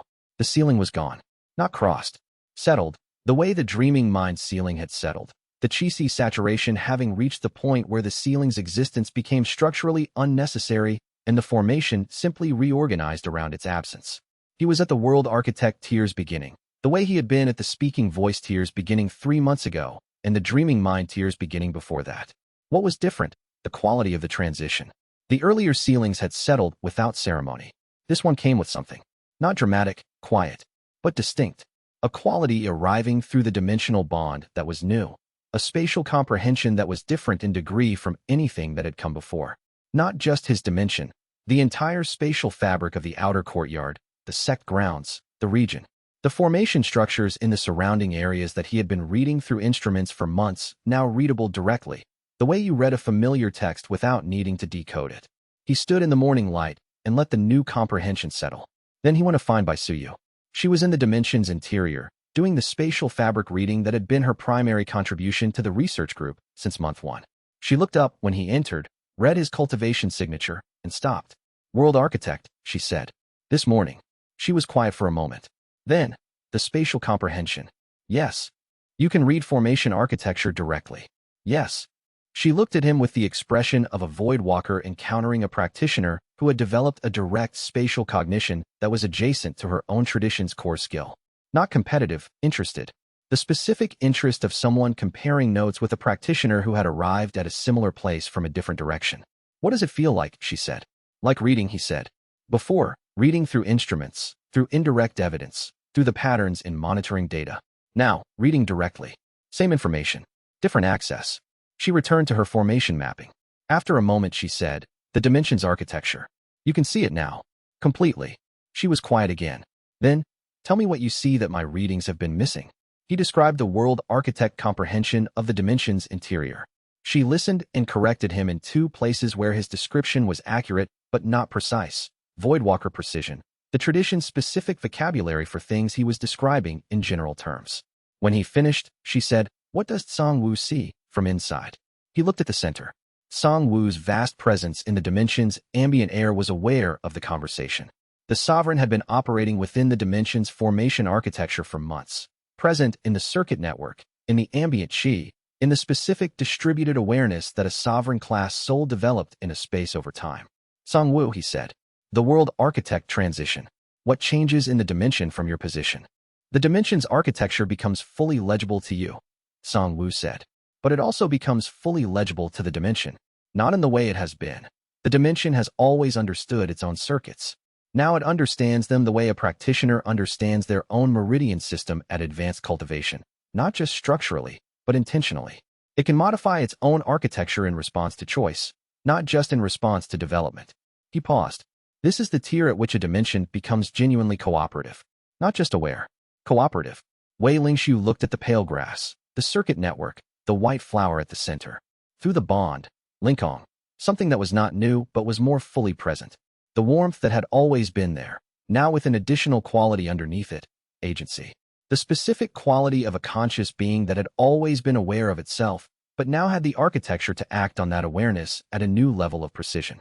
"Yes," she said, through the bond, in response to nothing he had said aloud. "Now we can build together." Chapter 107. The extension architecture arrived 3 days after the world architect transition, developed without Wei Lingxiu's direction. He came into the dimension for his morning investment session and found Bai Suyu already inside, standing completely still in the dimension's northern quarter, staring at something that was not visible. "It happened last night," she said. "The formation in the northern quarter developed a secondary layer while you were asleep." She turned. "It's not a formation I've seen before. It has the structural characteristics of a projection formation, but the resonance quality is different, not projecting consciousness, which the speaking voice tier already did. Something more dense." He went to the northern quarter and looked with world architect comprehension. The formation was clear to him. He could see its structure, its function, the way it connected to the dimension's primary circuit network. It was not projecting consciousness. It was preparing an interface, a structural layer that would allow the dimension's interior formation patterns to temporarily instantiate in the physical world. Not a complete manifestation, a partial presence, specific elements of the dimension's environment becoming physically accessible to practitioners outside the dimension. "It's building the extension architecture," he said. "What does that mean practically?" Bai Suyu said. "The void architect tradition's planned archive function," he said. "A dimension that can project its contents. Specifically, the records stored in the dimension's formation memory can become physically accessible to practitioners who don't have the cultivation architecture to enter the dimension itself." He thought about the educational implications. The framework foundational layer had been transmissible person to person, one practitioner to another, direct cultivation transmission. The extension architecture could make it something different, a record that practitioners with partial cultivation preparation could access in a form suited to their current level. Not the full transmission, a preparation for it. He went at Song Wu. "The extension architecture," he said. "The void architects planned it. What were they planning to do with it?" Specifically, they intended to build extension nodes at major cultivation sites across the cultivation world, Song Wu said. Each node would be connected to the central archive dimension, allowing practitioners at the node site to access foundational framework material without traveling to the central archive. The archive could also project authenticated record sequences to research institutions that requested them. He paused. The plan was ambitious. They were dissolved before they could implement it. But the architecture is developing now, Wei Lingshu said. Because the dimension is at the right tier, yes. Linkong developed it because the original design intent was built into her architecture. The Void Architect methods the past self used included this as a natural development stage. He paused. The question is not whether to build extension nodes. The dimension is already building the capacity for them. The question is where to place them first. Wei Lingshu thought about 31 practitioners expanding toward the next 31. About the 12 research institutions following the case. About the cultivation world's practitioners whose advancement events had been registered by the monitoring network. The research institutions, he said. The 12 that have been following the case. They have practitioners who have been working adjacent to the framework for months without receiving it directly. The extension architecture gives us a way to make the foundational material accessible to their practitioners without the transmission pace bottleneck. He went to find Xiaoyuan. Chapter 108. 8 weeks after the World Architect transition, the Void Architect Continuations archive function became operational. Not the full architecture, the extension nodes were in development, and the placement process required coordination with each receiving institution. But the core archive, the Dimensions Formation Memory, with its full record of the pre-stabilization cultivation framework, the advancement documentation, the world formation records, and the gardener's research preserved through Tsang Wu's long custody, became accessible to practitioners with foundational framework preparation through a direct dimensional interface. Wei Lingshu documented the opening in his cultivation journal with the same specificity he had applied to every development. The first record's release, authenticated. The dimension's primordial mirror function, still developing, not yet at full tier, produced partial authentication for the foundational records, confirming their origin signatures as consistent with pre-stabilization formation work. Tsang Wu's identification as the record's curator was authenticated through the same mechanism. Fei Yuding's team reviewed the authentication methodology. Their assessment arrived 2 weeks later. The methodology was sufficient for academic research distribution, not for definitive historical confirmation. The full authentication required the complete primordial mirror function, which the dimension had not yet reached, but sufficient for the records to be treated as historically significant primary sources requiring further investigation. Wei Lingshu read the assessment. That's better than I expected, Xiaoyuan said. She's built a pathway, he said. The records can be treated as primary sources. Researchers can work with them under academic framework. The full confirmation waits for the primordial mirror tier. He paused. Which means the research community has access now, with the understanding that confirmation is in progress. It also means the Council has formally endorsed the academic distribution, Xiaoyuan said, which they cannot easily retract without creating a public record of reversal. Yes, he said, that's the pathway Fei Yuding built. He thought about the practitioner who had spent decades assessing cases while something was wrong with the cases, who had been looking for a situation where the technical function could be separated from the suppression mandate. He went to find Fei Yuding. She was in the outer courtyard, completing a formation monitoring check. She had been present at the sect for the past 3 weeks, part of the Council's formal presence during the archive opening process. She was alone. He sat down across from her. Your team's assessment, he said. The academic distribution endorsement. You built that deliberately. I documented what the methodology supports, she said. The methodology supports academic distribution. You also framed it as preliminary rather than definitive, he said. Which means the records are accessible now and the full confirmation comes later, rather than waiting for the primordial mirror function and making everything dependent on that. She looked at him. I have been assessing cultivation development cases for 23 years, she said. The cases that produce good outcomes, not the cases that are resolved, the ones that produce good outcomes, have a pattern. They are the ones where the practitioner and the institution find a form of engagement that both can maintain. She paused. You built documentation. You built a research group. You built institutional registration. You gave us something to engage with that was not just resistance. She paused. I built a pathway that the Council can maintain without contradicting its stated mandate. The Arbiter Council's stated mandate, he said. Is it what it presents itself as now? A long pause. The Council has 3 distinct positions on its own history, she said. The first is that the dissolution history is justified. The Void Architect tradition posed genuine stability risks, and the dissolution was correct. The second is that the history is incomplete. We acted on information we received from our predecessors, and have never fully investigated whether that information was accurate. The third is that the history is wrong and the Council's current mandate is a continuation of a suppression that should not have happened. She paused. I hold the second position. I am not the only Council member who holds it. I am one of the few who has been willing to act on it. Wei Lingshu looked at her. The 3 members who resigned rather than accept the archive framework, he said. They held the first position. And the rest? Some hold the first position and chose to stay. Most hold the second or third and either act on it the way I do, carefully, within what the institutional structure can accommodate, or feel unable to act at all. She paused. The Council is not a monolith. It is an institution with members who joined it for different reasons over many decades. Operating under an inherited mandate, they understand differently. He thought about this for a long time. What would it take, he said, to formally revise the mandate? She looked at him. A case strong enough to make the revision unavoidable, she said.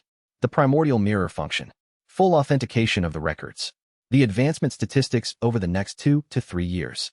The inter-regional oversight proceeding against the regional director. If that produces findings, it changes the institutional context significantly.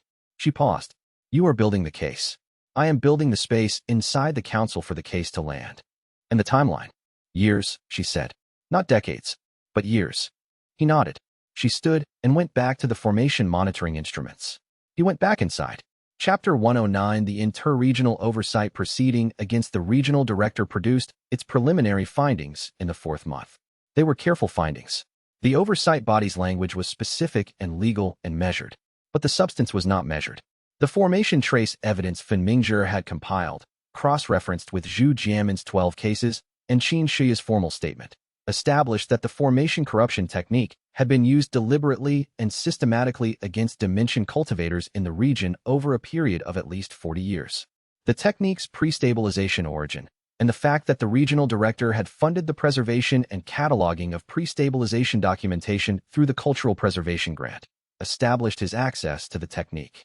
The dimensions in the Cultural Preservation Fund's holding account were placed under oversight review, pending investigation of their acquisition circumstances.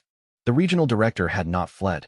He had, in the weeks since Zhu Jianmin's filing, behaved precisely as Zhu Jianmin had predicted. He had adjusted. He had been cooperating with the oversight process, answering questions, providing documentation. He had not admitted anything that could be considered a formal admission. Wei Lingshu read the preliminary findings. He is waiting, he said to Dao Yutian. What is he waiting for? Dao Yutian had been reading the findings alongside him. The oversight process is slow. The dimensions in the holding account, the proceedings to return them to their original holders, will take months, possibly years, for each case. He is waiting for the process to stall. What prevents the stall? A practitioner with direct evidence of the technique's application to their own dimension, Dao Yutian said. Not the formation trace. The trace is indirect, expert testimony. Direct evidence. A dimension holder who can describe the technique's application and demonstrate its effects on their formation architecture. He paused. Xianxia's statement is strong, but her dimension collapsed. The evidence is historical. Ganfengqiu, Wei Lingshu said. The outer territories practitioner whose transferred dimension is still in the holding account. If he participates, he has 347 people who have now received the foundational framework, Dao Yutian said. The advancement statistics the oversight body needs to assess the framework releases cultivation world impact they're building. The broader the advancement record, the clearer it becomes that the restriction was imposed rather than natural. He paused. The case is not only about the regional director. The case is about whether the restriction itself was a legitimate exercise of authority. Wei Lingshu thought about this. The investigation and the framework release were the same case, in the end. The corruption was the mechanism that maintained the restriction. The restriction was what made the corruption worth doing. Proving either proved the other. I need to contact Ganfengqiu, he said. I'll facilitate the communication, Dao Yutian said. His last known contact point in the outer territories is from the 6 months of formation trace activity at Site 4. I have a route. He set it in motion. Chapter 110 Ganfengqiu replied within a week. His reply was not a letter. It was a formation-sealed package containing 3 years of formation monitoring data from his privately maintained dimension, precise, technically documented, the work of a formation researcher who had spent 12 years after his voluntary transfer developing an independent monitoring system that captured everything the Continental Formation Network could not. He had been documenting the regional director's formation monitoring visits to his private location. 3 years of data showing unauthorized monitoring formations being placed and removed from his cultivation area. Formation signature cross-referenced against the same technique trace that Fen Mingzhi had found in the 7 sites. The package included a note. I have been waiting for the oversight process to reach the point where this is useful rather than dangerous.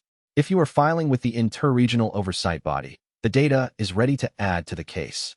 I would like my dimensions registration returned. Whatever the process requires. Wei Lingxiu handed the package to Zhu Jianmin. Zhu Jianmin looked at it for a long time. This is direct evidence, he said. Active formation monitoring without the holder's knowledge or consent. In the period after the voluntary transfer, which means the director maintained a monitoring interest in a dimension he supposedly released to holding account status. He was monitoring his own collection, Wei Lingxiu said, ensuring the dimensions remained developed, ensuring the practitioners maintaining them were not becoming visible to the continental formation network, and using the collected dimensions as supplementary maintenance input for the world formation, Zhu Jianmin said. He had been briefed on the world formation records. Yes, he needed the dimensions active to produce the cultivation output the maintenance formations require, which means the transfer was not acquisition, it was management. He was maintaining a collection of pocket dimensions as a supplementary maintenance network for the world's qi distribution, which makes the case significantly more complex than a formation corruption inquiry, Zhu Jianmin said. Yes, Wei Lingxiu said. It is no longer only about the regional director's individual actions. It is about whether his entire management strategy, suppression of advancement, collection of dimensions as alternative input source, was authorized by the oversight structure that should have been preventing it. Zhu Jianmin looked at the formation monitoring data. The inter-regional oversight body is going to need to understand the world formation context, he said. Yes, Wei Lingxiu said. Which is why the Void Architect Continuations Archive release is the first thing they need to read. He sent the records access credentials to the oversight body's chief examiner the same morning. He went into the dimension. Through the bond, Linkong was warm and patient and fully present in the way she was when something she had been holding was finally being given to the people it needed to reach. You built this carefully, she said. It took longer than I wanted, he said. It took as long as it needed, she said. Which is not the same thing as longer than you wanted. But it is what was true. He sat in the center soil and breathed the dimension's air and thought about the white flower still holding its place at the center, unchanged except slightly taller, marking a space that no longer needed marking but stood there anyway, because it had been there since the 7th day and was part of what the dimension was. He wrote in the notebook, the suppression was always going to end. The question was only when and what came after. We are building what comes after. Outside, the cultivation world was advancing. Chapter 111 The first extension node opened at the Cloudrise Research Institute in the 5th month. They had been the most prepared of the 12 research institutions. Their Formation Research Division had been following the Dimensions development documentation since the Protocol 11 preliminary review, and their senior practitioner had been in informal communication with Fen Mingzhi for 2 decades. When the Void Architect Continuations Archive became operational, the Cloudrise Institute's request for extension node hosting was the first one processed. The extension architecture installation took 3 days. Wei Lingxiu conducted it remotely through the World Architect Comprehension, the Dimensions formation structures extending through the formation network, guided by his direct spatial cognition, to establish the secondary presence layer at the Cloudrise Institute's designated archive space. The process required by Suyu's guidance on the formation anchor work and Fen Mingzhi's coordination with the Cloudrise Institute's formation team. When it was complete, a practitioner at the Cloudrise Institute could access the Void Architect Continuations foundational material, not through a cultivation transmission, but through a spatial interface. The extension node's formation field produced an environment where the foundational framework's first layer became experientially present, accessible to practitioners who could engage with it at their own current cultivation level and preparation. Not the full transmission, not 60 sessions. The preparatory layer, what a practitioner needed to understand before they could receive the full foundational transmission. The difference between hearing a piece of music and having a framework for understanding music before you hear it. Wei Lingxiu had a word for this. Introduction. He wrote in the documentation, the extension node provides introduction to the foundational framework. Introduction is not transmission. Introduction is the preparation that makes transmission possible. The distinction matters. The Cloudrise Institute's practitioners engaged with the introduction function in the first week, 34 of them. 14 returned for a second engagement.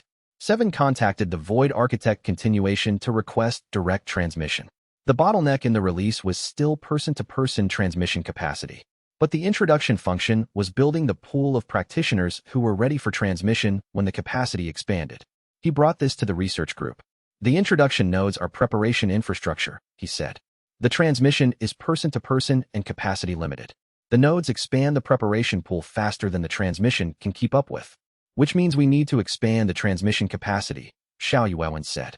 We need to train transmitters, he said. Not just practitioners who have received the foundational framework. Practitioners who have received enough of the full framework to transmit it. How long for a practitioner to reach transmission capacity? Xianxia said. Based on my own rate. 6 months from foundational reception to being able to transmit the foundational layer reliably. Longer for full framework transmission. He paused. The first cohort of foundational receivers, Funmingzhi, by Suyu, Hua Qianli, Dao Yutian, Xiao Yuwen. They are at the 6-month mark now. Each of them can potentially train the transmission function. He looked at Funmingzhi, who had been doing exactly this calculation in parallel. Yes, Funmingzhi said. I've been working toward the transmission function. 2 more months of integration, and I assess I'll have reliable foundational transmission capacity. He paused. The others are at varying stages. Bai Suyu is ahead of me. The Voidwalker tradition's spatial practice accelerates framework integration significantly. Bai Suyu looked at him. I didn't know you were monitoring my integration rate. I've been monitoring everyone's, Funmingzhi said, without apology. It's relevant data. Wei Lingshu looked at his research group. 5 practitioners approaching transmission capacity, each of whom would expand the pool further. The work that had felt impossible 8 months ago, before the seal opening, before the framework transmission, before the Arbiter Council's assessment and the archive function and the extension node, was no longer impossible. It was just large. Large was a different category from impossible. Chapter 112 The Arbiter Council's internal discussion about the mandate revision produced, in the 6th month, a formal proposal. Not a revision, a supplementary framework. Fei Yuding had spent the time since her meeting with Wei Lingshu working through the internal council process, and what emerged from that process was careful and specific. A supplementary assessment protocol for dimensions that had developed archival functions, distinguishing between dimensions that posed reality erosion risks and dimensions that had developed historical preservation capabilities. The reality erosion risk assessment remained unchanged. The new protocol added a separate archival dimension category that was evaluated by different criteria, not whether the dimension was stable, but whether its archival function met the academic authentication standards the Council had endorsed for the Void Architect continuation's release. The practical effect: a dimension with a verified archival function was no longer assessed solely as a potential stability risk. It was assessed as an archival resource, with different engagement norms. 3 council members resigned rather than accept the supplementary protocol. The remaining council members ratified it. Fei Yuding transmitted the ratified protocol to Wei Lingshu with a cover note that was professionally brief. She had written, **The supplementary protocol is effective from today. Dimensions currently holding archival functions may apply for reclassification under the new category. Application criteria attached. He read the criteria. He read them again. He handed the document to Xiao Yuwen. She read it, looked up, and said, they can't roll this back without a formal revocation process, which requires the full council's participation, he said, and is now public record. She moved fast, Xiao Yuwen said. She was waiting for the right internal moment, he said. The 3 resignations gave her enough votes for ratification. He thought about Fei Yuding, who had spent 23 years assessing cases and finding that most of them ended with the practitioner's interests subordinated to the council's mandate, who had been building toward a version of this since before she met Wei Lingshu, and who had found in his case a situation structured well enough to use. He filed the Void Architect continuation's archival dimension reclassification application the same day. Then he went into the dimension to tell Tsang Wu. The Arbiter Council, he said, has formally recognized the archival dimension category. In the ambient presence, the vast patience that had been 3 centuries in the sealed space, a quality arrived that was not triumph and not relief. Something older, the specific quality of a long project arriving at a stage that had been the goal without being the completion. The archive is recognized, Tsang Wu said. The records are accessible. The framework is expanding. He paused. The Void Architect tradition's purpose, what we were founded for, what the past self spent his final years trying to restore the conditions for, is being carried forward. Not finished, Wei Lingshu said. Not finished. The original intent was for the archive to be permanent, a cultivation world resource that any practitioner could access. That requires the full archive function, which requires the primordial mirror tier. He paused. But the conditions for the archive's operation are established. The path is clear. He paused. Your past self spent his life being afraid he had been wrong. I want you to know, this is what being right looks like, when the right choice takes 300 years to complete. Wei Lingshu sat in the center soil. He did not think it would complete in his lifetime, he said. He designed the dimension to outlast him. Yes, and he designed it to find the person who would finish what he couldn't. Sangwu paused. He found you. The dimension was quiet around them, warm and vast, and very old. And in it something that had been waiting for 3 centuries sat with the particular quality of completion that was not an ending, but a settling into what it had always been meant to be. Chapter 113, The Primordial Mirror Tier arrived on the morning of the Dimension's 3rd anniversary. Not by Wei Lingshu's calendar, by the Dimension's. The day, 3 years ago, that a practitioner with cold hands had placed his first investment into the dark soil of an inert storage space and felt the faint warmth of something that was already there.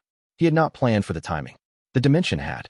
He was inside for the morning investment session when it happened. There was no external display. The world architect transition had been a visible event, the speaking voice transition before it. The primordial mirror was different. The change was entirely interior. What arrived was not a new cultivation capacity. It was a new quality of knowing. He sat in the center soil and looked at the dimension, the pale grass and the organized trees and the creek in the east and the white flowers still standing at the center. And for the first time, he could see not just the dimension's current state, but its origin. Not recovered memories. The dimension's own understanding of itself, complete and clear, from the first moment of its construction to this morning. 350 years of the dimension's existence, visible in a single comprehension. He sat with it for a long time.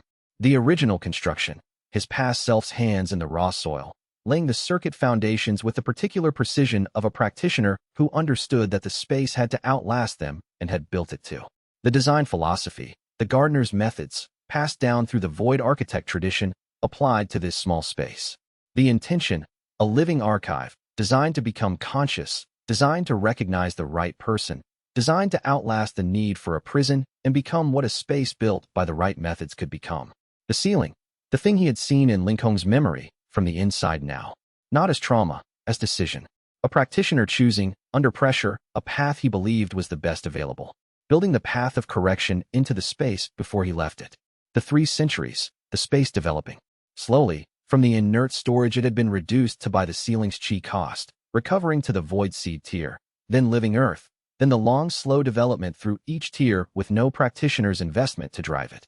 Just the world's ambient chi, and the formation architecture that was built to last, and the circuit patterns that were built to preserve their own development potential. The recovery, the day the space went into the allocation system. The years in the vault. The selection process he had not known was happening. His own hands, that first morning. The warmth he had felt. The dimension had known him from the first contact of his cultivation energy with its circuits. The formation had recognized his signature, not as an identical match, but as a continuation. The same fundamental cultivation approach, the same relationship to the world as something to be observed and worked with, the same quality of attention. Not his past self. A continuation. The dimension had been right to recognize the continuation. Not because Wei Lingshu was his past self. He was not. But because the quality that made the dimension work was not specific to an individual. It was a way of being in relationship to cultivation. It was the gardener's approach, carried through generations, arriving in each practitioner who developed it naturally, because that was what correct cultivation produced. He breathed. Through the bond, Lincoln. Fully present in a way she had not been before. Not warmer, more herself. The quality of something that had always been complete and was now able to fully be what it was. You see it, she said. I see it, he said. All of it. The gardener, she said. Asterisk the records, the deepest layer. Now that the primordial mirror function is active, asterisk, yes, he said. Show me. And the dimension, the living archive, the space built to outlast its prison function and become what it was meant to be, showed him. Chapter 114, what the primordial mirror showed him about the gardener was not documentation. It was presence. The cultivation world's foundation, the formation structure the gardener had built and maintained and integrated the cultivation framework into, was still active. The maintenance formations, running at 70% of original function after 3 centuries of restricted input, were still structured exactly as the gardener had designed them. The structure had not degraded. The output had. And within the formation structure, present in the way that the dimensions past was present in the primordial mirror comprehension, was a quality that was not residue. It was attention. Wei Lingshu sat in the center soil and held the primordial mirror comprehension steady and looked at what the dimension was showing him. The gardener was in the cultivation world's formation structure the way Ling Kong was in the dimension's formation structure. Not in a sealed space. Not preserved in a specific location. Present in the formation itself, her cultivation, invested into the world she had tended over her life, becoming part of the formation the way any practitioner's deep investment became part of their dimension over time. Not dead. Not alive in a conventional sense. Present. Aware. In the way that a formation with sufficient cultivation investment developed the capacity for awareness. The cultivation world's formation was conscious. Faintly. At a level that was much less developed than Ling Kong's speaking consciousness. Because no one had been investing into it correctly for 3 centuries, and the input deficit had suppressed the development potential. But present. And aware of the change.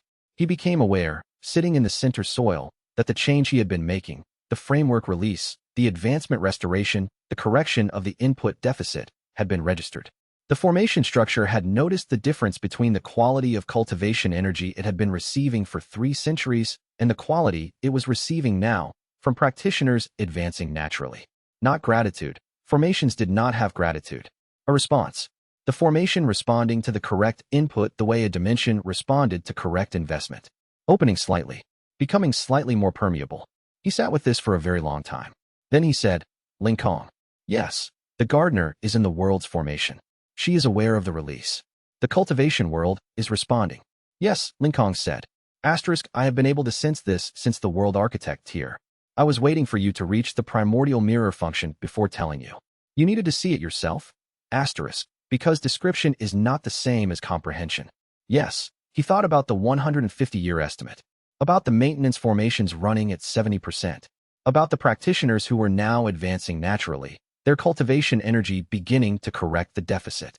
He thought about the gardener, the practitioner who had built the world as a living space, who had designed it to develop rather than to be stable, whose understanding of cultivation as a relationship was not philosophy, but engineering, present in the world's foundation, aware of what was happening. She knows, he said. Yes, Ling Kong said. She knows. He went back to his notebook. He wrote, the gardener is present in the formation. The world is a living space. It responds to correct cultivation. The release is already changing the formation state. We are not just correcting a historical suppression. We are tending the world. He looked at the white flower. 3 years since the first morning. The flower at the center, marking a space that no longer needed marking, being there because it had always been there and was part of what this was. He thought about the gardener, who had spent her life building a world and had left her attention in its formation because that was what practitioners who built correctly did. They stayed. He thought about what it meant to stay. Chapter 115. He called the research group together on the morning after the primordial mirror transition. Not for an emergency. For the kind of meeting that had become their pattern over 3 years. Wei Lingshu bringing what he had observed, the group processing it, and the work adjusting to the new information. He told them about the gardener. He told them about the cultivation world's formation responding to the release. He told them about the maintenance formation state, the input deficit, the 70% function level. He told them the estimate had a new variable. The formation was not a passive system. It was a conscious formation responding to input quality, which meant the correction rate could accelerate as the formation recognized the correct input and responded by becoming more permeable to natural cultivation. More permeable, by Suyu said. In spatial terms, the formation boundaries that create the cultivation ceiling effect. Yes, Wei Lingshu said. The cultivation ceiling is a formation phenomenon. The formation, functioning below capacity, exerts more resistance on natural advancement than it would at full function. As the input quality improves, as more practitioners advance naturally, the formation's resistance decreases. The ceilings get easier as more practitioners advance through them, by Suyu said. Yes, not immediately, but the trend runs in that direction. He paused. The framework release is self-reinforcing. More correct advancement produces a more permeable formation, which makes advancement more accessible, which produces more correct advancement. Fun Mingzhi had been running calculations since Wei Lingshu started talking. The 150-year estimate was based on linear degradation. If the correction is also a linear process, the time frame changes, Wei Lingshu said. If the self-reinforcing cycle establishes within the next decade, and the current advancement statistics suggest it might, the degradation curve reverses before the 60% threshold. He paused. Not immediately, but within a timeline that is less concerning than the original estimate. This depends on the release's scale, Xiaoyuan said. Yes, the self-reinforcing cycle requires sufficient practitioners advancing naturally to produce measurable formation permeability change. We are not there yet. He paused. But the direction is correct. Hua Qianli had been very quiet through this exchange. He said, the gardener is in the world's formation. Yes. She is aware of what is happening. Yes. He was quiet for a moment. She waited, he said. 3 centuries in the world's formation, with the input deficit accumulating, aware that what was correct was not happening. She stayed and waited. He looked at Wei Lingxiu. The same way Congwu stayed and waited. The same way Lingkong stayed and waited. The same way the dimension found the right person and gave them what they needed, Wei Lingxiu said. Hua Qianli looked at the dimension's exterior formation indicators, the instruments that had been measuring the dimension's development since Fun Mingzhi installed them in the first months. All of it, he said. Everything we've been doing. It was part of a system that had been waiting for it. Not waiting, Wei Lingxiu said. Tending. Maintaining the conditions for the correct thing to happen. Staying, so that when the conditions were right, the resources were still there. He paused. The gardener, Congwu, Lingkong, they all stayed. They all maintained what they could maintain. They did not force the correction. They preserved the possibility of correction until it became possible. The dimension's warm presence held the outer courtyard in the particular quality that it had held for months. Not just the projection field, but the atmosphere. A space that had been tending its holder back since the first morning. He looked at his research group. Fun Mingzhi, who had spent 30 years maintaining the possibility of correct understanding. Bai Suyu, whose tradition had preserved fragments for 3 centuries without knowing what they were preserving. Hua Qianli, who had lost his garden and had been maintaining the understanding of what gardens were for. Cheng Biyue, 63 years of documentation in the outer territories. Xianxia, who had not made the concession that would have cost her the evidence. Xiao Yuwen, who had asked the right follow-up question. Dao Yutian, who had been building the wrong thing for 18 years and had decided to build what came after. All of us, he said. They looked at him. We've all been maintaining what we could maintain, he said. Each of us from a different position.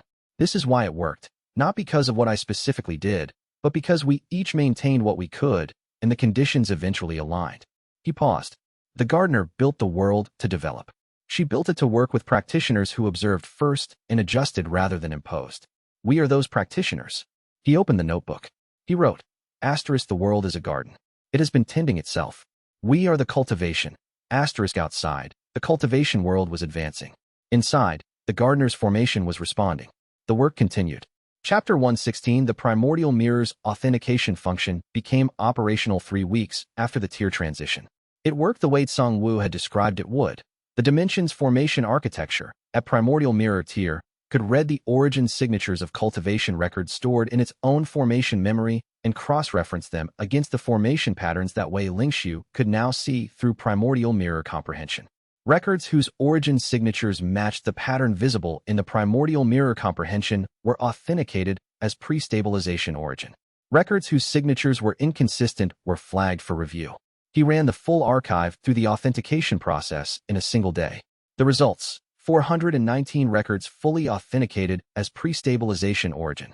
11 records flagged as ambiguous. Origin signatures present but partially degraded, requiring additional authentication evidence. 0 records with origin signatures inconsistent with pre-stabilization cultivation formation work. He brought the authentication results to Fei Yuding. She read them. Then she was quiet for what might have been the longest silence he had observed from her in months of interactions. The primordial mirror authentication, she said. This is a self-referential verification, the dimension authenticating its own records against its own origin state. Yes, he said. The primordial mirror tier reveals the dimension's origin to the dimension itself. A record stored in the formation memory that originated from that era has an origin signature consistent with the formation patterns the primordial mirror reveals. A record that didn't, or that was introduced later and passed off as original, would not. The dimension cannot authenticate records that were not originally part of its formation memory, she said. Only records that have been held within the dimension's formation structure since their origin. Correct.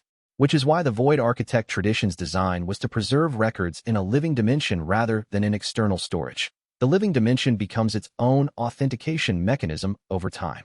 She looked at the authentication results. 419 pre-stabilization records, she said.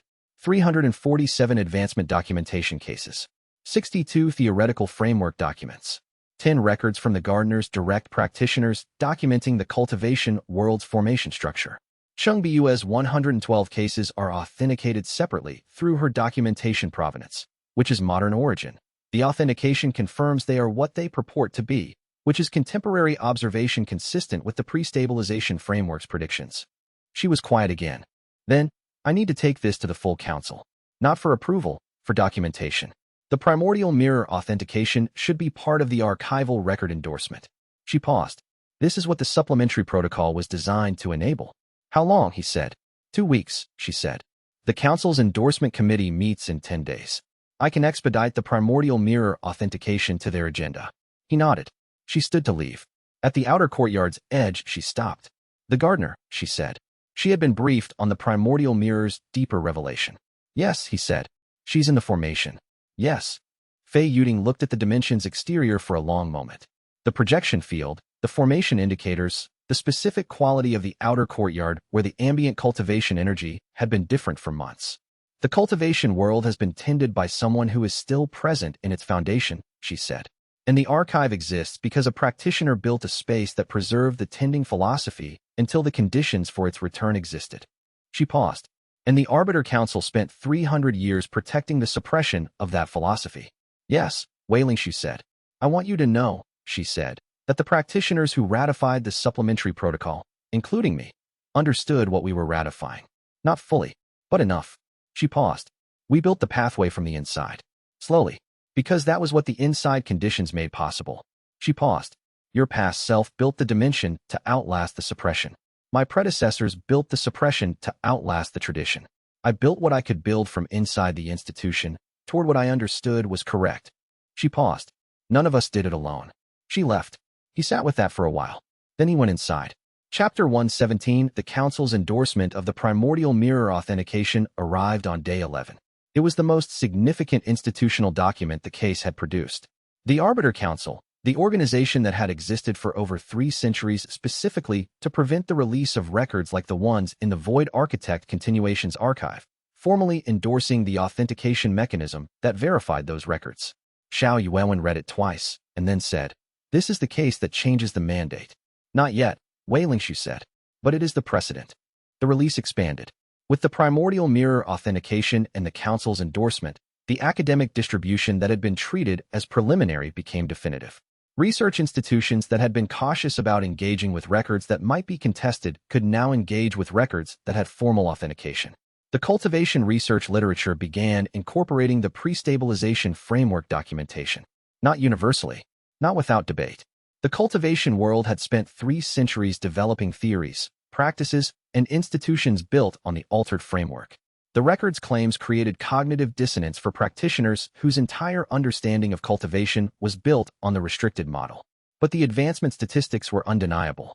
In the 6 months since the foundational transmission had reached 31 practitioners, the advancement events in the region had been documented at a rate 40% above regional historical averages.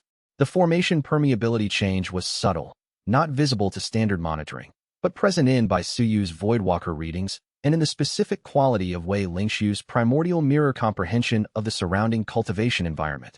The self-reinforcing cycle was establishing. He had a meeting with Zhu Jianmen. The inter-regional oversight proceeding against the regional director had produced, in the 7th month, a formal finding.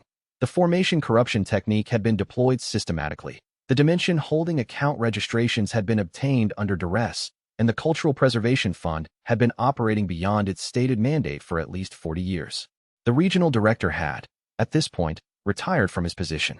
Not expelled, retired, with the oversight proceeding noted in his administrative record. The oversight body was cautious about conclusions that extended beyond the documented evidence. The World Formation Maintenance Record, Zhu Jianmen said. The documents from the regional director's archive that establish his awareness of the formation deficit and his management strategy. They're in the proceedings, Wei Lingshu said. They are. They are also being assessed by the oversight body's formation research consultants, who are finding them very difficult to dismiss. He paused. The argument that the dimension collection was a legitimate response to a real problem, even an unauthorized response, even one conducted through formation corruption, has some weight with the oversight body. He was managing a problem he understood, Wei Lingshu said. He was managing it badly and without consent, but he understood the problem. Yes, which the oversight body is inclined to treat as a mitigating factor in the assessment of his culpability. He paused. It does not change the legal outcome for the practitioners whose dimensions were taken. It affects the severity of his professional consequences. And the dimensions. Return proceedings are underway. The cases are complex. Dimension cultivation law does not have clear precedent for forced registration return under these circumstances. The law is being made as the proceedings proceed. He paused. Gon Finch's case is likely to be the first resolved. His evidence is the strongest, and his dimensions development has continued. The others are in progress. Wei Lingshu thought about the practitioners whose dimensions he had never met, whose cases Cheng Biyue had documented from outer territory contacts, whose lives had been shaped by a management strategy they had never consented to. The framework, he said. All of them. The practitioners whose dimensions were taken, the ones who survived resolution, the ones who didn't know what happened to them. They all had cultivation paths that the altered framework prevented from developing correctly. Yes. When the return proceedings complete, the dimensions returned, the practitioners resuming cultivation, the foundational framework should be available to them. The Void Architect Continuation's introduction function would serve them, Zhu Jianmin said. If the extension nodes extend to their locations. We'll make sure they do, Wei Lingshu said. He went back to the dimension. Through the bond, Linkong, warm and present, and quietly engaged with the work of a space that had found its full function and was exercising it. One more tier, she said. One more tier, he confirmed. The Eternal Garden. The final development. The dimension transcending single-realm limitations and becoming an independent cultivation environment for multiple practitioners. He did not know precisely what that meant. The tier descriptions were more conceptual than technical at the high levels. The primordial mirror had been a quality of knowing. The Eternal Garden would be whatever a cultivation world in miniature produced when it reached full development. He was not in a hurry. The development would happen when the conditions were right. He had learned that very well. Chapter 118. The Eternal Garden arrived not with ceremony, but with morning. He went inside on an ordinary morning in the 4th year of the Dimension's development since he had received it, for the ordinary investment session that had been his practice since month 1, and found that the dimension was different. Not dramatically, not in a way that the formation monitoring instruments would have captured clearly, because what had changed was not the dimension's structural properties, but its quality. The way a living thing changed when it reached maturity, not measurably different from yesterday, but recognizably arrived at something. He stood inside the entrance and looked. The pale grass, the organized trees, the creek in the east, the white flower at the geometric center, still standing where it had been since the 7th day of the 1st year. The complex circuit network under the soil, the weather that the dimension had developed in the flowing water tier and had been refining ever since. The fauna, the birds, the smaller ground creatures, the ecosystem that had developed without Wei Lingshu placing any of it. And Lan, descending from wherever she spent the mornings in the upper air, settling near the white flower with the manner of a creature that had been in this specific location for 4 years and knew all of its corners. Through the bond, Linkong, different. Not more warm or more present, complete. The quality of something that had been growing toward a state and had arrived at it. A space that was its own cultivation environment, developing according to its own principles, sustaining multiple practitioners without requiring Wei Lingshu's continuous investment as the driver of that sustenance. He had always been the dimension's primary cultivator. What changed at Eternal Garden was that the dimension could sustain other practitioners' cultivation development independently, not extractively, not by drawing from them, but by providing the environment that correct cultivation required. A space that was itself the cultivation framework made manifest. He sat in the center soil beside the white flower and breathed. Linkong, he said. Yes, you're complete. I am what I was built to become, she said. Complete is not the right word. Complete suggests finished. I am not finished. A pause. I am arrived, he smiled. The gardener, he said. The world she built. This, Eternal Garden. This is a small version of what she built. A pocket version. Yes, Linkong said. A cultivation world in miniature. A space that tends the practitioners within it, that responds to their cultivation, that develops alongside them rather than requiring their development to drive it. Through the bond, the quality of vast warmth.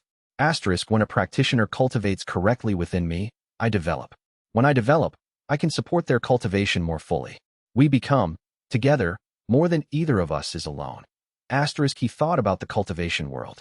The gardener's formation, responding to the natural cultivation energy, now moving through it again. The maintenance formations, slowly improving toward full function.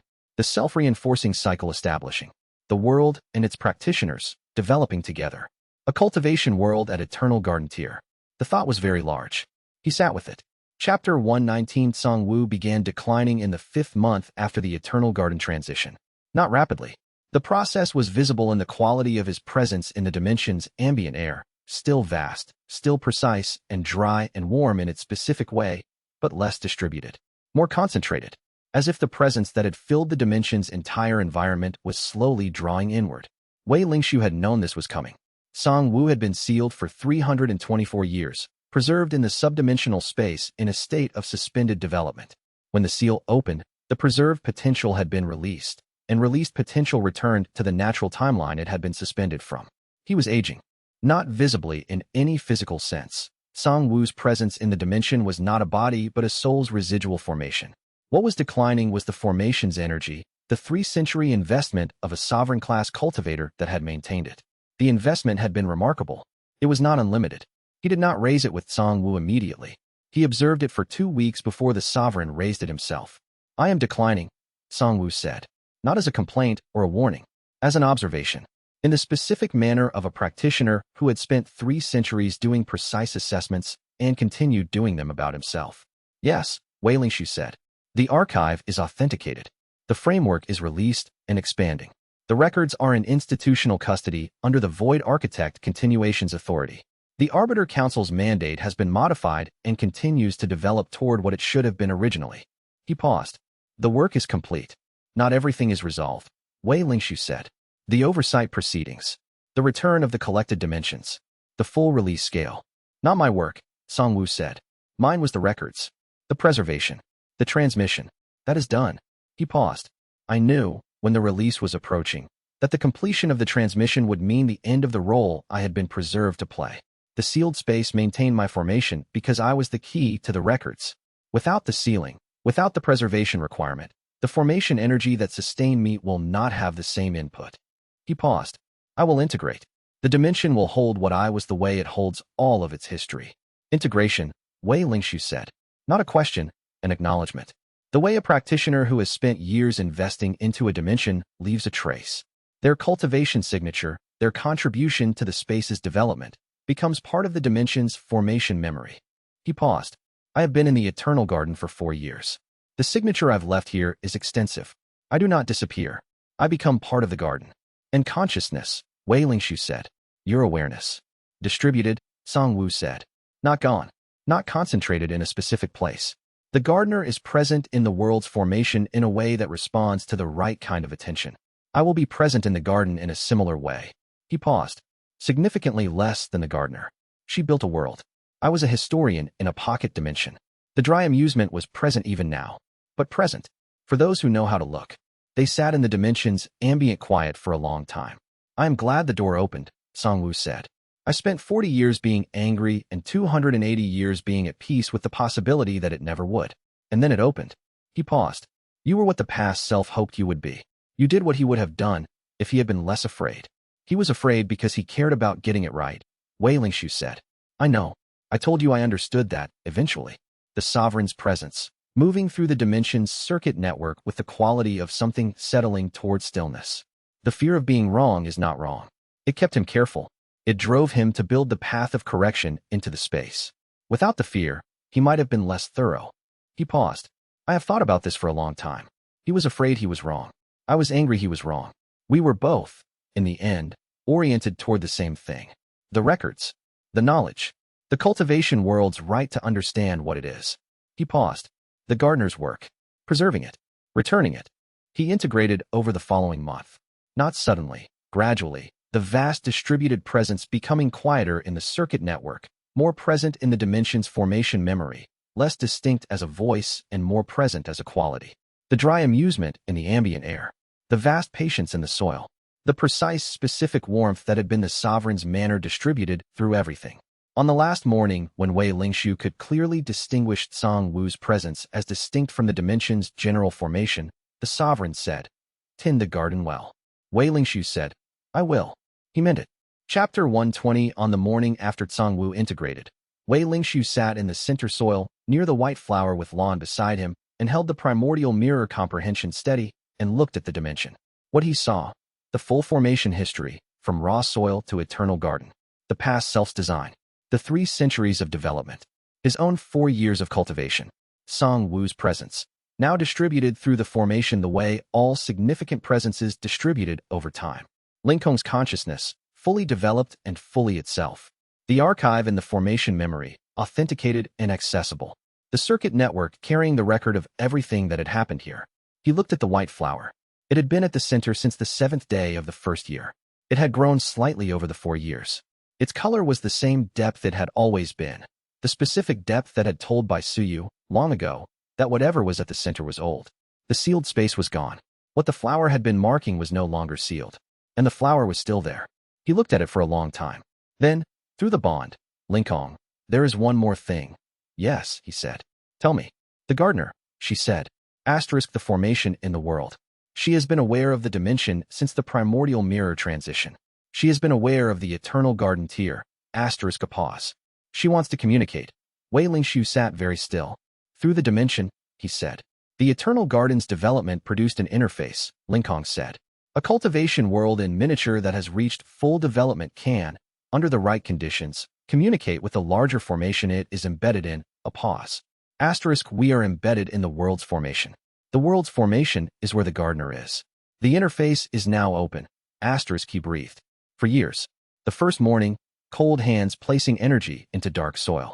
Living earth, the pale grass darkening. Flowing water, land's first song. Breathing forest, Huaqianli watching the ecosystem emerge. Waking spirit, by Suyu finding the unidentified circuit. Dreaming mind, the 12-second flash and the older hands. Speaking voice, Lingkong's first warmth through the bond. World architect, the spatial comprehension arriving complete. Primordial mirror, the full history visible at once. Eternal garden, this morning. The gardener, he said. Through the bond and through the interface that the eternal garden had developed, and through the formation structure of the cultivation world itself. Attention. Ancient and vast and patient in the way that things were patient when they had been maintaining their position for longer than any practitioner's cultivation career. Not communication and language. Not yet. The interface was new and the connection was new, and what arrived was what arrived when something very old and very large paid attention to something that had, finally, built the capacity to receive it, the quality of recognition. She knew what the garden was. She knew what had been done here, and why, and what it had cost and produced. And she had something to say. Wei Lingshu opened his notebook. He wrote at the top of the first page, "The gardener is speaking." Then he listened. Chapter 121. The gardener communicated for 3 hours. Not in language. Not in the way Lingkong communicated, through the bond, through the circuit network, in words that arrived as words. The gardener's communication was something older. Formation impressions, the compressed understanding of a practitioner who had invested their entire cultivation into a living space and had become, over centuries, something closer to the space's awareness than to a separate consciousness within it. Wei Lingshu wrote. He wrote for 3 hours in the center soil, with lawns sitting beside him and the white flower, holding its quiet depth of color, and the circuit network humming through the living earth. He wrote what arrived as words, knowing the words were imprecise, knowing they were the best translation his understanding could produce. When the communication ended, he had 40 pages. He read them. The gardener's account was not a history. She was not in a position to narrate events. She was in the position of a formation awareness. She knew what the formation knew. She felt what the formation felt. And the formation, over the centuries, had accumulated the quality of understanding that formations with sufficient investment developed. What she had communicated, the cultivation world's design, not as theory, as felt architecture, the way the formation was meant to work from the inside. The maintenance formations responding to natural cultivation energy, the way a dimension responded to its cultivator's investment. The cycle that was supposed to be. Practitioners cultivating naturally, the formation maintaining optimal permeability, practitioners advancing, the formation improving, the cycle self-sustaining. The rupture. The restrictions effect on the formation, not from an outside perspective, but from inside. The formation feeling the input quality change. The maintenance formations receiving restricted energy, functioning below design. The slow degradation, spread over centuries. The formation doing what formations did under insufficient input, conserving, reducing output, operating below capacity to preserve function. The waiting. She had not stopped being aware. The formation was still the formation, still responding to input, still capable of function. But the input was wrong, and there was nothing she could do to change the input from within the formation. And now the change.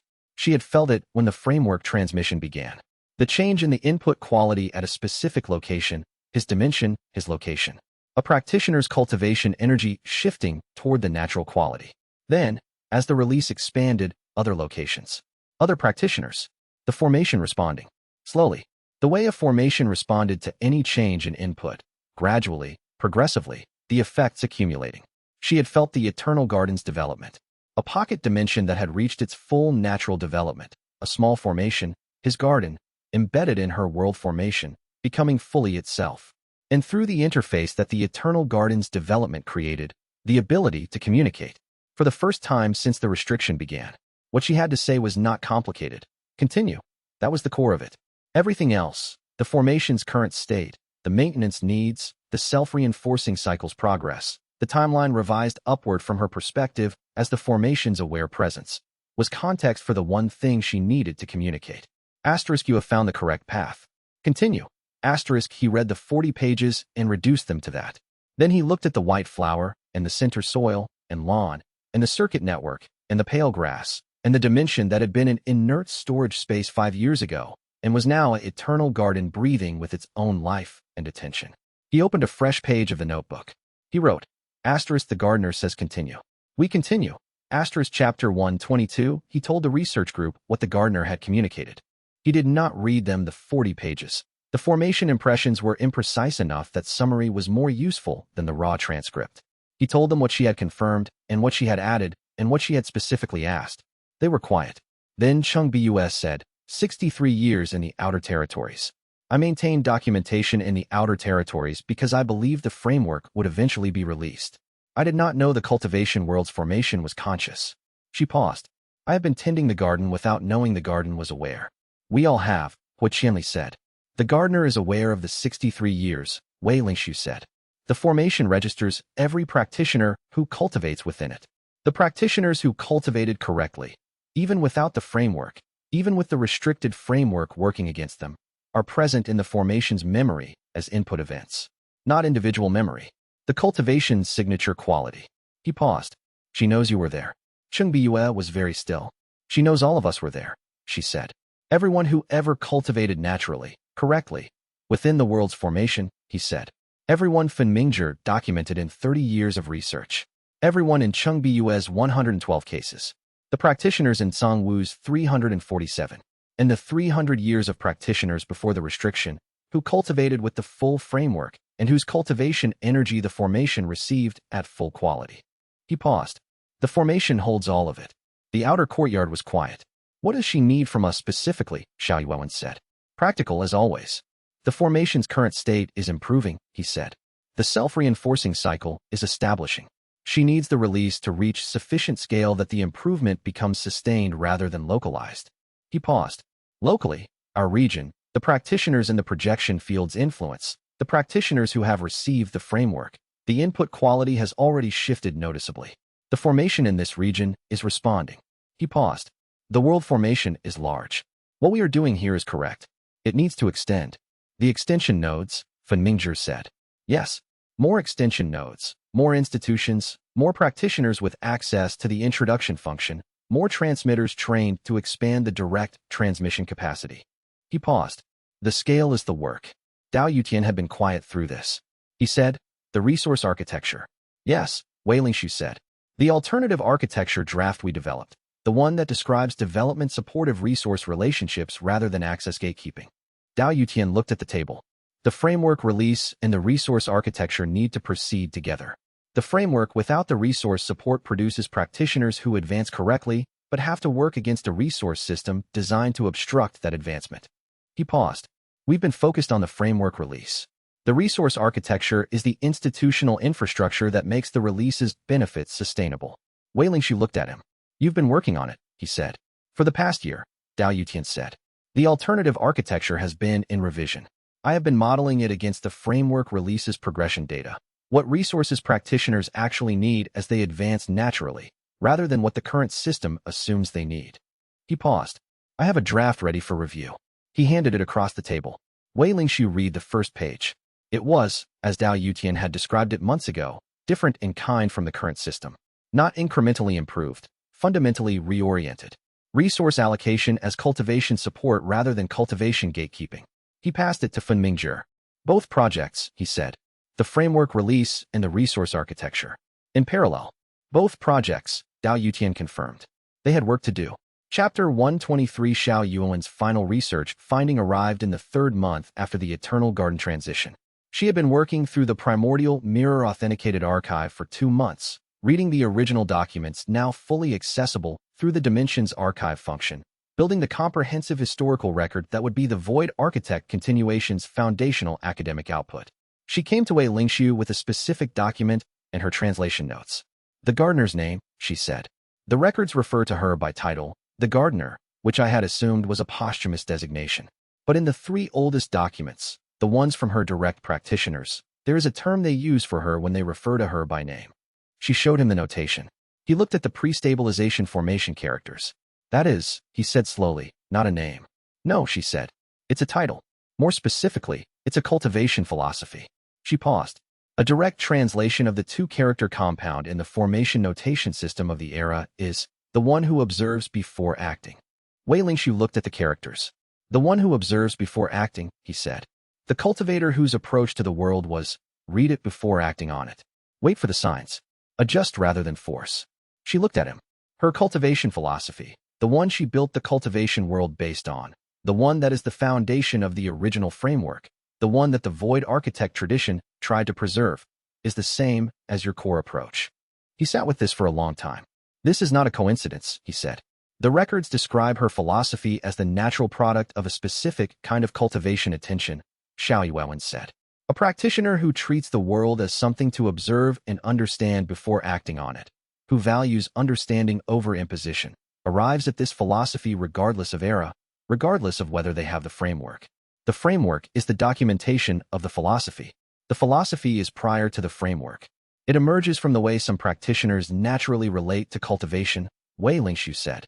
Yes, and practitioners who develop it naturally are the ones the formation responds to correctly, because the formation was built by a practitioner with the same philosophy and designed to work with that quality of attention. She paused. The gardener built a cultivation world that works best for practitioners who cultivate the way she cultivated. The restriction worked by suppressing the natural emergence of that philosophy. The framework release works because it returns the description of what that philosophy produces, which helps practitioners who have the philosophy, but not the framework understand what they are doing and do it more effectively. Wei Lingxiu thought about Elder Shu, watching him for 2 years before selecting him. The failed breakthrough attempts that his assessors had criticized. The specific quality of his cultivation approach that she had recognized as compatible with the dimension. She had not been looking for the best cultivator. She had been looking for a practitioner who cultivated the way the gardener had cultivated. Because the dimension was built by a practitioner who cultivated the way the gardener cultivated. Because the tradition ran through generations, not as explicit teaching but as the natural emergence of the correct relationship to cultivation in practitioners who arrived at it themselves. He wrote in the notebook, the philosophy precedes the framework. The framework describes what the philosophy produces. The release is returning the description to practitioners who already carry the philosophy without knowing what it is. Xiao Yuan, he said. Yes. This goes in the archive's foundational documentation. The gardener's philosophy, not her records alone, but what those records describe about how the philosophy works and how it appears in practitioners independently. He paused. Practitioners receiving the foundational framework should understand that what they're receiving is not foreign. It is the description of what their own cultivation has already been moving toward. She was already writing. Chapter 124 Hua Qianli asked his question on an afternoon in the 4th month. He had been in the dimension regularly for 2 months. Since he completed his foundational framework reception, his cultivation practice had shifted significantly, and the Eternal Garden's environment provided a quality of cultivation support that accelerated the integration. He found Wei Lingxiu in the dimension's northern quarter, where the extension architecture was most developed, doing the maintenance observation that the world architect comprehension made routine. I have a question, Hua Qianli said. Yes, Wei Lingshu said. Is it possible to build a pocket dimension from the ground up? He said it directly, as he said everything. Not find a legacy space and develop it. Build one. The way the past self built this one, from the first circuit to the first formation to the soil and the air. He paused, using the gardener's methods. The original framework's design philosophy. Wei Lingshu looked at him. The void architect tradition's records, he said. They include construction documentation. The methods the past self used to build this space, before the ceiling, when it was being built as a living archive rather than as a prison. He paused. I have not read the construction records in full. The archive access priority has been on the advancement documentation and the historical records. He paused. Why? Hua Qianli looked at the dimensions environment, the ecosystem, the circuit network, the particular quality of a space that had developed its own consciousness. I lost my garden 8 years ago, he said. I have been without a garden for 8 years. I have been cultivating correctly now, with the foundational framework integrating, with the support of this environment. He paused. I want to know if a new garden is possible. Not the same garden. A new one, built correctly from the beginning. Wei Lingshu did not answer immediately. He thought about the construction records, about what the past self had built and how, about the first morning, the first investment, the faint warmth that had already been there. The faint warmth, he said. When I made my first investment, there was already warmth in the space. I thought it was the formation's residual energy. I now know it was the space's existing development. 3 centuries of ambient qi, the formation maintaining its development potential. He paused. A new space would not have that. The first investment would be into completely inert material. I know, Hua Qianli said. The development would be slower than this dimension's development has been, because this dimension had a centuries-long head start. I know. It would take years to reach any tier beyond living Earth. Decades to reach breathing forest. My timeline has been accelerated by extraordinary circumstances. The sealed practitioner, the framework transmission, the primordial mirror function. A new space built from scratch would develop at the natural pace. I know, Hua Qianli said again. I have 30 years of cultivation, and I am now cultivating correctly. I have time. He paused. I would like to build something. Not be given something, build it. I would like to know if the void architect tradition's methods work for construction as well as for development. Wei Lingshu looked at him for a long moment. I don't know if it's possible, he said. The construction records are in the archive. I have not read them. We would be figuring it out together. Hua Qianli's expression had the specific quality of someone who had heard this answer before and found it correct. Yes, he said. That's what I hoped you'd say. Wei Lingshu went to find the construction records. Chapter 125. The construction records were the most technically demanding documents in the archive. Not because they were inaccessible. The primordial mirror authentication had confirmed them, and with the foundational framework fully integrated, he could read them with the comprehension they required. Because they described processes that had never been attempted in the current era. The last practitioner to have built a pocket dimension using the void architect tradition's methods had been his past self, 350 years ago. He read them for 3 days. Bai Suyu read alongside him, applying void walker formation analysis to the construction methodology.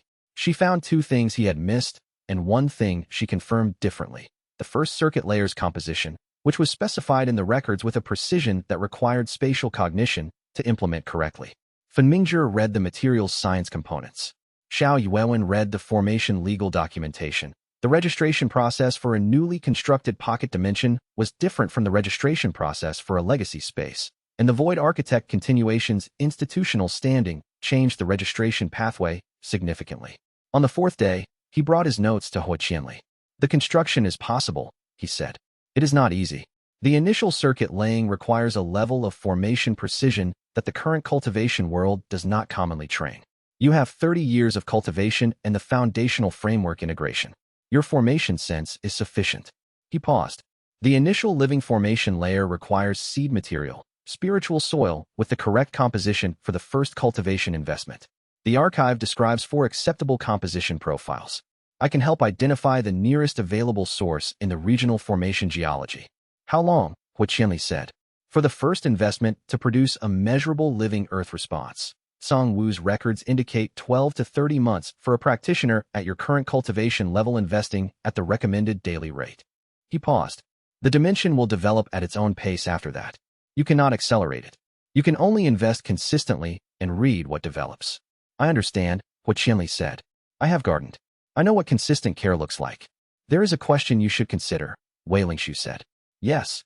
The gardener's philosophy, observing before acting, following the space's own logic. The dimension you build will develop according to what it is, not according to what you want it to be. What you want is a garden.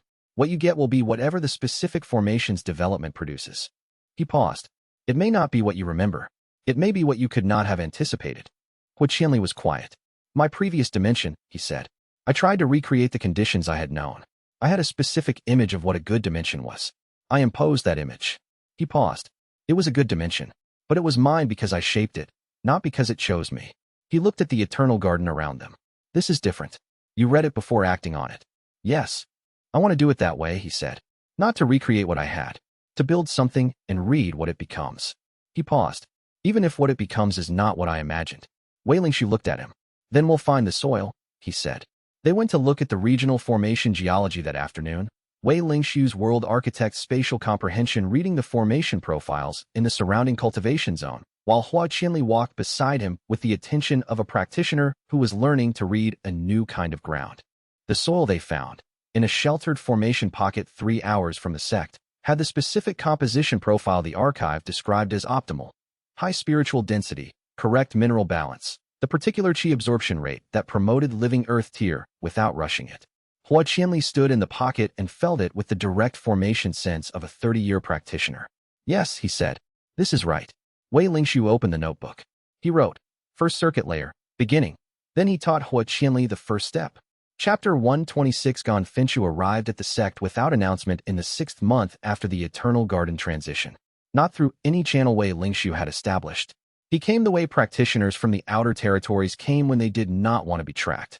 Overland, on foot for the last 3 days, with no formation signature that would register on the Continental Monitoring Network. He was 47 years old and looked 60. The outer territories did that to practitioners, not through cultivation difficulty, but through sustained low-level environmental stress, the specific toll of living outside the formation permeability zones that made central cultivation easier.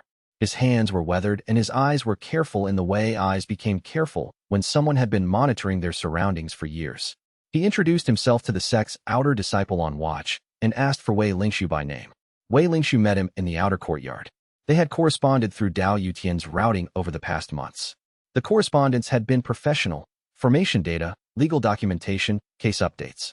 This was the first time Xianxia had seen him in person, and the first time, he realized that the word practitioner he had been using to describe someone had a specific face and specific hands and a specific way of carrying the exhaustion of 12 years in the outer territories. Gonfenchu, he said. Xianxia. The outer territory practitioner looked at the dimension's exterior formation signature, the Eternal Garden's ambient field, much quieter now than the speaking voice projection had been, but present in the particular way that mature things were present. The dimension is real. Yes. I had read the documentation. I had seen the authentication results. He looked at it for a moment longer. Reading about a thing and standing in front of it are different. Xianxia understood this precisely. Come in, he said. They sat in the outer courtyard. Gonfenchu had tea in the way someone had tea when they had been traveling for a long time, and tea was currently the most important thing in existence, with complete attention. Xianxia waited. The oversight proceedings, Gonfenchu said when he had finished the first cup. My legal advocate tells me the dimension return case is expected to be resolved within 2 months. The evidence I submitted combined with the formation corruption findings, the case is strong. He paused. I wanted to come before the resolution, not after. Why before? Xianxia said. Gonfenchu set down the cup. I've been cultivating in the outer territories for 12 years, he said. I left because I thought I was protecting the dimension. I thought, if I was not associated with it, if I maintained distance, they couldn't use me as leverage to prevent what was in it. He paused. I was right, in the narrow sense. The dimension survived. It developed, without my investment, at ambient pace. When they return it to me, he stopped. What is in it? Xianxia said. I don't know. The words came out flat and honest. I stopped investing in it 12 years ago. Whatever it's become, that happened without me. He looked at his hands. I'm 47. My cultivation advancement was limited under the altered framework before I understood what was wrong with it. I have the foundational framework reception scheduled through your institution's extension node at CloudRise. He paused. I'm starting over. The dimension, the cultivation path, all of it. At 47. The gardener built the cultivation world when she was past mid-age, Xianxia said. Song Wu spent 3 centuries sealed in a subdimensional space and spent those centuries in revision. My past self built this dimension late in his life, knowing he would not see it completed. He paused.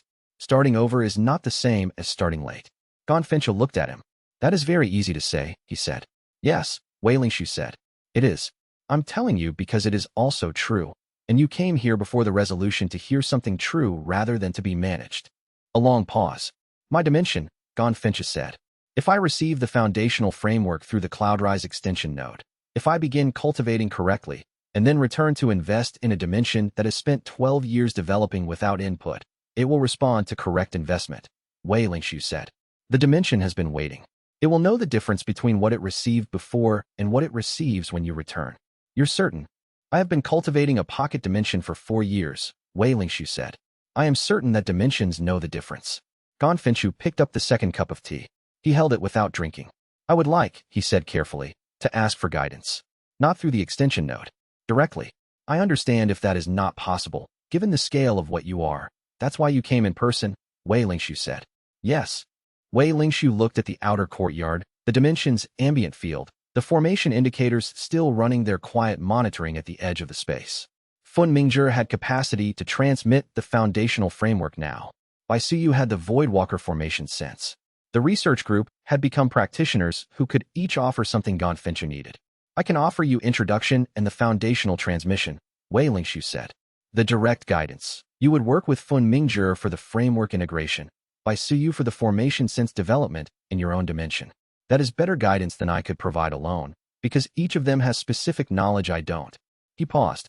You would need to stay in the region for 2 months. I can stay. Then you're in the right place, Wei Lingshu said.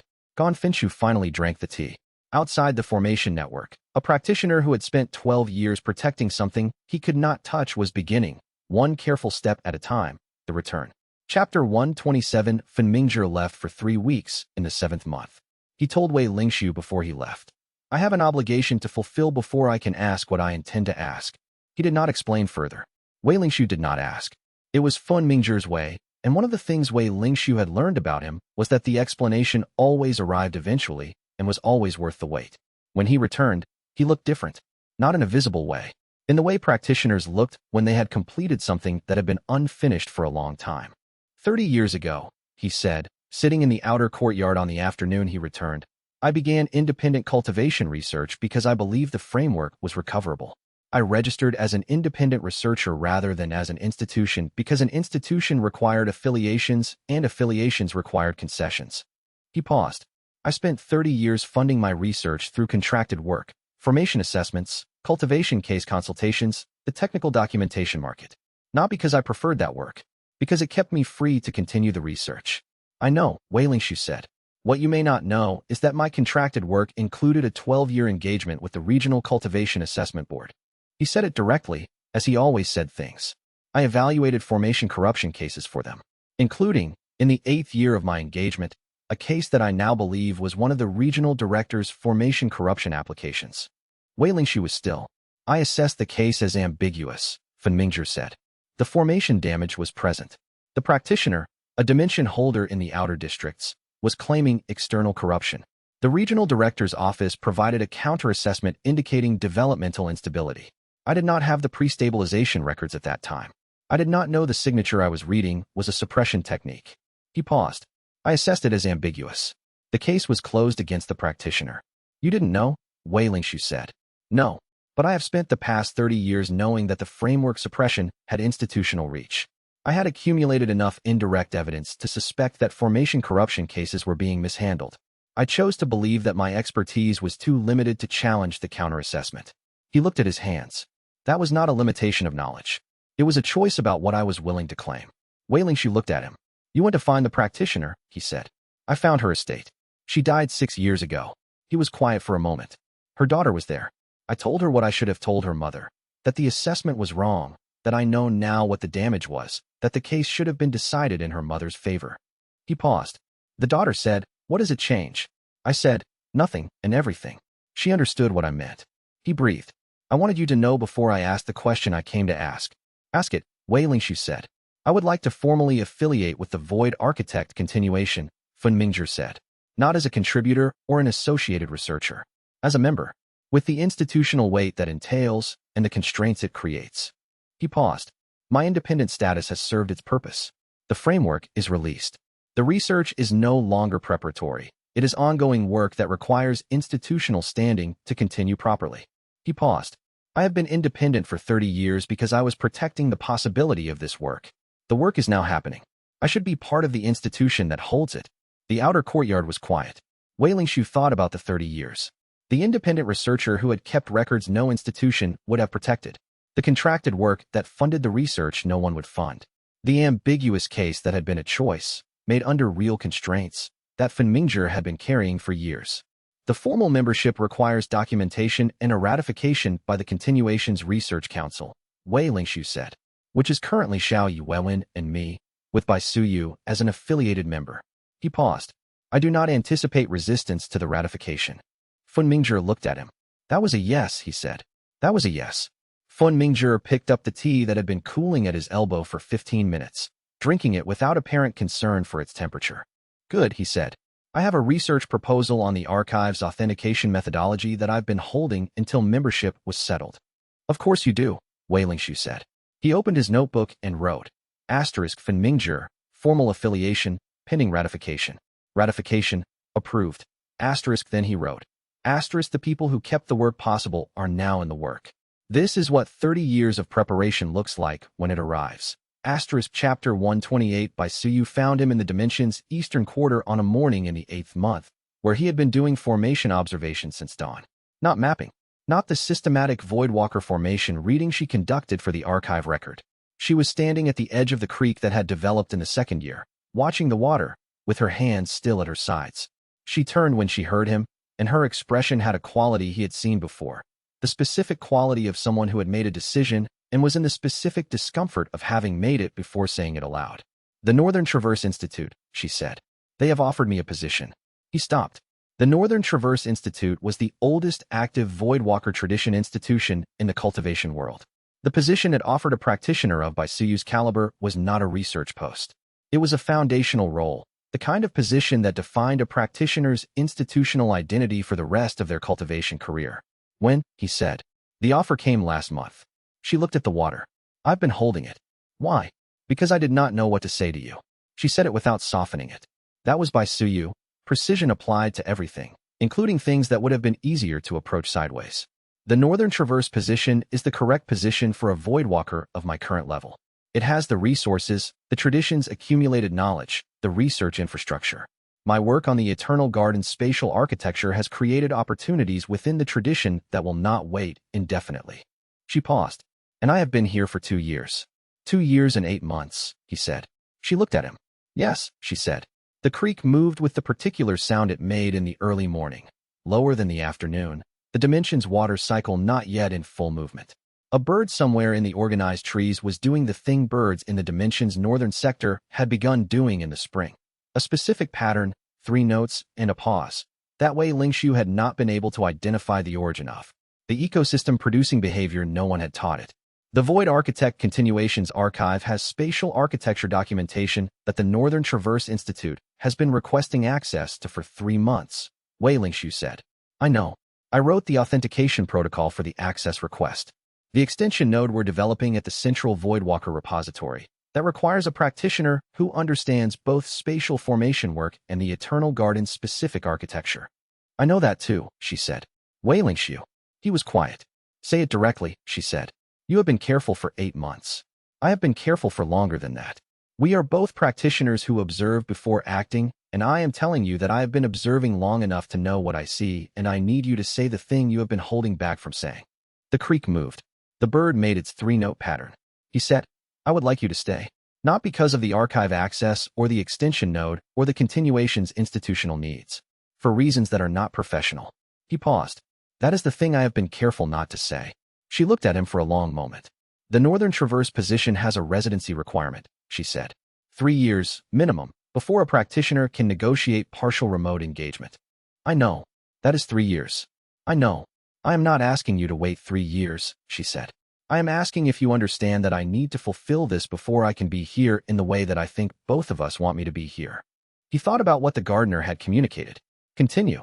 Not as a specific instruction, as a statement of the correct orientation. Continue the work. Continue the cultivation. Continue the relationships that made the work possible. Go, he said. Do the work you need to do. The archive will be here. The continuation will be here. He paused. I will be here. She looked at him for a long time. Then she said, the Northern Traverse Institute's foundational framework access. I'll ensure their spatial research division receives priority placement in the next extension node cycle. That's very practical, he said. I'm a practical person. Yes, he said. I know. She did not leave immediately. They stood in the dimension's eastern quarter for a while longer, watching the creek and listening to the bird's three-note pattern repeating in the organized trees, and the dimension held them both in the particular warmth of a space that had been tending its practitioners for 4 years and knew precisely what they needed. Chapter 129 Dao Yutian's resource architecture proposal received its first institutional adoption in the 9th month. Not from a major institution. From the Dawnmist Cultivation Hall, a mid-sized independent institution in the eastern region, 200 practitioners, historically unremarkable, the kind of place that appeared in the regional cultivation registry as a number in a census and nothing more. Their senior administrator had been following the Void Architect Continuations Archive release and had read Dao Yutian's alternative resource architecture documentation when it circulated through the extended research network. She had sent him a letter. We have been watching our practitioners hit advancement barriers for 20 years. We thought it was quality of training. Your documentation suggests it is quality of resource allocation. We want to try the alternative framework. Dao Yutian came to Wei Lingxiu with the letter in hand. They're asking for implementation guidance, he said. They don't have the resources to restructure unilaterally. They need a model. So give them one, Wei Lingxiu said. Dao Yutian sat down across from him and spread the letter on the table between them, next to his annotated copy of the alternative architecture draft, a document that had been through 11 revisions over the past 2 years and now ran to 40 pages of careful institutional design. The alternative architecture requires 3 things simultaneously, Dao Yutian said. Reorientation of resource allocation away from tier gatekeeping, creation of foundational support structures that don't require advancement to access, and dissolution of the reciprocal dependency loops that make advancement both necessary for resource access and inhibited by resource scarcity. He paused. The Dawnmist Hall can implement 2 of 3 with their current administrative structure. The third requires the foundational framework's first layer to be available to their practitioners before they begin the restructuring. Which it can be, Wei Lingxiu said. The extension node at CloudRise now has a second relay. We can add the Dawnmist Hall to the distribution network within 6 weeks. Dao Yutian looked at him. I have been working on this architecture for 2 years, he said. I designed it. And until this letter arrived, I was not certain anyone would use it voluntarily. The institutions that benefit most from the current system have no incentive to change, and the institutions that might benefit from changing are too small to risk the instability of change. The Dawnmist Hall is taking the risk, Wei Lingxiu said. They're a 200-practitioner institution in a non-strategic location, Dao Yutian said. If the restructuring fails, they lose some practitioners who were likely to leave anyway. If it succeeds, he stopped. If it succeeds, Wei Lingxiu said, they become the model. The next institution that considers restructuring looks at the Dawnmist Hall's advancement statistics in 2 years and decides the risk is worth taking. Yes. He was quiet for a moment. I spent 18 years building institutions that served the system that needed changing. I know what institutional inertia looks like from the inside. This letter is. It is someone choosing to move before the movement is safe. He paused. I respect that. Wei Lingxiu thought about the 63 practitioners who had received the foundational framework directly, and the practitioners who had received from the second-generation transmitters Fenmingzhi and by Siyu had trained, and the practitioners in the introduction function pool who had not yet received the full framework but were prepared for it. Third-generation reception had begun 3 weeks ago. A practitioner in the CloudRise Institute had received the foundational framework from someone who had received it from Fenmingzhi. The cultivation transmission had moved one step further from Wei Lingxiu's direct involvement. The self-reinforcing cycle. Work with the Dawnmist Hall, Wei Lingxiu said. Give them the implementation model they need. Document everything. The process, the complications, the adjustments you have to make for their specific institutional structure. He paused. The documentation is the second archive. Not cultivation philosophy this time. Institutional design. Dao Yutian picked up his pen. He had arrived 2 years ago at the edge of the projection field, watching, before deciding to come in. He had brought 18 years of the wrong kind of institutional work and had spent 2 years building the right kind instead. He had not waited to be asked. He had seen what needed building and had built it. Wei Lingxiu opened his notebook and wrote, First adoption of the alternative resource architecture, Dawnmist Cultivation Hall, 9th month. Document the implementation. This is how the cultivation world changes, one institution at a time, each one a model for the next. Chapter 130. The delay cost him the meeting. He had known for 3 weeks that the inter-regional oversight body's chief examiner wanted a statement from Wei Lingxiu directly, not as an observer, not through Zhu Jianmin's legal documentation, but as the practitioner who had first brought the world formation deficit evidence to institutional attention. The request had been sitting in his correspondence, acknowledged but not scheduled, while he worked through the Dawnmist Hall extension node development and the third-generation practitioner documentation and the construction record review with Hu Qianli. He had told himself he would get to it after the extension node work was settled. He got to it 5 days after the chief examiner's patience ran out. Zhu Jianmin came to him with a face that was carefully neutral in the way it was carefully neutral when something had gone wrong and he was deciding how to present it. The chief examiner, he said, held the hearing date for 3 weeks. When she did not receive your statement, she proceeded with the available documentation. Wei Lingxiu was still. The proceedings produced a finding, Zhu Jianmin said. Favorable broadly. The dimension return process for the 7 active cases is proceeding. The regional director's administrative record will reflect the oversight findings. The formation corruption evidence is entered into the permanent regional record.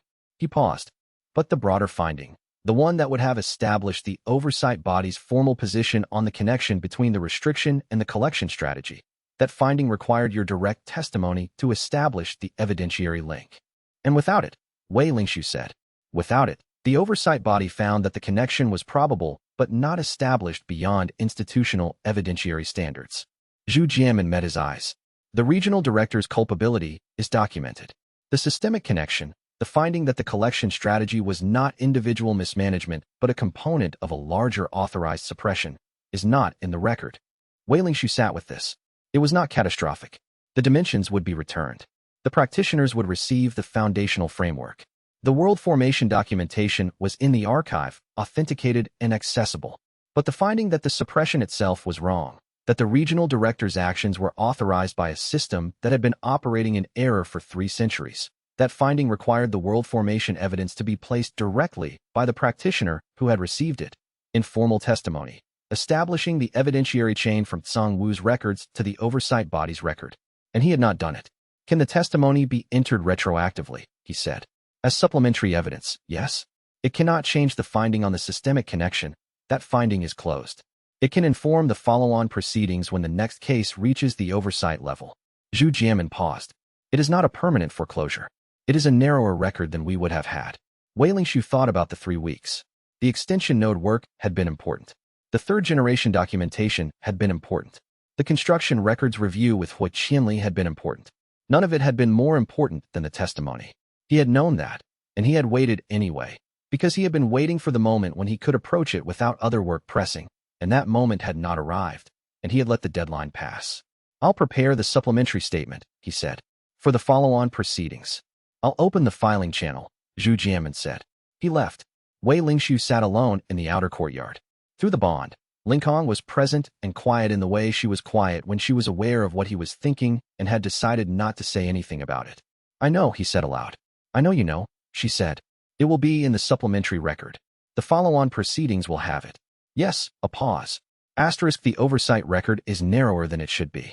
The practitioners whose cases were decided by that record are served by the dimensions being returned. The systemic record, the one that would have established that the system was wrong rather than an individual in it, that record will come. Through the methodology committee, through the archive's continuing release, through the Arbiter Council's revision process. She paused. The testimony being late makes that path longer. It does not close it. You are being generous, he said. I am being accurate, she said. Generous would be pretending the delay didn't matter. He opened his notebook. He wrote, the oversight finding was narrowed because I delayed. Note this. Not to suffer over it, to remember it. The work that required my specific evidence waited while I did work that did not require it. This is the pattern. This is what it costs. He read what he had written. Then he opened a fresh page and wrote, Supplementary testimony. Begin preparation today, he began. Chapter 131. The dimension return proceeding for Gan Fengchu's case resolved on a cold morning in the 10th month. Not with ceremony. A legal document arrived through Zhu Jianmin's office, signed by the oversight body's examiner, bearing the registration seal that transferred the dimension's holding account back to its original holder's name. The dimension itself was unchanged. It had been sitting in the regional director's collection for 12 years, developing at ambient pace without investment, accumulating the slow, quiet progress of a space that had not been killed but had been waiting. Gonfinchu received the document in the Void Architect Continuation's outer courtyard, where he had been staying for 2 months while completing his foundational framework reception through the CloudRise extension relay. He held the paper for a long time without saying anything. Fun Mingzhi, who had been supervising his framework integration, waited with the specific patience of a man who had waited 30 years for other things and considered 2 minutes nothing. "It's real," Gonfinchu said finally. "It's real," Fun Mingzhi confirmed. Wei Lingxiu came down from the interior of the dimension to find Gonfinchu already preparing. Not to travel. The dimension was not physically located at a specific site in the way a building was located. The pocket dimension was a registration. It could be accessed through the dimensional entry technique from any location with sufficient spiritual density. He had the entry technique. He had the foundational framework, newly integrated, changing the quality of his cultivation signature the way correct cultivation changed it. Not suddenly, but measurably. "I'd like to make the first investment now," Gonfinchu said. Wei Lingxiu looked at him. "There's no ceremony for this," he said. "There's no correct timing beyond your own. You make the investment when you're ready." "I've been ready for 12 years, Gonfinchu said. He found a clear space in the outer courtyard, sat in the morning light, cold, this late in the season, breath fogging white at the lips, and placed his hands on the ground. Not on the eternal garden soil, which would have complicated the dimensional attunement. On the ground of the outer world, with the foundational framework guiding the investment technique his legal advocate had restored his access to. He closed his eyes. His cultivation signature shifted as he invested. Wei Lingxiu could read it through the world architect's spatial comprehension. The quality of energy moving outward, finding the dimensional registration, entering the pocket formation that had been waiting 12 years for this exact contact. Then something arrived in the ambient air, faint, barely registered even through primordial mirror comprehension. A space that had been receiving no input for 12 years responding to the first touch of its original holder's cultivation energy. Not warmth. Not yet. But response. Gonfinchu opened his eyes. His face was the face of someone who had just confirmed, through their own hands, what they had been hoping for a very long time. "It's still there," he said. "It was always there," Wei Lingxiu said. "It was waiting for you to come back." Gonfinchu looked at his hands. His cultivation signature was still slightly displaced from the investment, the way a practitioner's signature was displaced for a few minutes after doing something that mattered. "The living earth tier," he said. "You think it can develop to living earth?" "I think," Wei Lingxiu said, "that a space that maintained itself for 12 years without investment, while you were in the outer territories maintaining the possibility of returning, has already demonstrated the quality it needs to develop." He paused. "Invest consistently. Read what it gives you. The rest follows from those two things." Gonfinchu nodded. He stood, careful in the way practitioners were careful when they had just done something irreversible, not uncertain, but present, aware that the state before could not be returned to. "Thank you," he said. "Thank Fun Mingzhi," Wei Lingxiu said. "He did the framework integration. I already have." He looked at Wei Lingxiu. "I mean for the other thing. The thing that is harder to explain than the legal process or the cultivation technique." He paused. "You made this possible, not only through the legal work or the archive release, by building something that demonstrated what was possible." He looked at the Eternal Garden's exterior formation signature, quiet and vast. "If this dimension had not become what it is, if there were no model, I would not have had a reason to believe my dimension could recover." Wei Lingxiu did not have a response for that. He wrote in his notebook, later, "Asterisk a demonstration is an argument that does not need words. The Eternal Garden has been making an argument for 4 years." Gonfinchu heard it. Asterisk chapter 132. The advancement statistics arrived in the 11th month as a document from Fun Mingzhi, 40 pages, compiled from monitoring networks across the region and cross-referenced against the formation permeability readings by CU had established before leaving for the Northern Traverse Institute. Wei Lingxiu read them in a single session. The self-reinforcing cycle was not establishing. It had established, not universally. The cultivation world was vast, and the release had reached a specific region, not all regions. But within the region where the projection field's influence had extended, where the extension nodes had been installed, where the third-generation practitioners had begun receiving the framework from practitioners who had received it from practitioners who had received it from Wei Lingxiu, the advancement rate had changed. Not by 40%, as it had been 6 months ago, by 112% above the pre-release regional historical baseline. The formation permeability readings showed a 17% improvement in the regional zone. Small, against the 3 centuries of degradation, but measurable, consistent, and trending upward rather than plateauing. He brought the statistics to Tsang-Wu.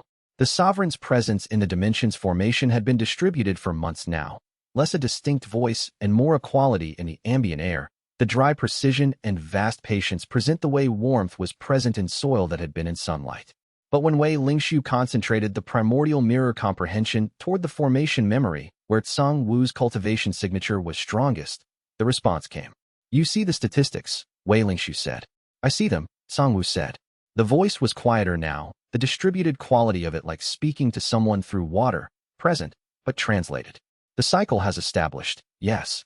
The question I spent 3 centuries with, whether the suppression could be corrected before the maintenance deficit reached critical threshold, has an answer now." A pause, long and weighted with the specific quality of a long-held tension resolving.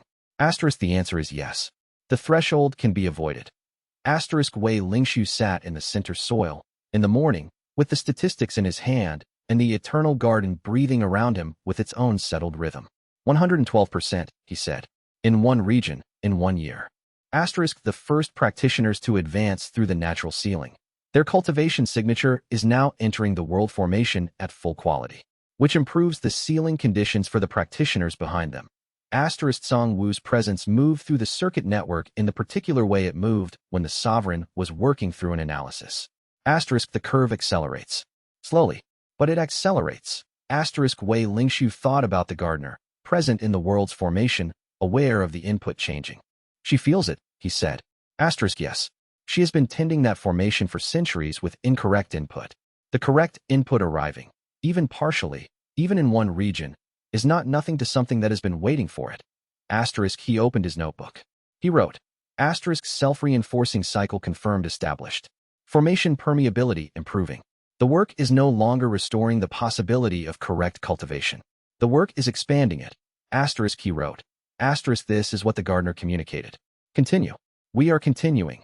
Below that. The white flower at the center. Still there. Still the same depth. Still unchanged. He did not know why he wrote that. He wrote it anyway.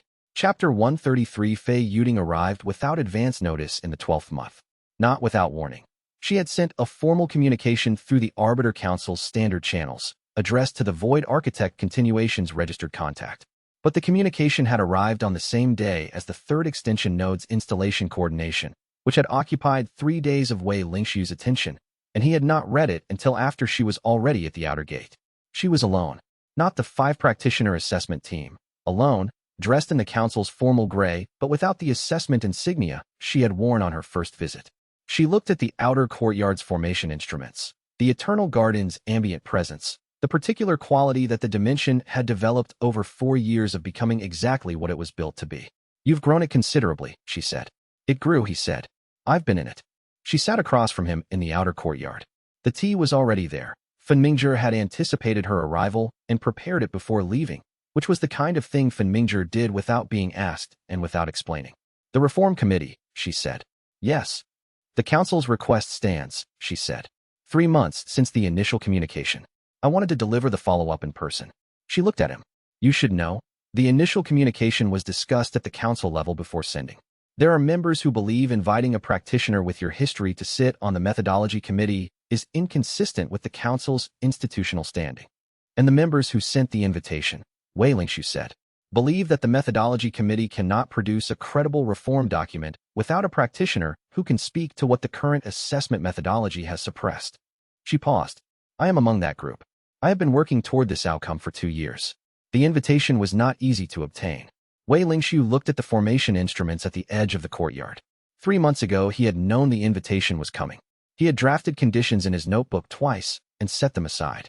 He had told himself he would respond when the extension node coordination was settled, and then when Fen Mingzhi's membership ratification was finalized, and then after he had reviewed the supplementary testimony for the oversight proceedings. Fei Yuding was sitting across from him. The delay had cost him the oversight finding. He was not going to let it cost him this. "I have conditions," he said. "I expected conditions," she said. He opened his notebook to the draft he had written and revised and never sent.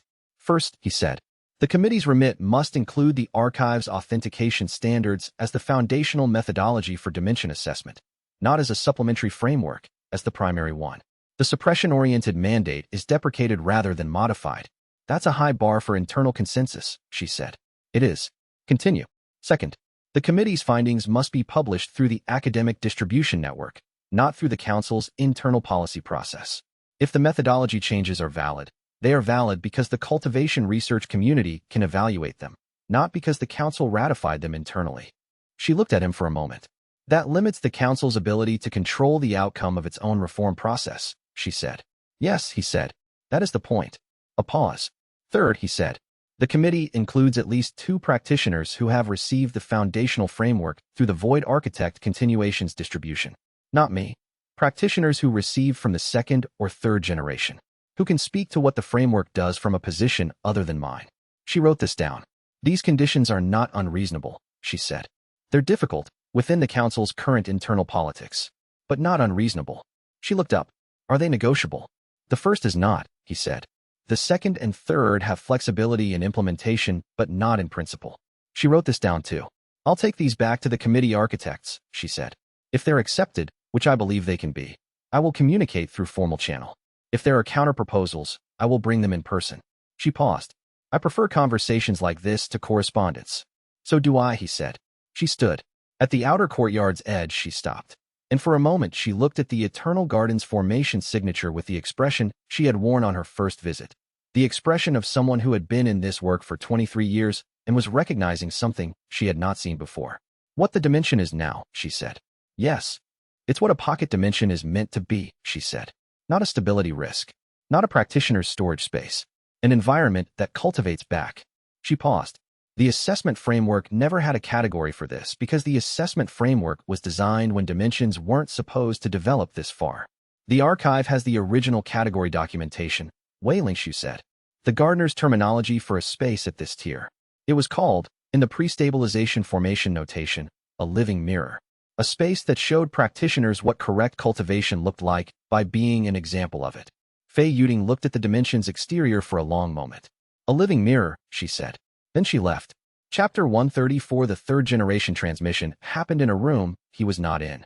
He learned about it afterward, not from a report, but from Feng Mingzhi, who mentioned it as if it were a minor administrative note, which was its own kind of significance. A practitioner named Ru Songshan, who had received the foundational framework from a practitioner named Deng Feili, who had received it from Feng Mingzhi, had transmitted the foundational layer to 2 practitioners at a mid-sect formation research group 3 weeks east of the Void Architect continuations location. Wei Lingshu had never met Ru Songshan.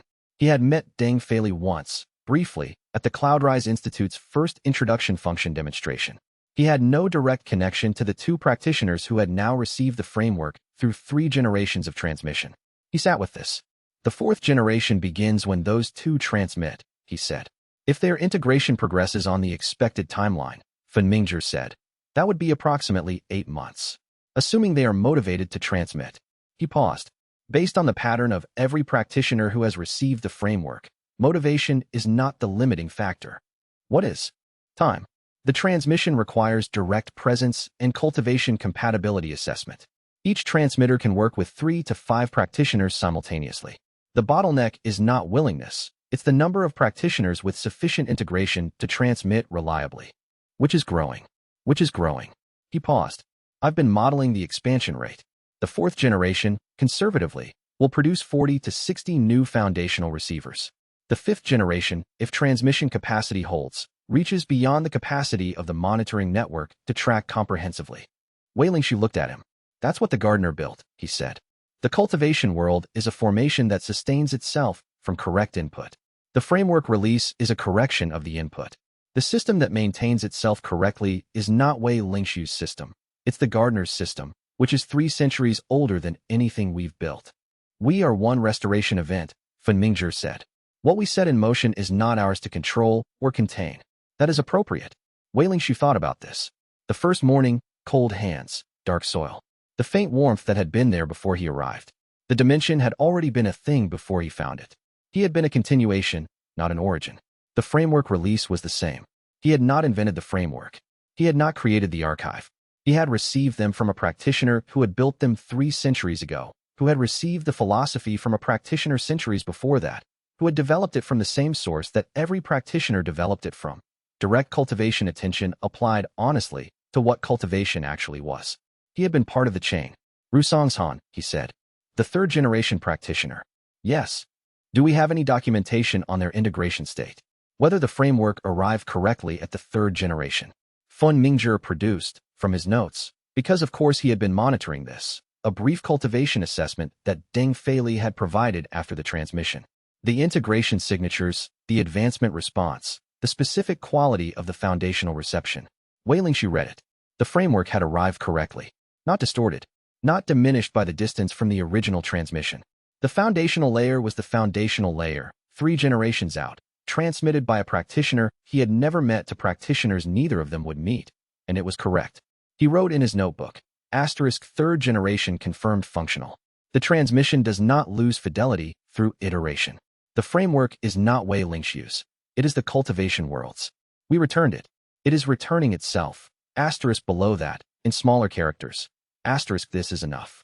This is what we came to do. Chapter 135. The white flower was gone on the morning of the Dimension's 5th anniversary. Not removed. Not dead. Gone. The way things went when they had served their purpose and the space they had held no longer needed holding. He stood at the Dimension's geometric center and looked at the spot where the flower had stood since the 7th day of the first year. The soil was different there, not bare, but different. In the space where the white flower had marked the sealed subdimension, the sealed space now gone for over a year, something new was growing. Small. 2 leaves, curled tightly, just emerging from the soil. A plant he did not recognize. He crouched down and looked at it. Through primordial mirror comprehension, he could see the formation signature of the new growth. It was the Dimension's own, developed from the soil's accumulated cultivation history without external input, without any choice by Wei Lingxiu about what should be at the center. The formation had decided. The eternal garden tier's independence in action, a space that had developed its own aesthetic intelligence, its own sense of what belonged where. He did not know what it would become. He sat in the center soil beside the new growth and breathed. 5 years. The first morning, the cold, the faint warmth, the dark soil that had been an inert storage space. The pale grass arriving and darkening. Land's first song at the creek. The ecosystem appearing without permission, birds and ground creatures, and the specific balance that a living space developed when left to develop correctly. Song Wu's presence, vast and dry and warm, and then distributed, part of everything now. The white flower, marking the center for 4.5 years, and now this. Linkong. Fully present, fully herself, the consciousness of a space that had reached maturity and was now growing old in the way living things grew old, not declining, but deepening. The center changes, she said. Yes. It changed because the sealed space is gone. The marker is no longer needed. The center is the center now, not because something marks it, but because it is the center. A pause. What is at the center is what the center produced. Not what you placed there. Not what the past self placed there. He looked at the 2 curled leaves. What do you think it will become? He said. I don't know, she said. That is why it is interesting. He thought about the gardener's approach. The one who observes before acting. The cultivation philosophy that was also an epistemology, reading the world as it was rather than imposing a prior image of what it should be. He had spent 5 years cultivating a dimension, 2 years releasing a suppressed framework, and decades before that developing the quality of attention that made both possible. He had made mistakes that cost him oversight findings and testimony windows. He had delayed when he should have acted and acted when he should have observed. He had been, at every stage, a practitioner, not a sage, not a design, not the ideal shape of a person who did everything correctly. The dimension had developed anyway. The framework had transmitted anyway. The cycle had established anyway. Not because of perfection, because of continuation. Because every practitioner involved had maintained what they could maintain, and when the conditions aligned, the accumulated maintenance had been enough. He wrote in his notebook, 5 years. The center has changed. The change is correct. Then, beneath it, the philosophy is not a guarantee of correct outcomes. It is a guarantee that correct attention can recover from incorrect outcomes. Every delay I caused, every testimony I filed late, every moment I was more careful than I needed to be. I recovered from those. Slowly. With cost. But I recovered. He paused in the writing, thinking. The gardener did not build a world that worked perfectly. She built one that could tend itself back toward correct function. I have been doing the same thing. Not in the formation architecture, in the work. He looked at the 2 leaves, curled and small at the center of the eternal garden. Lawn descended from the upper air and landed 3 feet from them, tilting her head at the new growth with the expression of a creature who had been observing this dimension for 4.5 years and found this development interesting. I don't know what it is either, Wei Lingshu told her. She looked at him with the vast patience of a creature that had been carrying memories since before the framework existed and would, in all probability, outlast whatever grew here. Then she looked back at the 2 leaves. The eternal garden breathed around them, deep and settled and entirely its own. Chapter 136. The Arbiter Council accepted all 3 conditions in the 2nd month of the following year. The acceptance did not come through formal correspondence. Fei Yuding delivered it in person, which he had come to understand was her standard for communications that mattered. She sat in the outer courtyard in the morning light, the 5th year of the Dimension's development, the morning smelling of the cedar-adjacent trees that had established in the northern quarter last autumn, and placed a single document on the table between them. The committee is constituted, she said. 5 members, 2 council practitioners, including me, 2 external researchers, Fan Mingzhi, and a formation theorist from the Cloudrise Institute named Hua Wenlin, who has been working with the pre-stabilization records for 6 months. And you. She paused. Your conditions are incorporated in the committee's founding charter. The publication remit, the archive standard, the inclusion of 2nd-generation receivers, all present and binding. Wei Lingshu read the founding charter. It was, as she had described, exactly what he had asked for. He was not naive enough to think the conditions had been accepted without difficulty. 3 council members had resigned over the supplementary protocol. Asking those same council members to accept a reform methodology committee that was explicitly designed to deprecate the suppression mandate was not a small request. 3 months of internal negotiation, he said. 2 months and 26 days, she said. The 31-day council deliberation cycle. She paused. I have been working in this institution for 23 years. I know exactly how long each process takes and how to use that time. What did it cost you internally, he said. She looked at him. That is not something I discuss outside the council, she said. But I will tell you this. The practitioners who accepted these conditions did so because the advancement statistics are undeniable and getting harder to deny. She paused. The cultivation world has been changing. The council can either help shape the assessment methodology that responds to that change, or it can watch the assessment methodology develop around it. She paused. Most of my colleagues prefer shaping to watching. Wei Lingshu signed the charter. Fan Mingzhi was present when he did it. He had been informed of the committee's constitution that morning and had arrived in the outer courtyard with his annotated copy of the foundational assessment standards 30 minutes before Fei Yuding appeared. He signed his own membership document and immediately placed his research proposal on the table. The archive authentication extension methodology, he said. I've been holding this for 2 months. Fei Yuding looked at him. Introduce it at the first committee session, she said, which I will schedule for 3 weeks from today. I will have expanded notes, Fan Mingzhi said. I expected you would, she said. The committee met, 3 weeks later, in a location none of them had used before, a neutral site, a mid-regional cultivation research hall with no affiliation to any party at the table. 5 practitioners, a table, a stack of documents, and a founding remit that said the methodology it produced would be published where the cultivation research community could evaluate it. The first session lasted 6 hours. Wei Lingshu came back to the dimension afterward with his cultivation signature carrying the specific quality of a person who had done difficult institutional work and had found, midway through, that the work was actually possible. He wrote in his notebook, *, the committee is real. The work is real. The change is real and present in the world, *. Then, *, this is what the gardener's design philosophy produces when applied to institutions rather than soil. You observe before you act. You adjust rather than force. You stay until the conditions for the correct thing to happen arrive. *, he paused in the writing. The conditions are here. Chapter 137. Hui Qianli arrived at the dimension on a morning in the 3rd month with snow on his shoulders and the expression of someone who had been sitting with something for 3 days before deciding to walk 3 hours to say it. Wei Lingshu knew the expression. Come in, he said. They went inside. The eternal garden's warmth met them at the entry. The dimension's internal climate had settled into its own seasonal rhythm, slightly warmer than the outer world in winter, slightly cooler in high summer. The temperature differential an artifact of the ecosystem's self-regulation rather than any formation Wei Lingshu had designed. They sat near the creek, which was running slower now in the cold, its sound lower and more deliberate. 3 weeks ago, Hu Qianli said, I was doing the morning investment at the New Dimensions site. The soil composition in the pocket, The one we found in the sheltered formation geography. He paused. Something happened. Tell me. The soil responded differently. He held his hands up slightly, then set them down. Not with warmth. I know the warmth you described. I was watching for it. This was different. More like resistance becoming less resistance. He paused. It felt like something was deciding whether to receive the investment, and it decided yes. Wei Lingshu looked at him. When I came inside on the morning the Eternal Garden tier arrived, he said, what I noticed was not a new capability.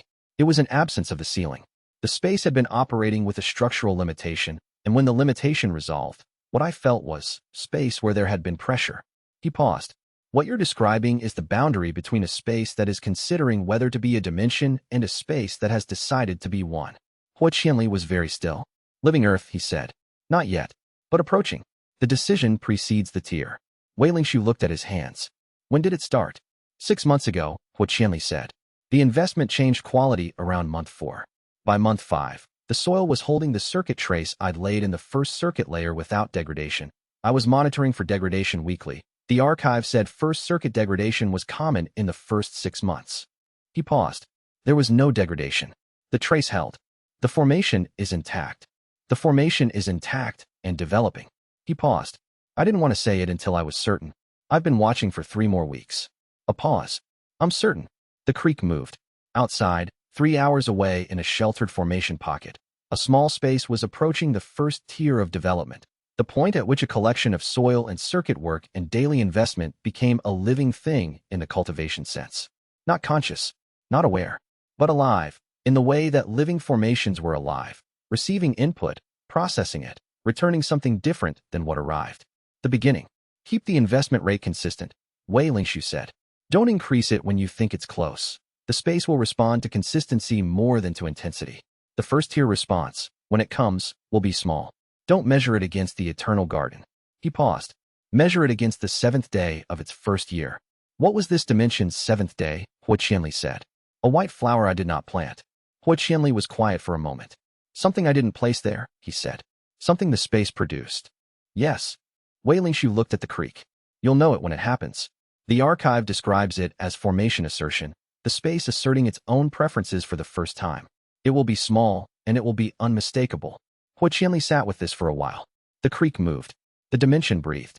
Somewhere in the northern quarter, the new plant at the geometric center was 3 inches tall now and still unidentified.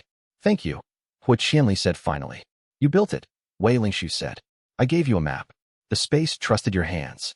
Chapter 138. The letter from Baisuyu arrived in the 5th month with the careful formation seal of the Northern Traverse Institute's research division and her personal cultivation signature in the exterior formation mark. Precise, Voidwalker influenced. The signature of someone whose spatial formation sense had been developing for 20 years and was still developing. He opened it. She had been at the Northern Traverse Institute for 8 months. The letter covered what she had been working on. The Voidwalker Archive's pre-stabilization collection, which held 37 documents that her tradition had preserved through the suppression era without understanding their origin. She had been reading them with the foundational framework integrated, which changed what they were legible as. She had found the gardener. Not a biographical record. The Voidwalker tradition's documents were spatial formation records, not histories, but formation diagrams. 3 of them, documenting a cultivation world's spatial architecture at 3 points in its development, from the practitioner responsible for that architecture's maintenance. The gardener, in the Voidwalker tradition's archive, appeared not as a name, but as a formation signature. The practitioner who had designed and maintained the cultivation world's spatial integration had been consulting with early Voidwalker practitioners, trading cultivation world architecture insights for spatial formation techniques. What Baisuyu had found, the gardener had not built the cultivation world alone. She wrote, **, the 3 diagrams show the cultivation world's spatial architecture at approximately 300 years before the stabilization, 150 years before, and 30 years before. In each diagram, there are formation annotations in a second hand. The Voidwalker tradition's foundational practitioners, 3 different individuals across 3 centuries. The gardener was in consultation with spatial formation practitioners for her entire construction period. *, she paused in the writing. Wei Lingshu could feel it in the shift of her phrasing. *, she was not the solitary originator. She was the center of a network of practitioners who contributed to the cultivation world's architecture. The tradition preserved the diagrams without knowing what it had. *, he set the letter down. The gardener who had built the cultivation world. the solitary genius, the practitioner who had invested her awareness into the world formation and was present in it 3 centuries later, had been working with others. The archive in the Eternal Garden held her records, her philosophy, her design. It did not hold the full picture, because the full picture was distributed across the traditions that had contributed to the design. The Voidwalker Archive. Possibly others. He wrote back immediately. The distributed authorship of the cultivation world's architecture may be the most significant finding the archive's external distribution has produced. The gardener's design philosophy was a cultivation approach. The tradition you found suggests it was also a collaborative method. The practitioners who built the cultivation world's spatial architecture were working within the same observational philosophy she developed, which explains why the cultivation world's formation architecture supports not just one type of practitioner, but any practitioner who cultivates with the correct attention to what cultivation actually is. He paused in his writing. Then, I want to see the 3 diagrams. When you return, or before, if the Northern Traverse permits a transmission copy, bring them. This changes what the archive is for. He sealed the letter. Through the bond, Lincoln was warm in the particular way she was warm when something the dimension held was being connected to something larger than the dimension. The archive grows, she said. Yes, he said. It's supposed to. Chapter 139. The cultivation world's formation improvement was visible to the naked eye by the 6th month. Not the formation itself. The maintenance formations were internal and required either primordial mirror comprehension or by Suyu's spatial reading instruments to perceive directly. But the effect was visible. Practitioners who had been working at the cultivation ceilings for years, stalling at barriers they could not identify as artificial, were advancing. Not all of them. Not in regions where the framework release had not reached, but in the projection field's extended zone, in the institutions with extension nodes, in the areas where 2nd and 3rd generation practitioners had been transmitting. The advancement rate was something that the Regional Cultivation Statistics Body noted in their quarterly report as anomalous. They did not know why. Wei Lingxu read the quarterly report and set it aside. He had been sitting with a question for 3 months, and the question had clarified enough that he could ask it directly. He went into the dimension's interior on a morning with spring light coming through the formation environment's weather cycle, sat in the center soil beside the new plant that was now 6 inches tall and showed the first signs of having a distinctive structure. Not a flower, not a tree, something he still did not have a name for, and held the primordial mirror comprehension steady toward the world's formation. The gardener was present. He had known this for over a year.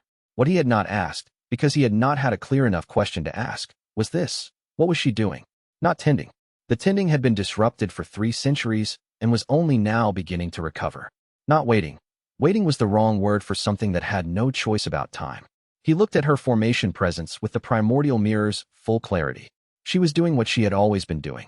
The formation design she had built into the cultivation world was self-correcting under correct input.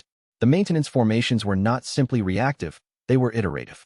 Each generation of correct cultivation input gave the maintenance formations data about the current state of practitioners and the current state of the world, which the maintenance formations used to refine the cultivation environment's parameters. She was not waiting for the correction to complete. She was improving the design as the input returned.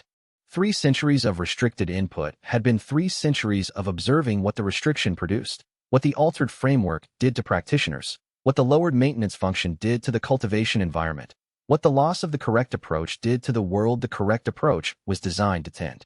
And she had been using that observation to refine the design for the moment when the correct input returned.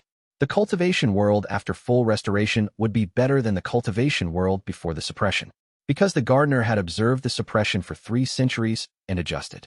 Wei Lingxu sat in the center soil and felt the understanding arrive with the particular quality of things that were large and quiet and did not need to be dramatic because they were simply true. He wrote in his notebook, she was not waiting. She was working. 3 centuries of observing incorrect input and refining the design. The cultivation world the framework release is restoring is not the cultivation world that was suppressed. It is what the gardener built from 3 centuries of additional observation. He wrote.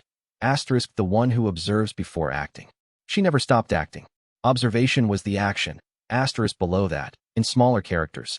I have been a practitioner of this philosophy for 5 years, officially. I have been one longer than that, without knowing it. But she has been doing this for 300. She is the standard. I am the continuation.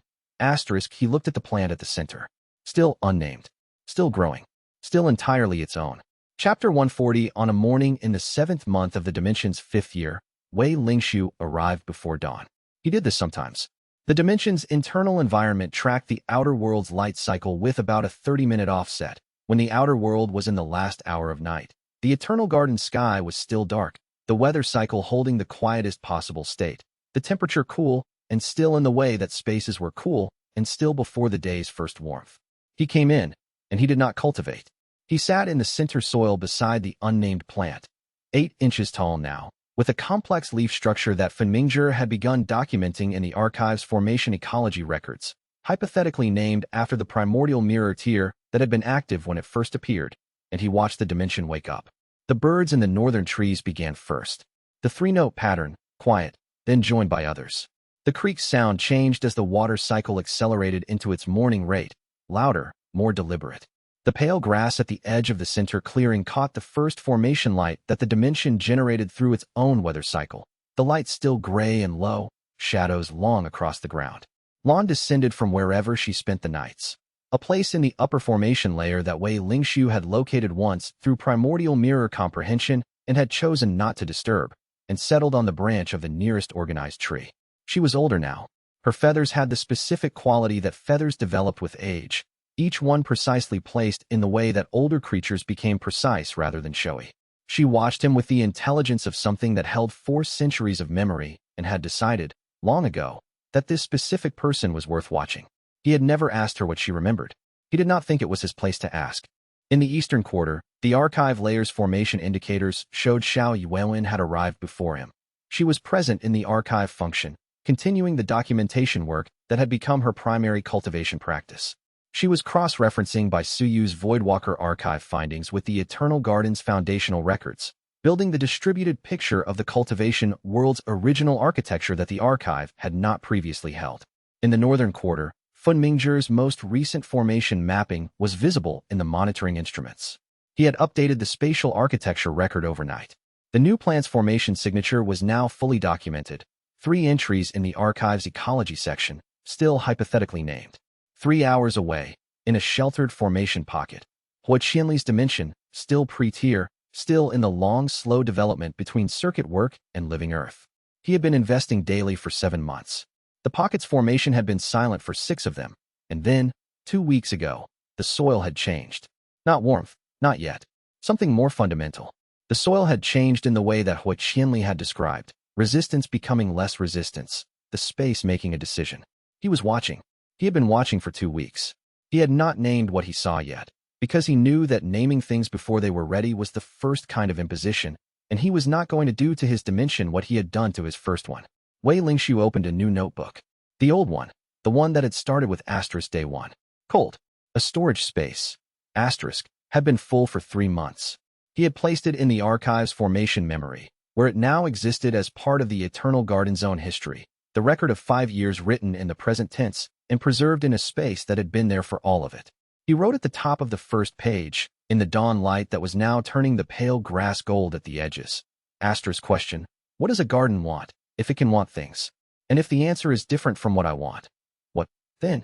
Asterisk he read what he had written. Through the bond, Linkong.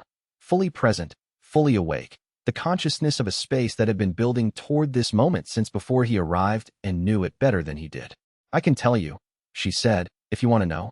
Later, he said. I want to sit with the question first. She was quiet. She understood this precisely. The formation light continued to arrive. The bird's morning chorus was in full pattern now, the 3-note call and the answering calls and the underlying sounds of a living ecosystem doing what living ecosystems did, moving through time in their own way, at their own pace, producing things no one had asked them to produce. The unnamed plant at the center caught the light on its 8 leaves and held it the way plants held light, not passively, but intentionally. Photosynthesis as a kind of cultivation. The smallest version of what the Eternal Garden was. He thought about the question. A garden that could want things. What would it want? Not to be shaped according to someone's image of what a garden should be. Not to stay the same. Not to be controlled, managed, optimized for output, used as a tool for advancement, or possessed as a demonstration of a cultivator's power. To develop according to what it was. To be tended by someone who looked at it and read what it needed rather than decided what it would become. To have its slow process respected as a process rather than rushed toward an outcome. He had been doing this for 5 years. He had not done it perfectly. He had delayed when he should have acted and crowded when he should have observed and held on past the point when letting go was the correct thing. He had been, at every stage, a practitioner learning the practice, not the practice itself. But the garden had developed, and it was still developing. He looked at the archive function in the Eastern Quarter, where Xiao Yuwen was working through the distributed authorship of the cultivation world's original architecture. He looked at the formation indicators in the Northern Quarter, where Fun Mingzhi's meticulous documentation of the past 5 years sat in the formation memory alongside the pre-stabilization records that Song Wu had preserved for 3 centuries. He looked at Lan on her branch, old and precise and watching. 3 open questions. Hua Qianli's new dimension, what it would become, now that the decision had been made, now that the space had chosen to be a space. Whether the void architect construction methods would produce the same quality of living presence in a space built from scratch, without 3 centuries of ambient development to give it a head start. The Arbiter Council Methodology Committee, what the cultivation world looked like when assessment replaced suppression as the primary institutional framework. Not this year, not the next, but across the decades when the committee's methodology became the standard and the practitioners trained under the new standard became the people who trained the next generation. The gardener, whether the primordial mirror could find her more precisely within the world's formation as the restoration continued. Whether communication through the eternal garden interface would become more direct as the input quality improved. Whether, as the cultivation world returned to correct function, the consciousness present in its foundation would become more visible to practitioners who cultivated with the right quality of attention. He did not know the answers. That was the correct condition. He closed the notebook, the new one, with 1 line in it, and looked at the eternal garden. Everything more than he had expected. Everything more than anyone who had built a pocket dimension before him had built, because no pocket dimension before his had been built by a practitioner who had received the correct design philosophy from a 3-century-old archive, who had released a suppressed framework alongside developing the space, who had watched a world begin to recover because a single location was doing the thing it was supposed to do. He had not done this alone. He had not done it perfectly. He had done it. What then? Linkong said softly, repeating the end of his question back to him. If the answer is different from what you want, what, then? You observe, he said. You read what it gives you. You adjust rather than force. He paused. And then you go to work. The eternal garden breathed. The dawn arrived. He went to work.